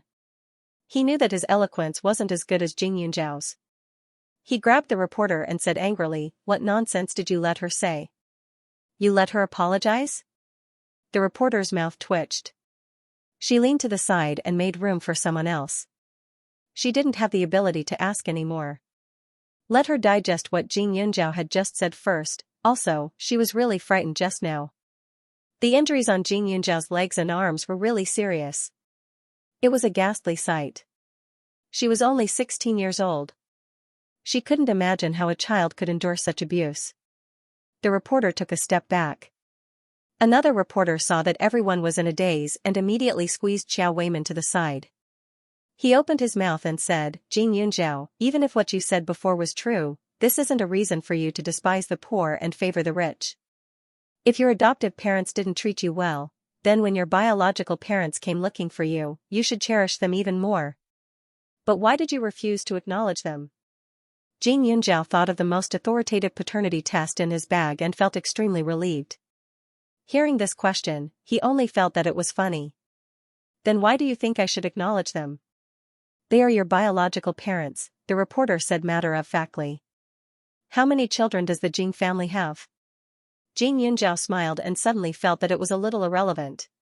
The reporter was stunned. 3? It should be 3, right? When he went there, he only saw a little girl, but he heard that they had a son and a daughter. The 3 children all had to go to school, so their lives were very difficult. "Oh, you also know that there are 3. They said that I am the eldest daughter of their family, the one who was abandoned because they valued boys more than girls. I tried to accept them, but Auntie Wang said that as the eldest, I should drop out of school and go home to take care of my younger brother and serve him. The first thing they did when they found their abandoned daughter was not to compensate her for what she lacked, but to take back what she had relied on herself. If it were you, would you do that?" The reporter shook his head. "Jing Yunzhao, are you admitting that your thoughts are extreme? You are the daughter of the Jing family. Your parents don't have the ability to support 4 children, so it is natural for them to do that. You can't refuse to acknowledge your biological parents because of these external reasons, right? Moreover, your parents tried to repair your relationship with you, but you used your younger brother's safety to threaten them. This is the truth, right?" the reporter said. As soon as he said this, a reporter beside him interrupted. "It wasn't just a threat. Jing Yunzhao, you and your rich boyfriend beat up these villagers and injured them one by one. Shouldn't you apologize to them? Logically speaking, these villagers were all Jing Yunzhao's elders. For a junior to do such a thing, it was simply unbelievable." Jing Yunzhao looked at the 2 male reporters and said, "You just asked me a question, and he felt that you didn't ask enough, so he asked one more question on your behalf. You 2 are on the same side, so can I say that you 2 are in a relationship?" "My friend saw that I was being threatened by the Jing family, so she stepped forward to help me. Because we are standing together, does that mean I am seducing a rich man to be my boyfriend? Can your theory be any weirder? That's different. We're both men, what's the difference?" "There's also love between people of the same gender," Jing Yunzhao casually replied. After saying that, many people blushed. "Even if there's nothing between you 2. But isn't it wrong for you to beat up your parents and relatives? Jing Yunzhao, look at your parents. They're already so old and have to raise 3 or 4 children. Your younger siblings are still in primary and middle school. They've been looking for you for so long, yet you're treating them in such a way. Don't you have a conscience? They gave you life, yet you despise them for being poor." The reporter suddenly transformed into a righteous little angel. At this moment, while the reporter was complaining tearfully, Jing Taijun appeared with his family of 5. Looking at Jing Yunzhao, they suddenly knelt down together. "Xiao Yun, Mom was wrong. Come home with Mom, okay?" Wang Xian Fong cried at the top of her lungs. In the family of 5, Jing Taijun and Wang Xian Fong were kneeling in front, while the 3 little ones were kneeling behind them. Jing Xiu's body was trembling, her eyes were red. Seeing so many people, she was clearly very scared.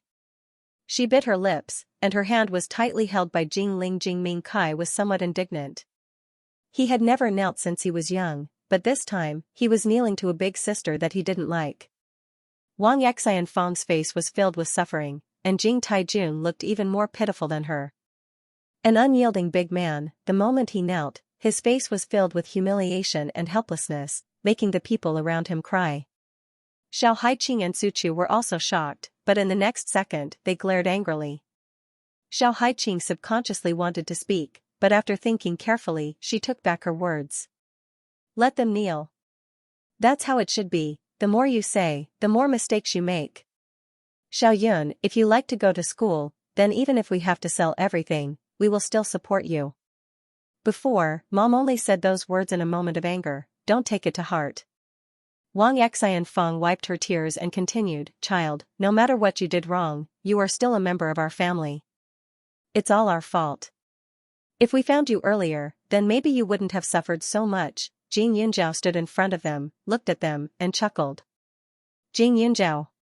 Are you still human? How can you still laugh now? These are your parents. In the crowd, someone angrily shouted. The others also had angry expressions, calming down from their previous emotions. Even if Jing Yunzhao's childhood was very difficult, this was not a reason for her to not recognize her parents. Moreover, this pair of parents were very kind, and they had such a sensible little brother and sister. What was there to blame? Jing Yunzhao acted as if he didn't hear it, only lowering his head and asking, today, these people, were you the ones who found them? Don't blame mom and dad. It was me. I was the one who posted it online. Jing Ling enthusiastically shouted. Jing Yunzhao nodded. No wonder. No wonder so many people appeared overnight. Jing Ling was just a 12-year-old girl. Even if she knew how to post, she probably did not have the ability to make such a big fuss. Perhaps the He family had also intervened to help her. It was very easy to find a water army online. After making such a big fuss, it attracted so many reporters and was also in the process of cleaning it up. Then you all agree that Jing Ling did those things? Jing Yunzhao asked again. Wang Xianfeng said pitifully, child, we had no choice. I really didn't know what to do, so when I heard about the post from Lingling, I thought that everyone would help me persuade you, but I didn't expect it to blow up so big. Let's go back, everyone. Don't interview our family Xiaoyun. She's a good child. She's only like this because she's been separated from us for too long. In the next second, Wang Xianfeng cried out to everyone. Such a protective attitude made everyone even angrier. Jing Yunzhao, don't you feel ashamed? Your mother is kneeling on the ground at this moment, still thinking of you at all times, but you don't know what's good for you. You're simply unworthy of being a human. The enthusiastic netizens roared, then continued, I think we should let her reflect on herself today and let her know how important the word filial piety is. That's right. Jing Yunzhao, why aren't you kneeling down and apologizing to your parents? Kneel down. Kneel down. Suddenly, there was a loud and oppressive shout. It was unknown who threw a small stone over, but it went straight for Jing Yunzhao's forehead. Jing Yunzhao saw the stone flying towards him, but he did not dodge. The stone hit his forehead and blood flowed out instantly. Bloody shocked everyone. The person who did it panicked as well. He turned around and hid in the crowd, putting on an act. Yunzhao, why didn't you dodge? Xiao Haiqing was shocked. But in the next moment, she suddenly understood her intentions. The injury wasn't heavy, but it was in the most obvious position, so it looked a bit shocking. The Jing family could use the trick of injuring themselves to gain the enemy's confidence, so could Jing Yunzhao. If she was injured now, then it wouldn't be long before these people would know how stupid they were. When the time comes, public opinion would stand on Jing Yunzhao's side, causing the Jing family's imposters to have no place to stand. However, her Yunzhao was too pitiful. He did not do anything wrong, but he had to be attacked and trampled on by these people. Jing Yunzhao raised his hand and wiped the blood off his forehead. He took out a wet tissue and wiped his hand. Kneeling to the heavens, kneeling to the earth, and kneeling to my parents, I didn't do anything wrong. Why should I kneel to these irrelevant people? Jing Yunzhao's figure was still cold and arrogant, her voice powerful and resonating. Jing Yunzhao, aren't they your parents? The reporter shook his head inwardly. This Jing Yunzhao couldn't be muddle-headed, right? Jing Yunzhao suddenly smiled. Her face that was stained with blood looked extremely sorrowful, causing people who saw it to tremble in fear. That gaze seemed to have the ability to penetrate, tugging at people's heartstrings. Unable to withstand a single blow, her voice softly attacked, how could they be my parents? Look at them. How do they look like me? I haven't seen them for more than 10 years. How can they be my parents? They forced me to this point and made me kneel in front of so many people. Is this what parents would do? I am a child without parents, but I don't lack love. If anyone can claim to be my parents, then do I have to call them father and mother every time I see them? I'll be busy. Jing Yunjiao scoffed. Xiaoyun. We are your parents. Have you forgotten? We went to do a paternity test. You've seen it before. The results. Wang Xinfeng hurriedly took out the paternity test portfolio from her bosom. Obviously, she had prepared it beforehand. Immediately, the test results were displayed in front of the camera, and there was a stamp from the hospital. Jing Yunjiao's name was written on it, and the final result was even clearer. The reporter was filled with disdain. Jing Yunjiao still refused to admit it. He had never seen such a thick-skinned girl. However, when he thought of his parents who were still kneeling beside him, the reporter kindly helped her up. Auntie Wang, Uncle Jing, we all know that you are the victims. You must be heartbroken that your daughter has become like this, right? The reporter asked through the microphone. Wang Xianfeng was a little nervous, but when she thought of the huge sum of money that would be transferred to her account, she calmed down and said, "That's for sure. My wife and I haven't been able to eat or sleep these days. Sometimes, we think that if only I didn't recognize him on the street. I think you must love your daughter very much to be able to recognize her at a glance." The reporter continued. Yes, yes. Although I haven't seen her for more than 10 years, she looks very similar to when she was young. I couldn't stop crying when I saw her, so I boldly went forward to acknowledge her. But if I knew this would happen, I shouldn't have. Wang Xianfeng sighed. Auntie Wang, don't say that. It's natural for parents to find their children. Also, we saw the post mention that your daughter was lost by your mother-in-law. She was just born not long ago. You must have been heartbroken back then. It hasn't been easy for you all these years. The reporter said warmly. A mother's selfless love was great. Unfortunately, Wang Xianfeng had insulted the word mother's love.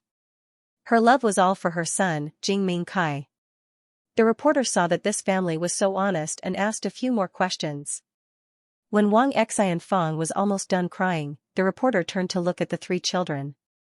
Little brother, do you like your sister? The reporter asked kindly. Jing Mingkai was a little devil, but he had never seen such a big scene. He was a little nervous and subconsciously said, I don't like her. The reporter was stunned, but he was also quite emotional. Little brother, your heart was also broken by this big sister, right? A child's performance can't be fake. It can be seen how much Jing Yunjiao hates the Jing family. 2 little girls, do you think Jing Yunjiao's actions are right? What words do you have to say to your sister? The reporter asked again. Jing Ling's eyes were shining. I hope she can go home and take care of her brother and parents. Don't be stubborn and get along well with us. My things can be used by her. Of course, Jing Yunjiao's things had to be hers. The reporter was very satisfied and turned to Jing Xiu. Jing Xiu's body suddenly tensed up. Her eyes wandered and her mind was in a mess. She's not. Jing Xiu was a little scared and stuttered.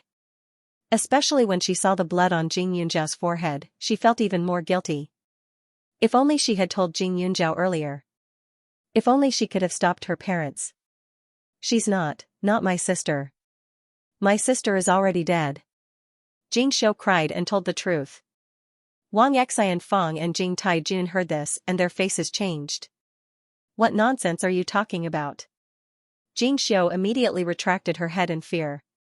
The reporter sighed. It seems that the second sister of the Jing family is even more resistant to Jing Yunjiao. In her heart, this big sister's actions have already made her completely unable to accept. He didn't understand Jing Xiu's meaning at all. Jing Yunjiao, what else do you have to say now? Because of your willful actions, your parents are sad all day. Your siblings are discouraged and don't want to acknowledge your existence. They are still children. Mr. Reporter, you have a warm heart. Jing Yunjiao sneered. The reporter was baffled but felt deeply honored. Jing Yunjiao, if you still have a little bit of humanity left, then apologize to your parents and admit your mistakes in front of everyone. Promise to be filial to your parents and treat your sister-in-law well in the future. Everyone's faces were filled with anger and anticipation. Jing Yunjiao was still a minor, still a child. Compared to pursuing responsibility and blindly condemning, if she could admit her mistake, then that would naturally be for the best. However, this incident also made them think deeply. Should education only focus on results? If everyone was like Jing Yunjiao, who would take care of the elderly in the future? Who will take care of the child? You have a good heart, but you are stupid, Jing Yunjiao added. Without waiting for the reporter's reaction, Jing Yunjiao took out the report she had prepared for him. Because of this report, you say that they are my parents. Then what about mine? Jing Yunjiao opened his report and stared at Jing Taijun and his wife. He said coldly, the report excludes the biological parents. Jing Taijun, can you please tell me why? Jing Taijun and Wang Xianfang's reports were the same. However, Jing Yunjiao's report was different. It was obvious that it belonged to two completely different people. Jing Taijun trembled. You went to do a new report? No. This one is fake. Wang Xinfang reacted very quickly and immediately roared. Wang Xinfang also turned pale with fright. She had no idea when Jing Yunjiao had taken their things for appraisal, but no matter what, she couldn't admit that the things in her hands were real. This one is fake? I have two more here. Jing Yunjiao took out two more. These three appraisal reports were personally stamped by the three most authoritative organizations in the capital. There is absolutely no room for doubt. As for the one in your hands, you know very well what it is. You keep saying that you are my biological parents, but from the moment I met you, you have never done what parents should do. On the first day I entered the school, you tried to force me to drop out. I refused, and you even stopped me from leaving. Wang Xinfang, there is no such unreasonable parents in this world. You are a fake, and you are kneeling in front of me, begging for forgiveness, and asking me to go home with you? I am not stupid. Didn't they want to hear the big news? Then she would reveal the big news. I violently beat up the villagers, but that was because these people surrounded me with iron weapons. If my friend and I didn't fight back, then we would all be injured, so I didn't do anything wrong. I used Jing Mingkai to threaten Wang Xinfang, but that was because they always appeared in school, trying to kick me out of school, so I still didn't do anything wrong. They pretended to be my parents, used a fake report to threaten me, and bullied me. Now, even if I make her kneel for a day, kneel for a year, I still didn't do anything wrong. After Jing Yunjiao finished speaking, he suddenly stepped forward, pressed down with his hands, and hooked his leg. Suddenly, with a dong sound, the husband and wife's knees directly hit the ground. The ground in front of the school was flat and clean, without a speck of dust. They made such a big movement, but not even a speck of dust was stirred up. Wang Xinfang had willingly knelt before, and she had deliberately controlled her strength, so she didn't feel any pain in her knees. But now, Jing Yunjiao used a lot of strength. With such a hard ground and bones colliding, she only felt that her knees were about to split open. The sudden change caught everyone off guard. Xiao Haiqing simply wanted to clap her hands and cheer. The first female reporter who asked the question was already feeling a little embarrassed towards Jing Yunjiao because of the Qiao family's matter. Now that she saw that Jing Yunjiao's biological parents were fake, she simply wanted to crawl into a crack in the ground. The second reporter, on the other hand, was in a state of confusion. Was the previous paternity report fake? It can't be. However, he had also taken a look at the three reports that Jing Yunjiao had taken out. They were indeed the names of the three most authoritative paternity testing centers in Jingdu. They were professional organizations that could not be faked even with money. They were 100% trustworthy. Although the hospital in Serene City was big, it was only a hospital after all. They might not be proficient in biotechnology like a paternity test. For a moment, the male reporter didn't know what to say. The female reporter suddenly felt lucky that she was the first to ask. Although she had lost face because of the Qiao family, it was still better than being a fake parent. The most important thing was that this male reporter who came after her not only questioned Jing Yunjiao, he even displayed the spirit of bemoaning the state of the universe and pitying the fate of mankind, praising the parents and their child in detail. The feeling in her heart right now, there was no need to think about it. The others were also dumbfounded. The scene suddenly became very quiet. Although they were reporters, this time they had indeed come with the intention of denouncing Jing Yunjiao. They had already thought of the questions, but now that such a situation had suddenly occurred, no matter who it was, they needed to calm down. Many of the reporters here came from Ning City. Before they came, their superiors had more or less given them a reminder. The general idea was to dig up Jing Yunzhao thoroughly, as if she had offended someone. Actually, they were curious. Jing Yunzhao was just a country bumpkin. How could she have caused such a huge commotion? However, even though they felt it was strange before, since Jing Yunzhao was so vile, they also felt that it was reasonable. But now, it was different. This pair of parents who were so lively were actually fake. The DNA test had the doctor's signature and the hospital's seal. How could there be a mistake? These reporters weren't stupid. What they wanted was big news. Now that the scene had already been broadcasted live on the internet, if they were to harshly criticize Jing Yunzhao now or run away in a sorry state, they would definitely be scolded to death by the netizens. The only way to get rid of this negative influence was, "Auntie Wang, are you really not Jing Yunzhao's mother? Did you make up everything you said just now?" In an instant, the wind changed. The netizens who came to support her were confused. Wasn't it Jing Yunzhao's fault? Why did it suddenly change? No. I really am her biological mother. Wang Xinfeng said hurriedly. The reporters suddenly remembered that the eldest daughter of the Jing family had said something weird when they were asking questions. Did she know the truth? Suddenly, they turned to look at Jing Xiao. "Little girl, is Jing Yunzhao really your sister?" Jing Xiao panicked and shook her head. Wang Xinfeng looked and grabbed her shoulders. Her eyes were fierce. "Jing Xiao. Jing Yunzhao is your eldest sister, she's our family's long-lost eldest daughter. If you don't know, don't talk nonsense, okay?" Some of them gritted their teeth and tried to coerce her. If Jing Xiao said something wrong, they wouldn't be able to refute. In an instant, all the cameras were pointed at Jing Xiao's tender face.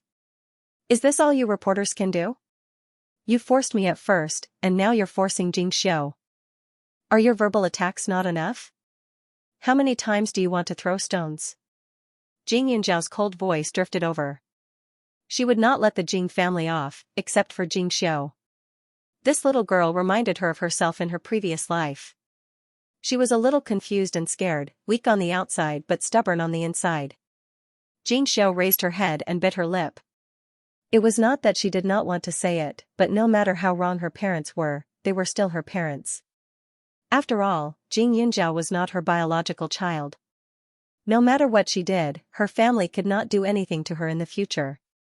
But she was different. Blood ties could not be changed. Jing Xiao had made up her mind not to say anything. After being scolded by Jing Yunzhao, the reporters were also embarrassed, but they still had to give the netizens an explanation. Moreover, the netizens who had come to cheer him on were now in a mess. What's going on? Why was she suddenly not his biological daughter? Then this family is a swindler? I even gave them 1,000 yuan. This has nothing to do with money now. The most important thing is to find out who is telling the truth and who is lying. There were whispers at the side, but some people had already rushed up to Wang Xinfeng to clarify the situation. The reporters were pushed to the side and had no choice but to ask the villagers. Jing Yunzhao looked on coldly. Her aura made people not dare to approach her. The red blood on her forehead was especially clear under the morning sun and moved people's hearts. The villagers came to show the injuries on their bodies to prove how disobedient and unfilial Jing Yunzhao was. But they didn't expect things to get out of hand and the reporters would turn against them. It was a mess. Jing Taijun is your good neighbor, right? Did they really lose a daughter? One of the reporters asked. Yes, she was lost by Granny Jing. Did Wang Xinfeng search for her? Did Granny Jing say where she went? The reporter continued to ask. However, upon hearing this, the man's face stiffened as he thought of some strange things. Every family in their village hoped to have a boy to take care of them in their old age, so girls didn't seem to be so precious. After giving birth to a lot of girls, some of them were eventually given away to others, and some people secretly lost their children. But usually, only the older generation would throw their children away. The mother of the child was pregnant for 10 months, so she definitely wouldn't be able to accept it. But at that time, Wang Xinfeng didn't seem to have much of a reaction. I think we searched for a day, the man recalled. After saying that, he was stunned. Indeed, they searched for a day, but on the second day, there was no news. It was as if the child didn't exist. A day? The reporter was also stunned. The other reporters at the side smelled a conspiracy. One of the villagers said that he heard from the older generation close to Granny Jing that the child was thrown up the mountain and was probably dead. Once these words were said, everyone was dumbfounded. If the child of the Jing family was dead, then why did they come out to acknowledge the family? This wasn't as simple as acknowledging the wrong person, right? But that villager just said it carelessly and didn't have any evidence. As for the specifics, everyone could only imagine. Actually, most of these villagers were simple and honest. They truly believed that Jing Yunzhao was Jing Taijun's daughter, so they felt that it was natural for her to listen to her parents' words and help the Jing family to create a ruckus. However, now that everyone was saying that she wasn't, these people started to think about it after putting aside their relationship with the Jing family. They felt that it wasn't likely. Once they found out that they were lied to, it would be strange if the villagers didn't get angry. Wang Xinfeng. What are you thinking? Is this girl really your family's daughter? Don't lie to us to harm others. We don't want to do such immoral things. That's right. You said that there was a paternity test, so we believed you.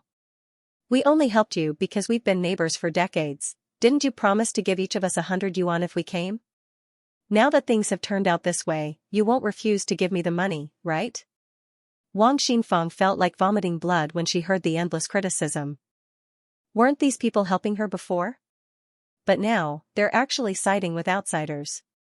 I've wasted so many years getting along with them.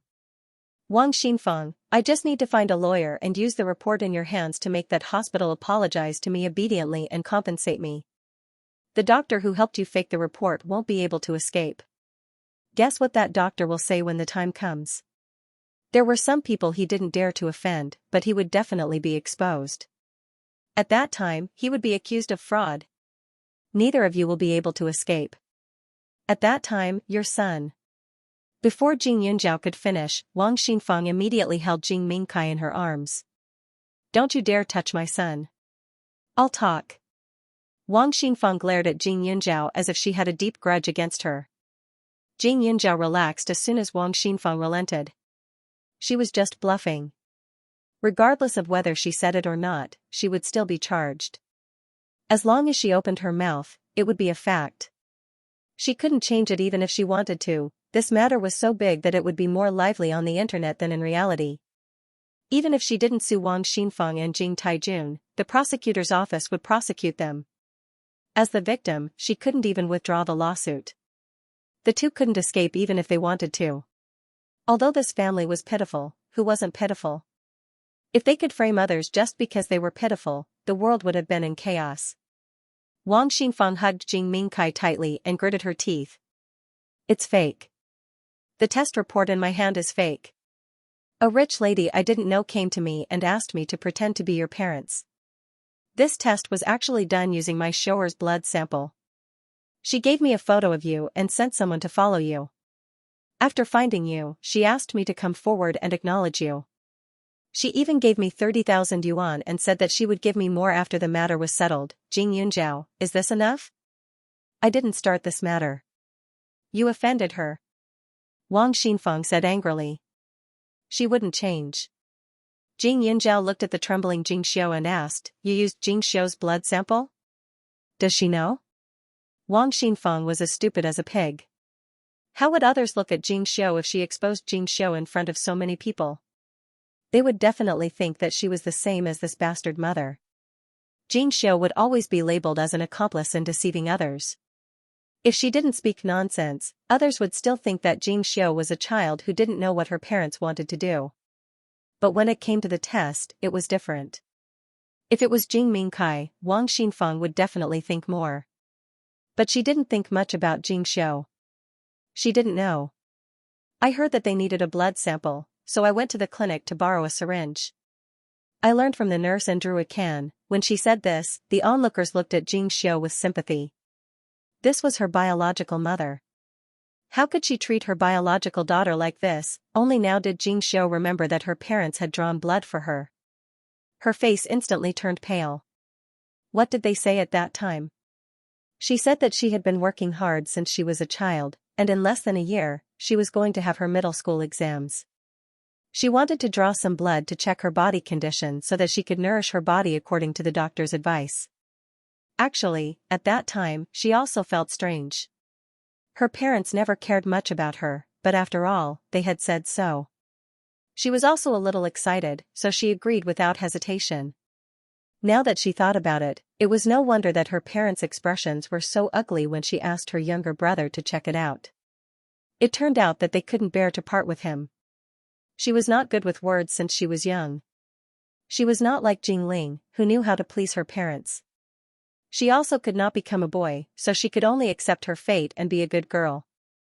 Although many of her classmates in school looked down on her, she still tried her best to please her classmates and parents. It was all fake, all of it. Her parents had used her to deceive others. Even if she didn't know about it, she had been deceived. What was the difference between her and an accomplice? She suddenly felt disgusted. Wang Xinfeng's attitude and every word she said was like a hammer, hitting everyone until they couldn't breathe. The villagers were still okay.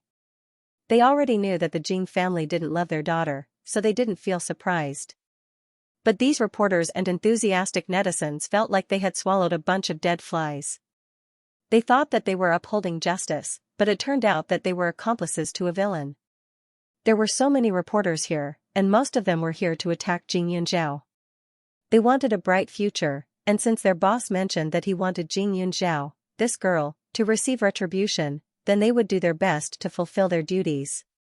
But now, Jing Yunzhao's retribution had yet to be seen.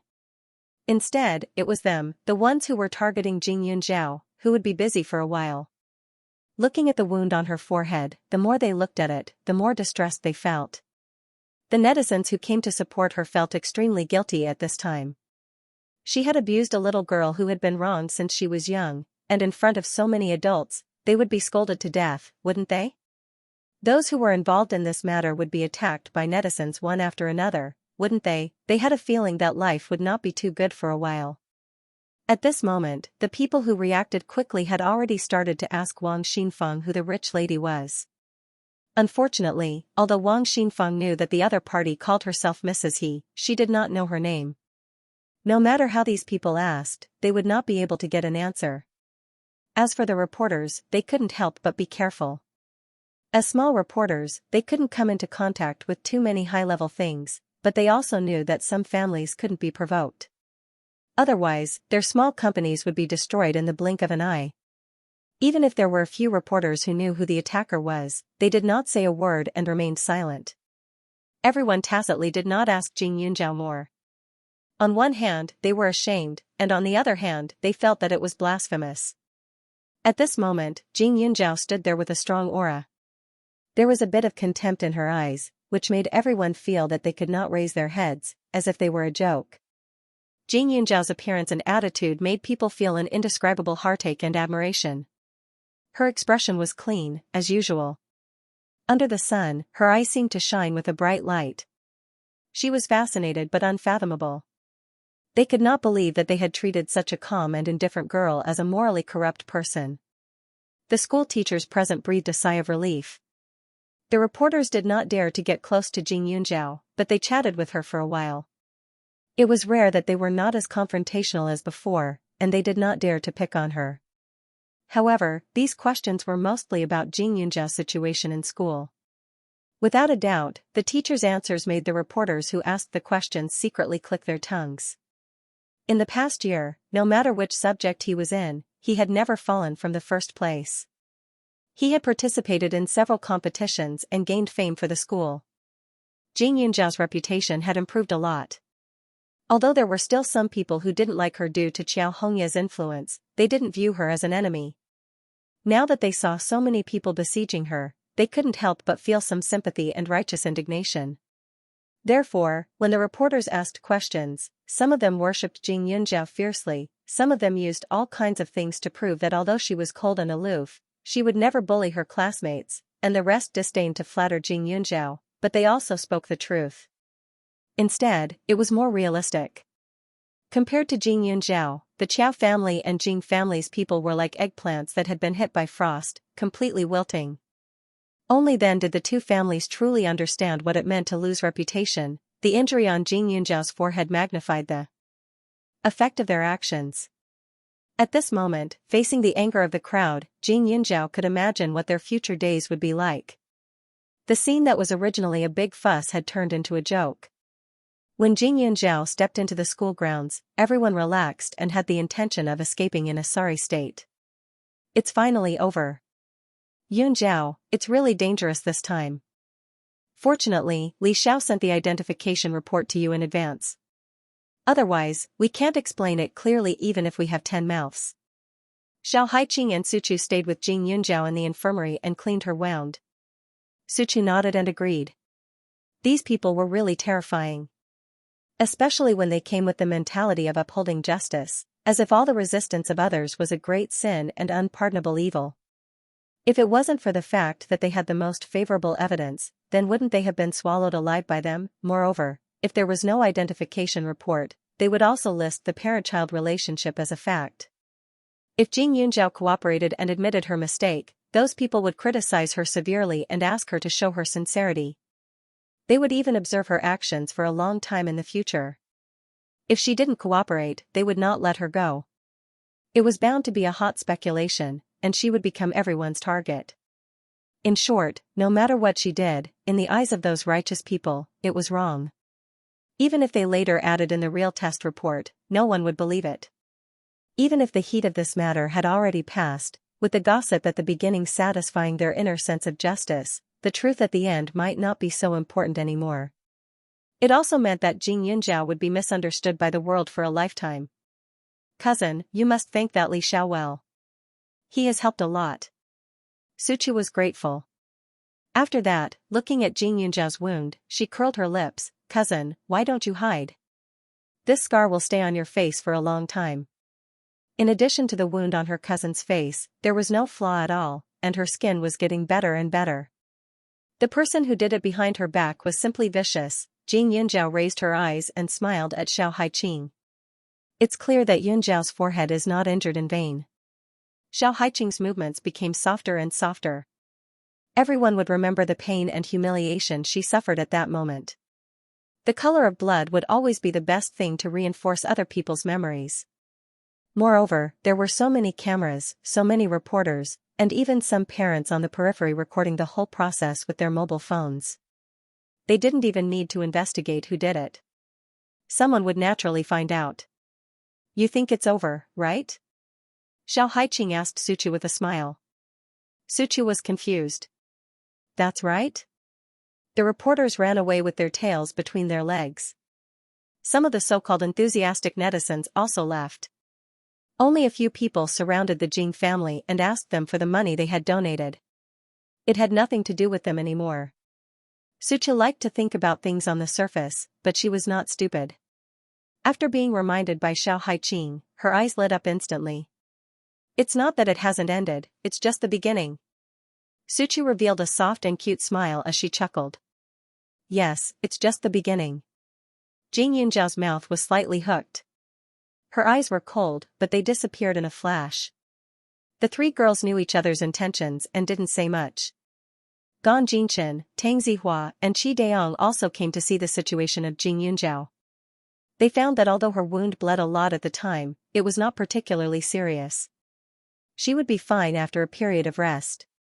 When those reporters besieged, the three boys who had a good relationship with Jing Yunjiao naturally wanted to protect her, but who dared? Everyone knew that the appearance of a male classmate at that time would not help Jing Yunjiao, but a greater slander, so they could only watch from a distance. The three of them couldn't help but feel that time passed extremely slowly today. When they saw Jing Yunjiao being criticized, they couldn't wait to push away those reporters and uphold justice for her. But the truth was that the play of a hero saving a damsel in distress couldn't be used in reality. At this time, Tang Zihua already had some faint suspicions in his heart. The Mrs. He that Wang Xinfang mentioned in front of everyone was most likely He Jiaxi's mother. He couldn't be more familiar with the He family. The He family had a lot of businesses and was involved in many fields, but unfortunately, they weren't proficient in any of them. So even though the He family was still considered rich and powerful, they weren't ranked among the upper class in Ning City. But because of their relationship with the Tang family, people gave them some face everywhere. The current head of the He family was called He Jili. His wife's name was Han Qin. Han Qin only gave birth to one daughter, He Jiasi. Although it wasn't a big deal that He Jiasi was sent abroad, her reputation was ruined. It would be difficult for her to find a suitable match in the future, unless it involved interests. He Jili's businesses were all inherited from old master He. Because of this, although He Jili was now middle-aged, he was still a bit of a hedonist in his bones, which caused the He family to become worse and worse. He had even found a few women outside, and he didn't lack illegitimate children. So after He Jiasi's value decreased, He Jili presumably didn't like his wife, Han Qin. Han Qin's anger naturally vented on Jing Yunzhao. As for whether or not He Jiasi was behind all of this, he was well aware of it. This matter had become so big that it was necessary for him to inform his grandfather about it. His current illness was actually more or less healed. Logically speaking, he didn't need to continue staying in Huaning County, but the environment here allowed him to relax, so he kept staying here and refused to leave. Jing Yunzhao could be considered his savior, and his grandfather was also very concerned about her. He just didn't know if his grandfather would take his anger out on the He family because of her. After all, the He family and the Tang family were true friends. Yunzhao, I'm sorry. This matter might be because of me. Tang Zihua apologized. Jing Yunzhao narrowed his eyes. Have you guessed which family it is? Among the people you've offended, other than the He family, there shouldn't be anyone who has the ability to put pressure on those reporters. Moreover, I've specifically looked at the posts on the internet. The reason why they're so popular is entirely because of the Water Army. There's a lot of them. Without connections and money, they wouldn't be able to do it. Tang Zihua was very honest. Jing Yunzhao smiled and looked up. It's the He family. So? I'll tell my grandfather, but I'm not sure how he'll deal with it. You know, the relationship between the He family and the Tang family has always been very good.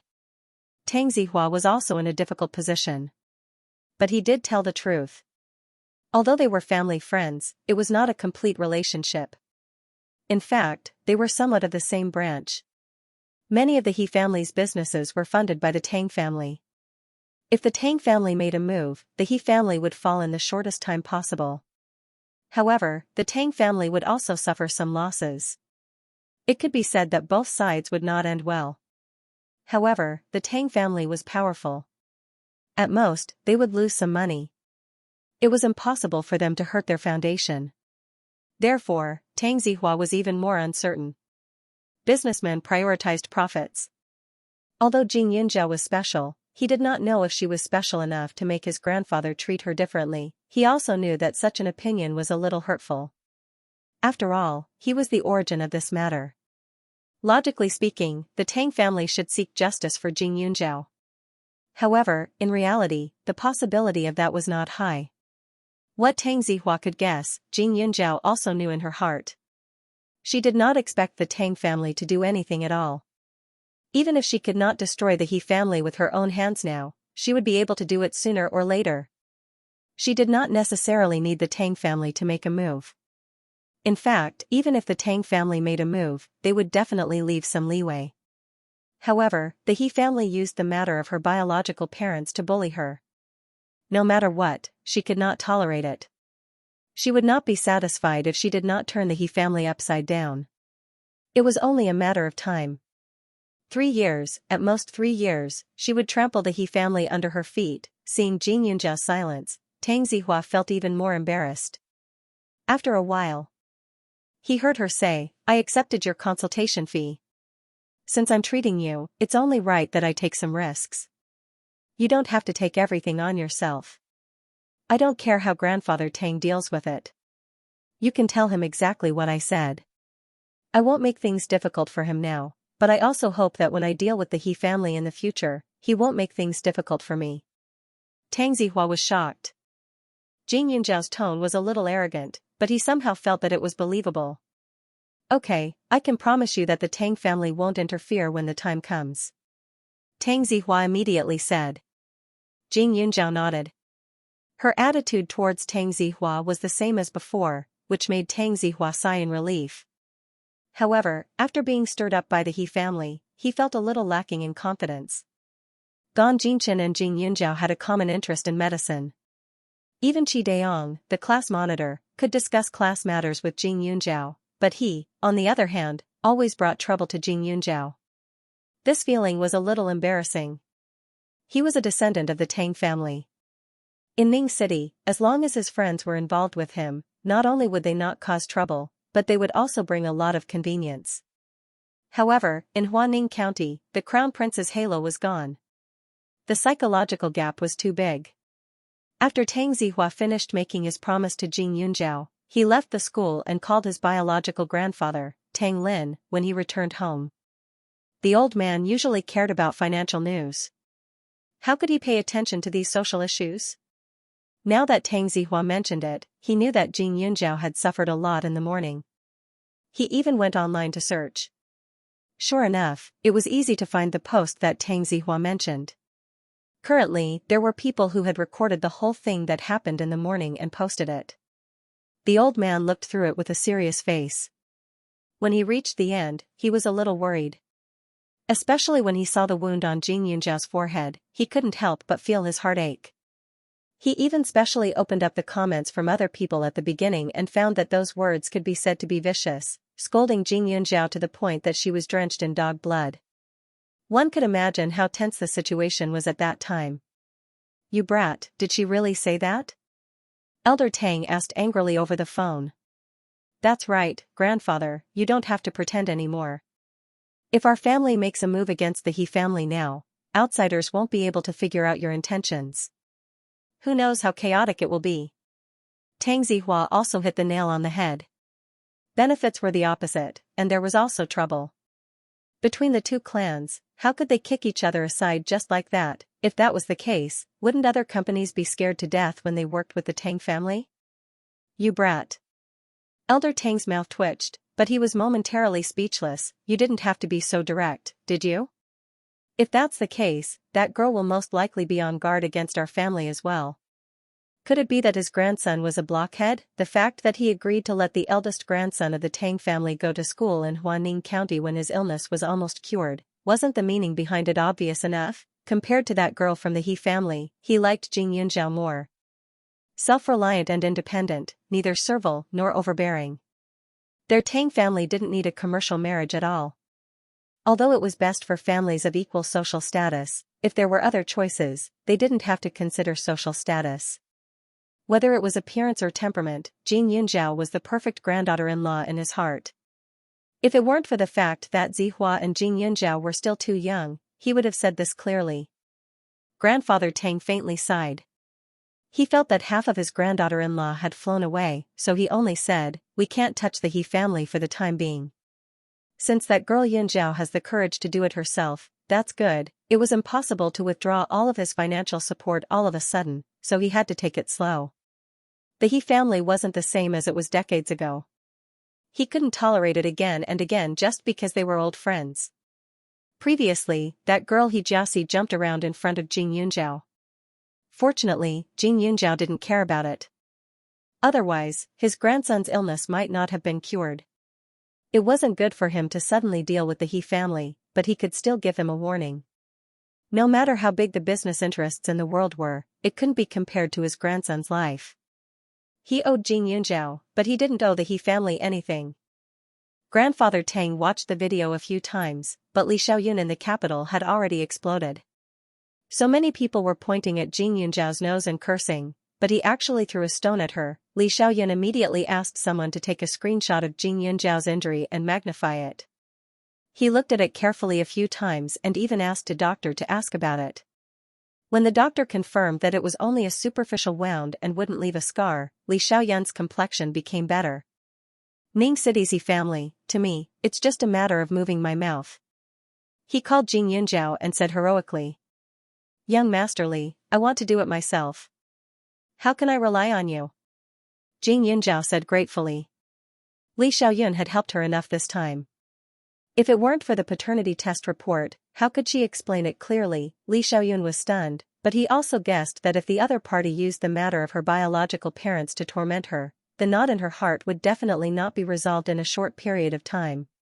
If he helped to deal with the He family, then even if the He family fell in a big way, it would just be an understatement to them. It would also cause her to have nowhere to vent her anger, which would be counterproductive. It was best for her to remember this debt now and get back at them one by one in the future. Moreover, with her ability, it wouldn't take too long. Alright then, do as you see fit. If there's anything, feel free to look for me. Li Xiaoyun had a good temper. Jing Yunjiao replied with an N and continued, I understand. Thank you, young Master Li. When Li Xiaoyun heard this, he raised his eyebrows and restrained himself a little. Pay attention to your injuries and don't let them come into contact with water. Although it's not serious, you should pay attention to your diet. If it's inflammation, go see a doctor immediately. Li Xiaoyun was halfway through his sentence when he suddenly remembered that Jing Yunjiao herself was a doctor. He paused for a moment before continuing, anyway, you're not allowed to treat your body as a joke next time. If you can avoid it, try your best to avoid it, Jing Yunjiao. That. Especially when they first met. When. Unbeknownst to her, the people standing beside Li Xiaoyun were dumbfounded. A few of them swallowed their saliva in shock, thinking that they had seen a ghost. After Li Xiaoyun hung up the phone, he obviously realized that he was acting strangely, but the next second, he confirmed his thoughts. His face was calm, as if this reaction was natural. Li Xiaoyun was paying attention to the situation on the internet, and the others were no exception. This post was pushed to all the major forums and websites, and the internet water army made a big fuss about it. Now that it was completely popular, the momentum didn't stop. Previously, all the posts were scolding Jing Yunjiao, but now, they were attacking the Jing and Qiao families. They could not wait to offer everyone a basin of black dog's blood so that the two families would reveal their true forms. Some people even exposed the addresses of the two families. Some people even called the two families 24 hours a day to harass them. At night, Jing Yunjiao received several calls from Pak Yuan, Xiang Jin, and Du Lin. She went online and refreshed the forum to watch the fight. I've never seen such shameless people. They even impersonated their parents.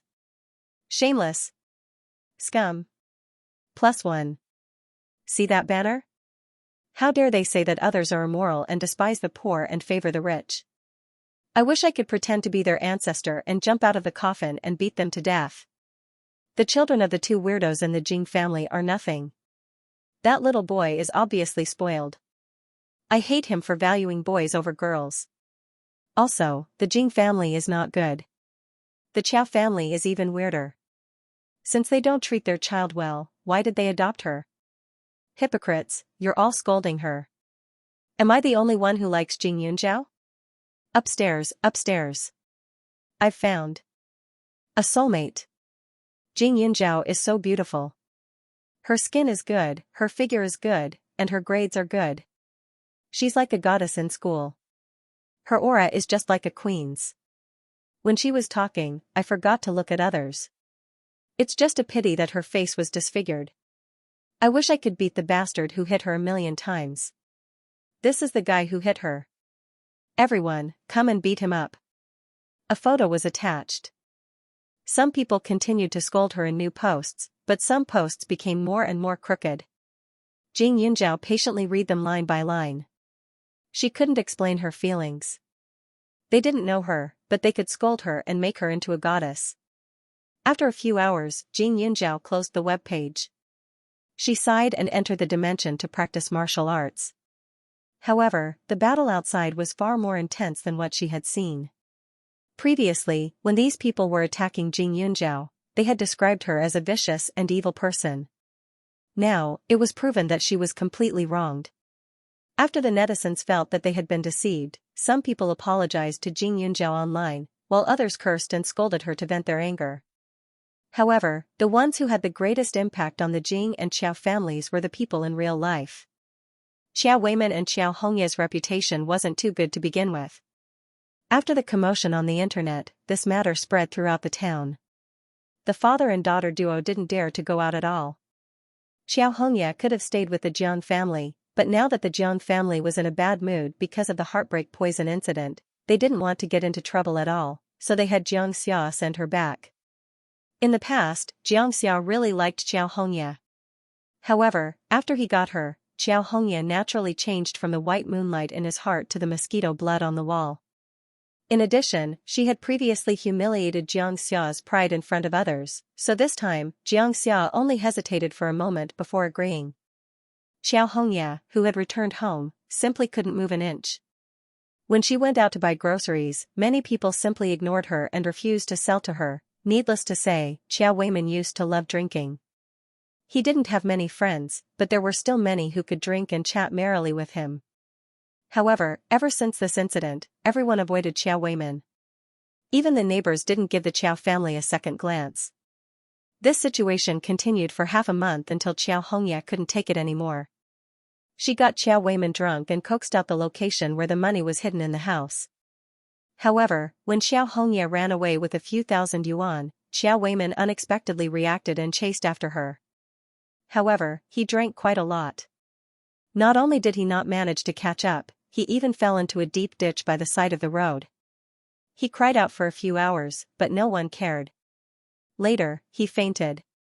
The passers-by were afraid that he would die, so they sent him to the hospital. Xiao Weiman didn't die from the fall, but he was crippled. When he woke up in the hospital, one of his legs had already been amputated. The medical fees were paid by his neighbors out of kindness, but even though they paid, no one took care of him in the hospital. Xiao Weiman was completely dumbfounded. He wailed like a ghost and howled like a wolf in the hospital. Unfortunately, the doctors already knew what kind of person he was and prepared in advance. They even recorded Xiao Weiman's condition when he was admitted to the hospital. No matter how much trouble he caused, there was no effect at all. Ever since the Qiao family's reputation was ruined, Qiao Zizhou had always felt ashamed and didn't return home for half a month. Although Xiao Weiman was stingy with his daughter, he was generous with his son, so he didn't lack money. He simply rented a house outside the school and lived on his own. However, in the school, he naturally lost all face. He only hoped to pass the last 2 years of high school quickly and leave Huaning County, this damned place.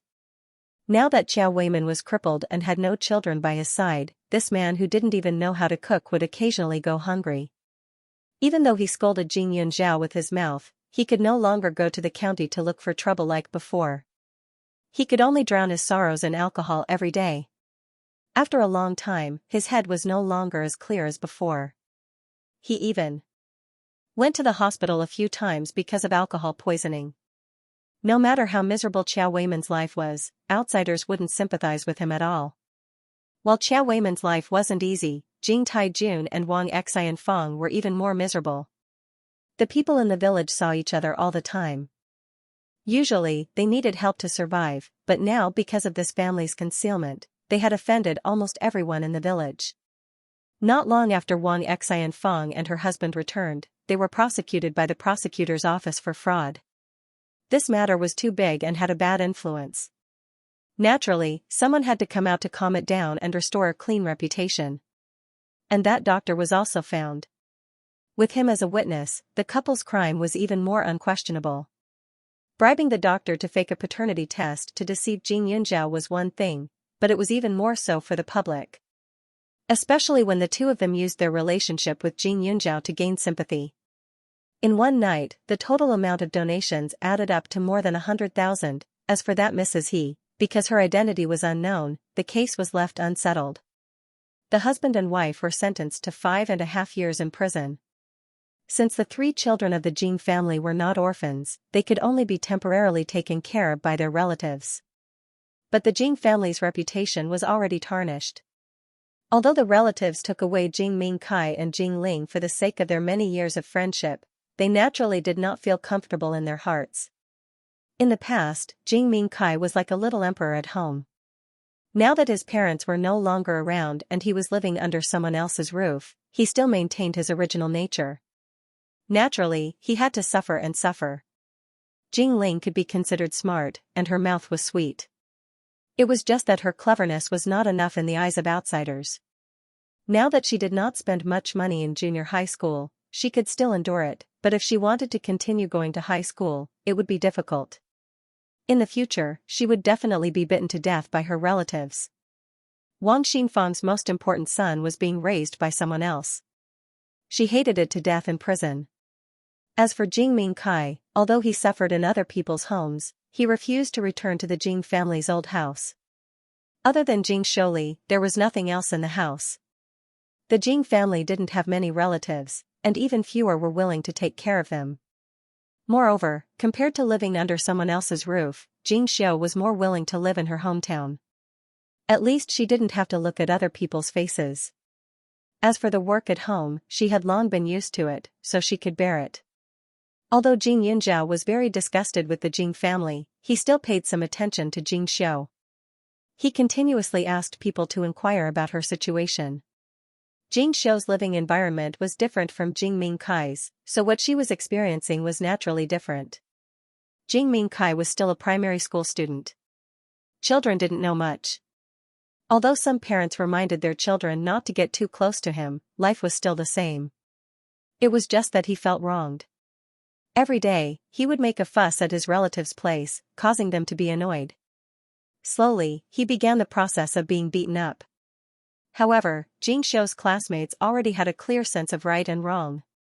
Moreover, children at this age were beginning to hate evil more than ordinary people. Therefore, Jing Xiu had no place in school. Her parents were in prison. Even if Jing Xiu was unbelievably obedient to others, she was still a bad person. When she went to school, her bag was secretly stuffed with worms. As soon as she left her seat, her books would be thrown everywhere. Every day, she was on the verge of collapse. When Jing Yunzhao received the news, he asked Du Lin to help and bring her out of Changshui village. She wanted to go personally, but now, when she walked on the streets of Huaning County, people would frequently turn their heads. If she went to Changshui village, she would simply be a rare gorilla waiting for people to surround her. Because her place was inconvenient, Jing Xiu was temporarily brought to the Du family. Jing Yunzhao directly rushed over at night. He saw that Jing Xiu was still wearing her school uniform, but the back was painted black with ink. Her hair was a little messy. When she saw Jing Yunzhao, her body trembled. She was a little scared, and her whole body was a lot thinner than before. If I were you. Du Lin shook his head. He definitely wouldn't care about Jing Xiu. It wasn't that he was cruel, but that he understood the difference. The Jing family treated her like this, and in turn, they took care of the Jing family's daughter? Wasn't that a little too kind? You're not me. Do you know what I think of when I see Jing Xiu? It's my past. Jing Yunzhao smiled. Her situation and life were almost exactly the same as in her past life. At that time, she really hoped that someone would help her, even if it was only temporary. If there was someone to guide her at that time, how could she be so weak and continue to be bullied by the Qiao family for so many years? The Jing family was the Jing family, and Jing Xiu was Jing Xiu. She was very clear about this. Jing Mingkai and Jing Ling were both scheming and impetuous people. Living with their relatives in the future, they definitely wouldn't have a good life. But even if their lives were ruined and they never had a chance to turn things around, she wouldn't have the slightest bit of sympathy for them. Needless to say, Jing Taijun and Wang Xinfang. Life in prison was not easy.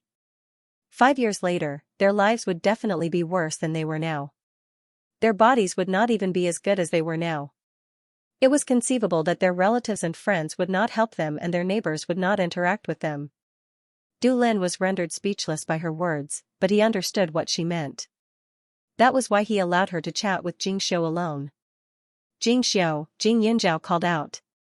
Jing Xiu raised her head, her voice trembling. Sister Yunzhao, I just wanted to ask you what you think about the future.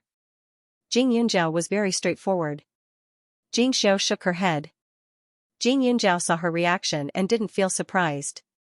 She laughed and said to herself, why don't I help you predict what kind of life you'll have in the future? You're not popular in school now. Everyone is targeting you. Your grades were originally very good, but during this period of time, you've always been absent-minded. You can't answer the teacher's questions, and this situation will snowball and become more and more serious. It may cause you to fail the middle school exams and get into an ordinary high school. When you get into high school, you think you can start afresh. But Huaning County is so close, everyone still doesn't like you.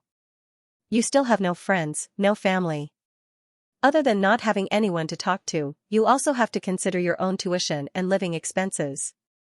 But once you earn money for yourself to go to school, your younger siblings might come looking for you. They don't have a good life at their relative's house and need your help. What will you do? You feel that your younger siblings are very pitiful. You feel that as an older sister, you should bear the responsibility and quit school to support the family because your parents aren't around. You're still underage and the money you can earn is pitiful, but you have to give it all to others. But they won't be grateful to you because you're a girl and an older sister, so it's only right.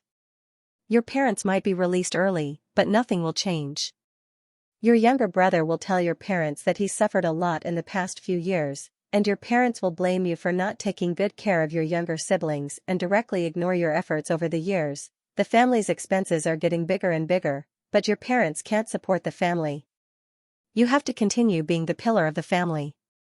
You might have to continue working hard for your younger brother for more than 10 years until your younger brother starts his own family. But by then, you'll be a big girl, and the neighbors won't like your family. Your parents have been in prison, and in the end, they might only be able to find you an older man after all their efforts. You think you can relax and take care of your husband and children, but your parents will let you continue to support your family. Jing Yinzhao narrowed his eyes and spoke word by word as if he was telling the truth. Wouldn't a person be easily bullied after being weak? When Jing Xiao heard this, her body trembled violently. She quickly shook her head, full of disbelief. But even if she clenched her teeth and refused to admit it, she was well aware of what the truth was. Jing Yinzhao's words wouldn't have any deviations, it could even be said to be an understatement. In fact, she had been having nightmares recently. She dreamed that she was being chased and beaten, and that her parents kept asking her to do things. It was endless. Jing Yinzhao glanced at her and pursed his lips. People always had to experience something to change. What she experienced was death, and then she had a new life. What should I do? I don't dare. Jing Xiao suddenly cried. She squatted on the ground and buried her head in her hands. Don't dare what? Don't dare to resist. That was because they all said that girls should be like that. They should help their parents and prepare everything for their younger brother. Ever since she was young, her neighbors had always praised her, but she didn't like to hear any of those praises. She was sensible and filial. This was because she knew in her heart that being sensible and filial meant that she was obedient. If there was work, she would do it. If there was no work, she would find work. She couldn't stay idle at home. She had even told her parents that she wanted to earn money to support them and her younger brother. If her parents allowed her to go to school, she would go. However, if they wanted her to take leave, she couldn't resist at all. Even if they wanted her to drop out of school, she could only comply. Actually, she didn't like it at all. Why wouldn't I dare? In fact, as long as you take a step forward, those people won't be able to touch you. However, if you stand still, then you can only wait for others to trap you again. It all depends on your choice. Jing Yinzhao said softly. How should he choose? Do I have a choice? She looked confused. If you agree, I can help you transfer schools. I can also find someone to change your name. The previous video didn't capture you very clearly. You can temporarily cut your hair. After changing your appearance, no one will associate you with the Jing Xiao of Shuichang village. I can temporarily subsidize your tuition. If your parents are released from prison and you want to go back to them, I won't stop you. However, if you change back to being Jing Xiao, you have to return everything you borrowed from me. Jing Yinzhao still didn't have the ability to completely cut off Jing Xiao's ties with her past, but by changing her name slightly, others wouldn't associate her with the notorious Jing family, and her days would be a little better. Moreover, after changing schools, she wouldn't have to worry about not being able to get along with her classmates. She wouldn't have endless chores and could focus on her studies. Of course, Jing Yinzhao didn't want her to disown the Jing family. What she meant by turning back into Jing Xiao was actually referring to her personality. If she was as weak as before, it would be useless for her to help her. Jing Xiao's face was filled with shock, surprise, and worry. Her wish was actually very small. She just wanted to continue her studies, but in her current situation, she couldn't focus on her studies. But if she could change schools, why are you helping me? My parents treated you so badly. Xianxia didn't understand. Because you're different. Jing Yinzhao said matter-of-factly. If she was the same as Wang Xinfeng, then even if she knelt down and begged her, she wouldn't consider her. She just felt that it was a pity for Jing Xiao to be the daughter of the Jing family. Can I? Could she become like Jing Yinzhao? Her voice was as soft as a whisper. Jing Yinzhao didn't answer. She knew clearly in her heart whether she could or not. It just depended on whether she had the determination. Jing Yinzhao wasn't in a hurry and waited patiently. Du Lin personally cooked a sumptuous meal. After eating and drinking to her heart's content, Jing Xiao finally mustered up her courage. Sister Yinzhao, I want to change schools and change my name. I don't want people to know me. Jing Xiao said. The girl wasn't tall and was somewhat malnourished. Her hair was yellow and she looked very fragile. She matured early. She understood the hardships of life better than the average person. This was a good thing, but it was also sad. Jing Yinzhao nodded her head. Changing your name is just for a temporary quiet environment. Once this matter blows over, even if other people find out that you're a daughter of the Jing family, you can just openly admit it. You didn't steal, you didn't rob. You've always been upright, what are you afraid of? Jing Xiao nodded with a trace of expectation in her eyes. Since you've agreed, you can stay in the county for a few days. Once you've settled your name and school transfer, I'll send you to Serene City. Someone will take care of you there, Jing Yinzhao said. There were more acquaintances in Huaning County. Since he was going to transfer schools, it was better to do it in one go. The Jade Spirit Wine Company was currently in the limelight. As long as they paid enough money, it would be easy to settle these matters. Jing Xiao was stunned by the sudden change. She was a little worried about her gains and losses. Uncle Du liked her very much and there was a spare room in the house, so she decided to let her stay in the Du house temporarily. On the way back, Jing Yinzhao informed Pak Yuan that it was not a big problem. Although the name was changed, it didn't mean that they were going to completely cut off all ties with the Jing family. Jing Yinzhao was very clear on this point. 2 weeks later, everything was settled. The courtyard of the Jing family was covered in dust and no one stepped foot in it. Jing Xiao changed her name to Jing Fan. Jing Xiao had personally chosen this name from the pile of names that Xiang Jin had listed.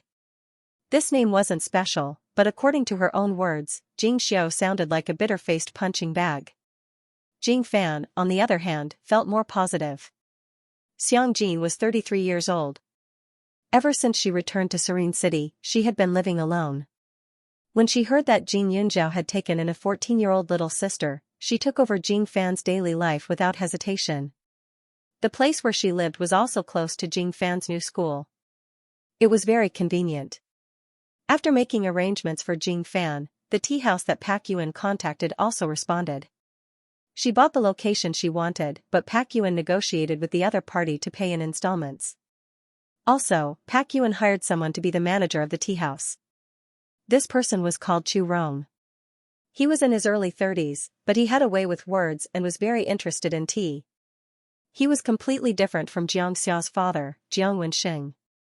Jiang Wenxing pretended to be a scholar for the sake of business, but Chu Rong was the opposite. Although Jing Yinzhao wanted to get involved with the tea house, she didn't dare to go out recently.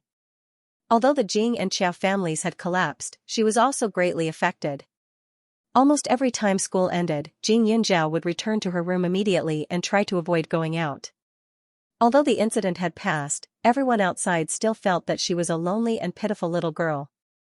For example, in this neighborhood, whenever someone saw her, they would take a few more glances with a sympathetic attitude.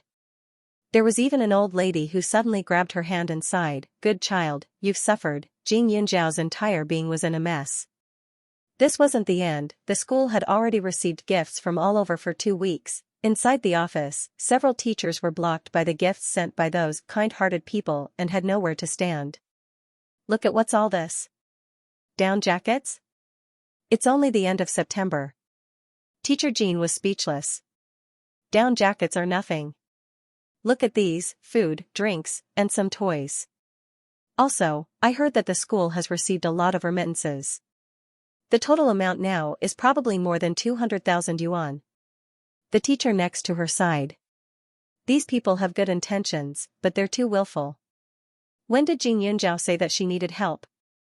The school has already announced so many times. There are so many people outside who are asking for help, but they didn't help. What nonsense. There were even people who spontaneously donated money to Jing Yunjiao. Each person didn't donate much, but there was strength in numbers. Everyone knew that Jing Yunjiao was now able to support himself. They didn't even know how to tell her about the money, for fear of hurting her self-esteem. Originally, the school thought that this so-called kind donation would be over in a few days. But now, it had been more than 2 weeks, and it was getting more and more intense. They had no choice but to inform Jing Yunjiao. But when they thought of Jing Yunjiao's arrogant face, they really couldn't open their mouths. The teachers had no choice but to sort out the things. That afternoon, Jing Yunjiao was called to the principal's office. The principal of No. 1 middle school was a very kind person. He spoke slowly, but he did not put on airs. He always wore a white shirt and an old jacket. As soon as he entered the principal's office, Jing Yunjiao saw all kinds of things piled up together. Some were books, some were clothes, and some were letters. Jing Yunjiao sat in the chair opposite the principal. There was a check of $270,000 on the table. Jing Yunjiao, I called you here to ask for your opinion. The principal coughed and then said, the things in this room and the money on the table are donations from people from all over the world. Although our school said that we don't accept donations, the momentum can't be stopped. So the school wants to ask for your opinion. Do you want to accept this money and things? After he finished speaking, the room was silent for a moment. It was slightly awkward. This was the first time the principal showed a helpless expression in front of a student. Jing Yunjiao suddenly understood why the school always asked her if she needed money and donations. It turned out that there were too many people who were kind from all over the world. Although Jing Yunjiao knew that she had a pitiful life in the past, she had never thought of asking for sympathy from others, especially in such a way. However, this result was within reason. The netizens had initially thought that her parents were having a hard time, but they were able to gather more than 100,000 yuan in donations overnight. Now that they knew that she was the one who had been wronged, it was natural that they would donate more. The school had specifically rejected them, otherwise, the money would have been even more. However, although she loved money, she still had a bottom line. There were some money that she wasn't willing to touch. Jing Yunjiao pondered for a while. I won't accept this money, but it's definitely impossible to return it all. Then, how about I donate it? Actually, the school thinks the same way. The principal smiled bitterly and sighed. As the saying goes, one's mouth is soft when one receives gifts. Since you can support yourself now, there's no need for this kind of donation. Whether Jing Yunjiao accepted the money or not, it didn't affect the school at all. The reason why they were so concerned was because they were afraid that Jing Yunjiao would cause more trouble in the future. Once she accepted the donation, it was equivalent to accepting the kindness of others. However, this kind of kindness wasn't something that could be accepted by just anyone. In the future, there would be people constantly watching her. Once her grades wavered, people would say that she was too lazy to work. If she bought expensive things, it might be said that she was extravagant. People were very forgetful. They might soon forget Jing Yunjiao's pitiful state and only remember the money that they gave out. They would only want to know if it was used properly. When that time came, there would definitely be people who would be calculative and hope that Jing Yunjiao spent all the money on the blade of the blade. Jing Yunjiao's life wasn't really that bad, so in her opinion, there was no need to do so. Principal, everything here will be donated. Moreover, I hope that after the donation, there will be a clear list to prove that I didn't leave anything behind. When the time comes, I'll have to trouble you to post the list online. If anyone else sends things over, do the same. I believe that it won't be long before the momentum stops, Jing Yunjiao said. She couldn't leave anything behind, not even a pen or a book. Those people sympathized with her now, but sooner or later, she would make them forget about it. She would never be a pitiful person in the eyes of others. The principal nodded, but he was still shocked. Xianxia was only 16 years old. Children at this age didn't have much resistance towards temptation, but Xianxia could very straightforwardly push these things away. This kind of decisiveness and boldness was something even adults might not be able to do. Furthermore, it was not a small sum. More than 200,000 yuan was enough to pay the down payment for a house in the county. "Are you sure?" the principal asked again. Xianxia nodded. Not to mention that she didn't lack these 200,000 or 300,000 yuan now. Even if she really didn't have money, it was impossible for her to use these donations.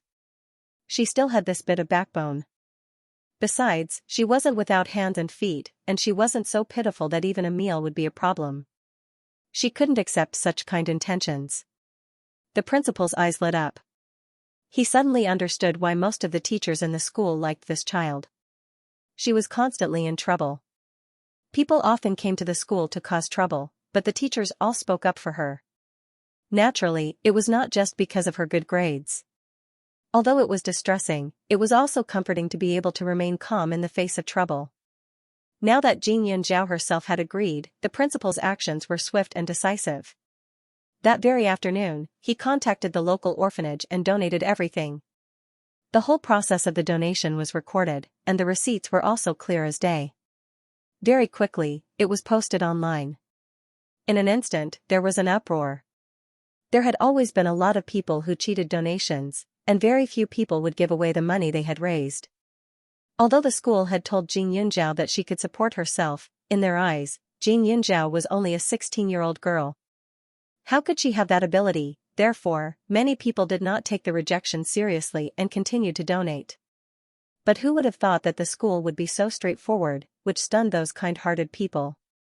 In addition, the school released a statement saying that Xianxia would not accept donations in the future, and hoped that they would donate the money to the people who really needed it.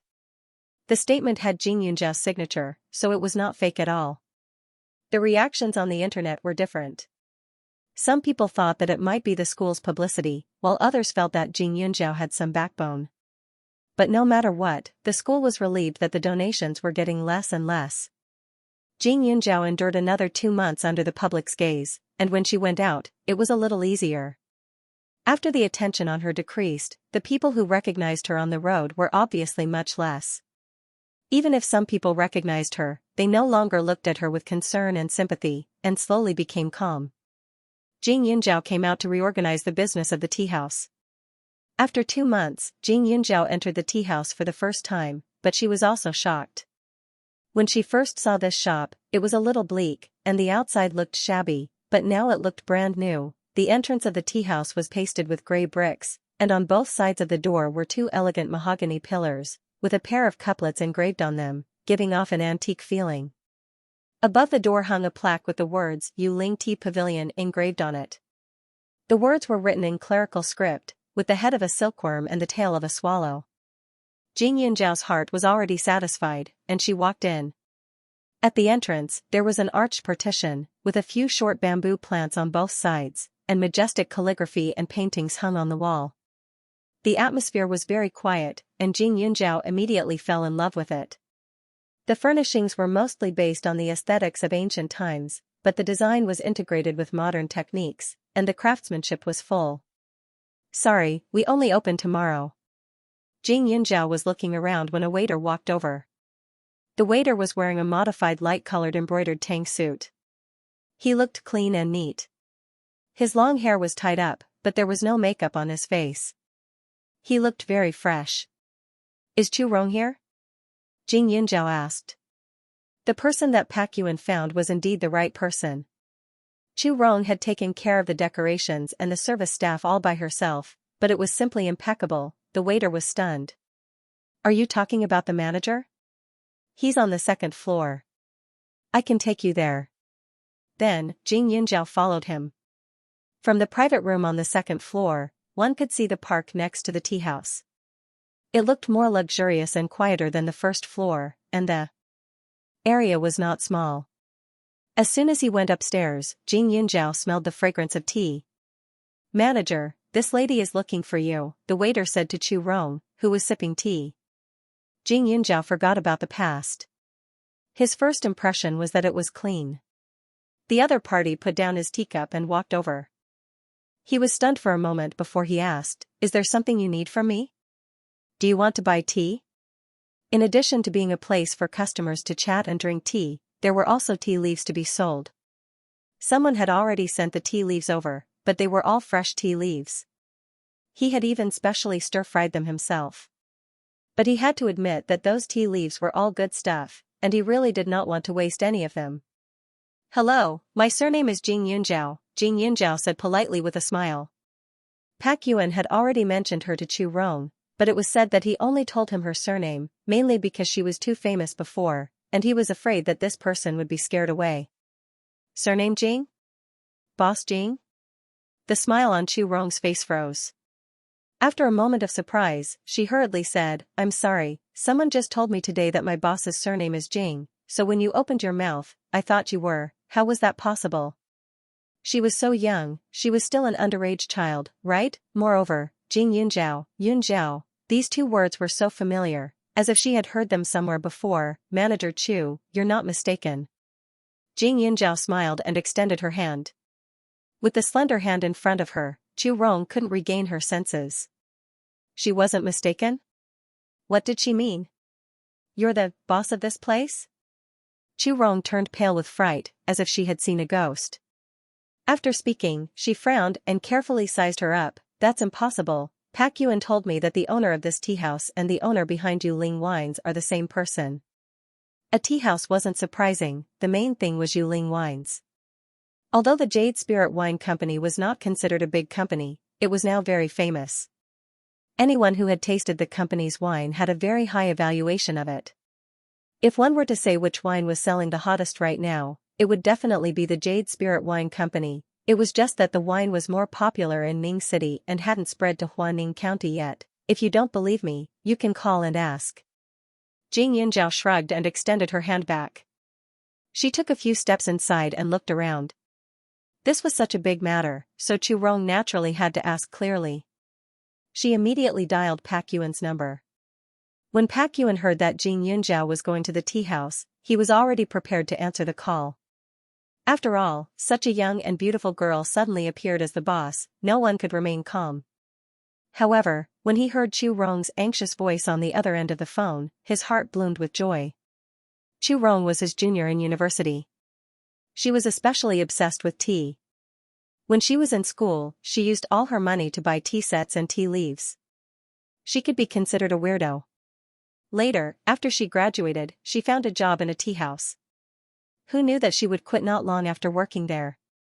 After so many years, she had been to at least 8, if not 10, tea houses. Later, she simply traveled around to study tea culture. It was not easy for him to invite her back. Pak Yuan knew in his heart that Chu Rong was capable and enthusiastic. She didn't work in other places for long because she couldn't stand the flaws of the tea leaves. After all, those tea houses mainly focused on making money.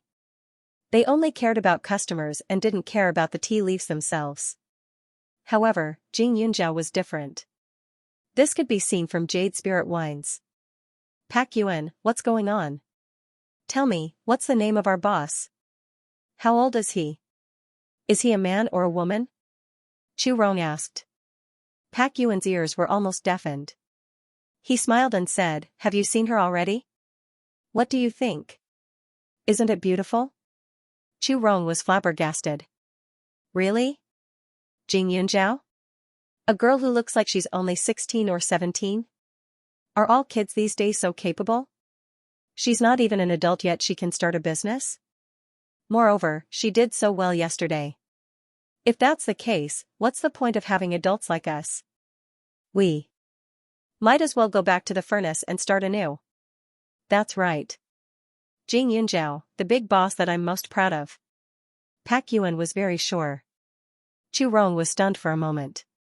She recalled the news about the boss that she had heard from Pak Yuan.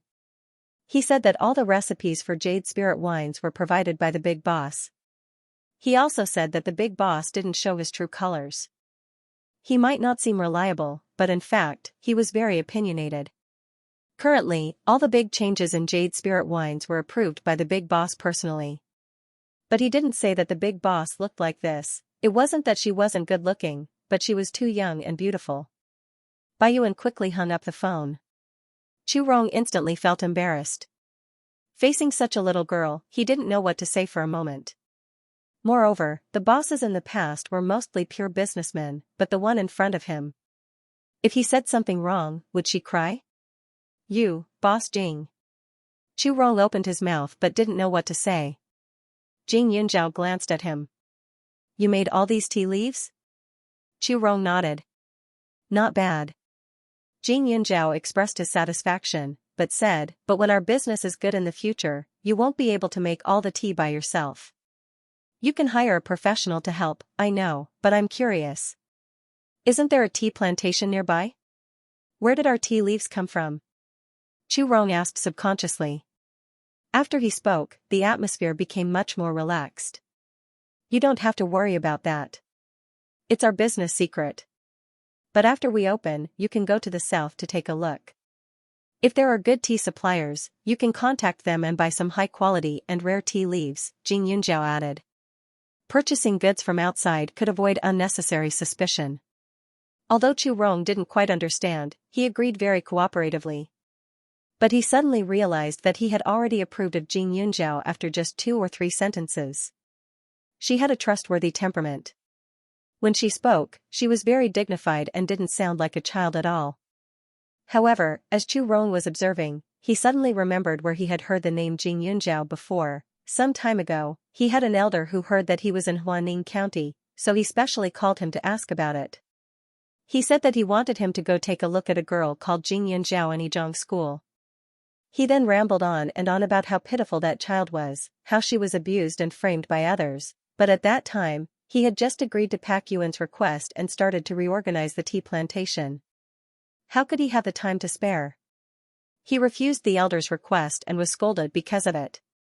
If that was the case, then his boss was the child who was rumored to be on the internet. Didn't they say that she was an orphan and had a hard time? Chu Rong had a stomach full of questions, but in front of Jing Yunjiao, it was not good to ask about these private matters, so she could only suppress her curiosity. Then, he introduced Jing Yunjiao to the characteristics and flavors of various tea leaves.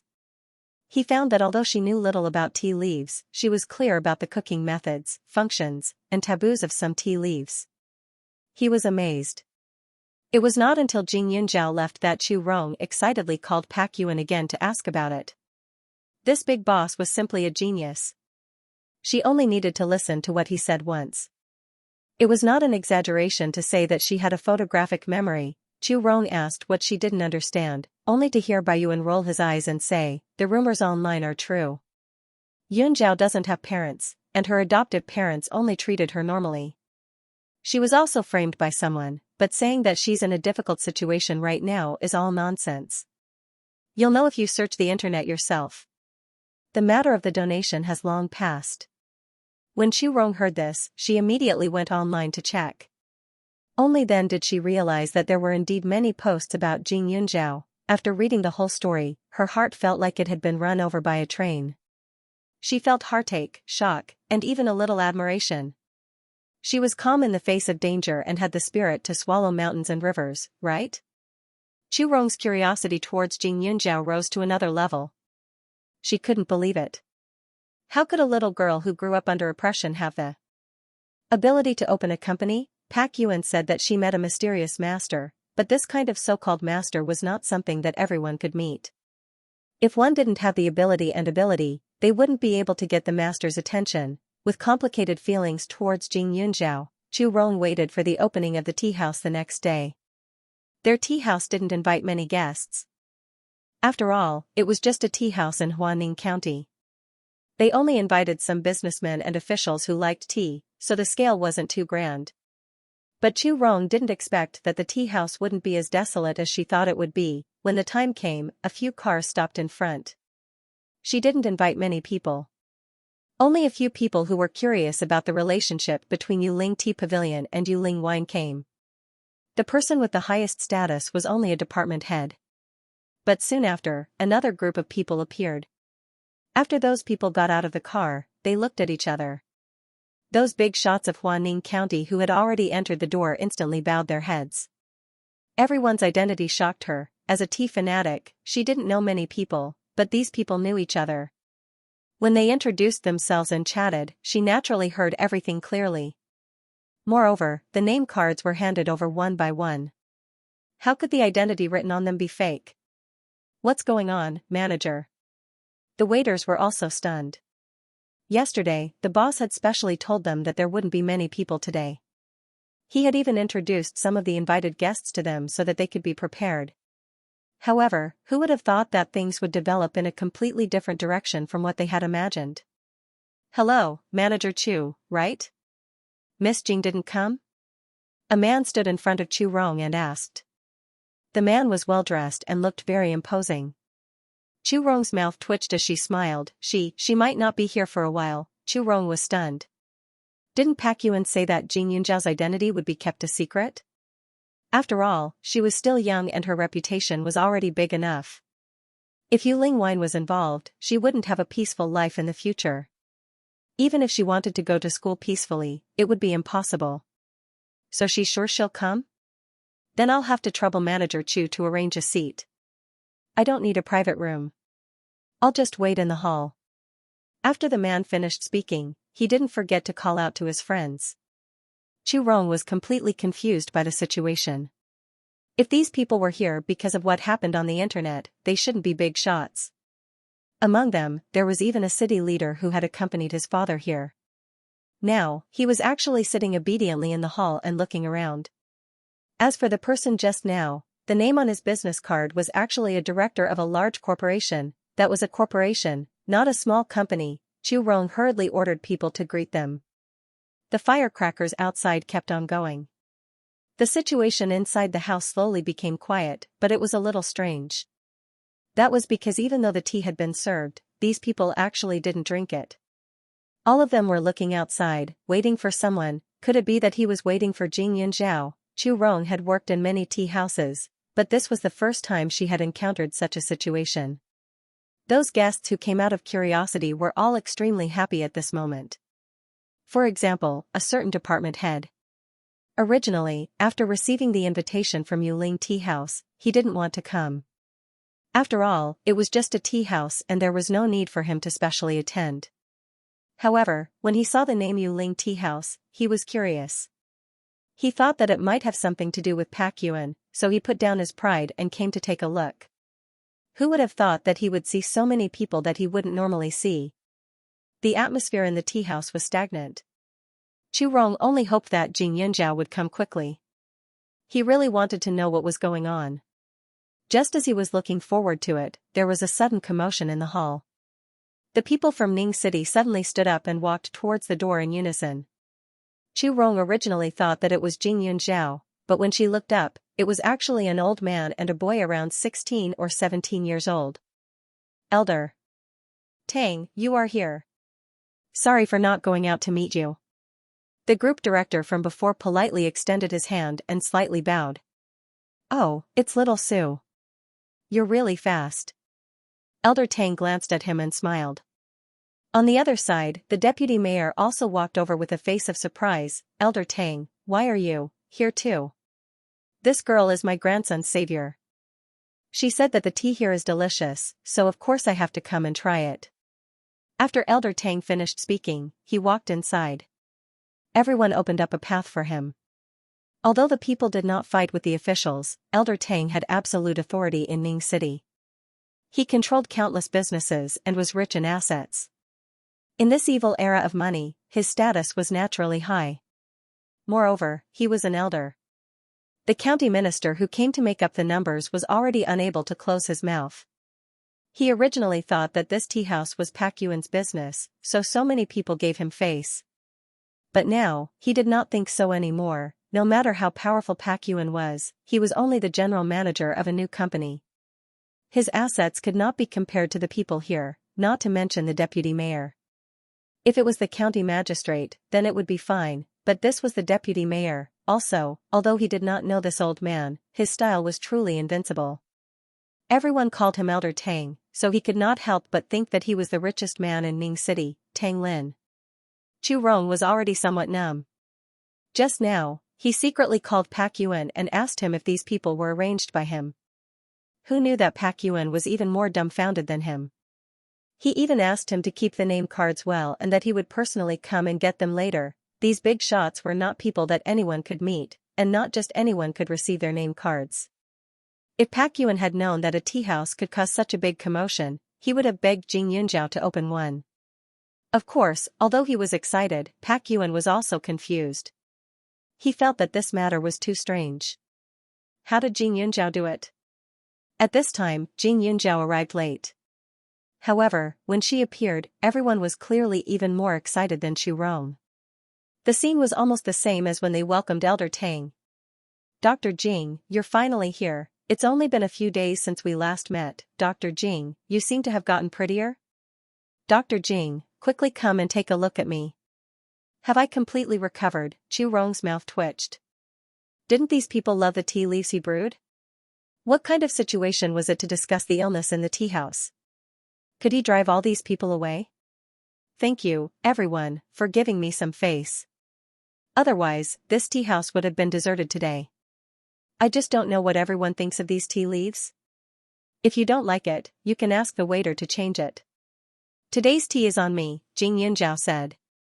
Speaking of which, she still had to thank Elder Su. These people were either patients she had treated or their family members. When she mentioned to Old Master Su that she had opened a tea house, she asked him how she could make a name for herself. In the end, Old Master Su rolled his eyes at her and scolded her for being as stupid as a cow. Only then did she realize the true purpose of Elder Su's referral of patients to her. On one hand, it was to spread her medical skills. On the other hand, it was to cultivate her power and connections. Very few ordinary people knew Old Man Su's name, but the rich and powerful could find out. Old Man Su never treated anyone, but those people kept harassing him. That was why Old Man Su decided to kick all the stinky balls to her. She cured these people's illnesses, and that was an irreversible favor. In Old Man Su's words, these people couldn't wait for her to accept the consultation fee and had some small requests every day. The higher one climbed, the more afraid they were of death. If she left after taking the consultation fee and never contacted them again, these people would probably panic. However, if she occasionally asked them to perform, not only would they not refuse, they would even gladly endure malt sugar. This way, they would feel that if there were any problems with their bodies in the future, she would not hesitate to save their lives. They could offend business partners, but they would definitely not be willing to offend a doctor. If it was an ordinary doctor, it would be fine, but she was different. She was the miracle doctor that Old Man Su had praised to the heavens. Moreover, she was not alone. The title of miracle doctor was very powerful, and the miracle doctor that Old Man Su had introduced was on another level. After being reminded by Old Man Su, Jing Yunzhao did not hesitate to send these people an invitation text message. As expected, these people almost instantly called her back and said that they would definitely come. They were much more excited than she was. Of course, Jing Yunzhao also specifically said that they could bring friends who liked tea over. These people today were giving her face, but if they did not like tea, the tea house would still be deserted in the future. Therefore, the main thing was to publicize the taste of the tea.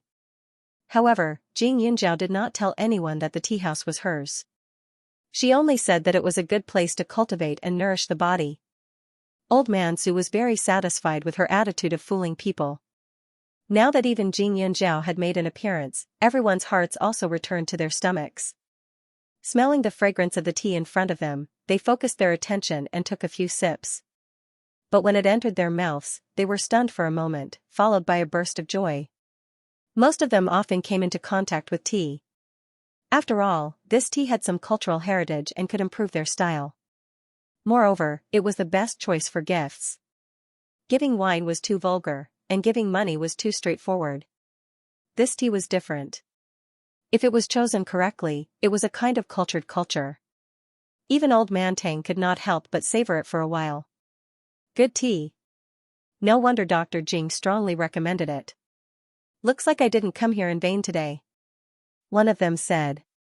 Jing Yunzhao had never seen the person who spoke before. Thinking back, he should be a family member of one of the patients. The deputy mayor at the side also nodded his head, praising Jing Yunzhao as well. Dr. Jing, the rumors about you some time ago. The deputy mayor said softly. Previously, when his father was seriously ill, all the doctors were helpless. It was pure luck that he found Jing Yunzhao. At that time, he didn't even believe that she had the ability to treat him. However, he didn't expect that after a few doses of the decoction, his father actually began to get better. Although his body was still a little weak, as long as he was nourished as usual, it wouldn't take long for him to completely recover. One had to know that at that time, his father couldn't even get out of bed. But now, he could follow him to Huaning County to taste tea. Jing Yunzhao's methods were so miraculous, how could he not give him some face? Besides, he liked tea as well. The taste of this tea was indeed very good. The natural aroma of the tea leaves was very strong and fresh. It was much better than the ones he drank before. When the deputy mayor mentioned the rumors on the internet, everyone looked over. Thank you for your concern. Now, everything is back on track. Jing Yunzhao's lips curled into a smile, looking very magnanimous. Chu Rong suddenly felt that she had lived all these years in vain. Jing Yunzhao was younger than her by more than 10 years, but she was much calmer than her. Facing these people, she didn't even have stage fright. It was a simple sentence, but it made people feel very comfortable. Although she didn't explain much, it was just right. The people present were all old foxes. Their words of concern might not necessarily mean that they really wanted to know what happened to her. Most of them were just being polite. If Jing Yunzhao were to talk non-stop about the things that happened to her during this period of time, then the only thing left for them would be awkwardness. After all, there was an age gap.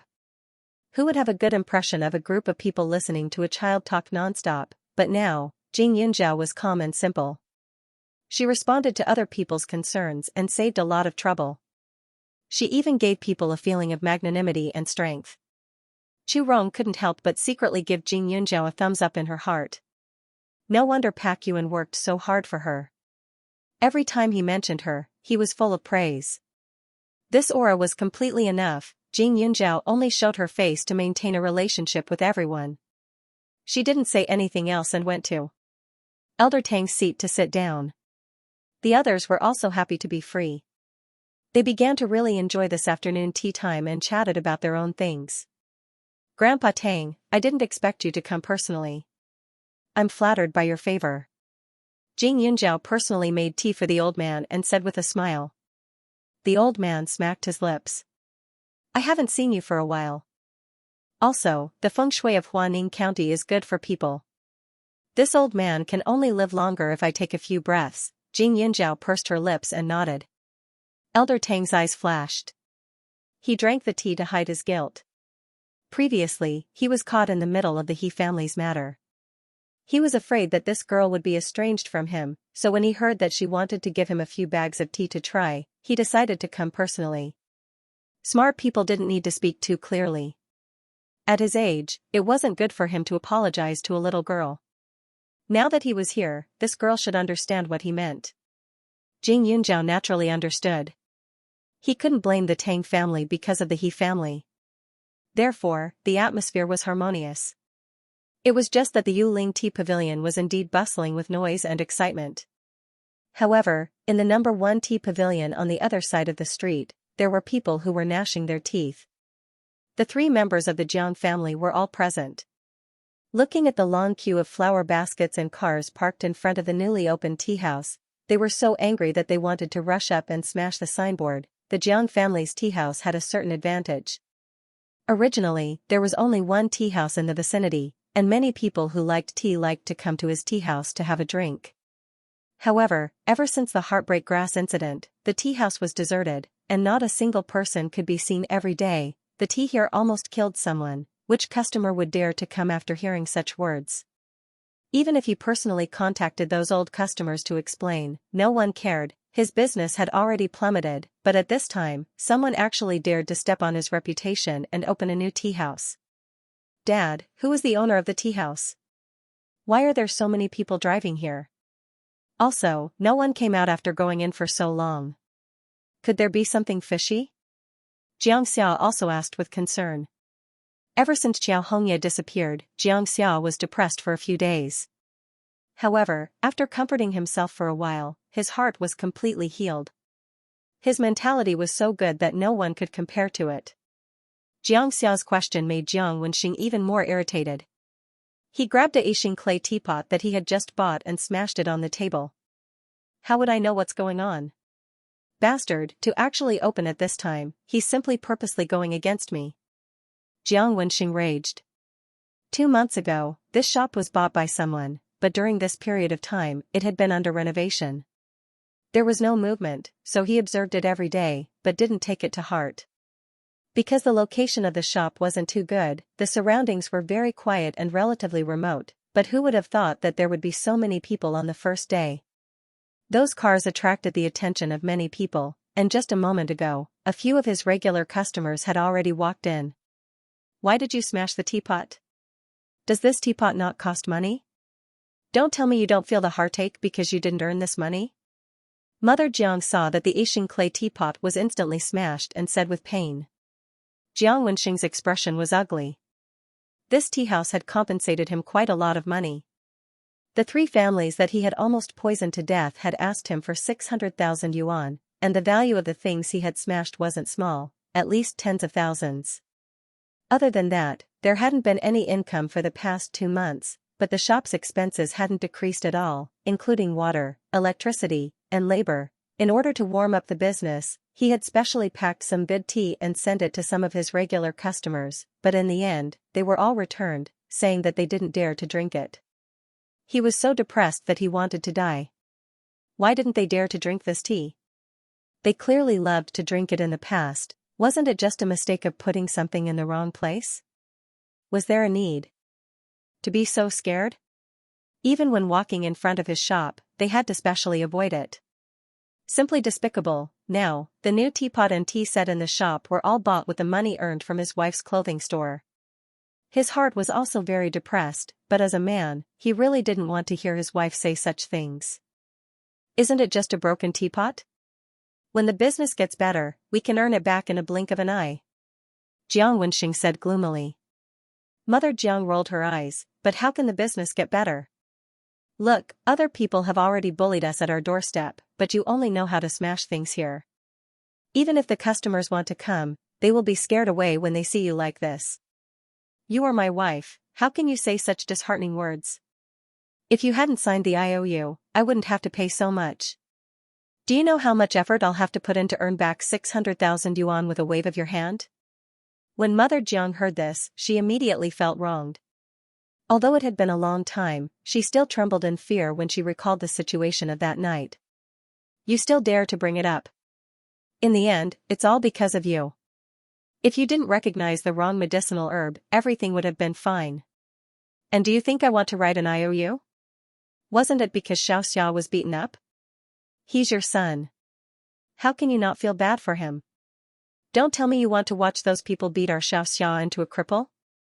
Mother Jiang didn't want to be outdone and continued to roar.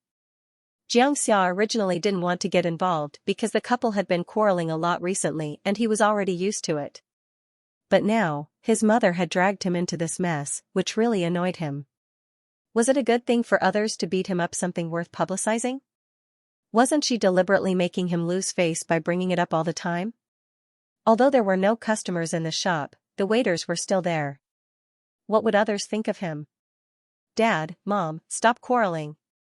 Xianxia frowned and shouted, isn't it just another tea house? Can't we just go over and take a look? Who knows, maybe the people inside are all hired. After Xianxia finished speaking, Mother Jiang turned her head away in grievance.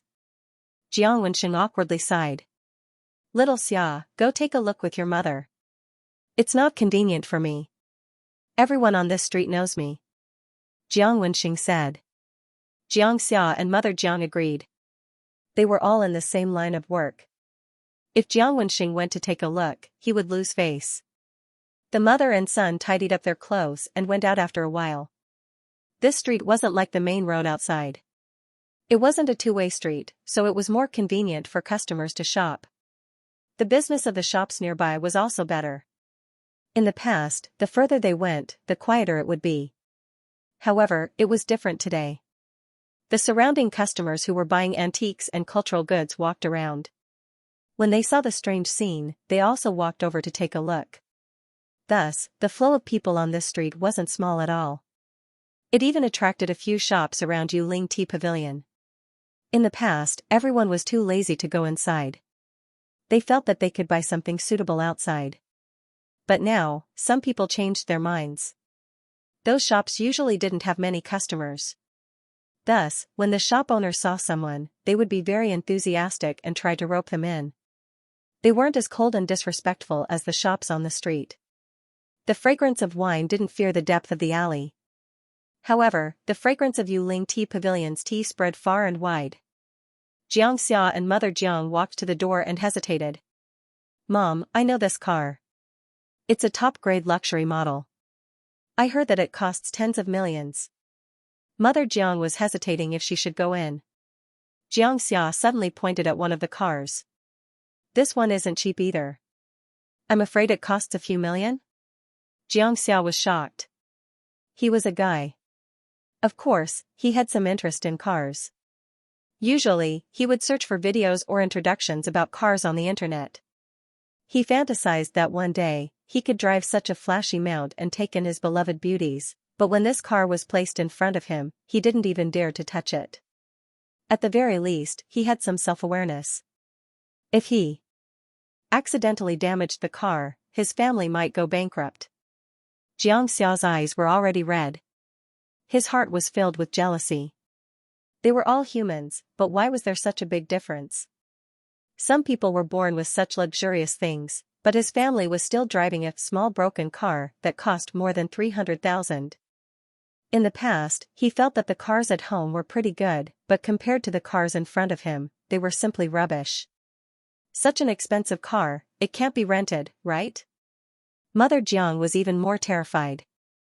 Their family's tea house had been open for more than 10 years, but they had never seen such a spectacular scene. Comparisons were odious. Xianxia curled his lips. "How can you rent it?" "Forget it, son. Don't worry about the car. Let's go in and take a look." Mother Jiang pulled her son into the house. However, as soon as they entered the door, the two of them were surprised. Everything in the shop was new, and there were many eye-catching plants in the house. The tea fragrance was everywhere, and it made people feel comfortable. The most important thing was the decoration. It was not extravagant, but it was quiet and elegant. In comparison, their tea house was a little shabby. "Hello, are there two of you?" The waiter smiled like a flower, dazzling Mother Jiang's eyes. "What are their waitresses like?" His face was expressionless. This kind of passionate look had only appeared a long time ago. However, Mother Jiang shook her head. New waitresses were all like this. Once they got used to the environment, they would know how hard life was. By then, how would they be able to smile all the time? "This is your family's first day of business. There should be a discount for this tea, right?" Mother Jiang asked. The moment Mother Jiang opened her mouth, Xianxia froze for a moment and his face turned slightly red. He had always cared about his face and wouldn't do something like asking for a discount. But thinking about it carefully, Yuling Tea Pavilion and his family's tea house were sworn enemies. He couldn't possibly let them earn the money, so it was reasonable for his mother to ask. The waiter didn't find it strange. After all, it was the first day of opening and there were indeed some people who liked to join in the fun and take advantage of the situation. Otherwise, new shops wouldn't use discounts to attract customers. "Our manager said that the customers before 2 in the afternoon can taste the tea for free." "Please," the waiter was very polite. Originally, there were only some discounts today, but many of the customers here were invited by Jing Yunjiao for publicity purposes. Although they didn't care about the cost of a cup of tea, they cared about their face. Thus, Jing Yunjiao directly told Chu Rong that it was free of charge. Today, the congratulatory gifts they brought were more expensive than the tea. Since these invited customers were free of charge, the other customers who heard the news naturally couldn't be an exception. Otherwise, when the real customers saw that other people didn't pay, they would definitely feel disappointed. Thus, Chu Rong decided to set a time. Mother Jiang took out her phone and looked at the time. It was 1:30, half an hour away from 2. "Son, let's go in." Mother Jiang was overjoyed. She turned around and said, "Waiter, can we get a pot of special Jinshan silver needle and Longjing tea for the two of us?" The waiter's mouth twitched, but he still squeezed out a smile, "Of course." "Then make it thicker." Mother Jiang's tail seemed to be wagging. Seeing that there was still a seat in the hall, she directly brought Xianxia over. For the customers who came later, the waiter mostly let them go to the private rooms upstairs. Because the atmosphere in the hall downstairs was a bit serious and they mostly talked about business matters, they were afraid that the other customers wouldn't be able to relax. But they didn't expect the mother and son to be unafraid. "Manager, they want Jinshan silver needle and Longjing tea," the waiter said to Chu Rong. Many customers didn't even ask about the price. Because there was a tea list, the waiter would only tell the customers if it was free of charge at the end. Of course, there were a few people who ordered more expensive tea, but they were more restrained and wouldn't order 2 pots at the same time. "They are the wife and son of the number 1 tea house on the street," another waiter said, then explained, "I used to work for them. This family is very stingy. Every type of tea required a different number of grams of tea leaves to brew a pot of tea, but the ones that Jiang Wenxing brewed were almost the same. A pot of pu'er tea in their shop costs more than 600 yuan, and the highest is more than 1,300 yuan. There are at most 16 grams of tea leaves in a pot of tea," the waiter said again. In this way, the tea in the Jiang family's tea house, for the ordinary level of pu'er tea, was worth 20,000 to 50,000 yuan per caddy. It was simply a huge profit. Chu Rong hated people who treated tea leaves as a way to make a living and did not respect them at all. However, Jing Yunjiao raised his eyebrows and smiled. "Since they want it, let's just serve it. I'm afraid they won't be able to taste anything even if they chewed on it." They still had to keep their word. They had already said that it would be free before 2 o'clock, so they definitely wouldn't go back on their word. However, as a member of the number 1 tea house, what would outsiders think if they knew that he was here to drink tea? Jing Yunjiao directly found a waiter and arranged for her to walk around. After a while, the waiter served all the tea that the mother and son of the Jiang family wanted. Mother Jiang looked at the approaching waiter and chuckled softly. This authentic Jinshan silver needle was a type of yellow tea. The cheapest one was more than 2,000 yuan per caddy, and the special grade one was probably more than 10,000 yuan. Of course, if it was a green tea type silver needle, it would be cheaper and could be bought for 100 yuan. Since she said that she wanted special grade, if these people gave her cheap goods, she wouldn't be satisfied. When the teapot was put down, Mother Jiang immediately took a look. After all, her husband was in this line of work and had been influenced by him, so she could tell the difference. She only saw that the tea leaves were of uniform length. The tea sprouts were golden yellow inside, and the outer layer was white. Moreover, they were wrapped tightly and were as thin as needles. There was no mistake. Mother Jiang curled her lips. He was willing to spend. In fact, not all the tea leaves in this tea house were expensive. Tea leaves that were worth dozens of yuan per pot could be found everywhere. However, since Jing Yunjiao's tea house sold tea leaves to the outside world, it was impossible for him to only buy the ordinary ones. Mother Jiang looked at the 2 pots of tea and felt a little uncomfortable in her heart.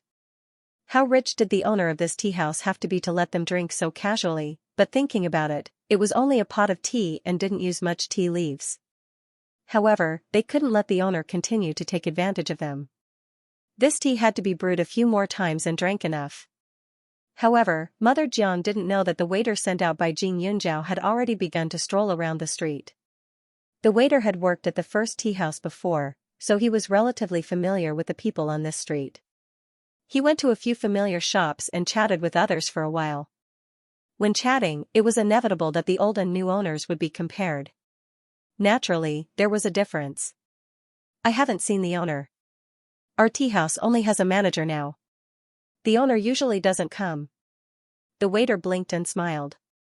In the entire tea house, besides Chu Rong, no one else knew who the owner was. And they only thought that Jing Yunjiao was the disciple of a doctor friend of Chu Rong's. After all, the guests today also called her a doctor, so everyone naturally guessed and didn't care. "Is the treatment of this Yuling tea pavilion better than the original first tea house?"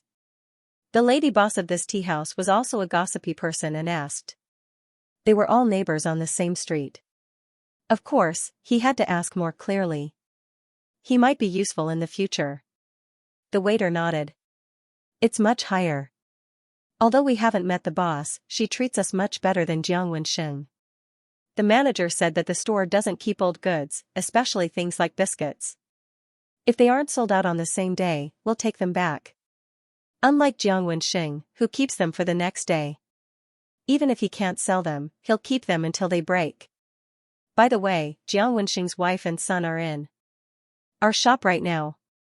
Although it was a tea house, some people didn't like to just drink tea, so there were some biscuits and fruits in the store. However, when the other party heard that the Jiang family's mother and son had gone to Yuling Tea Pavilion, his interest was immediately piqued. What are they going there for? Our tea is delicious, so why don't you come and try it? Besides, it's not like you don't know that the Jiang family loves to take advantage of others. Our tea is free before 2 o'clock in the afternoon. These two people ordered 2 pots of good tea and kept drinking it. The waiter's face was filled with indignation as he continued, if the tea they drank was sold, it would be worth several hundred yuan. How shameless! The waitress also knew her limits. After scolding, she didn't say anything else. She turned around and chose a small toy from the shop, paid for it, and left. The lady boss of the shop she chose was the most talkative person on the entire street. Whatever she heard a moment ago, she would spread it out in the blink of an eye. Moreover, she would exaggerate it and cause an uproar. As expected, seeing the waitress return to Yuling Tea Pavilion, the lady boss couldn't sit still. She happily shared it with the people she knew on the street. In the past, the business of the Jiang family's tea house was good, and it had always been arrogant. However, in the past 2 months, it had withered day by day. Many people were waiting to see a joke. Now that the mother and son of the Jiang family had done such a thing to their peers, how could it not become the topic of conversation after dinner? Instantly, it became an uproar. Their own tea house wasn't making money, yet they went to someone else's tea house to cause trouble. These people could only win, but they couldn't afford to lose. The role of neighbors was still very important. For example, when customers wanted to drink tea but didn't know which tea house was better, the neighbors would be of some use. Especially on such a good day like today, when the opening of Yuling Tea Pavilion was so lively, there were many customers who asked about the situation. Are you asking about that tea house? It just opened, and I heard that the tea there is good. Even the people of the first tea house went there to take advantage of it. Similar words were heard incessantly today. The mother and son of the Jiang family still didn't know that they were famous, and were still sitting upright and still drinking tea. Although the Jiang family sold tea, Mother Jiang didn't like drinking tea. Compared to the bitter taste, she preferred to drink sweet soup. Now that there were 2 pots of tea in front of her, she drank until her face turned green. Most importantly, she felt that the surrounding atmosphere was very strange. It was different from the customers they had received in the past. Their faces were not relaxed, and they were all wearing formal suits. They didn't look like they were here to relax, but to attend some kind of important occasion. Mom, this tea is not good at all. Why is it so expensive? Xianxia said directly. Fortunately, they didn't have to pay this time. Otherwise, it would be too much of a loss. Also, no wonder their business was getting worse and worse. How could they sell such things? They might as well open a coffee shop. At least they could keep up with the trend. Mother Jiang rolled her eyes at him. You don't understand. Some refined people like to drink this. She remembered that some customers in the shop used to say that they could feel the bitterness of life before sweetness when drinking tea. Also, when making tea, the tea leaves were like the ups and downs of life. She did not know the specifics. She only knew that once those people drank this tea, they would become very elegant and quiet. Their words would also be quite reasonable. Xianxia curled his lips and secretly shook his head. Mother Jiang downed the small cup of tea in one gulp. As she drank, she turned her head to look around.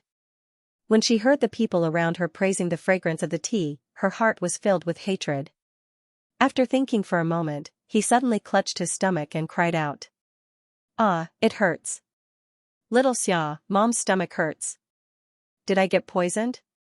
She even knocked over the teacup, but she didn't want to get tea stains. on her, so she rolled on the ground.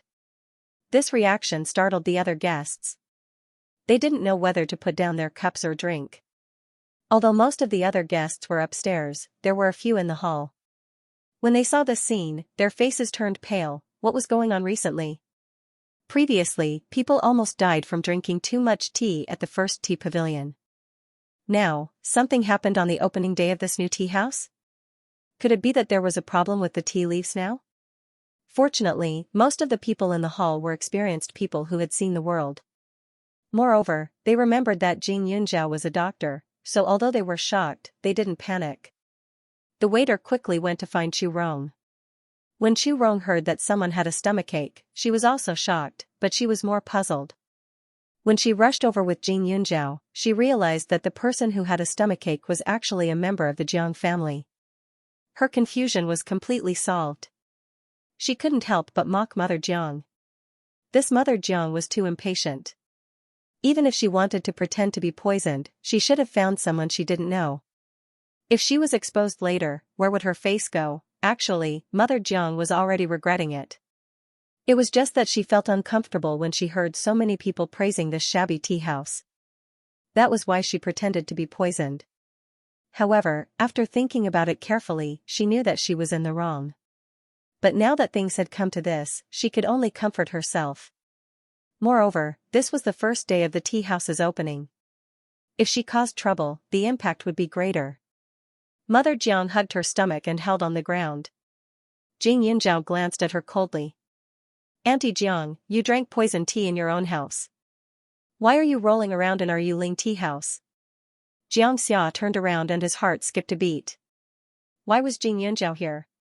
Mother Jiang was even angrier. You wretched girl. I'm really in so much pain, Xianxia smiled.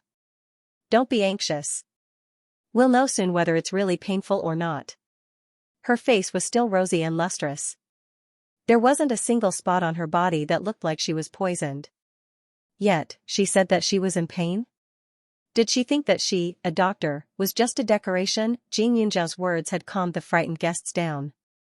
This woman's surname was Jiang. She even said that she drank poison tea in her own house? Then, she was from the first tea house, especially now that they took a closer look, they felt that it was right. Those who liked to drink tea were all old customers. Some of them had seen Mother Jiang before.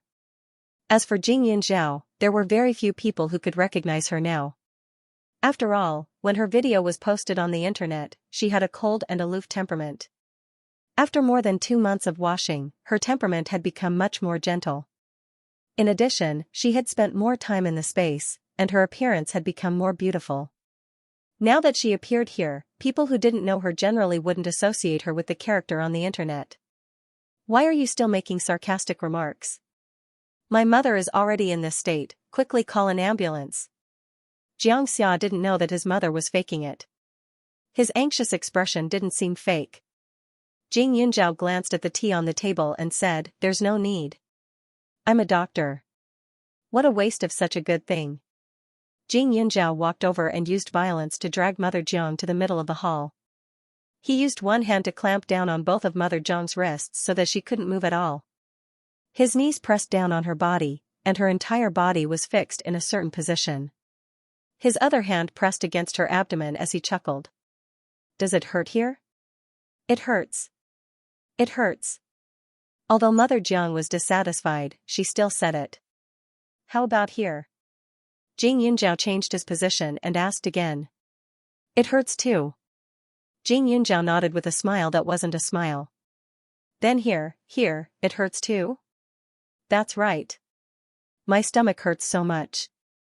This tea isn't clean. Mother Jiang clenched her teeth. She didn't see the reaction of the person who drank the intestine-severing grass.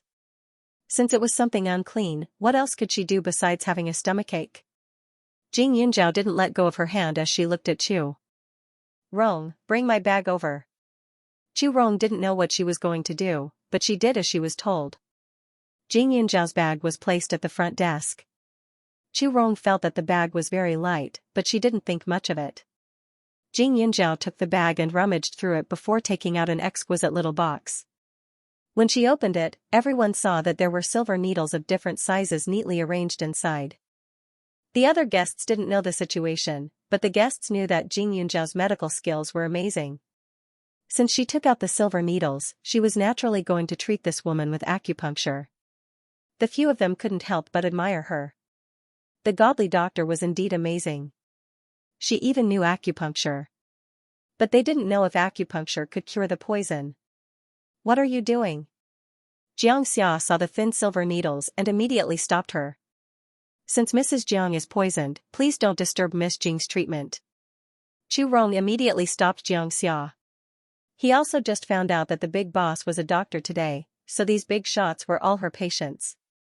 It was simply amazing. Xianxia wasn't as strong as Chu Rong and was blocked behind her. Mother Jiang saw the silver needles and immediately sucked in a breath of cold air. Where did this freak come from? She actually brought these silver needles with her? Did she think that reality was a soap opera? She could casually stab anyone she met.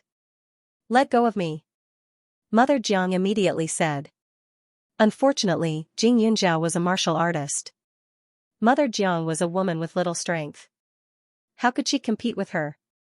Even after struggling for a while, she still couldn't move. Jing Yunjiao held the silver needles in one hand and said with a smile, "Don't move. Otherwise, if you stab the wrong place, you will lose your life." She had just bought these silver needles. In the past 2 months, she had absorbed 4 pieces of spirit jade. The last piece of spirit jade had already involved some acupuncture techniques, but it was still very simple. Moreover, acupuncture couldn't only rely on memory. Therefore, she specially bought some models and began to practice her skills in the space. Hearing her say that, Mother Jiang was in a bad mood. "You damn girl, you dare to stab me? If something happens to me, you won't be able to bear the consequences." "What nonsense are you talking about? I saw that you were in trouble, so I came to help you." Jing Yunjiao flashed the silver needle in front of her eyes. In the next second, he lifted up all the parts of her body that could be lifted up. Feeling the chill on her body, Mother Jiang knew that Jing Yunjiao wasn't joking. In the next second, he felt as if a numbing sensation was approaching, and his brain instantly crashed. "There's no need for treatment. I'm done. It doesn't hurt anymore." Jing Yunjiao paused. "Are you sure?" Mother Jiang nodded repeatedly. "It was very painful just now, but it's fine now.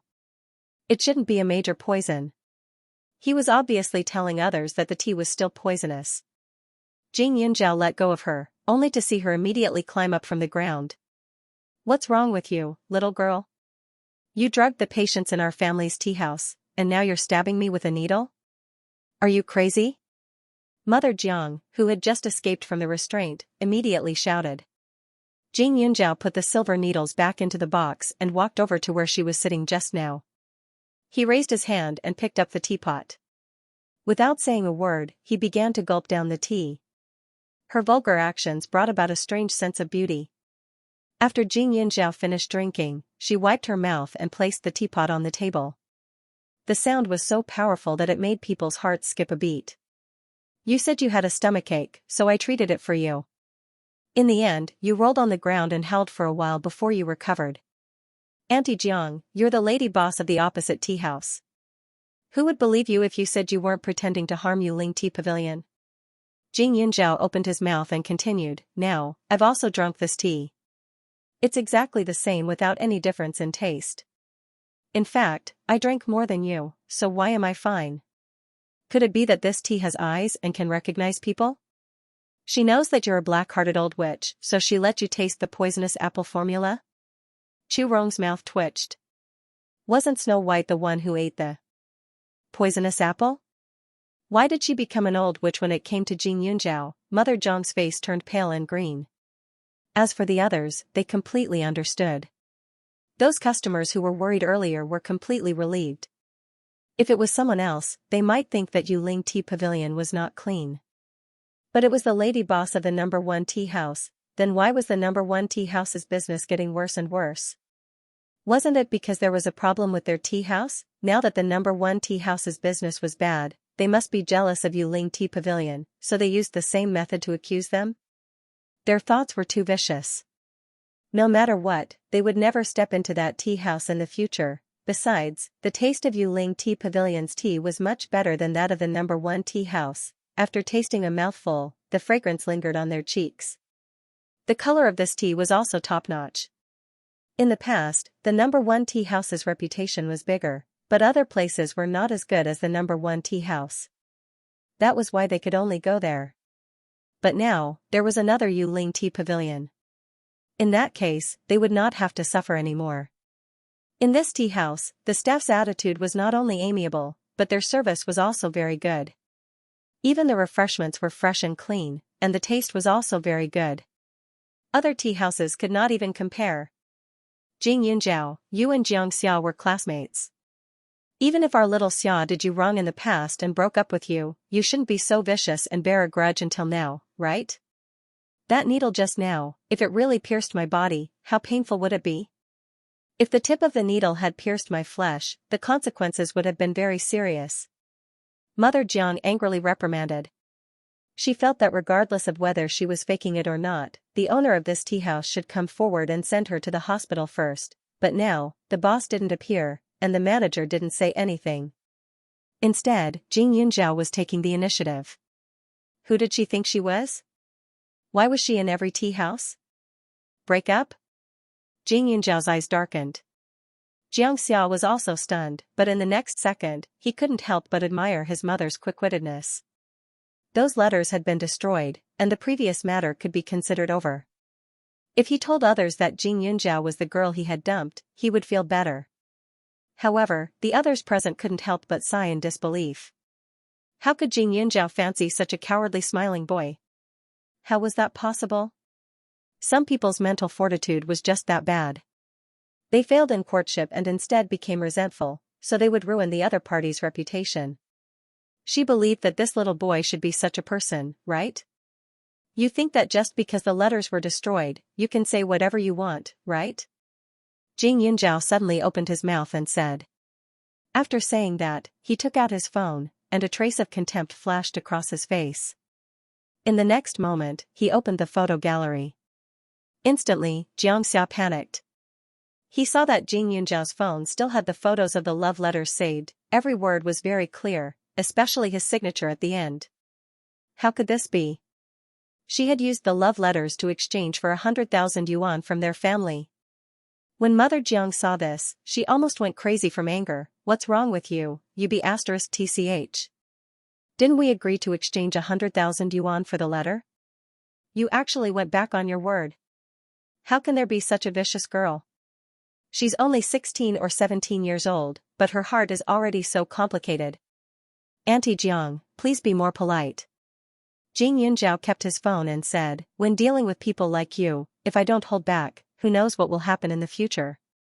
Look, it's working now, isn't it? If it was someone else, she might have believed their promise, but Xianxia, although she didn't accept Xianxia's pursuit in her past life, he still pestered her for a long time. How could she not know what kind of person he was? Moreover, when Xianxia wrote the love letter, she let him go. On one hand, she felt that this matter wasn't dignified, and on the other hand, she had already beaten Xianxia up. If she examined his injuries, she wouldn't be in the right. However, it was different now.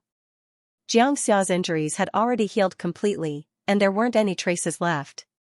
As for being dignified and embarrassing?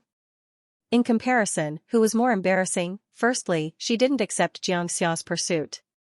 Secondly, she had self-respect and self-respect. Now, even if she spread the matter out and let the school handle it, she wouldn't be affected at all. At this moment, the Jiang family's mother and son pair withered. The Jiang family only had one son, Xianxia. Jing Yunjiao, don't be so ruthless. If you force us into a corner, who knows what we might do? Mother Jiang gritted her teeth and said. Xianxia was already in a daze. His mind was filled with the contents of the love letter he wrote. He didn't know what to do. The Jiang family had to spend quite a lot of money to clean up his mess. Because of this love letter, they spent 100,000 yuan.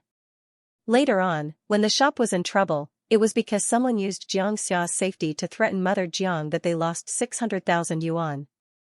Not only that, when Xianxia and Xianxia were together, Qiao Weiman made a fuss. The Jiang family also took out some money to shut Qiao Weiman's mouth.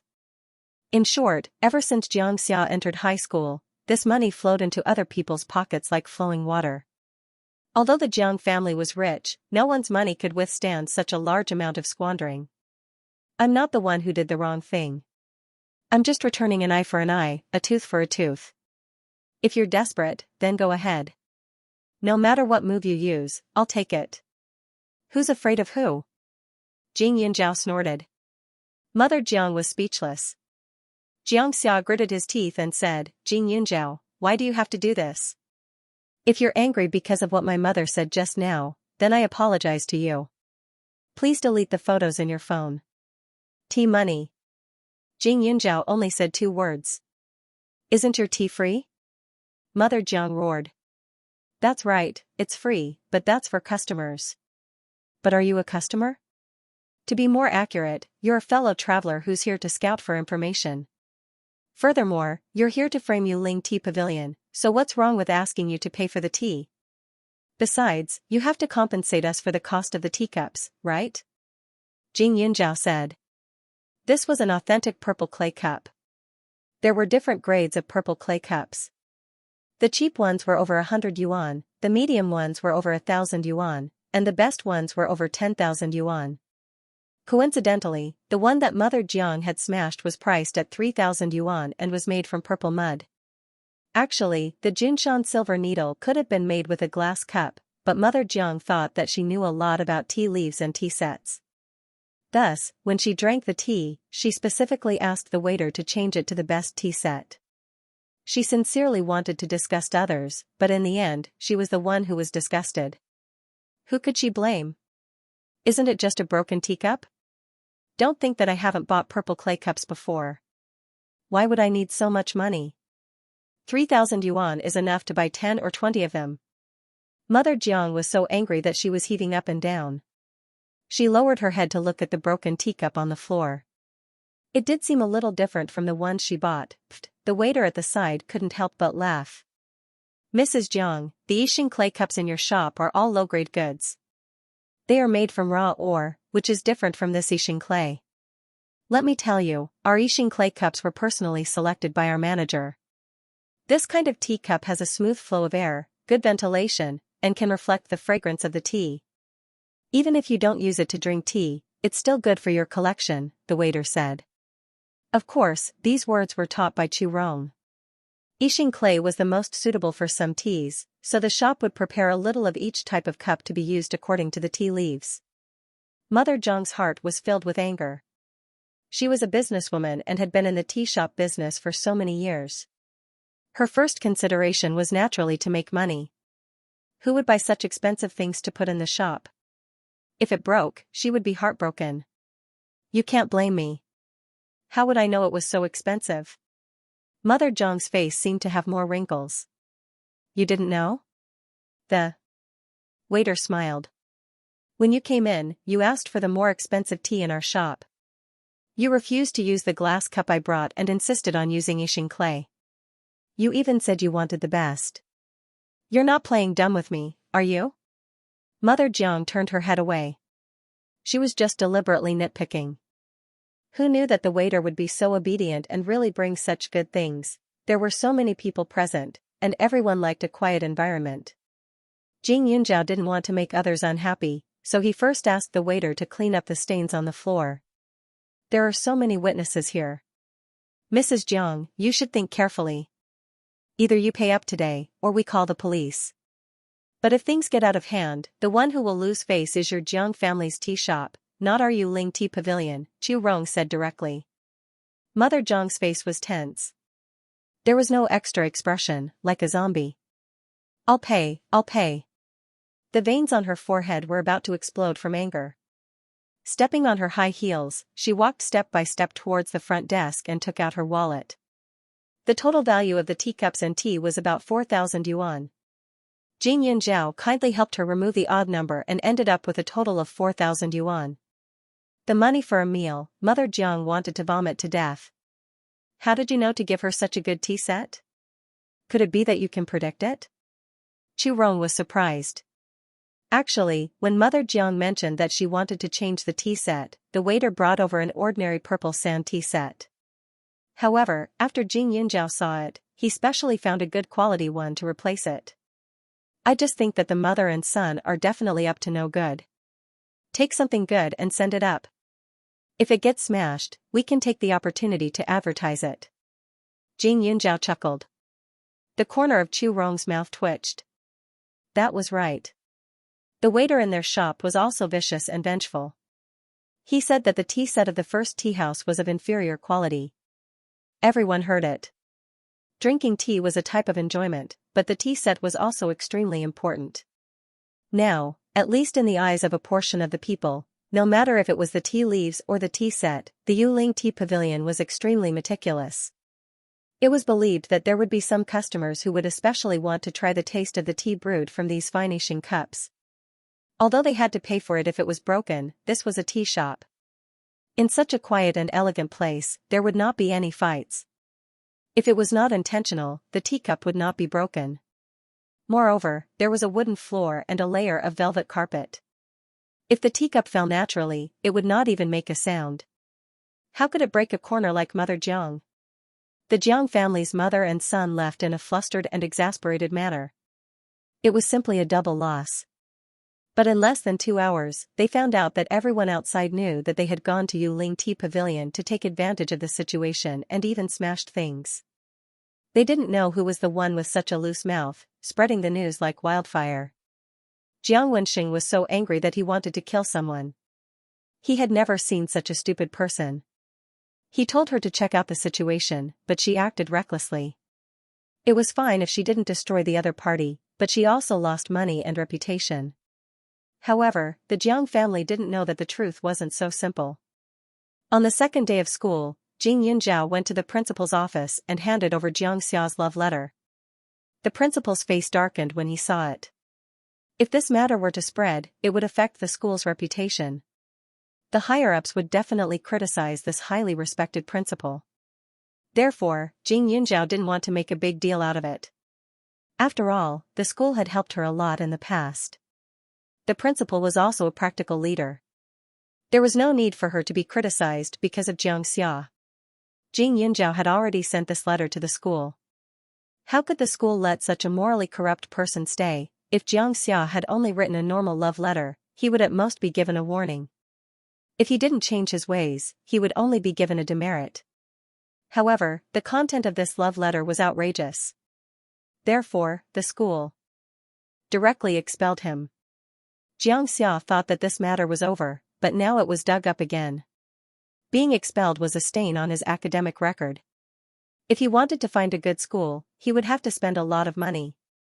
However, he wasn't willing to go to those second- or third-rate schools. It was all Jing Yunjiao's fault. She beat him up, cheated him of 100,000 yuan, and now she had ruined him. Although the love letter didn't spread out and cause a huge commotion, this kind of expulsion would definitely be announced to the whole school. Now, everyone knew that he had written such a filthy and unbearable thing. The female students who were close to him in the past didn't even bother with him anymore. They even stared at him with a look of disgust. How could this be? In the past, he was the class monitor and had a good relationship with everyone. He was also one of the top 10 school hunks in the school and the captain of the basketball team. There were countless girls who liked him. But now, he was kicked out of the school. The difference was too big. When they found out that Xianxia had been expelled, the Jiang parents were even more shocked. Why didn't we just let Jing Yunjiao spread the information?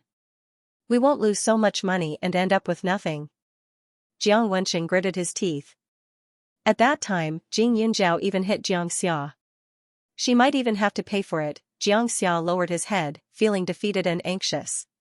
Dad, can you send me to Serene City to study? The learning environment there is very good.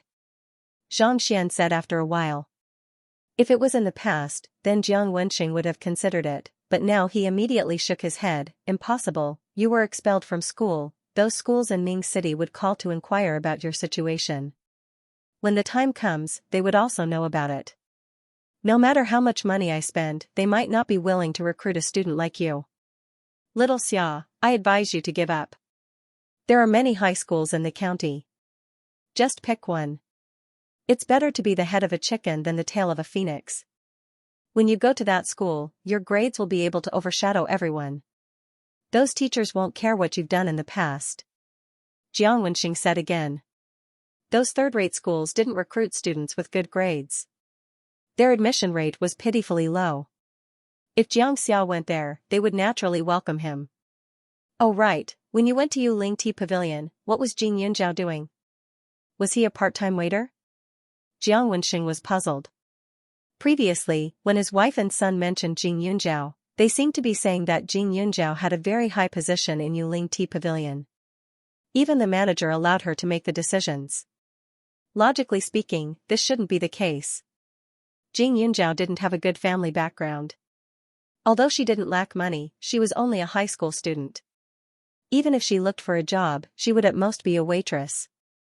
However, a waitress couldn't possibly make the manager listen to her orders. Then could the tea house be Jing Yunjiao? Jiang Wenxing thought of this point, but immediately shook his head. Even though Jing Yunjiao had swindled 100,000 from the Jiang family, but to open a tea house like that, let alone 100,000, even if it was 500,000, it still might not be enough. Tea leaves, tea sets, waitresses, and renovations, which one of them didn't cost money? Moreover, they heard that the house was directly sold to the owner of the tea pavilion, so it was even more impossible. But why was that? We also don't know. In any case, Jing Yunjiao's words seem to be very effective. Manager Chu's attitude towards her is also different from others, as if she is the manager. Xianxia muttered. Hubby, didn't she appear in our tea house before? Did she come here to scout for information to sell to others? Mother Jiang asked. Anger flashed across Jiang Wenxing's face, but in the blink of an eye, it was clear that it was impossible. Their tea house didn't have any information at all. It was just some tea that could be drunk after soaking it in water.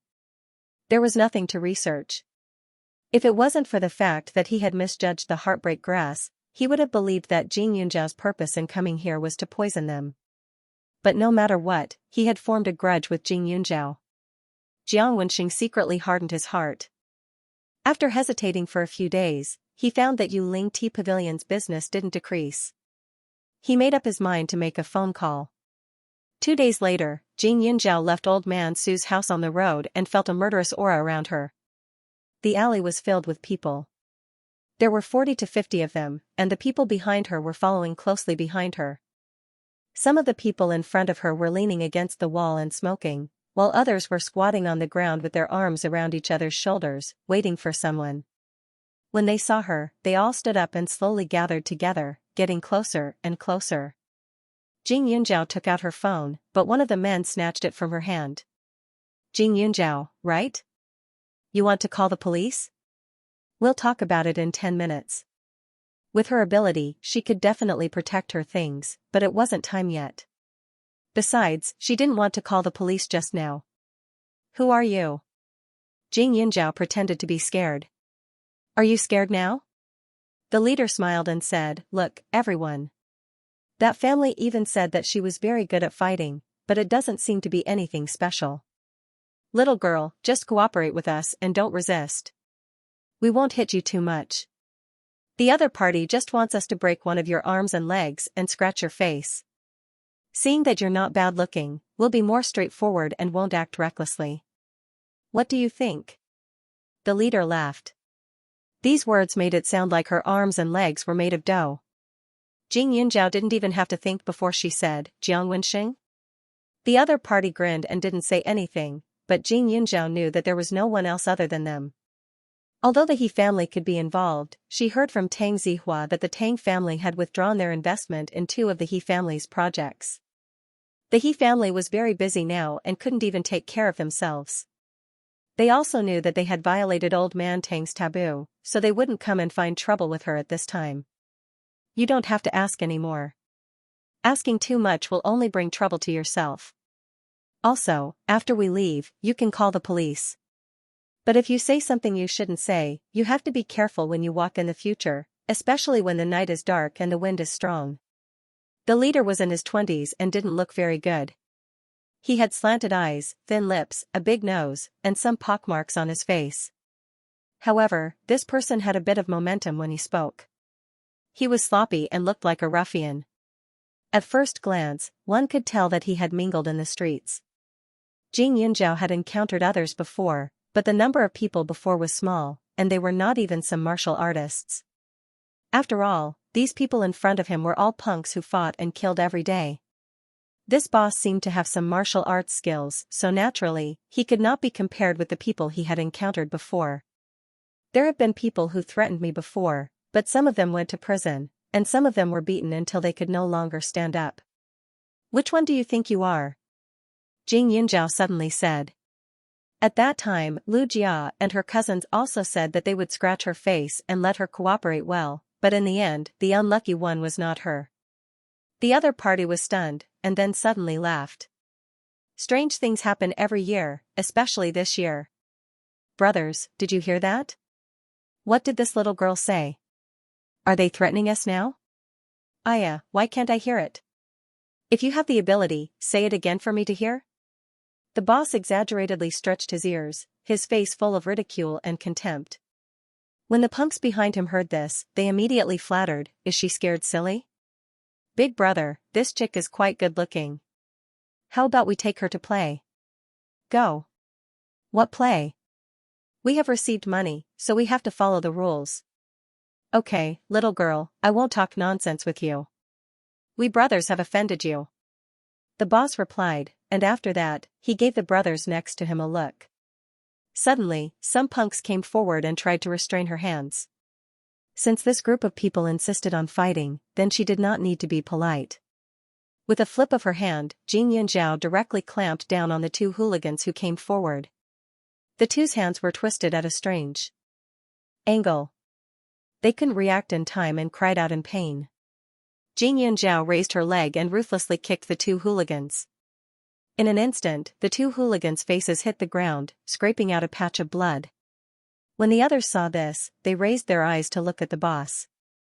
The boss also didn't think that Xianxia would actually have the ability to resist.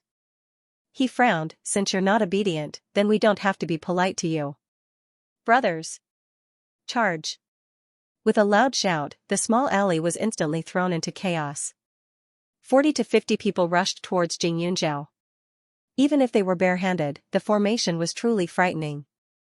That night, the moon was bright and the stars were sparse. The surroundings were quiet and devoid of people. Even the number of residents was pitifully small. Although these people were making a lot of noise, who would notice them when they were hidden in the dark? In the eyes of the boss, it was a sure-win situation. Thus, when he saw his brother step forward, he immediately retreated to the back to watch the battle. However, a few howls suddenly rang out, and the first wave of people who rushed up were instantly shaken out. In the next second, Xianxia leaped into the air like a bolt of lightning, kicking towards the second group of people. Her jump was as high as a person's height. She twisted her body and wrapped her legs around a person's neck, flinging him away. The boss stood there in shock, feeling a cold wind behind him. He was confused. What's going on? Does she really know martial arts? When Jiang Wenxing contacted him, he did mention that Xianxia had a violent personality. Previously, she had beaten up the son of the Jiang family until he could not get out of bed. The people in the school also said that she had some skills, but there was always a gap between rumors and reality. He thought that Xianxia was just a little stronger than others. But now, with more than 50 people facing Xianxia, they couldn't even put up a fight. The leader's face was ashen, as if he was facing a formidable enemy. Seeing one of his brothers beaten to the ground and unable to get up, he couldn't help but curse. How could he still stand behind and watch the fight? He took out a knife from his pocket. The knife wasn't long, about the length of a hand after unfolding, but it looked extremely sharp, flashing a cold light in the night. Xianxia vaguely felt danger approaching. He glanced around and saw the arrogant leader just now. The corners of his mouth curled up slightly, and he clenched his fists, making cracking sounds. His cold gaze was like a venomous snake in the darkness of the night, staring at the person who had just arrived. The leader took advantage of the moment when the other brothers were attacking and suddenly drew the blade, stabbing towards Xianxia. Ah, a mournful cry sounded. But he felt a sharp pain in his shoulder. he didn't know how Jing Yunjiao had split into two, but his technique was amazing. He had directly pulled the leader's forearm, stabbed backwards, and swung the military knife, leaving a long scar on his body. Instantly, the smell of blood filled the tip of his nose. The leader was stabbed, and the brothers were obviously weakened. Some of them were still on the ground, unable to get up, and some were cautiously holding their stomachs, hesitating whether to approach. The leader was so scared that he broke out in a cold sweat. He felt that if the military knife had been swung at a higher angle, it would have been his neck that was cut. If that happened, even the gods wouldn't be able to save him. Jing Yunjiao, what kind of martial arts did he practice? These brothers usually went to the dojo to practice, so they all had some skills. However, Jing Yunjiao was more like a martial arts expert. Her figure appeared and disappeared like a ghost, and that aura of hers was enough to scare others into retreating step by step. It was simply too strange. Stop fighting. Jing Yunjiao, let's talk things over. The leader wasn't stupid. He immediately covered his wound and said. They had a lot of people, but they couldn't beat Jing Yunjiao. If this continued, it was guaranteed that they would all go to the hospital. What's your nickname? Jing Yunjiao suddenly asked. Black Panther. The opponent's figure was a little weak.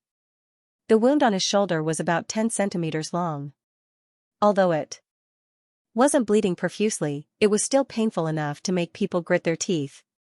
Now that his hand was covered in blood, he hadn't felt this sticky touch for a long time. Black Panther? Jing Yunjiao chuckled. You say you're not fighting? Then what am I? As soon as he finished speaking, Jing Yunjiao lifted her leg and sent him flying, smashing him into the ground. He fainted in an instant. Others saw a fight, but there were also people who were ready to turn to escape. She would not let any of these people go.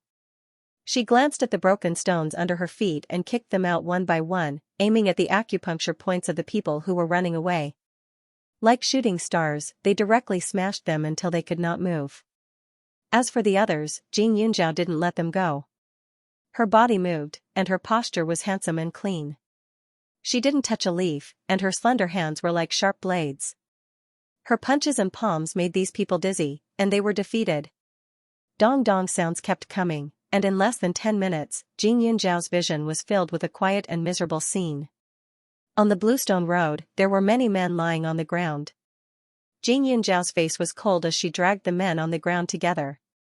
It was as if she wanted to pile them up into a small mountain. After doing all this, she picked up her phone from the ground and dialed a number. End of chapter 316. Don't forget to subscribe, like, and share the video to support the channel.